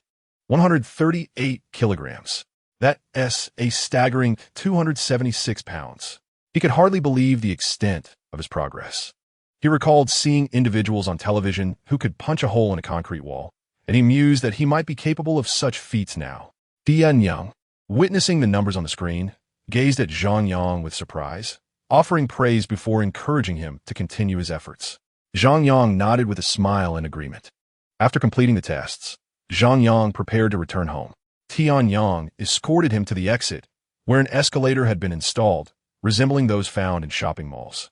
It remained stationary until someone stepped onto it, and it moved swiftly, far superior to any mall escalator. Zhang Yang felt a sense of satisfaction, realizing that his words had not gone unheard. Just as he was about to bid farewell to Tian Yang and step onto the escalator, Tang Tsung rode up on his bicycle, calling out Zhang Yang's name. The striking appearance of Tang Tsung's bicycle caught Zhang Yang's attention. Its bold design, stylish paint, and streamlined body captivated him. Zhang Yang was an avid cyclist. He once owned a fine bicycle, but it had long since broken beyond repair. With his family's finances increasingly strained, he could hardly afford rent, let alone a new bicycle. If only he could receive that bicycle as a gift. Zhang Yang thought wistfully. Uncle Tang, what's the matter? Tang Tsung dismounted, panting heavily. Considering how far you live from here, the captain asked me to bring this to you to save you some time. With that, Tang Tsung presented the bicycle he had been pushing to Zhang Yang. What? Zhang Yang instinctively accepted the bicycle, his heart racing. Was this a manifestation of his thoughts? Just moments ago, he had wished for a bicycle, and now it had come true. Is this real? Zhang Yang marveled, caressing the bike with delight. Upon witnessing Zhang Yang's comical demeanor, both Tian Yang and Tang Tsung could not help but chuckle. Of course, you can't fool me, can you? Please say hello to Uncle Song for me. I shall take my leave now. With that, Zhang Yang turned and pushed his bicycle towards the elevator. As he observed Zhang Yang's departing figure, Tang Tsung murmured, "This lad possesses quite remarkable potential. Indeed, anyone capable of voluntarily binding themselves to a level 6 energy source must have considerable merit. Yet he is too impulsive. This issue is not significant. He will change. Let's hope so." The moment he stepped onto the escalator, he found himself outside the cave entrance. By then, the sky had turned pitch black, and the desolate mountains of the outskirts were eerily silent. As he pushed the bicycle down the slope, Zhang Yang embarked on his journey home. Truly, the marvels of extraterrestrial technology were evident. Even a bicycle showcased the advanced prowess of Tianhe.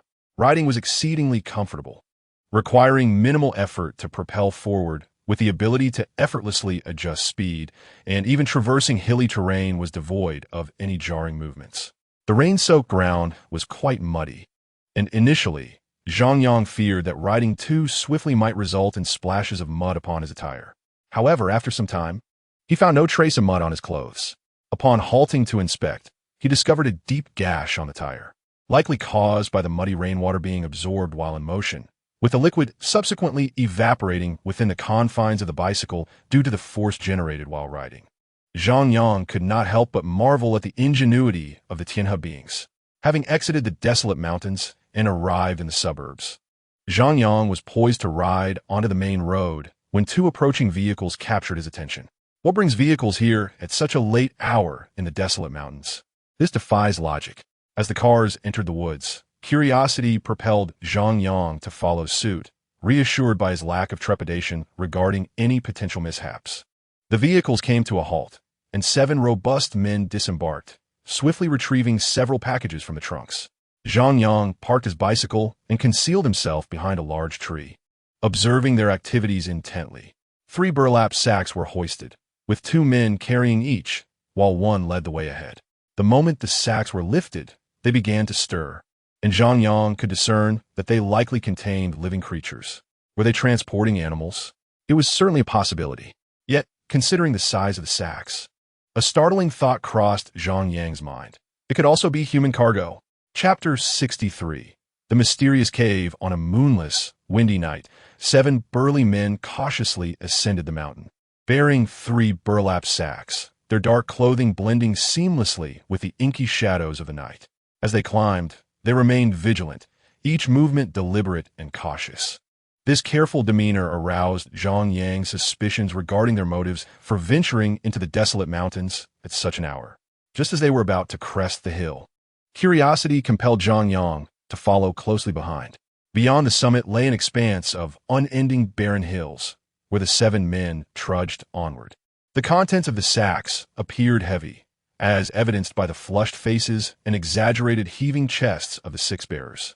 One portly fellow, losing his footing while descending, accidentally dropped a sack, which landed with a thud, eliciting a groan from within. The sole individual leading the group, unfazed, turned to confront his companions, furious at their negligence. "If you seek to jeopardize our mission, do not drag us down with you. We are close. What if that person sees us? Useless fool, another mistake. And you're out." His words were merciless, and the chastised, portly man lowered his head in silence, acutely aware of the leader's ruthless disposition. If the leader were to catch sight of their blunder, it would not merely be a matter of dismissal. His very life could be at stake. The leader, exasperated, kicked at the portly man, barking, "What are you waiting for? Hurry and lift it back up. You want that person to see us. Do you want to appear foolish?" Promptly, the portly man hoisted the sack, clutching its edges tightly, too intimidated to retort or even meet the leader's gaze. Sighing in disappointment at the portly man's ineptitude, the leader resumed his position at the front, guiding the others. After a few minutes, they reached a slope devoid of anything but a massive boulder taller than a person. The men gently placed the sacks on the ground and gathered around the stone. Not far away, Zhang Yang, concealed atop a hill, remained intrigued by the purpose of these men's presence in such a barren place. Suddenly, to his astonishment, he witnessed the colossal boulder being moved. Such a heavy stone could hardly be shifted by mere mortals, could it? As the boulder rolled aside, a modest opening was revealed. It became clear that the stones served to block the entrance. Zhang Yang strained to peer into the darkness of the cave, but the distance rendered him unable to discern any details, prompting him to abandon the effort. The leader was the first to enter the opening, followed by the 6 men, who carried the sacks in pairs as they slipped inside. Just as the last man crossed the threshold, the boulder inexplicably shifted back into place, sealing the entrance. How remarkable! Zhang Yang dashed down the hill, attempting to push the boulder, but it remained immovable. Had he simply lacked sufficient strength? He pondered this, then exerted all his might against the stone, yet refused to budge. What was happening? Why was it so resistant, even with their combined strength? How could they not move it? Zhang Yang struck the boulder with his fist. It was undeniably solid rock, without flaw. However, upon closer inspection beneath the boulder, he discovered the issue. 2 iron-like tracks were wedged beneath it, one embedded in the ground while the other was obscured by the stone. If one did not look closely, it would be nearly impossible to discern. Following the tracks, Zhang Yang pushed the boulder with all his might. With a resounding crash, the stone indeed began to shift. What secrets lay within this cave that warranted such elaborate measures? Zhang Yang was filled with astonishment, his curiosity about these men deepening. After pushing the stone sufficiently, Zhang Yang slipped inside. The moment he entered, the boulder once again moved to seal the entrance behind him. Having previously witnessed such peculiar actions, he was not overly surprised. However, he was intrigued by how the stone could move autonomously. He tested it with his hands, but this time it was completely immovable, leaving him no choice but to proceed forward, as retreat was no longer an option. The cave was devoid of light, yet Zhang Yang possessed night vision, allowing him to see the interior clearly. Before him lay a wide, sloping passage several meters long, and the marks left by a shovel on the walls reminded him of the pit he had dug a few days prior. In contrast, it was evident that they had exerted significantly more effort. The width of the slope was incomparable to what he could manage himself. Digging it out had been so arduous that even lying down was a struggle. Yet, the width they had excavated could easily accommodate a small car. After a moment of astonishment, Zhang Yang cautiously descended. However, upon reaching the bottom, he discovered that the tunnel was not merely a few meters long. Beyond the slope lay the true tunnel. Flickering lights illuminated the passage, but the end was utterly obscured from view. Gazing into the seemingly endless darkness sent an unsettling chill through Zhang Yang's heart. He now faced two choices: either retrace his steps or venture deeper into the tunnel. Unfortunately, the exit had been blocked, and he could not open it, leaving him no option but to bravely press forward, for this was his own choice. Calming his anxious and fearful heart, Zhang Yang gritted his teeth and pushed onward. He traversed the straight path for nearly 2 minutes, feeling as if he had covered 500 meters. To his dismay, he realized that this was not the end of the tunnel. At the end of this straight passage lay another one to the left. Continuing down this new path, he walked for several hundred meters until he reached its end, only to discover yet another straight path to the right. Having lost all sense of direction, Zhang Yang felt as though he had wandered into a labyrinth, surrounded by endless, straight corridors that seemed to stretch on indefinitely. After traversing 7 or 8 tunnels, he could no longer contain himself. Wandering aimlessly was futile. It was imperative to discern his location and the surrounding environment to have any chance of finding an exit. Activating his 8th sense, he was thrilled to discover that its range extended nearly 6 meters. This revelation filled him with elation, for it appeared that the effects of the mental enhancement device were indeed significant. Under the influence of his heightened awareness, Zhang Yang finally grasped his surroundings. After more than an hour and traversing dozens of straight paths, he arrived at the last corridor. Chapter 64. Hard encounter. Why, one might wonder, did he need to traverse so many corridors despite utilizing his 8th sense? The answer lay in the limitations of its range. Each corridor extended several hundred meters, rendering the 8th sense's efficacy somewhat diminished. If luck were not on his side, he might find himself hopelessly lost even now. Anxiety gnawed at him as he pondered how he would eventually escape. The further he advanced, the brighter the tunnel became. Zhang Yang slowed his pace, pressing against the wall as he cautiously proceeded while activating his 8th sense. A faint scent of gasoline and a metallic tang of blood permeated the air, instilling a sense of foreboding within Zhang Yang. Recently, there had been numerous inexplicable disappearances reported in the city, and he often came across such news while browsing. Could this be connected to the tunnel?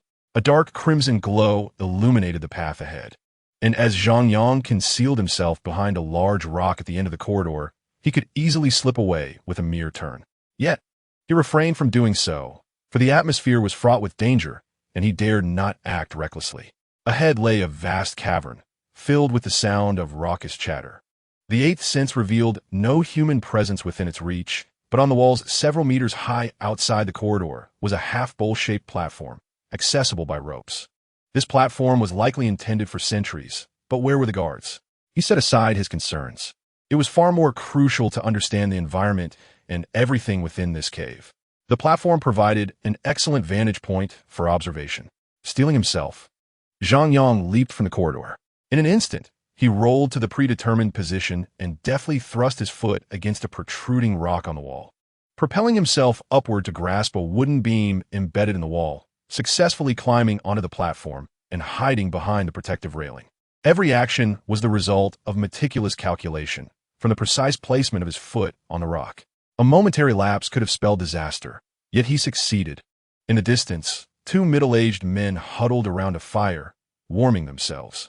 Their kind faces and hearty demeanor belied the menacing presence of the AK rifles slung across their backs. The chill of the cave was palpable. Even obtaining a hot meal was a challenge. While they attend their meeting, let us seize the opportunity to cook something to eat quickly, but do not let them discover us. One of the men, clad in a checkered coat, placed food over the flames. What's wrong with you? The man in the checkered coat asked his companion, noticing him staring vacantly at something. Curious, he turned to see what had captured his attention. Behind them was the very spot where they usually stood guard. He knew it well. After a brief observation and finding nothing amiss, he prepared to turn back and mock his companion. Just then, a faint sound drew his attention. Did you hear something? I thought I saw someone. The 2 men exchanged anxious glances, cold sweat trickling down their backs.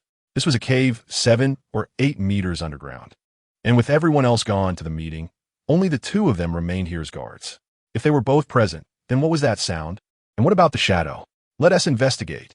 The burly man with a beard rose, retrieving the firearm from his back. The man in the checkered coat followed suit. Picking up his rifle, Zhang Yang silently cursed his misfortune. While climbing up, he had inadvertently knocked a water bottle off the edge of the platform, unknowingly alerting them. As the two men approached with their weapons drawn, panic surged through Zhang Yang. While he could easily handle the two of them, the sound of gunfire would attract others, and he needed a plan to eliminate them instantly. Otherwise, he would be in serious trouble. "Who is there? Show yourself. Otherwise, I will shoot." The man in the checkered coat barked aggressively. Zhang Yang remained silent, waiting for the opportune moment. The two men drew closer within his sensory range, and he furrowed his brow, aware that success hinged on a fleeting instant. At that moment, the man in the checkered coat began to climb up, while the burly man aimed his weapon from below, ready to unleash a barrage the moment Zhang Yang revealed himself. Zhang Yang lay motionless on the platform, uncertain of how to swiftly eliminate both men without allowing them the chance to fire. As the man in the checkered coat reached the top, Zhang Yang felt despair wash over him. The man paused at the summit, exchanging a glance with the burly man below before lunging upward. Having once served as a special forces soldier, the man was remarkably agile. In an instant, he drew a handgun from his waist. "Is anyone here? Are we imagining things?" The man in the checkered coat furrowed his brow upon realizing he was alone on the platform. What a false alarm. There was no one. He holstered his sidearm and shouted down to the burly man, who scoffed and lowered his weapon, turning back towards the fire. Yet at that moment, the man in the checkered coat felt an odd sensation at his waist. Turning, he saw a child hurling something forward in a throwing motion. Following the trajectory, he witnessed the burly man clutching his throat, trembling violently, blood gushing forth like a fountain as a military knife pierced his neck. That knife seemed all too familiar. Glancing at his own waist, he realized his own knife was missing. It was his. It was him. The boy who had suddenly appeared from nowhere was the one responsible. The man in the checkered coat, filled with rage, reached for his gun, but how could Zhang Yang allow him to succeed? With a swift kick, he struck the man's hand, causing the gun to slip and fall to the ground. The man, astonished by the unexpected resilience of this seemingly insignificant youth, felt pain from a blow, despite having spent over a decade as a special forces soldier. In retaliation, he swung a powerful fist toward Zhang Yang, channeling all his strength into the strike, intent on swiftly dealing with this boy in order to rescue his comrade.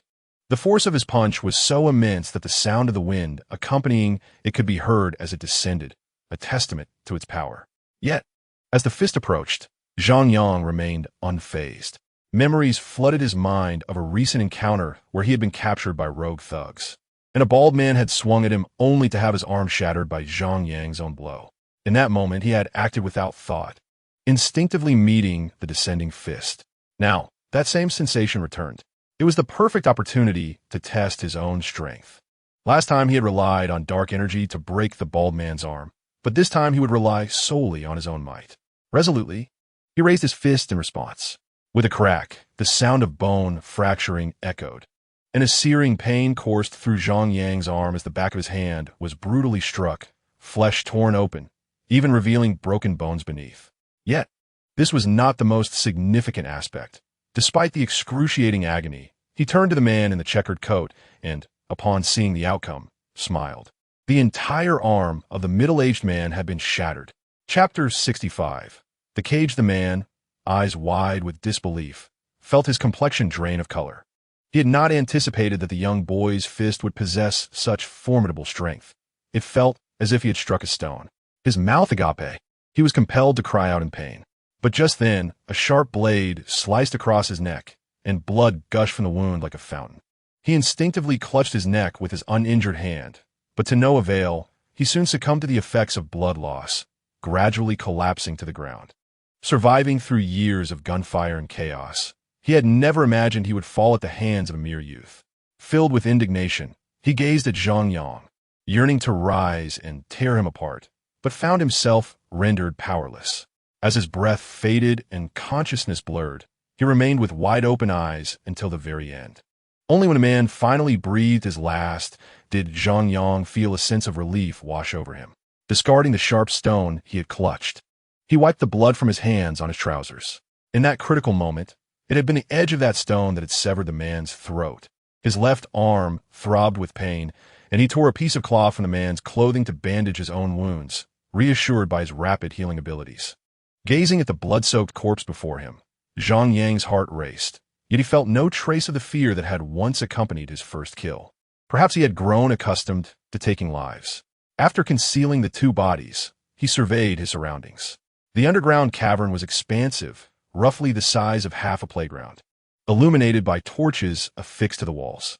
Within the cavern, numerous wooden cages could be seen, at least 4 or 5 dozen in total. At the center stood a large altar made of massive stones. Zhang Yang could not fathom its purpose, so he picked up a gun and approached the cages. The cages were constructed from wooden beams with minimal spacing between them, rendering the interiors dark and obscured from view. He paused in front of the nearest cage, leaning in to peer inside. As he did, a putrid stench assaulted his senses. It was a foul mixture of various odors: excrement, decomposing flesh, the metallic scent of blood, and the acrid tang of disinfectant. Overwhelmed, he recoiled from the cage, nearly retching at the nauseating aroma. He began to understand why the cages were built so sturdily. But what lay within them? After a moment of hesitation, Zhang Yang took a deep breath, steeling himself, and leaned closer once more to peer inside.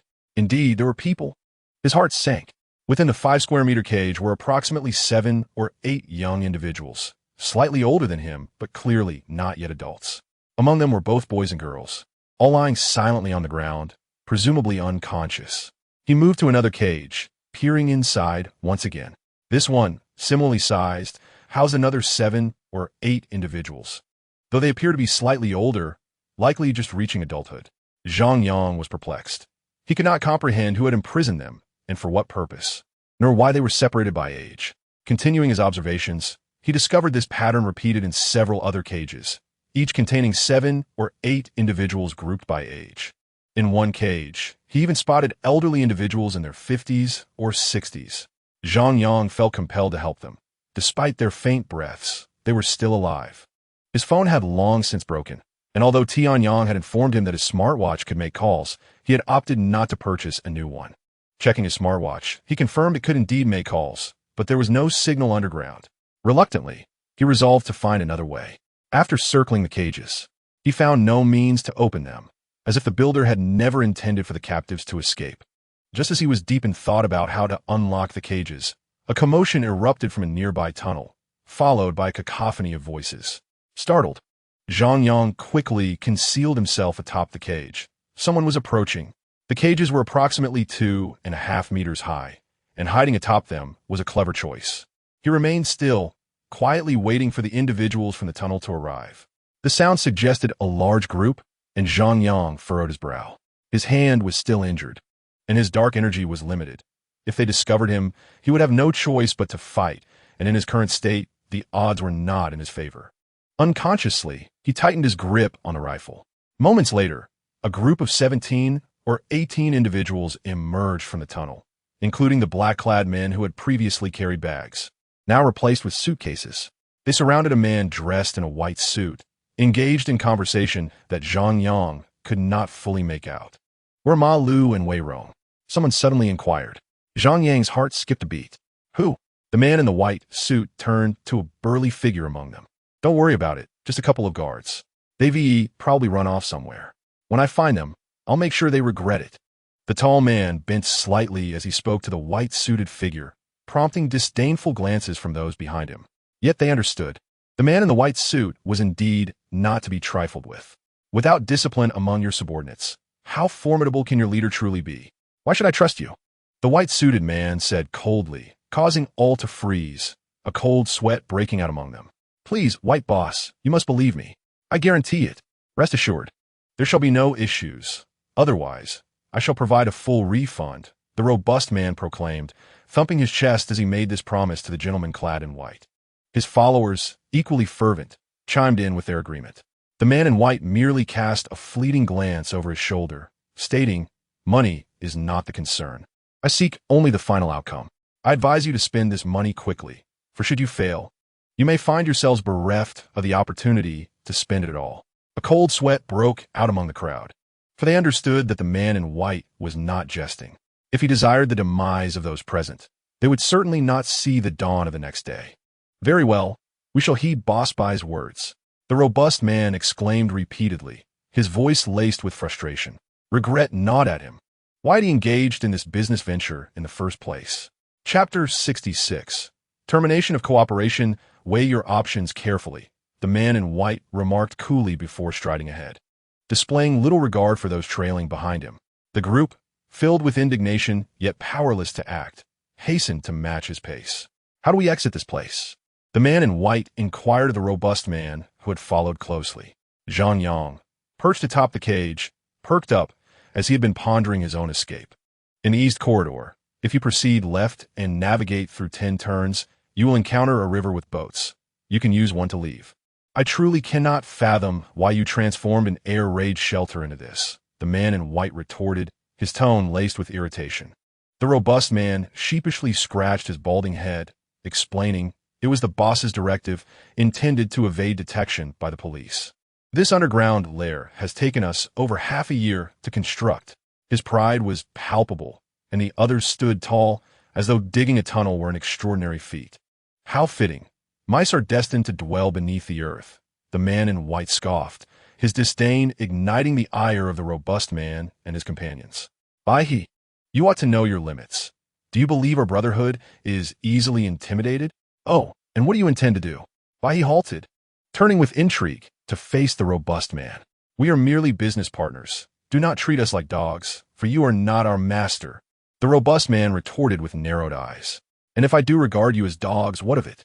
Baihe nonchalantly began to clean his ears, a gesture that incited the fury of the robust man and his allies. If you're unwilling to cooperate, we can terminate this arrangement.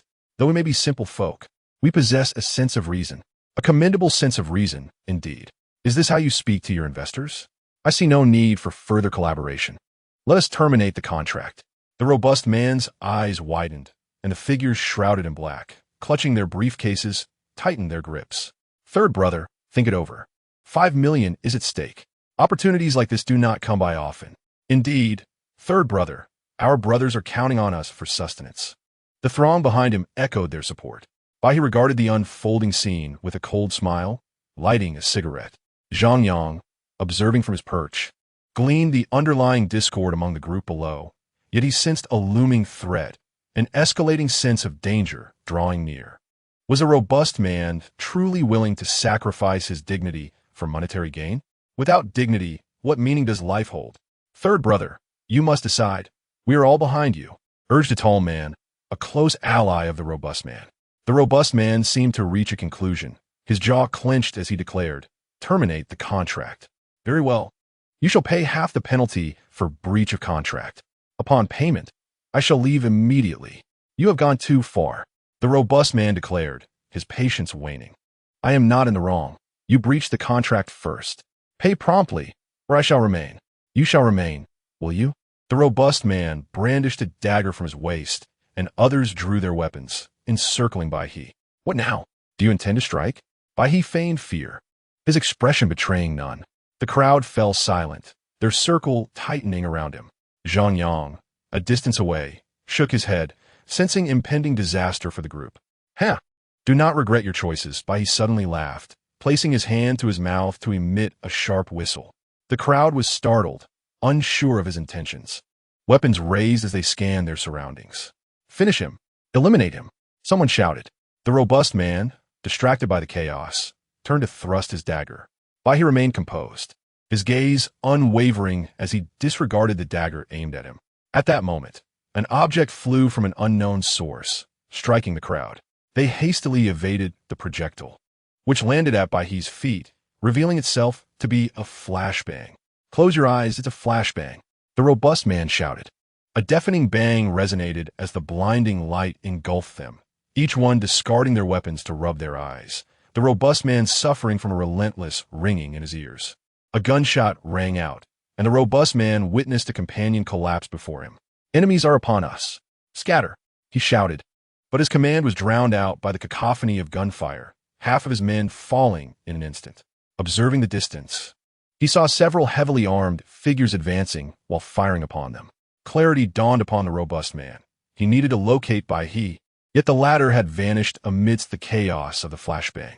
Frustration surged within the robust man as he seized a firearm from the ground, firing desperately at those assailing his comrades. However, Their heavy body armor proved impenetrable.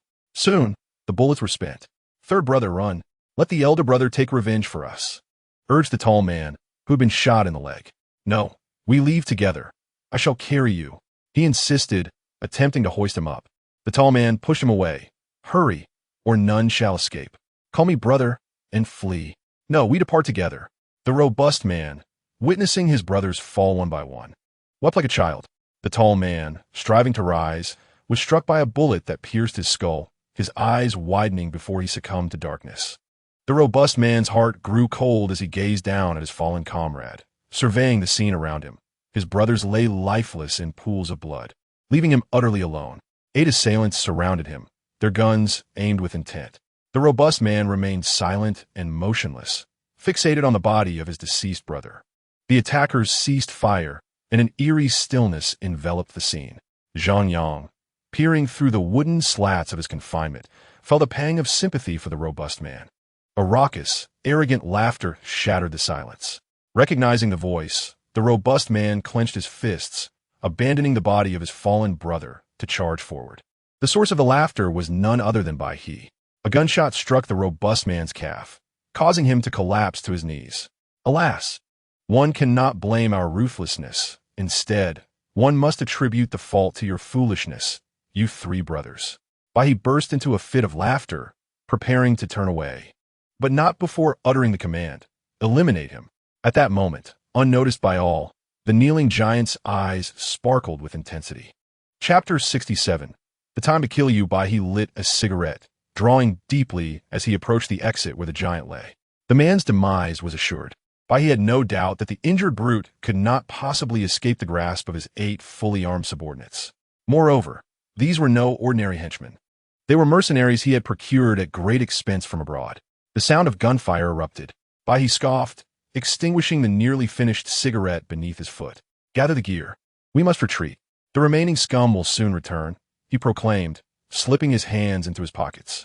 However, a sudden shriek from behind startled him. "What the hell?" Bai He spun around, his skin prickling with unease. To his astonishment, the giant who should have fallen did not collapse. Instead, he rose. While a mercenary before him clutched at his gushing neck in vain, trembling before collapsing to the ground, never to rise again. Upon closer inspection, it was evident that the giant clutched a piece of flesh, freshly torn from the mercenary's neck. He had audaciously ripped the flesh from the man. Yet, the giant appeared unfazed, staring blankly at Bai He. But why had his eyes turned white? And what are the veins bulging on his face? Qinming, the very giant whom those slain had referred to as the 3rd brother, now harbored a singular intent: vengeance. He sought to eliminate all in retribution for his fallen brothers. 17 comrades had been lost in the blink of an eye. They had spoken of a future filled with good food, fine clothes, homes, cars, and wives. Yet he had achieved none of it. The individual before him was the architect of this tragedy. Despite their illicit dealings, such a fate seemed excessive. Just for terminating a contract, they wished to extinguish their lives? He straightened, swiftly seizing a mercenary with each hand, lifting them effortlessly as if they weighed nothing. This transpired in the blink of an eye, leaving the onlookers stunned. The remaining mercenaries stood frozen, unable to fathom how the seemingly defeated giant had suddenly regained his strength, spilling blood with every strike. Qinming's subsequent actions jolted them back to reality. However, with their comrade in his grip, the mercenaries hesitated, guns raised but unwilling to fire. "What are you waiting for? Kill him!" Bai He shouted in fury. "No excuses. I will pay your wages. Eliminate him immediately." The mercenaries steeled themselves, unleashing a barrage of bullets at Qinming. The bullets struck him with metallic clangs, yet none penetrated his formidable physique. It was as though his skin were sheathed in steel, the bullets merely embedding themselves shallowly. Qinming gritted his teeth, bellowing in defiance. Though the bullets inflicted no significant harm, they were not without pain. Thus, he tightened his grip on the mercenary's throat. With a sickening crunch, the 2 mercenaries in his grasp widened their eyes in horror, their eyeballs nearly bursting from their sockets before their heads drooped lifelessly. Zhang Yang, observing from a distance, felt a jolt of fear and could not help but gaze intently at Qinming. Could it be that he too, the 5 mercenaries, now terrified, began to retreat, desperate to distance themselves from Qinming? Yet he paid them no mind, discarding the lifeless bodies before charging at Bai He in frenzy. Bai He, paralyzed by fear, questioned the nature of this monster. Why could he not be killed? Regret coursed through him. He wished he had eliminated him sooner. But there was no time for reflection. As Chun Ming bore down upon him, Bai He dashed around the cage. The mercenaries, torn between self-preservation and financial gain, hesitated, ultimately valuing their lives over their meager earnings. Bai He, witnessing their cowardice, felt a chill seep into his bones. He had not anticipated such unreliability from these foreigners. Realizing his imminent demise was unavoidable, Bai He ceased his flight, standing resolute in his fate. You useless lot, you think you're mercenaries? You will die here, and not a penny shall you see. Stay here and die with me. He cursed vehemently, as if they were the architects of his doom. With a swift motion, Chun Ming seized the stationary Bai He, hurling him against the wall of the cage with tremendous force. A loud crash echoed, and Bai He felt as though his insides had been rearranged, the pain rendering him breathless, silencing his tirade. Without granting him respite, Chun Ming struck again with a powerful blow, leaving Bai He on the brink of death. It seemed that another strike would surely be his last, and Chun Ming showed no signs of relenting. Accepting his fate, Bai He braced himself for the inevitable. Indeed, a hand grasped his shoulder with such force that it felt as if it might shatter bone.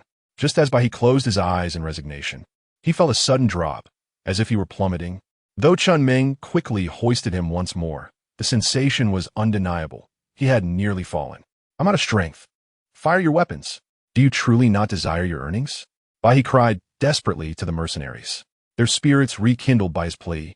The mercenaries promptly raised their guns and fired several shots at Chun Ming. One bullet struck his right leg, causing him to falter, nearly collapsing. Bai He laughed, sensing his fortune shift.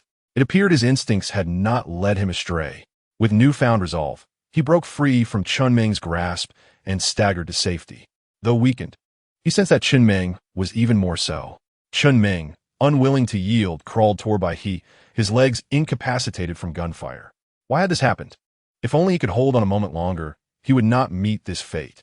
Tears of frustration blurred his vision. He lamented his inability to avenge his brothers. Feeling utterly powerless, with a sudden crack, a gunstock struck his head, and Chun Ming fell to the ground, devoid of any strength to rise. Chapter 68. Utter cruelty. Why? Why would you do this? Chun Ming, now calm, lay motionless on the ground. Why? It is merely the consequence of your own folly, you three brothers. Our blood gang's objective is to dominate the entirety of Baichuan City, ensuring that all its residents bow to our will. You must understand, we command an army of 5,000. However, despite our repeated invitations, you still refuse to join us. We have extended our invitation 3 times. In ancient times, Lu Guan and Zhang visited Zhuge Liang thrice to persuade him to come out of retirement. Yet here you are, obstinately unyielding. Since that is the case, you may as well perish. Whatever I cannot possess shall not exist. Let us discuss what lies within these cages. Zhang Yang was taken aback. How could Chun Ming, the leader here, be unaware of what is contained in these enclosures? If he does not know, then who else could? The situation began to take a fascinating turn. I shall indulge your curiosity. These cages are filled with individuals who have been captured, of all ages. Our initial intent in summoning you was to deliver these cages, but it appears we must now take matters into our own hands. With that, Bai He gestured helplessly. You have constructed all these cages merely to abduct a few people? When did you descend to such depths? Has your blood gang become so despicable? Chun Ming erupted into laughter. Do you think we are human traffickers? Bai He, amidst his discourse, burst into laughter, his mirth overshadowing Chun Ming's. I see your ambitions are as lowly as this. You deserve to be where you are, a bunch of ineffectual do-gooders. How much can you earn from trafficking humans? Yet organs are different. A single individual can fetch hundreds of thousands. You are unaware of the current organ shortages, are you?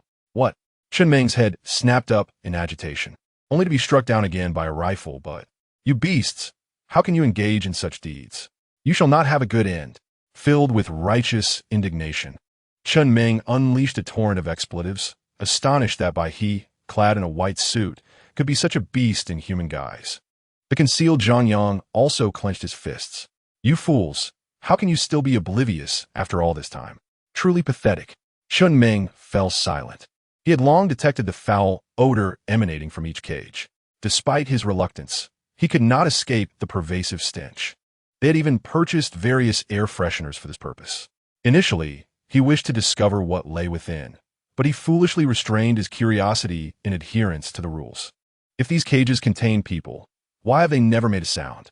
What have they been consuming during these days? Naturally, they have been sedated. As for eating, what is there to eat when one's life is forfeit? Chun Meng, suppressing his fury, pressed on. What could sedate them for such an extended period? I told you it was foolish to doubt. There is no such potent sedative. They're given anesthetics regularly. Surely you're not so oblivious as to not realize you have moles in your midst? Who? Chun Meng asked flatly, devoid of emotion. It matters not. They're all dead, the few in black. Chun Meng, struggling to raise his head, glanced in the direction by he indicated. This time, he was not struck, however. His heart felt as if shattered by the rifle, but upon learning that those who betrayed him were the very ones he had trusted most. Ha ha ha! Chun Meng laughed maniacally, leaving no one to fathom his thoughts. It is time to send you on your way. He then turned to the mercenaries surrounding him. Their other members are returning. Finish him off. The mercenaries nodded, aiming their guns at Chun Meng, their fingers poised on the triggers. Bang! Bang! Bang! The gunfire reverberated through the quiet cavern. Hurry! We must leave. The plan will be ruined if we delay. He dared not look back, though he already knew the outcome. He feared a repeat of the earlier incident. Want to flee? Where do you think you can go? At that moment, a voice descended from above. He instinctively looked up and saw a figure descending from the sky. Get lost. He was on the brink of collapse. The bizarre events of the day had rendered him despondent. He immediately snatched a gun from the ground and aimed it at the descending figure. After expending a full magazine, he discovered that the figure had vanished without a trace. He turned around, intending to inquire about the whereabouts of the mercenary, but the scene before him forced him to swallow the words he had nearly spoken. 5 of his mercenaries lay motionless in pools of blood, while the supposedly deceased Chun Meng remained alive, being aided by none other than that very figure. It turned out that the gunfire had originated from him. How had he managed to eliminate 5 men in such a brief moment? Judging by his appearance, he appeared to be nothing more than a youth. What on earth is happening today? His mind was a whirlwind. The unfolding events surpassed his comprehension. Chun Meng had initially kept his eyes tightly closed, bracing himself for death. Yet, after the gunfire, he felt no pain. Upon opening his eyes, he noticed the mercenaries had discarded their weapons. What is happening? He observed that the mercenaries were clutching their hands, which were injured. Just then, a figure appeared before him, having dispatched the 5 mercenaries in less than 10 seconds with a single hand. Chun Meng gazed at the figure in disbelief, astonished that after eliminating the others, he had come to assist him. At that moment, one thought consumed his mind. Who is this young man? Are you all right? No, I am fine. For reasons unknown. Looking at the youth before him filled him with an inexplicable sense of oppression. Wait for me. I will deal with him. Zhang Yang's magnetic voice offered Chun Meng some reassurance. Nodding at the sight of Zhang Yang's captivating eyes, Chun Meng felt a sense of trust. However, at that instant, a grenade was thrown. Zhang Yang immediately threw himself over Chun Meng. Crack! It was a flashbang tossed by he. Every movement was sensed by Zhang Yang's heightened instincts. He felt he had fled, yet he did not pursue, as Chun Meng had been stunned into unconsciousness. Leaving him here was not a viable option. So Zhang Yang hoisted Chun Meng onto his back and followed the path he had heard. After half an hour, they finally exited the cavern. Fortunately, there were several boats. Otherwise, traversing such a lengthy river would have proven quite challenging. The first thing Zhang Yang did after emerging was to call the police. He then dialed Li Dong's number. Chapter 69, The Cage Rescue. Chun Meng, having lost a significant amount of blood, felt his breath growing faint. Zhang Yang could not afford to delay any longer and immediately contacted Tianyang. 3 minutes later, Song Yi and Tang Tsong arrived in a vehicle resembling a miniature UFO, a product from Tianhexing that traversed the rugged terrain effortlessly. They quickly pinpointed their location using the smartwatch's tracking system. As the vehicle door opened, Zhang Yang assisted the two in placing Chun Meng inside. You must leave quickly. The police are on their way. Yes, be careful. With that, the door closed, and the vehicle sped away. Minutes later, A dozen police cars rushed into the desolate mountains, led by Deputy Director Li Dong. The police vehicles pulled up beside Zhang Yang, and upon seeing him, Li Dong leaped from his car. Zhang Yang, do you truly have leads on the missing persons? Li Dong, who had been preparing to unwind after a long day, had just received Zhang Yang's call about newfound information regarding the missing individuals. This had him utterly thrilled. Recently, the entire police department had been racking their brains over this case. Just as it seemed they were about to hit a deadlock, they received a new lead from Zhang Yang. Consequently, Li Dong promptly reported the news to the police department and led a team to the location indicated by Zhang Yang. Yes, Uncle Li, I saw several individuals carrying a person in a bag into a cave, Zhang Yang exclaimed. That's wonderful. Where is it? Quickly, lead us there, Li Dong said, excitedly patting Zhang Yang on the shoulder. There's no need for pleasantries, Uncle Li. Follow me, Zhang Yang replied, leading approximately 30 to 40 officers to the large rock. When he pushed the rock aside, everyone was left in astonishment. Who would have thought that such a large stone concealed secrets? Beneath it lay a hidden passage. I know where this is. Li Dong suddenly spoke as they walked through the passage. Everyone turned to look at him, including Zhang Yang. This is an air raid shelter, though it has been abandoned. A heavy rain over a decade ago caused parts of it to collapse, rendering it a hazardous cave, which led to its permanent closure. But who has reopened it now? Zhang Yang nodded in agreement. Indeed, it was an air raid shelter he had heard about from Bai He. Truly, Li Dong was impressive, not only wealthy but also well-informed, deducing the location simply from a glance at the walls. Everyone, stay alert. The enemy may possess weapons. We must not risk our lives without rescuing others, Li Dong cautioned, turning to the officers trailing behind him. In truth, Zhang Yang wanted to tell them not to be so tense. After all, there were no normal individuals inside, as they had all perished. Half an hour later, under Zhang Yang's guidance, they finally reached the silent cave, having lost their way for a while. The officers were in awe of the endless arrangement of the cavern. Torches, cages, and altars were still displayed in their original form, the only difference being the eerie silence that now enveloped the cave. Aside from the crackling of burning torches, not a sound could be heard. The police officers dispersed the moment they entered the cave to conduct their search. Captain, I believe they have turned against each other. An anxious, yet somewhat excited voice came from not far away. They all rushed toward the source of the sound, and the sight of bodies strewn across the ground made their faces pale. More than 20 corpses lay in disarray, blood staining the floor. The strong smell of blood causing everyone to cover their noses. Forget about them for now. Focus on getting these cages open. Saving lives is our priority, Li Dong shouted, examining one of the cages. It had no door. How did these people get inside? Were they sealed in after being placed inside? Uncle Li. We have no choice but to forcefully break open the cages, Zhang Yang said, closely following Li Dong. Li Dong nodded in agreement, endorsing Zhang Yang's assessment. Then let's tear it down. Upon receiving their superior's command, the officers rolled up their sleeves and began working on the wooden cages. Although constructed of wood, this was no ordinary timber. It was remarkably resilient. Someone managed to find a few knives and axes, but when they attempted to use them, they realized the axe had little effect, merely scratching the surface. They had no choice but to abandon them.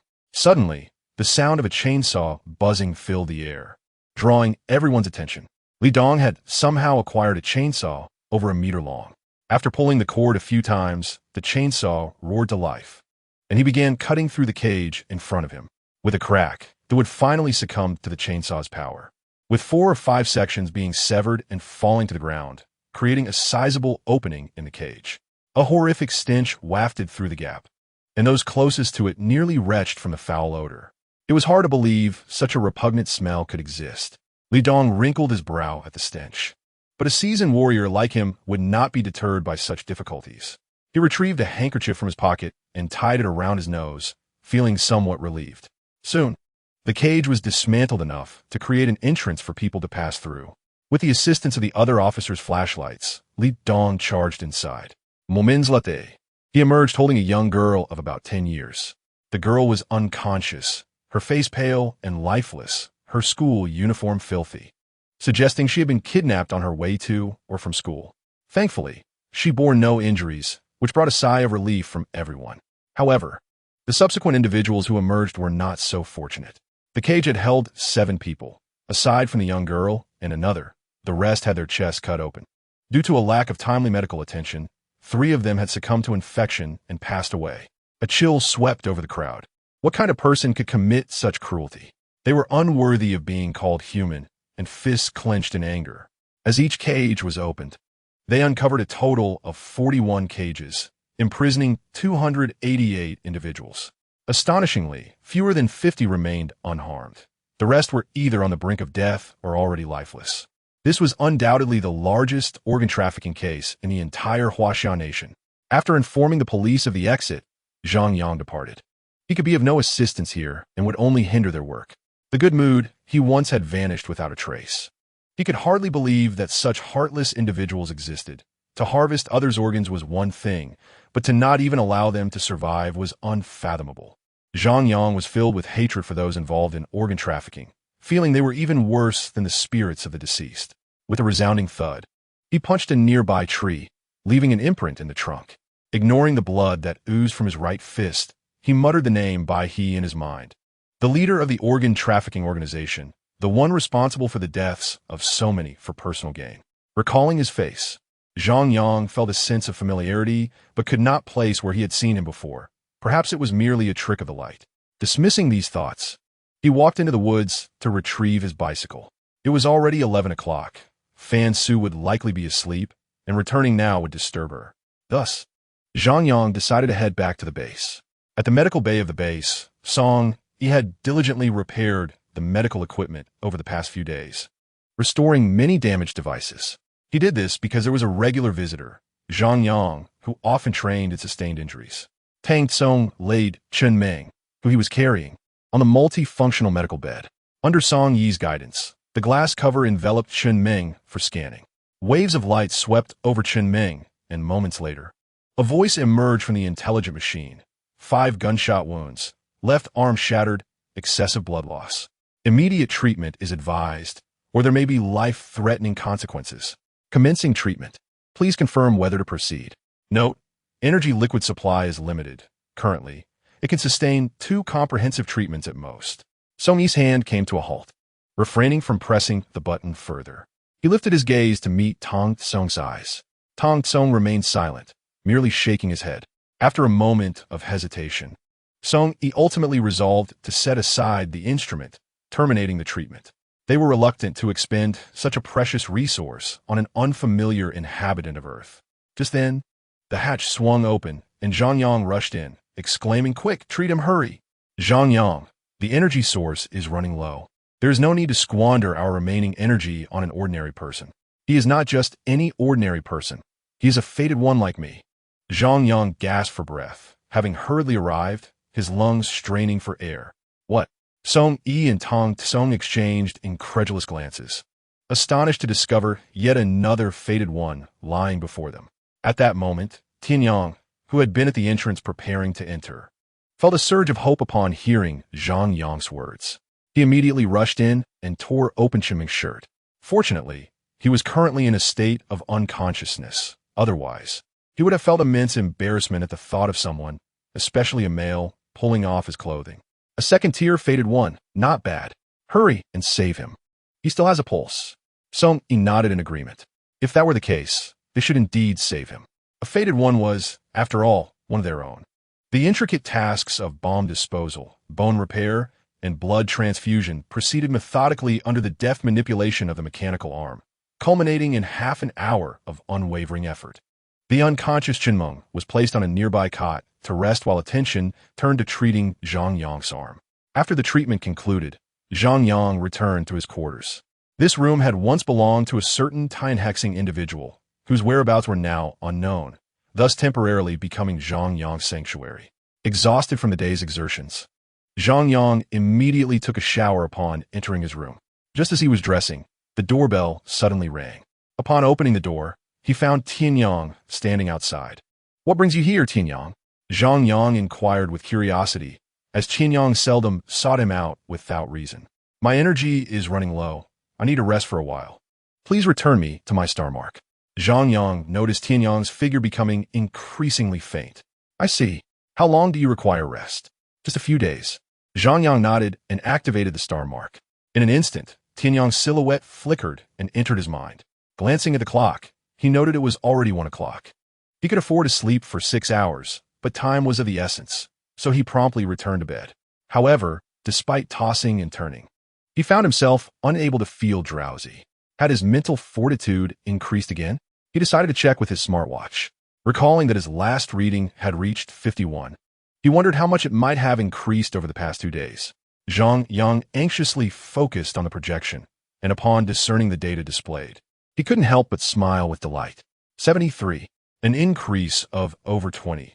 Did this imply that his sensory range had extended to 7 meters? This splendid news alleviated the weight on his heart considerably. Lying in bed, he reflected on the myriad encounters and extraordinary experiences from the past month, feeling as though those 15 years of life had not imparted as much wisdom as this single month. Contemplating his mission, his future plans, and the girl in his neighborhood, Zhang Yang unwittingly drifted into slumber. At 7 o'clock sharp, Zhang Yang rose from his slumber. During today's training, he felt a void without Tianyang's guidance. Yet he realized that he could perform much more swiftly on his own. This was undoubtedly a positive development, indicating significant improvement in both his physique and strength. One day, these fitness apparatuses would no longer pose a challenge for him. He mused inwardly. After completing a set, which allowed for a 20-minute rest, Zhang Yang chose not to adhere to that rule, unwilling to squander a single moment. Although it is said that a balance between work and rest is essential, he was unsure if it was due to his enhanced mental energy or the ample rest he had received, but he felt absolutely no fatigue. Under Tang Tsung's astonished gaze, Zhang Yang completed 5 consecutive sets of training. Remarkably, he finished all tasks in less than 7 hours today, a pace 3 hours faster than on the first day. Next, he proceeded to the training room's small booth to enhance his mental power. Time flew by, and he spent nearly an hour and a half in that dream state. Although the progress was modest compared to the previous day, Zhang Yang felt quite satisfied. Little by little, he thought. After a restful night, his left hand had nearly healed. Standing before the strength testing machine, Zhang Yang raised his fist once more. Chapter 71. Growth of the Mind Boom. The strength testing machine emitted a resounding crash, and the display screen began to surge with rapidly increasing data, halting only when the value reached 170, an increase of 60 pounds. Zhang Yang felt elated by this outcome. It appeared that the relentless training was truly having an immeasurable impact on his physical prowess. Song Yi had informed him that once his mental power surpassed 100, he could utilize the mental growth device twice daily. Thus, Zhang Yang had been diligently striving to swiftly exceed the 100 mental power threshold. His motivation was not merely for the opportunity to enter the dream state twice, but rather for the skill that would awaken upon reaching that milestone. According to Song Yi, every individual whose mental power reaches 100 would awaken a unique mental skill to varying degrees, such as Zhang Yang's 8th sense. When asked why he had attained this 8th sense prior to reaching a mental power of 100, Song Yi admitted uncertainty. However, he did know that Tianyang had once possessed a similar mental skill. From this, Zhang Yang surmised that it must have stemmed from his fusion with Tianyang's energy source. Thus, upon reaching a mental power of 100, he would possess 2 mental skills. The thought thrilled him immensely. Song Yi also introduced Zhang Yang to his own mental skill, eternal vigilance. With a mental power of 144, Song Yi was considered above average among the Tian Hexing inhabitants. This skill enabled him to maintain optimal condition at all times, allowing him to achieve maximum efficiency in every endeavor. It was precisely this attribute that had secured him the position of captain. Currently, Zhang Yang's mental power stood at 78, and with the aid of the mental growth device, he was confident that he would breach the 100 threshold and acquire a new skill within a few days. However, this could not be rushed. It required patience. Having already utilized today's opportunity, he shifted his focus to other pursuits. In the training room, there was a platform, and at present, Zhang Yang stood upon it, gazing towards the hatch as though awaiting something, having waited for quite some time. Zhang Yang, what do you need from me? The hatch opened, and Tang Tsung entered. Uncle Tang, I would like to request your assistance. Oh, what do you need help with? Tang Tsung regarded Zhang Yang with keen interest. I wish to learn some combat techniques and strategies. Currently, I rely solely on brute strength, which leaves me at a disadvantage in battle. Zhang Yang admitted, squatting down to address Tang Tsong, who stood at the edge of the platform. Tang Tsong was the captain of the ship's security team. It was well known that spacecraft traversing the cosmos were susceptible to robbery, especially those laden with cargo. Thus, the ship's security team was a high-risk profession. Tang Tsong was considered a figure of renown in this field, as the ships he protected had seldom been targeted, establishing him as a leader among his peers. All of this information was relayed to me by Song Yi. Zhang Yang believes that the safety of a spaceship is not merely a stroke of luck. Tang Tsong undoubtedly possesses extraordinary abilities. Therefore, he sought out Tang Kong Haha. What did I think it was? Of course, there is no problem. Really? Zhang Yang exclaimed, his eyes widening in surprise. Tang Tsong removed his outer garments and ascended the ring, clad in a fitted short-sleeve shirt that accentuated his well-defined muscles, showcasing his streamlined physique, which elicited profound envy from Zhang Yang. Why would I deceive you? I will impart to you a unique set of punches I have created. Pay close attention. Zhang Yang laughed heartily. Excellent. Today, the headlines in Baichuan City were dominated by the resolution of a major missing persons case. Over 200 individuals had mysteriously vanished in the city within the past fortnight, and coupled with the disturbances caused by the Mingling, the citizens of Baichuan City had been living in constant fear. The emergence of this good news undoubtedly served as a calming balm for the populace, inciting celebrations among the residents, and the once quiet streets began to bustle with life once more. Li Dong was commended for providing critical clues regarding the missing persons case, earning him recognition as a hero in various newspapers. Li Dong was aware that the resolution of the case had little to do with him. It was all thanks to Zhang Yang's notification that he had learned of these developments. However, when he reached out to Zhang Yang, he found him to be evasive and uncommunicative. Originally, Li Dong intended to share the 5,000 yuan reward with Zhang Yang. Understanding that Zhang Yang's family was not in a good financial situation, he felt that attaining the honor was sufficient, and accepting the reward would seem rather shameless. Yet no matter how he pleaded, Zhang Yang refused to accept it, even going so far as to hang up the phone, insisting that providing for his brother's medical needs was more important. Li Dong understood who Zhang Yang's brother was, but he was perplexed as to how Zhang Yang knew about his son's hospitalization. However, that was not the main issue. Zhang Yang truly could not accept the money. After much contemplation, Li Dong decided to visit Zhang Yang's home. As night fell, Zhang Yang rode his bicycle home, having been away for 2 days without notifying his family. He imagined that Fan Su must be quite anxious. With this thought, he quickened his pace. As he entered the city, the revitalized streets brought him a sense of comfort.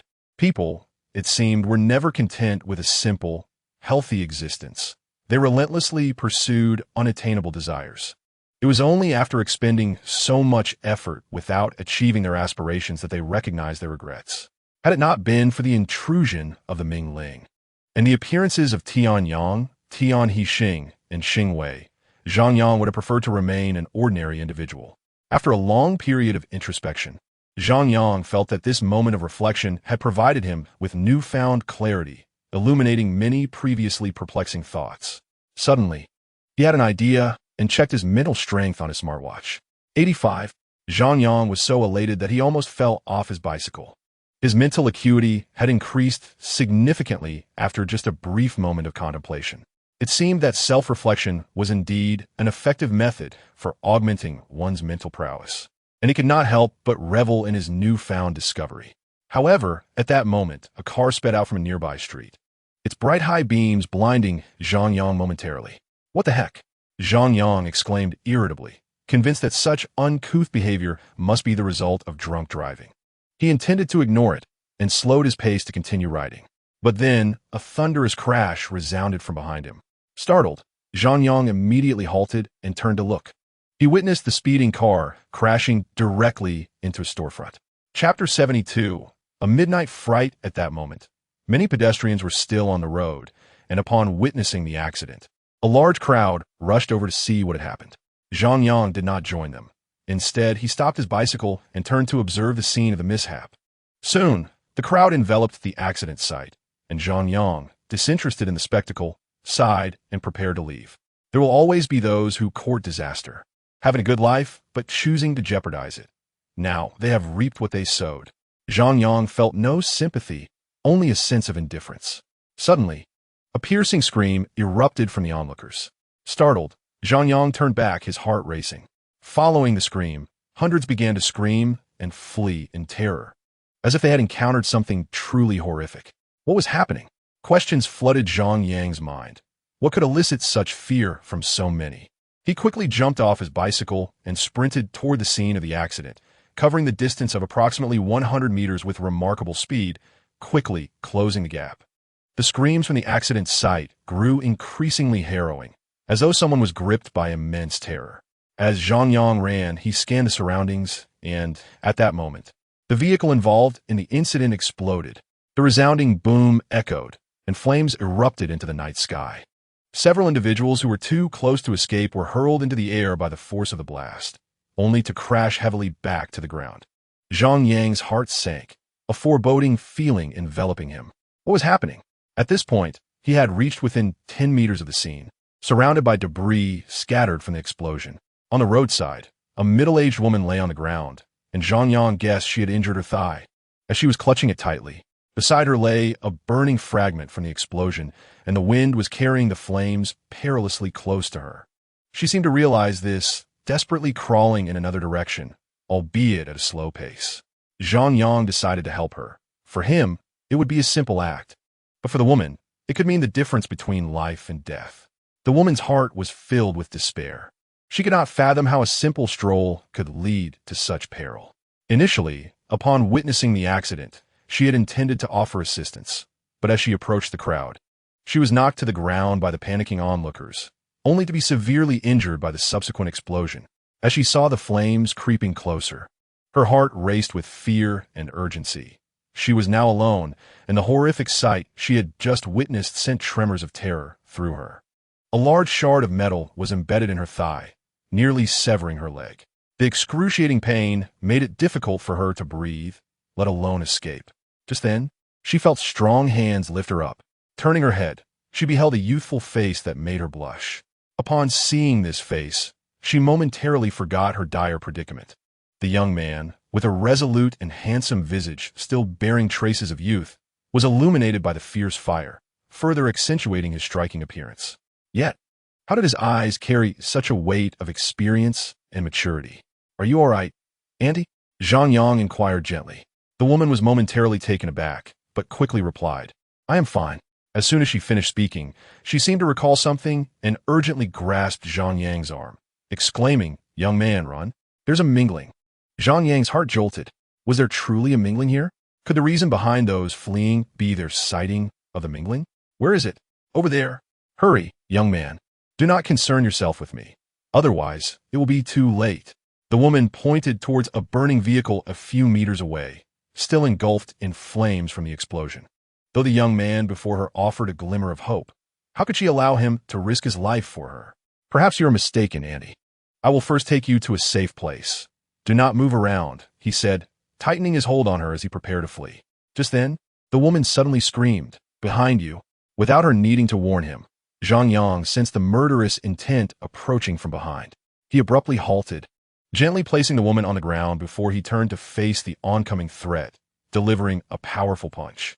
A piercing cry echoed as a mingling, resembling a baboon and standing about a meter tall, was knocked to the ground. Zhang Yang had exerted all his strength, with over 170 gene of force. He was confident that a mere novice mingling could not withstand it. The creature quickly regained its footing, but remained stationary, emitting a strange sound. It could not be allowed to linger there, a potential source of disaster. Zhang Yang decided it was best to eliminate it swiftly, and who knew what kind of trouble that sound might attract. He charged towards the motionless mingling. Sensing danger, the creature panicked, abandoning its stance and sprinting towards the burning vehicle from which it had come. As a guardian of the stars, Zhang Yang could not allow it to escape so easily. He had a duty to fulfill, especially since this was the first mingling he had encountered.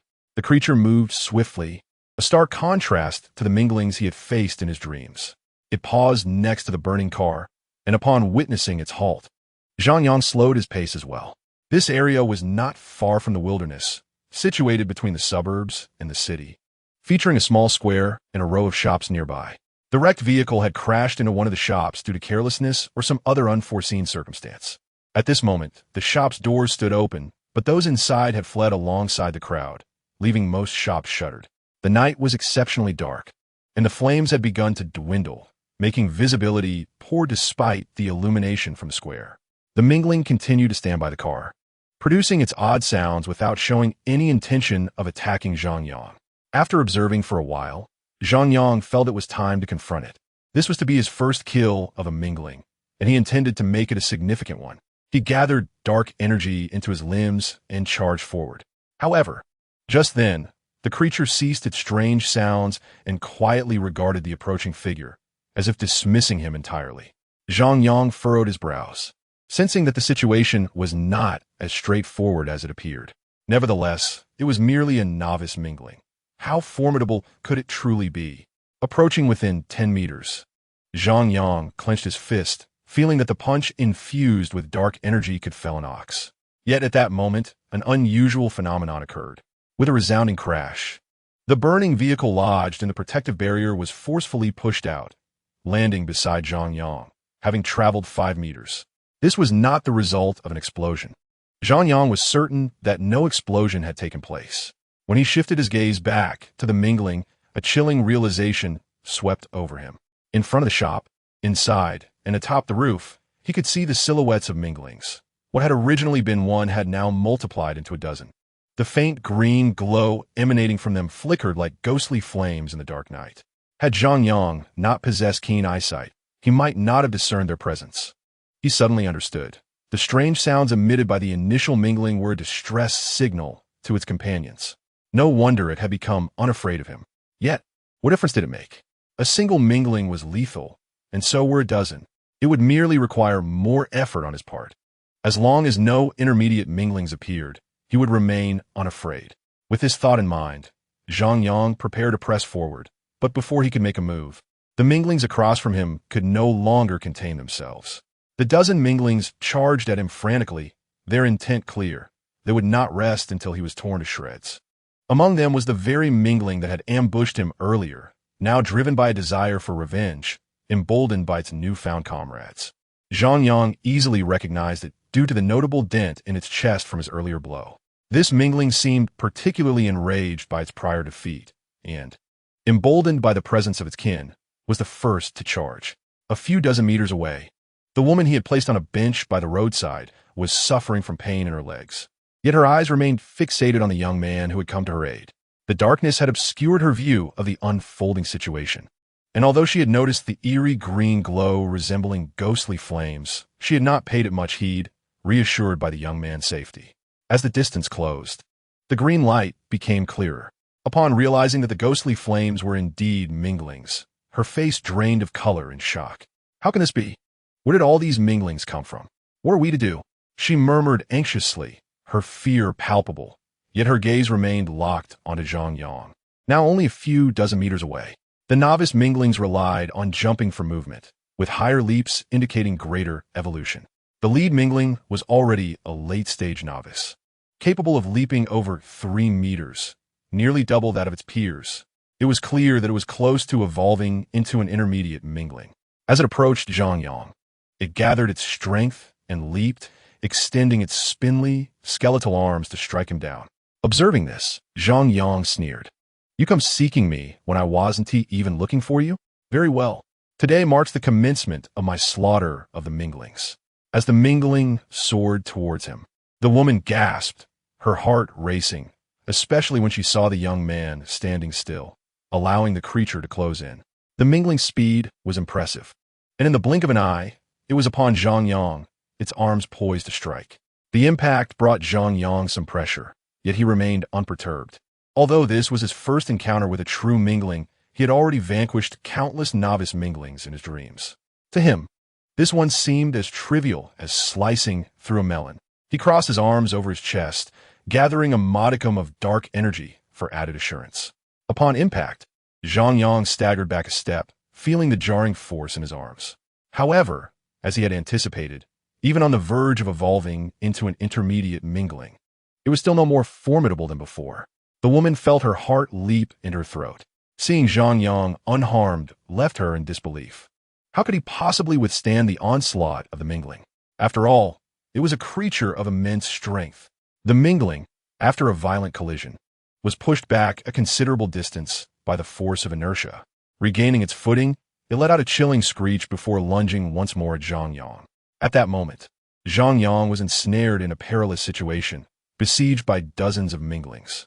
Each of these beings possessed remarkable agility, their slender arms wielding strength akin to that of a razor-sharp blade, capable of leaving visible cracks on the concrete walls of shops with a mere swipe. While a couple of them were manageable, the sheer number attacking him simultaneously was overwhelming. These Minglings were markedly stronger than those he had encountered in his dreams.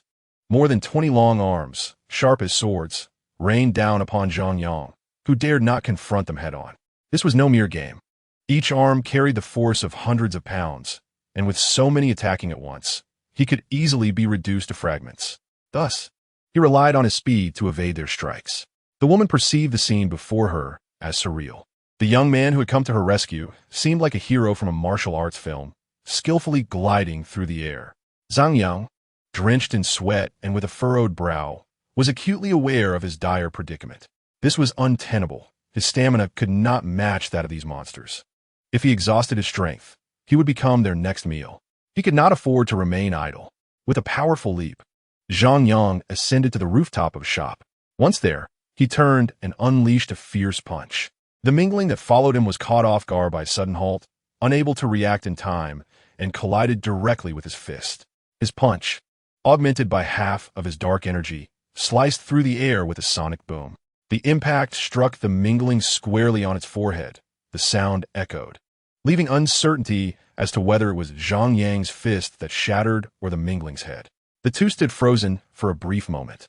This entire exchange transpired within seconds. Although the Mingling attempted to evade his assault, it ultimately failed.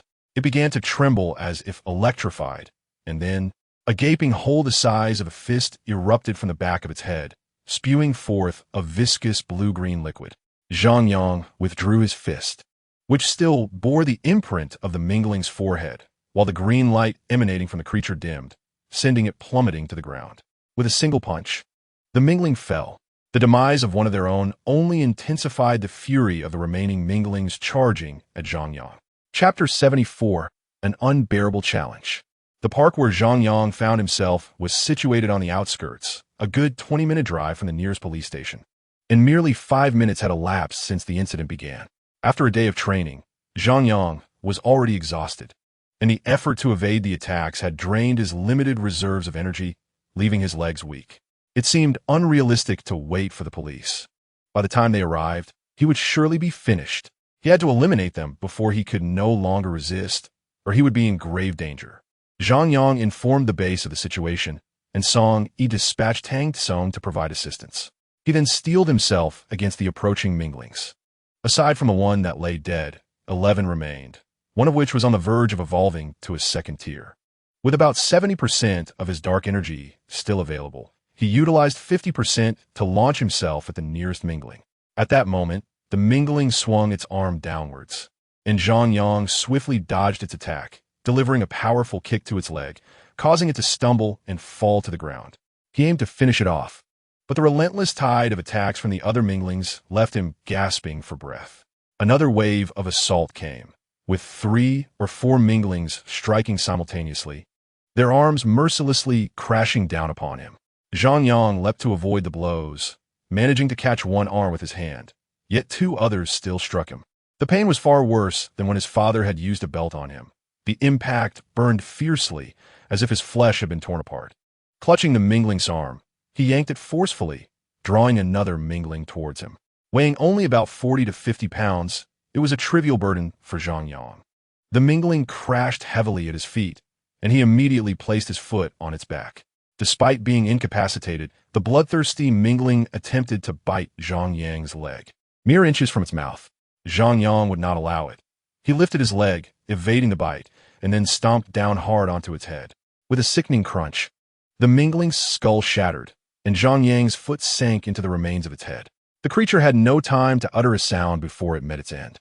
Before Zhang Yang could fully process this victory, a sharp pain suddenly pierced his back, causing him to break out in a cold sweat. He turned to find a blade-like object embedded deep within him. Upon closer inspection, he was shocked to discover it was not a weapon, but the hand of a mingling. These beings had once been human, but after being ravaged by the minglings and drained of their essence, they became mere husks. The minglings had spread a virus among these corpses, transforming them into creatures akin to themselves. The infected corpses wandered aimlessly, resembling zombies from a disaster film, attacking anyone they encountered. During the mutation, their fingers had fused together, resembling webbed appendages, and it was one of these grotesque hands that had struck Zhang Yang. Moreover, the wound inflicted upon him was more than a simple stab. A powerful sensation of paralysis radiated from the injury, swiftly spreading throughout his body. In mere moments, his entire back had lost all sensation. He realized the grave truth. The minglings were poisonous. Why had Zhang Yang not informed him of this? Had he forgotten? Or was he simply unaware? Yet, this was not what truly terrified Zhang Yang. What horrified him was that he had invoked dark energy, a defense that could withstand bullets, only to be breached by a mere low-tier mingling. What was happening? Something was amiss. The strength of these minglings was absurdly disproportionate, far removed from those he had encountered in his dreams. Retreating from the periphery to the center, and then back to the edge again, Zhang Yang traversed every inch of the shop's ground in a desperate attempt to evade their assaults. The paralysis in his back exacerbated his already precarious condition, making his movements increasingly laborious. Suddenly, one of his legs was ensnared by a mingling's arm. Zhang Yang halted, attempting to free himself from the grasp, but instead of escaping, he found his other leg ensnared as well. The four-limbed mingling clung to their own legs, and despite weighing only around 40 to 50 kilograms, their mass was of little consequence. No matter how hard he struggled, he could not break free. Soon, the remaining mingling ascended to the rooftop, surrounding Zhang Yang along with the few that had ensnared him, while 5 more mingling joined the fray, rendering him immobile. As one mingling lunged at him from behind, the influence of his 8th sense allowed Zhang Yang to perceive his surroundings with clarity. At that moment, he could not afford to be careless. One misstep could lead to his irreversible demise.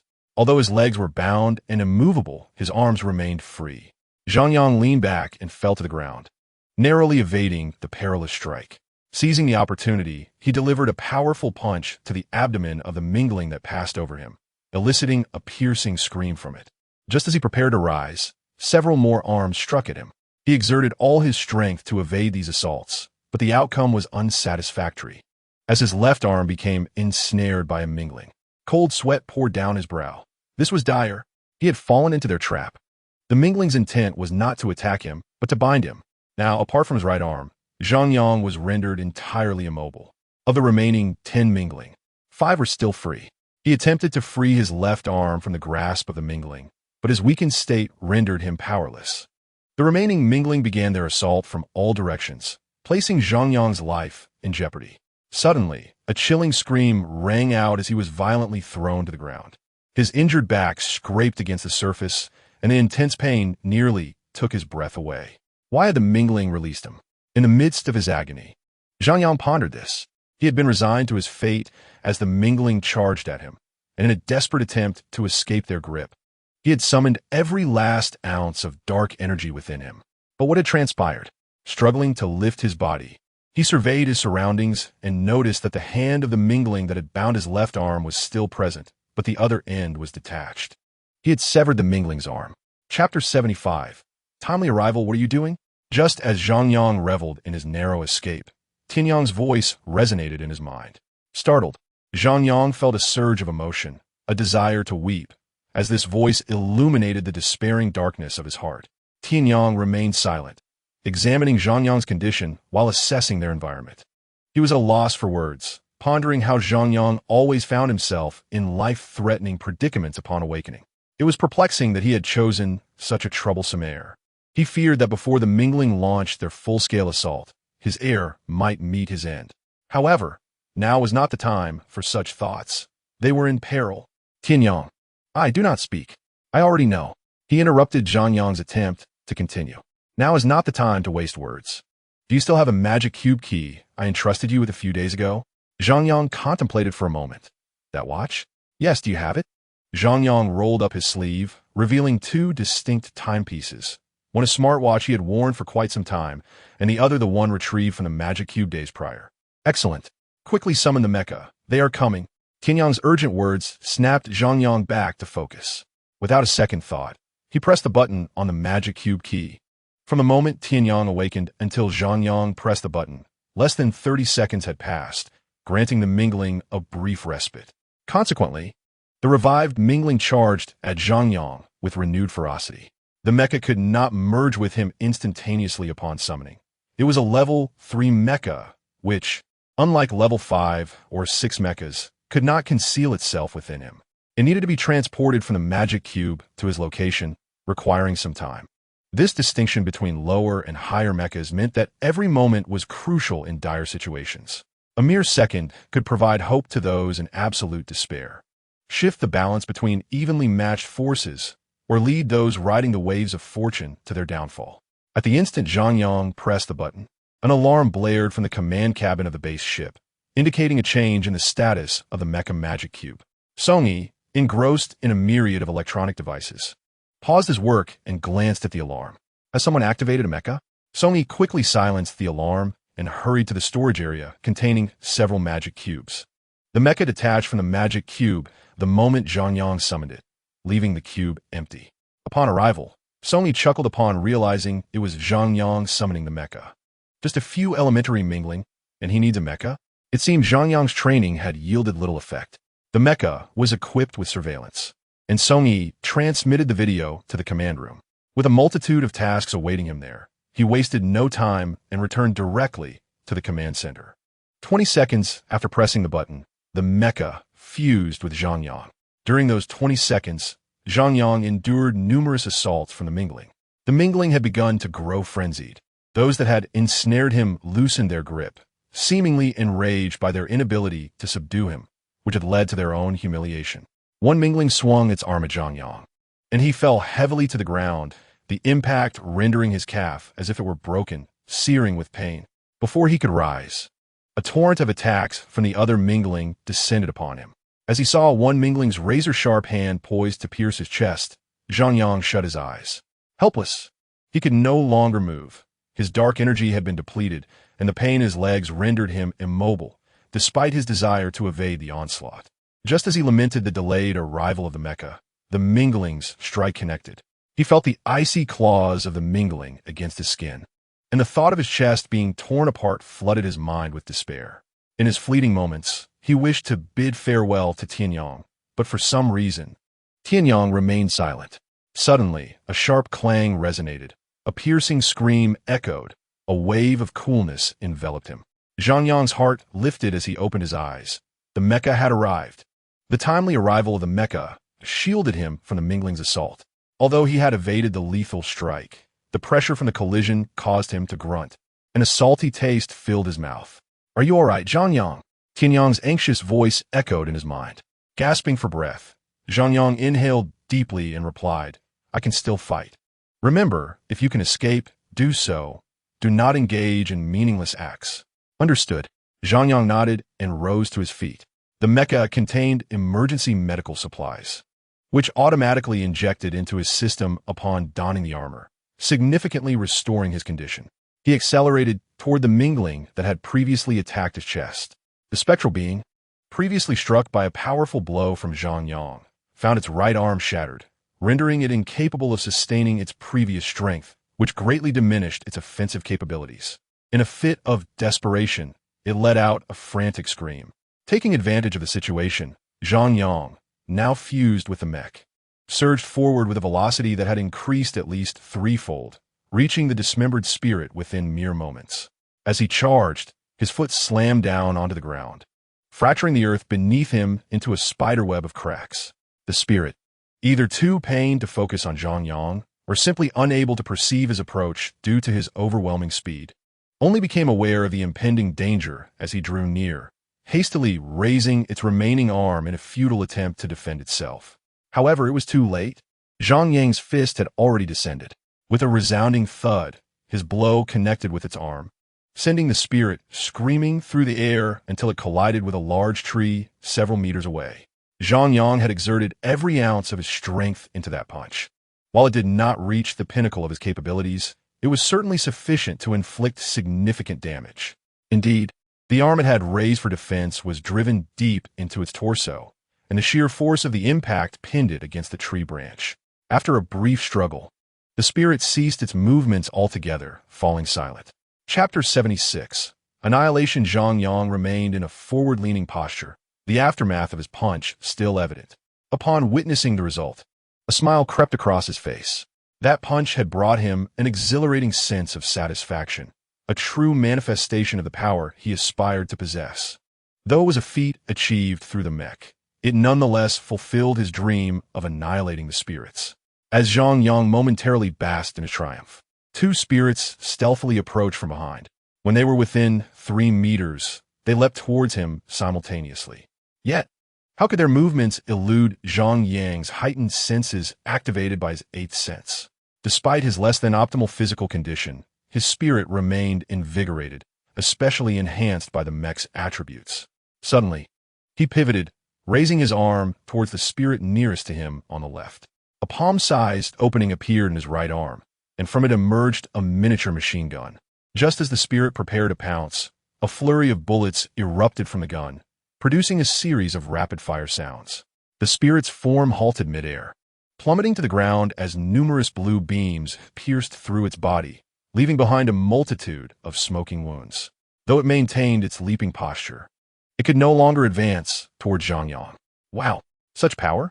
He mused, glancing at the machine gun on his mech arm. Rather than a conventional gun, it resembled a laser weapon, emitting a sound so faint it was almost inaudible, akin to that of a silenced firearm. At that moment, another spirit charged towards him, the one on the verge of evolving into a mid-level entity. Aware of its superior strength, Zhang Yang did not dare to underestimate it. He swiftly raised his arm, aiming the mech's weapon at it. However, just as he was about to fire, the miniature machine gun inexplicably retracted into the arm's opening. With the spirit nearing him, he realized too late that this development was catastrophic. The spirit was now less than a meter away, swinging its arm down towards Zhang Yang. Instinctively, he reached out to grasp it, only to find a pale blue energy orb coalescing in his palm. The orb began to grow, changing in size and hue from light to dark. This momentary distraction cost him the opportunity to seize the spirit, which struck him with tremendous force. With a resounding clash of metal, Zhang Yang staggered back several steps. Fortunately, the mech provided adequate protection, leaving him relatively unscathed. The energy orb had stabilized, and he sensed it had reached its critical point. Thus, he assumed a stable stance, raising his arm to deliver a powerful push towards the spirit before him. The energy orb shot forth at an incredible speed, aimed directly at the spirit's head. In truth, the spirit could have evaded Zhang Yang's attack by merely lowering its head. However, the earlier collision had left it doubting its own resilience. This hesitation proved fatal. A dull thud echoed through the air as its head exploded like a ripe watermelon, a viscous blue-green liquid splattering everywhere. Staring at his palm, Zhang Yang's heart raced. What was this power? Its magnitude rivaled that of a missile. His excitement surged. The spirit, clearly the leader of its kind, had fallen, leaving the remaining spirits in chaos. They were now lost, unable to decide whether to attack or flee, remaining frozen in place in confusion. Zhang Yang reveled in this opportunity. As a novice in mech combat, he had been searching for targets to test the capabilities of his machine, and these spirits presented the perfect chance. With a mighty leap, he charged towards the nearest spirit, the one whose arm he had previously severed. Now significantly weakened, the spirit showed no signs of retreat as Zhang Yang approached. Instead, it raised its remaining arm to confront him. Their fists collided, and while Zhang Yang remained unscathed, the spirit's arm shattered into fragments, leaving it utterly defenseless. Nevertheless, it did not relent, letting out a furious roar with its mouth wide open. Its ferocious visage startled Zhang Yang, who had not expected such fierce tenacity from the spirits. Yet, this did not deter his resolve to eliminate it. Through the course of battle, his fear of the spirits had diminished significantly. Now, he no longer reacted with panic. With a powerful push against the ground, he launched himself toward the spirit like an arrow. As he charged, he clenched his fist, the sound of cracking knuckles revealing his determination. The spirit, devoid of arms, possessed neither offensive nor defensive capability. After Zhang Yang's punch landed, its body disintegrated into multiple pieces. The dying scream of the spirit ignited a frenzy among the remaining spirits, who began to shriek and rush towards Zhang Yang. Yet, even the mid-level spirit had been powerless against his mech form, and these remaining spirits, all either injured or weakened, stood no chance against the sweeping fire of Zhang Yang's machine gun, claiming 3 more lives. Now, only 2 spirits remained, positioned at a distance. Zhang Yang retracted the machine gun, extending his arm to coalesce another energy orb, launching it towards one of them. The spirit, caught off guard, was obliterated in an instant. Only 1 spirit remained. The entity remained relatively intact, yet it dared not advance further. It had been thoroughly intimidated by Zhang Yang's overwhelming aura, causing it to begin retreating in an attempt to escape.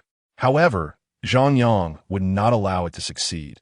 Just before the creature leaped from the rooftop, he concentrated once more and launched an energy sphere towards the entity. Unfortunately, he was a moment too late, as the sphere only reached the spot where the entity had stood after it had already jumped. It seemed he had yet to master the use of these weapons. Zhang Yang lamented. With that thought, he immediately took off in pursuit of the entity. At that moment, a peculiar sound echoed in the air. Chapter 77. Returning to base. Zhang Yang. If possible, capture it alive. There is something peculiar about these entities. I believe further study is warranted. Zhang Yang nodded, confirming his initial suspicion that these creatures were indeed strange. All right, let us capture this entity for thorough examination. Though the prospect of capturing it alive was fraught with concerns, he believed he could manage it. Suddenly, a gunshot rang out from a distance. The sound was faint, almost indistinguishable from a mere echo, and had he not noticed the slight fluctuations on the frequency monitor within his mech, he might not have perceived it at all. Why do you think it was a gunshot? Zhang Yang himself was unsure. Perhaps it was merely intuition. The surrounding darkness obscured any clear view of the shooter. He could not afford to dwell on that, as he felt secure in his mech and leapt from the rooftop, landing approximately 7 to 8 meters away on the street. He surveyed the area for traces of the entity, only to discover it standing at the entrance of a shop, having made no attempt to flee. Upon closer inspection, Zhang Yang realized that while the entity had not run away, it retained a posture indicative of flight. Its lack of movement was attributable to a white tube approximately 10 centimeters long embedded in its chest, from which a pale blue crystalline substance rapidly radiated outward. What was this? It resembled ice. The light was too dim for Zhang Yang to discern clearly, prompting him to reach out to touch it. As he extended his hand, he remembered he was clad in a mech and prepared to withdraw. However, at that moment, the mech's covering on his right hand vanished. Zhang Yang's eyes widened in astonishment. He had been contemplating the removal of the mech, and it had indeed disappeared. Was this not incredible? Do not be overly astonished. This technology pales in comparison to the advanced sciences of Tianhe Star, Tianyang remarked. Zhang Yang remained silent and reached out to touch the crystalline substance once more. The instant he made contact, he recoiled his hand. Indeed, it was ice. The bone-chilling cold that coursed through his fingertips confirmed his suspicions. How could this be? Where did the ice come from? Look behind you, Tianyang's voice prompted. Zhang Yang turned to see a burly man sprinting in his direction, brandishing a silver gun over a meter long. There was no doubt that this unfolding scene was orchestrated by him. Upon spotting Zhang Yang, the man even waved a hand in greeting. This individual was none other than Tang Tsung, who had come to assist Zhang Yang. Due to the crowded nature of his surroundings and the conspicuousness of the transport vehicles from the spaceship, he opted to run instead, as the distance was not great. Before long, he spotted the fleeing entity and raised his gun to take a shot. Zhang Yang, my apologies for the delay. Zhang Yang, clad in his mech, would have been unrecognizable to Tang Tsung had he not previously witnessed him in that attire. No worries, uncletang. I could handle it myself. By the way, what is this? Zhang Yang inquired, gesturing towards the ice encasing the entity. Ah, that's good to hear. What you see, there's a freeze gun, specifically designed to deal with such intermediate-level entities. Those struck by the freeze gun do not sustain any harm. Rather, it merely freezes their energy channels, inducing a temporary slumber. I was in such a rush that I didn't bring any powerful weapons to showcase to you. I hope you don't mind, Tang Tsung said, scratching his head in embarrassment. Not at all, Uncle Tang. This freeze gun has broadened my horizons. It has been immensely helpful. especially since I was concerned about capturing this entity alive. Oh, what do you intend to do with the entity alive? Zhang Yang proceeded to share the peculiarities he had observed about the entity. Indeed, it is imperative that we take this back for further research. We must not delay. The police are on their way. With that, he hoisted the now frozen entity. Understood, Zhang Yang nodded, following closely behind Tang Kong. Just a few steps into their departure, he suddenly recalled something. Uncle Tang, please wait for me. I will return shortly. Tang Tsung halted, glancing back at Zhang Yang. All right, I will wait for you on that hill over there. He pointed to a hillside about 100 meters away. Zhang Yang nodded and dashed toward the square. Are you all right? Zhang Yang gently helped an elderly woman who had fallen to the ground, settling her into a chair. He was unsure how she had ended up there. The woman, having lost considerable blood, was too weak to speak, her breath shallow and labored, as though she might slip into unconsciousness at any moment. Upon seeing Zhang Yang surrounded by so many entities, her heart raced with anxiety, believing her predicament had ensnared him in danger. The thought of causing trouble for a stranger weighed heavily on her. Thus, her gaze remained fixed on Zhang Yang, but as they reached the opposite side of the rooftop, her view was obstructed. In her distress, she leaned forward too far and tumbled from the bench. Upon catching sight of the boy who had caused her such worry, the woman smiled, yet her eyelids felt as heavy as lead, and she could no longer keep them open. In her daze, she felt herself being lifted. 3 minutes later, the square erupted with the sound of sirens as numerous vehicles sped toward the scene. Aside from several police cars at the forefront, the remainder were large military trucks designated for troop transport.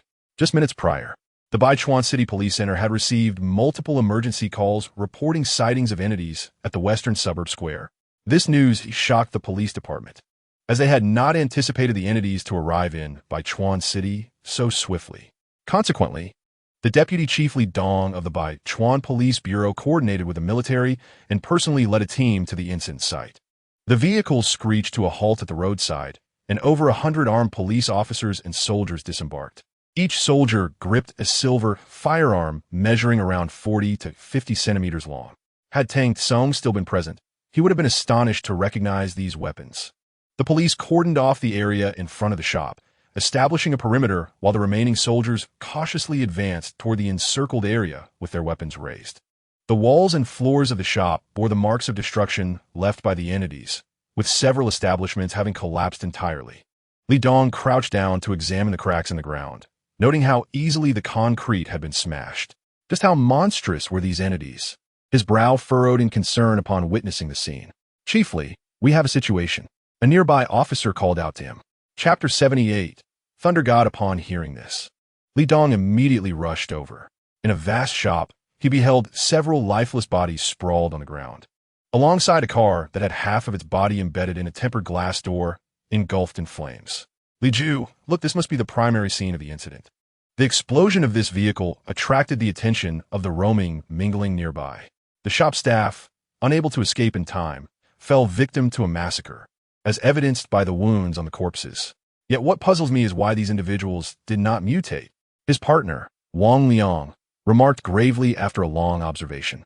It is rumored that mingling absorbed the essence of the deceased after killing humans, and only the bodies from which the essence has been absorbed will transform into mingling.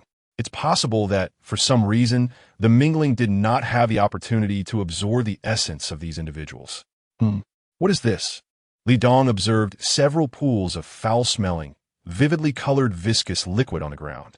This, Wang Liang faltered, uncertain of its origin. This is the blood of the mingling. Judging by the viscosity of this liquid, it must have been left by a near-intermediate mingling. Just as the two were at a loss, a voice emerged from behind them. They were so engrossed that they had failed to notice anyone entering. Upon recognizing the newcomer, they immediately straightened up. Mayor Ren Qing, the mayor of Baichuan City, had been busy in Lin City all night, and upon seeing the imposing police presence, decided to follow them here. Ren Qing nodded and proceeded to walk outside, with the two trailing closely behind. Li Dong, this marks the first incident of mingling attacking in our city, does it not? Indeed, Li Dong replied. The encirclement of Qingning has been breached, and thousands of mingling have infiltrated 13 surrounding cities. The higher-ups have dispatched 300 000 troops to support local forces in a comprehensive crackdown. Although Baichuan City is relatively distant from Qingning Province, we have still received a contingent of 20,000 troops. I am entrusting you with the command of the military. Can you ensure that we restore stability to Baichuan swiftly? Li Dong's eyes widened, and he nodded vigorously, declaring, I assure you I will complete the mission, Mayor. Ren Qing nodded with satisfaction and waved to a military officer who had just disembarked from a vehicle nearby. The officer approached with a commanding presence, standing at 7 meters tall, his robust frame filling out his uniform, exuding an aura of authority. Upon reaching them, he saluted Ren Qing. Ren Qing acknowledged him and introduced him to Li Dong. This is General Zhu Bin. He is the highest commander of the 20,000 troops dispatched to Baichuan. You two should get acquainted.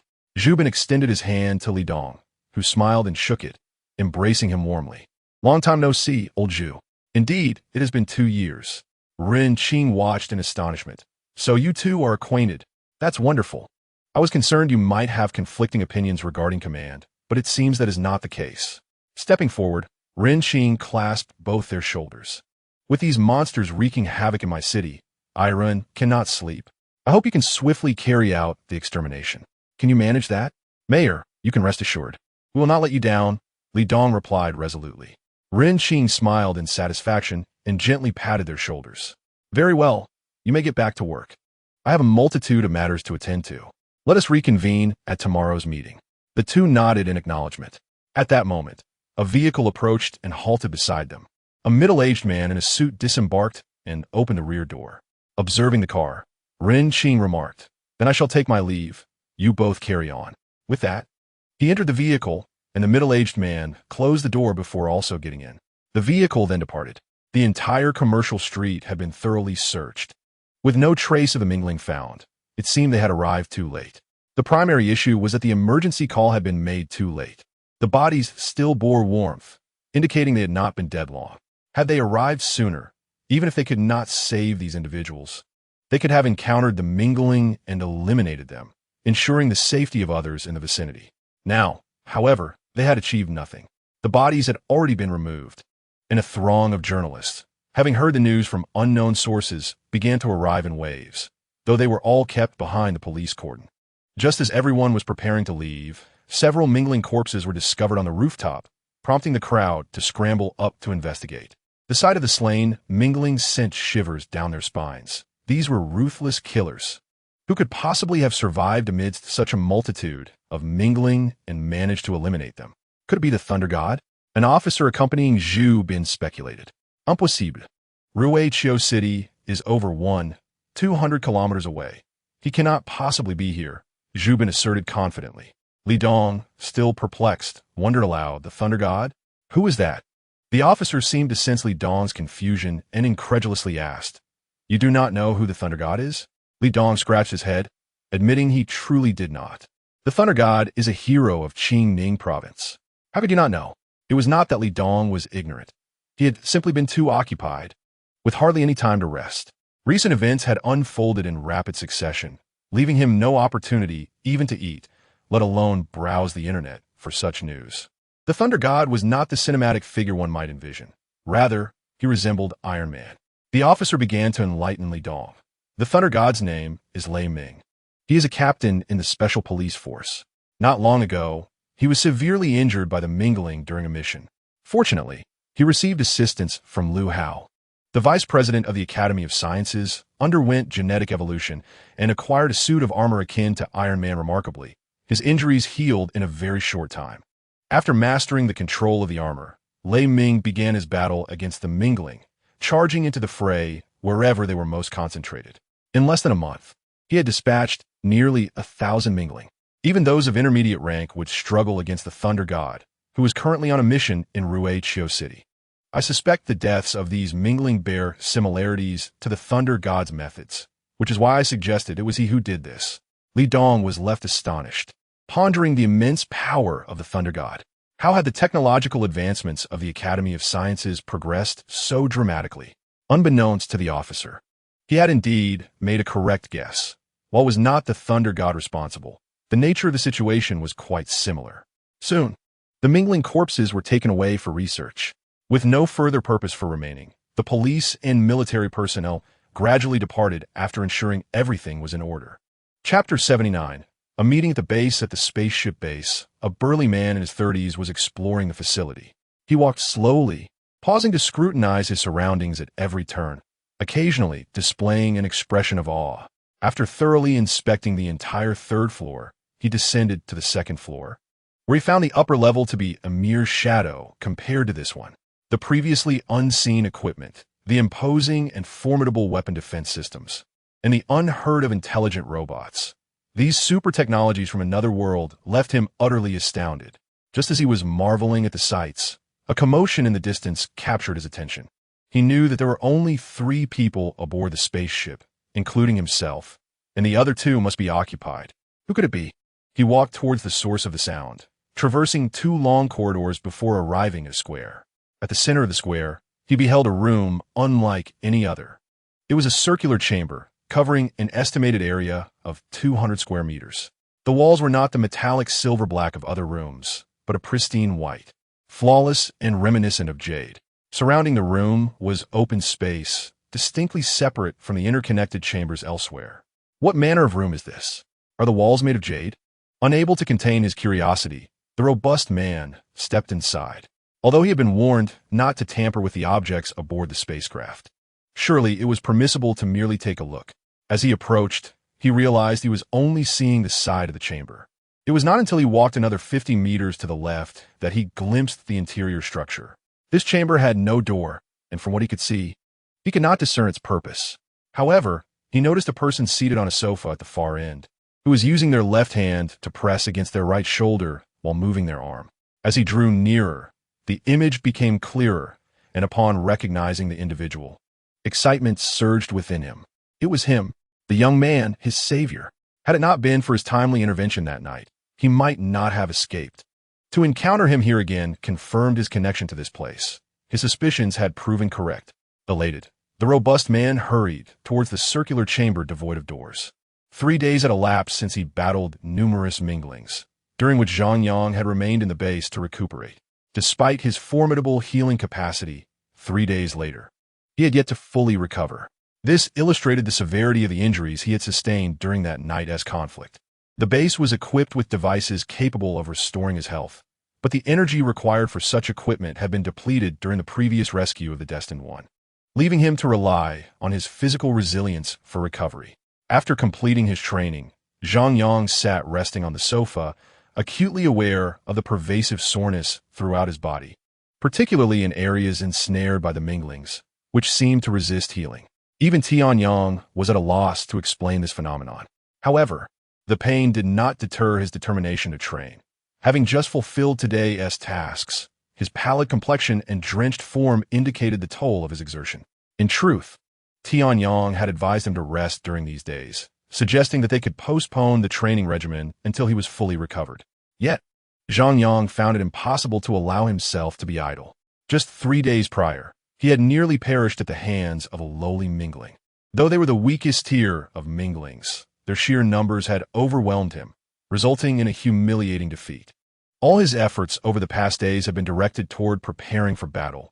Yet when the moment of confrontation arrived, he found himself merely enduring blows, which was profoundly disheartening. He could not accept this. He was a Xingwei, a guardian of Earth, if he could not even vanquish a few lowly minglings. Why did he have to call himself a Xingwei? Thus, he invested every ounce of effort into his training. Lost in thought, Zhang Yang did not notice someone approaching until the stranger spoke. "Hello, do you remember me?" Chunming squatted beside the sofa and addressed Zhang Yang. Zhang Yang was momentarily taken aback, snapping back to reality as he turned to the side. "It's you. Finally, I have found you. I have been searching for you for quite some time." Chunming rose and stepped in front of Zhang Yang, bowing deeply. "Thank you for saving my life. Had it not been for you, I would not be standing here today. Though we are strangers, your willingness to help me is something I am immensely grateful for." He bowed again deeply. Zhang Yang immediately rose to assist him. "It was nothing, just a small act of kindness. How should I address you?" "My name is Chunming." Zhang Yang. After helping Chunming to a nearby sofa, Zhang Yang took a seat beside him, observing Chunming closely. Their first encounter had not afforded him the opportunity to truly assess him, and now, during this second meeting, it was imperative to scrutinize him carefully, as they would be comrades in arms moving forward. Meng stood at an impressive height of nearly 1.8 meters, with a robust physique and a complexion that was dark yet radiant, revealing a sharply defined and austere countenance. Zhang Yang had not anticipated that such a rugged man would possess such depth of emotion. Indeed, part of the reason he had chosen to assist Meng was due to his strong sense of loyalty. At that moment, Zhang Yang found himself at a loss for words, but Meng broke the silence. You must also be a destined one, right? Zhang Yang raised an eyebrow and nodded. Over the past few days, Tang Tsung had informed him of the unique reasons behind his existence and the related knowledge. While Tang Tsung had not disclosed any specifics about Zhang Yang, his intuition suggested that Zhang Yang was indeed akin to himself. Upon receiving confirmation, Meng appeared elated. They say I am a secondary evolutionist. What about you? He lifted his shirt to reveal a square star mark on his abdomen. Zhang Yang opened his mouth, ready to declare himself a sixth-level evolutionist when Tianyang's voice echoed in his mind. From now on, remember not to disclose your identity to others lightly, unless you wish to attract trouble. Shifting his gaze towards the entrance, he saw Tianyang approaching them, prompting Zhang Yang to stand and hurry over. Meng, noticing Zhang Yang's hesitance, refrained from asking further questions. If Zhang Yang chose not to speak, there was no need for him to intrude. Tianyang, how are things? Has the result come in? Zhang Yang eagerly inquired as he reached Tianyang's side. It has arrived. Come, sit down. I will explain everything to you slowly. Tianyang's tone was subdued, and his expression was dim, a stark contrast to the optimistic demeanor Zhang Yang was accustomed to.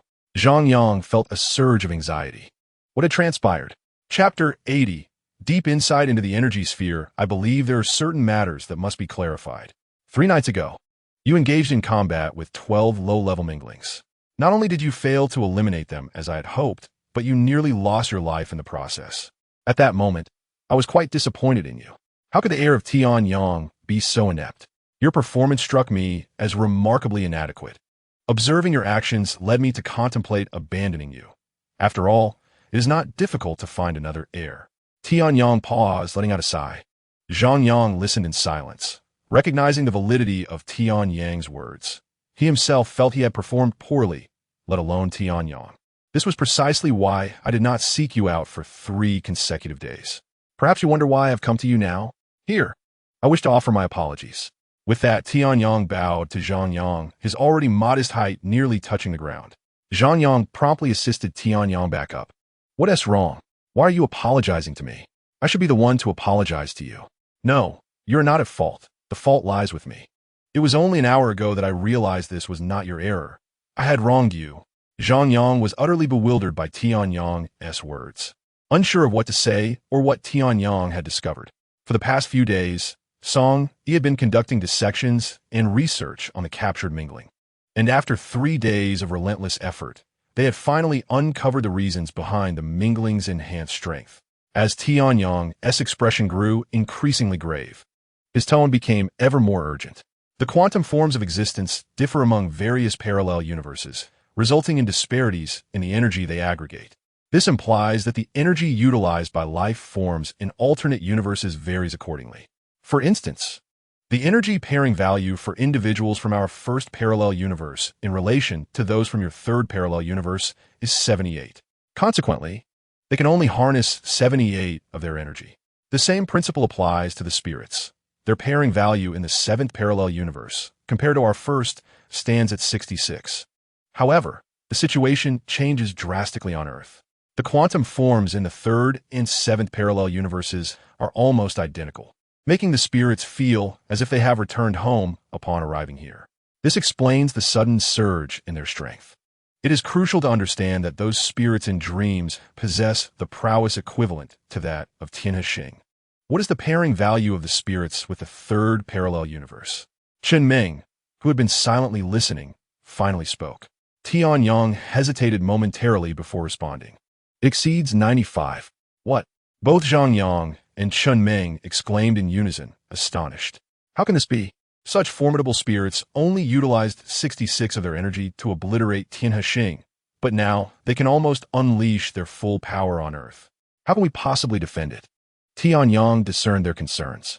However, do not fret too much. A high pairing value does not solely bring disadvantages. While the spirits will indeed grow stronger here, you Star Guardians will not diminish in capability. We must swiftly locate other surviving Tianhe inhabitants, as they possess vast knowledge of super technology and genetic evolution. Keep in mind that the success rate of genetic evolution correlates with the pairing values across the universe. If those old scoundrels from the Research Institute are still alive, I believe it won't be long before Earth boasts more Star Guardians like you.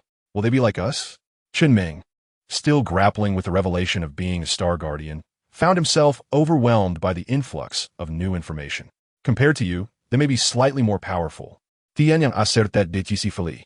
You possess energy crystal orbs from your predecessors, which contain the essence of nearly 2 decades of their energy accumulation. Moreover, this energy will be released at a rate of 150 on Earth. Coupled with the strength you have cultivated, even without mechas, you will be significantly stronger than new Star Guardians, as the energy within the orbs is immense. How many times have you utilized dark energy? Meng. After a moment of hesitation, Meng replied, 7 times. The dark energy you expended in those 7 instances amounts to less than 1,000th of the entire energy orb. Is there really that much energy in the orb? Meng exclaimed in astonishment. What about me? Zhang Yang told, aware that Zhang Yang could hear him due to their interconnected minds. As expected, Zhang Yang soon responded, approximately 1 billionth. Zhang Yang's eyes widened in disbelief. How extravagant! Just how much energy is contained in my energy orb? Do not be surprised. First, your energy orb is level 6, while Meng's is level 2. Secondly, the price paid to become a level 6 evolver is incomparable to that of a level 2 evolver. Otherwise, there would not be so few level 6 evolvers. Finally, the minuscule orb encapsulates the fruits of our labor over the past 20 years, so do not underestimate it. Does that mean I possess nearly inexhaustible energy? Zhang Yang exclaimed, his eyes agog. Do not assume that more energy is always better. You will undergo 4 phases with the energy orb, and you are currently in the first phase. Zhang Yang addressed both of them. 1 white, 2 blue, 3 red for black. The first phase is the initial period, which is the first light era of your fusion with the energy orb. According to Earth time, this lasts about 500 days. During this period, you must expend 1/10 of the energy within the orb. If you fail to do so, when the energy orb's energy leaks, your physical bodies will be unable to withstand it and will explode, leading to your demise. The second phase is the transitional period, in which you must expend half of the energy within the orb within 2 light eras. Otherwise, you will also face bodily explosion and disappearance. The third phase is the filling period. Significant energy loss will render the orb extremely unstable, and at this time, you need to merge your accumulated energy with the orb to stabilize it. If your energy cannot stabilize the orb, you will still perish, and the explosion of the orb could spell disaster for all life forms within its vicinity. You have 2 methods to achieve stability. The first is to abandon the orb and let its energy combust spontaneously. But this will cause irreversible damage to the evolver and significantly reduce their abilities. Thus, this method should only be considered when there are no other options. The second method is to diligently gather energy until it reaches a stable state, which not only preserves the orb, but also significantly enhances your own abilities. The fourth phase is the most terrifying, which we refer to as the destruction phase. Some lucky evolvers may survive the third phase and enter the destruction phase. But do not mistake this for fortune. There is no such thing as luck in the integration of the energy orb. Although the energy may not destroy their physical forms, it will surely obliterate their consciousness, leaving them in a state akin to the living dead. The most alarming aspect is that they will continuously release energy. Imagine a mindless evolver unleashing their entire power in a relentless assault on humanity. What consequences would that yield? Such an incident occurred on Tianhe, where a level 3 evolver failed to transition past the third phase and entered the destruction phase. In less than half a day, half of a human settlement was devastated by him, resulting in the deaths of over 3 million humans. And it required the intervention of 7 similarly ranked evolvers to bring him down. The dreadfulness of a destruction phase evolver is thus evident. Therefore, do not presume that being a Star Guardian is an easy task. The two were left speechless, pondering what could be done now. They could only take it one step at a time, yet they believed they could surpass the third phase. Just as they silently resolved this, a loud bang startled everyone into stillness. What happened? Zhang Yang snapped back to reality and inquired. I don't know. Let us go take a look. Tianyang's figure flickered and vanished in an instant, only to reappear several meters away moments later.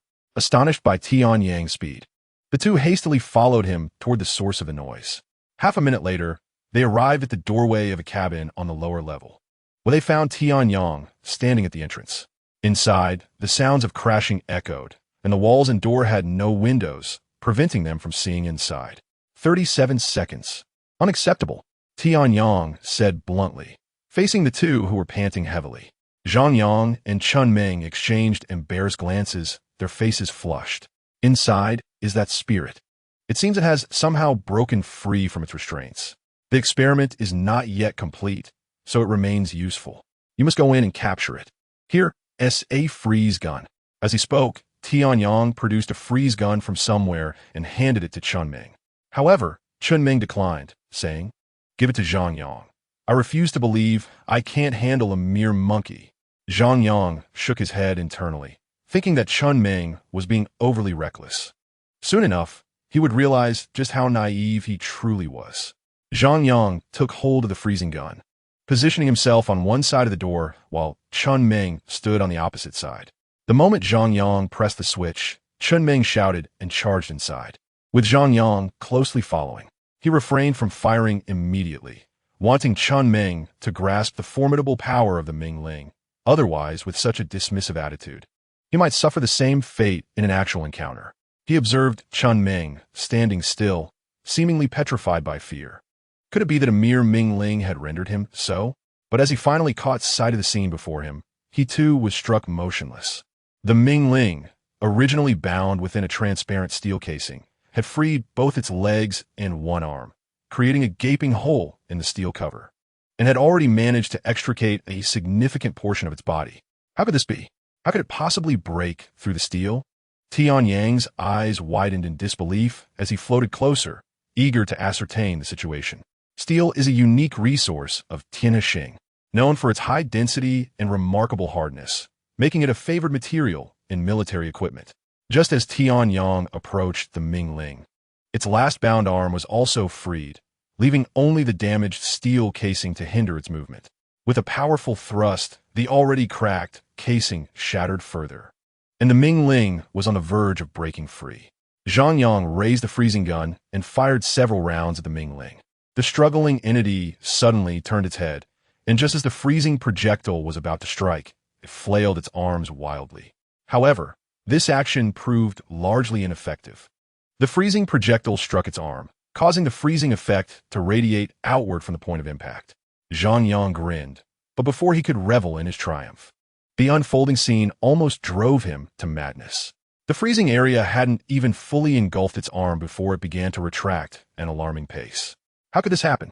Zhang Yang exclaimed in shock, glancing at Tianyang, who wore a solemn expression, seemingly deep in thought. Be cautious. It must be undergoing a mid-level evolution.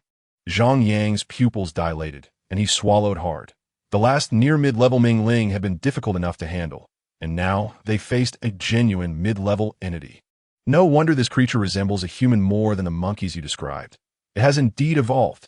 Qin Meng suddenly spoke up beside Zhang Yang. Let me test the legendary prowess of the Mingling. With that, Chun Ming shot forth like an arrow towards the Mingling. Chun Ming, don't act impulsively, Zhang Yang shouted, knowing that a mid-level Mingling was beyond Chun Ming's current capabilities.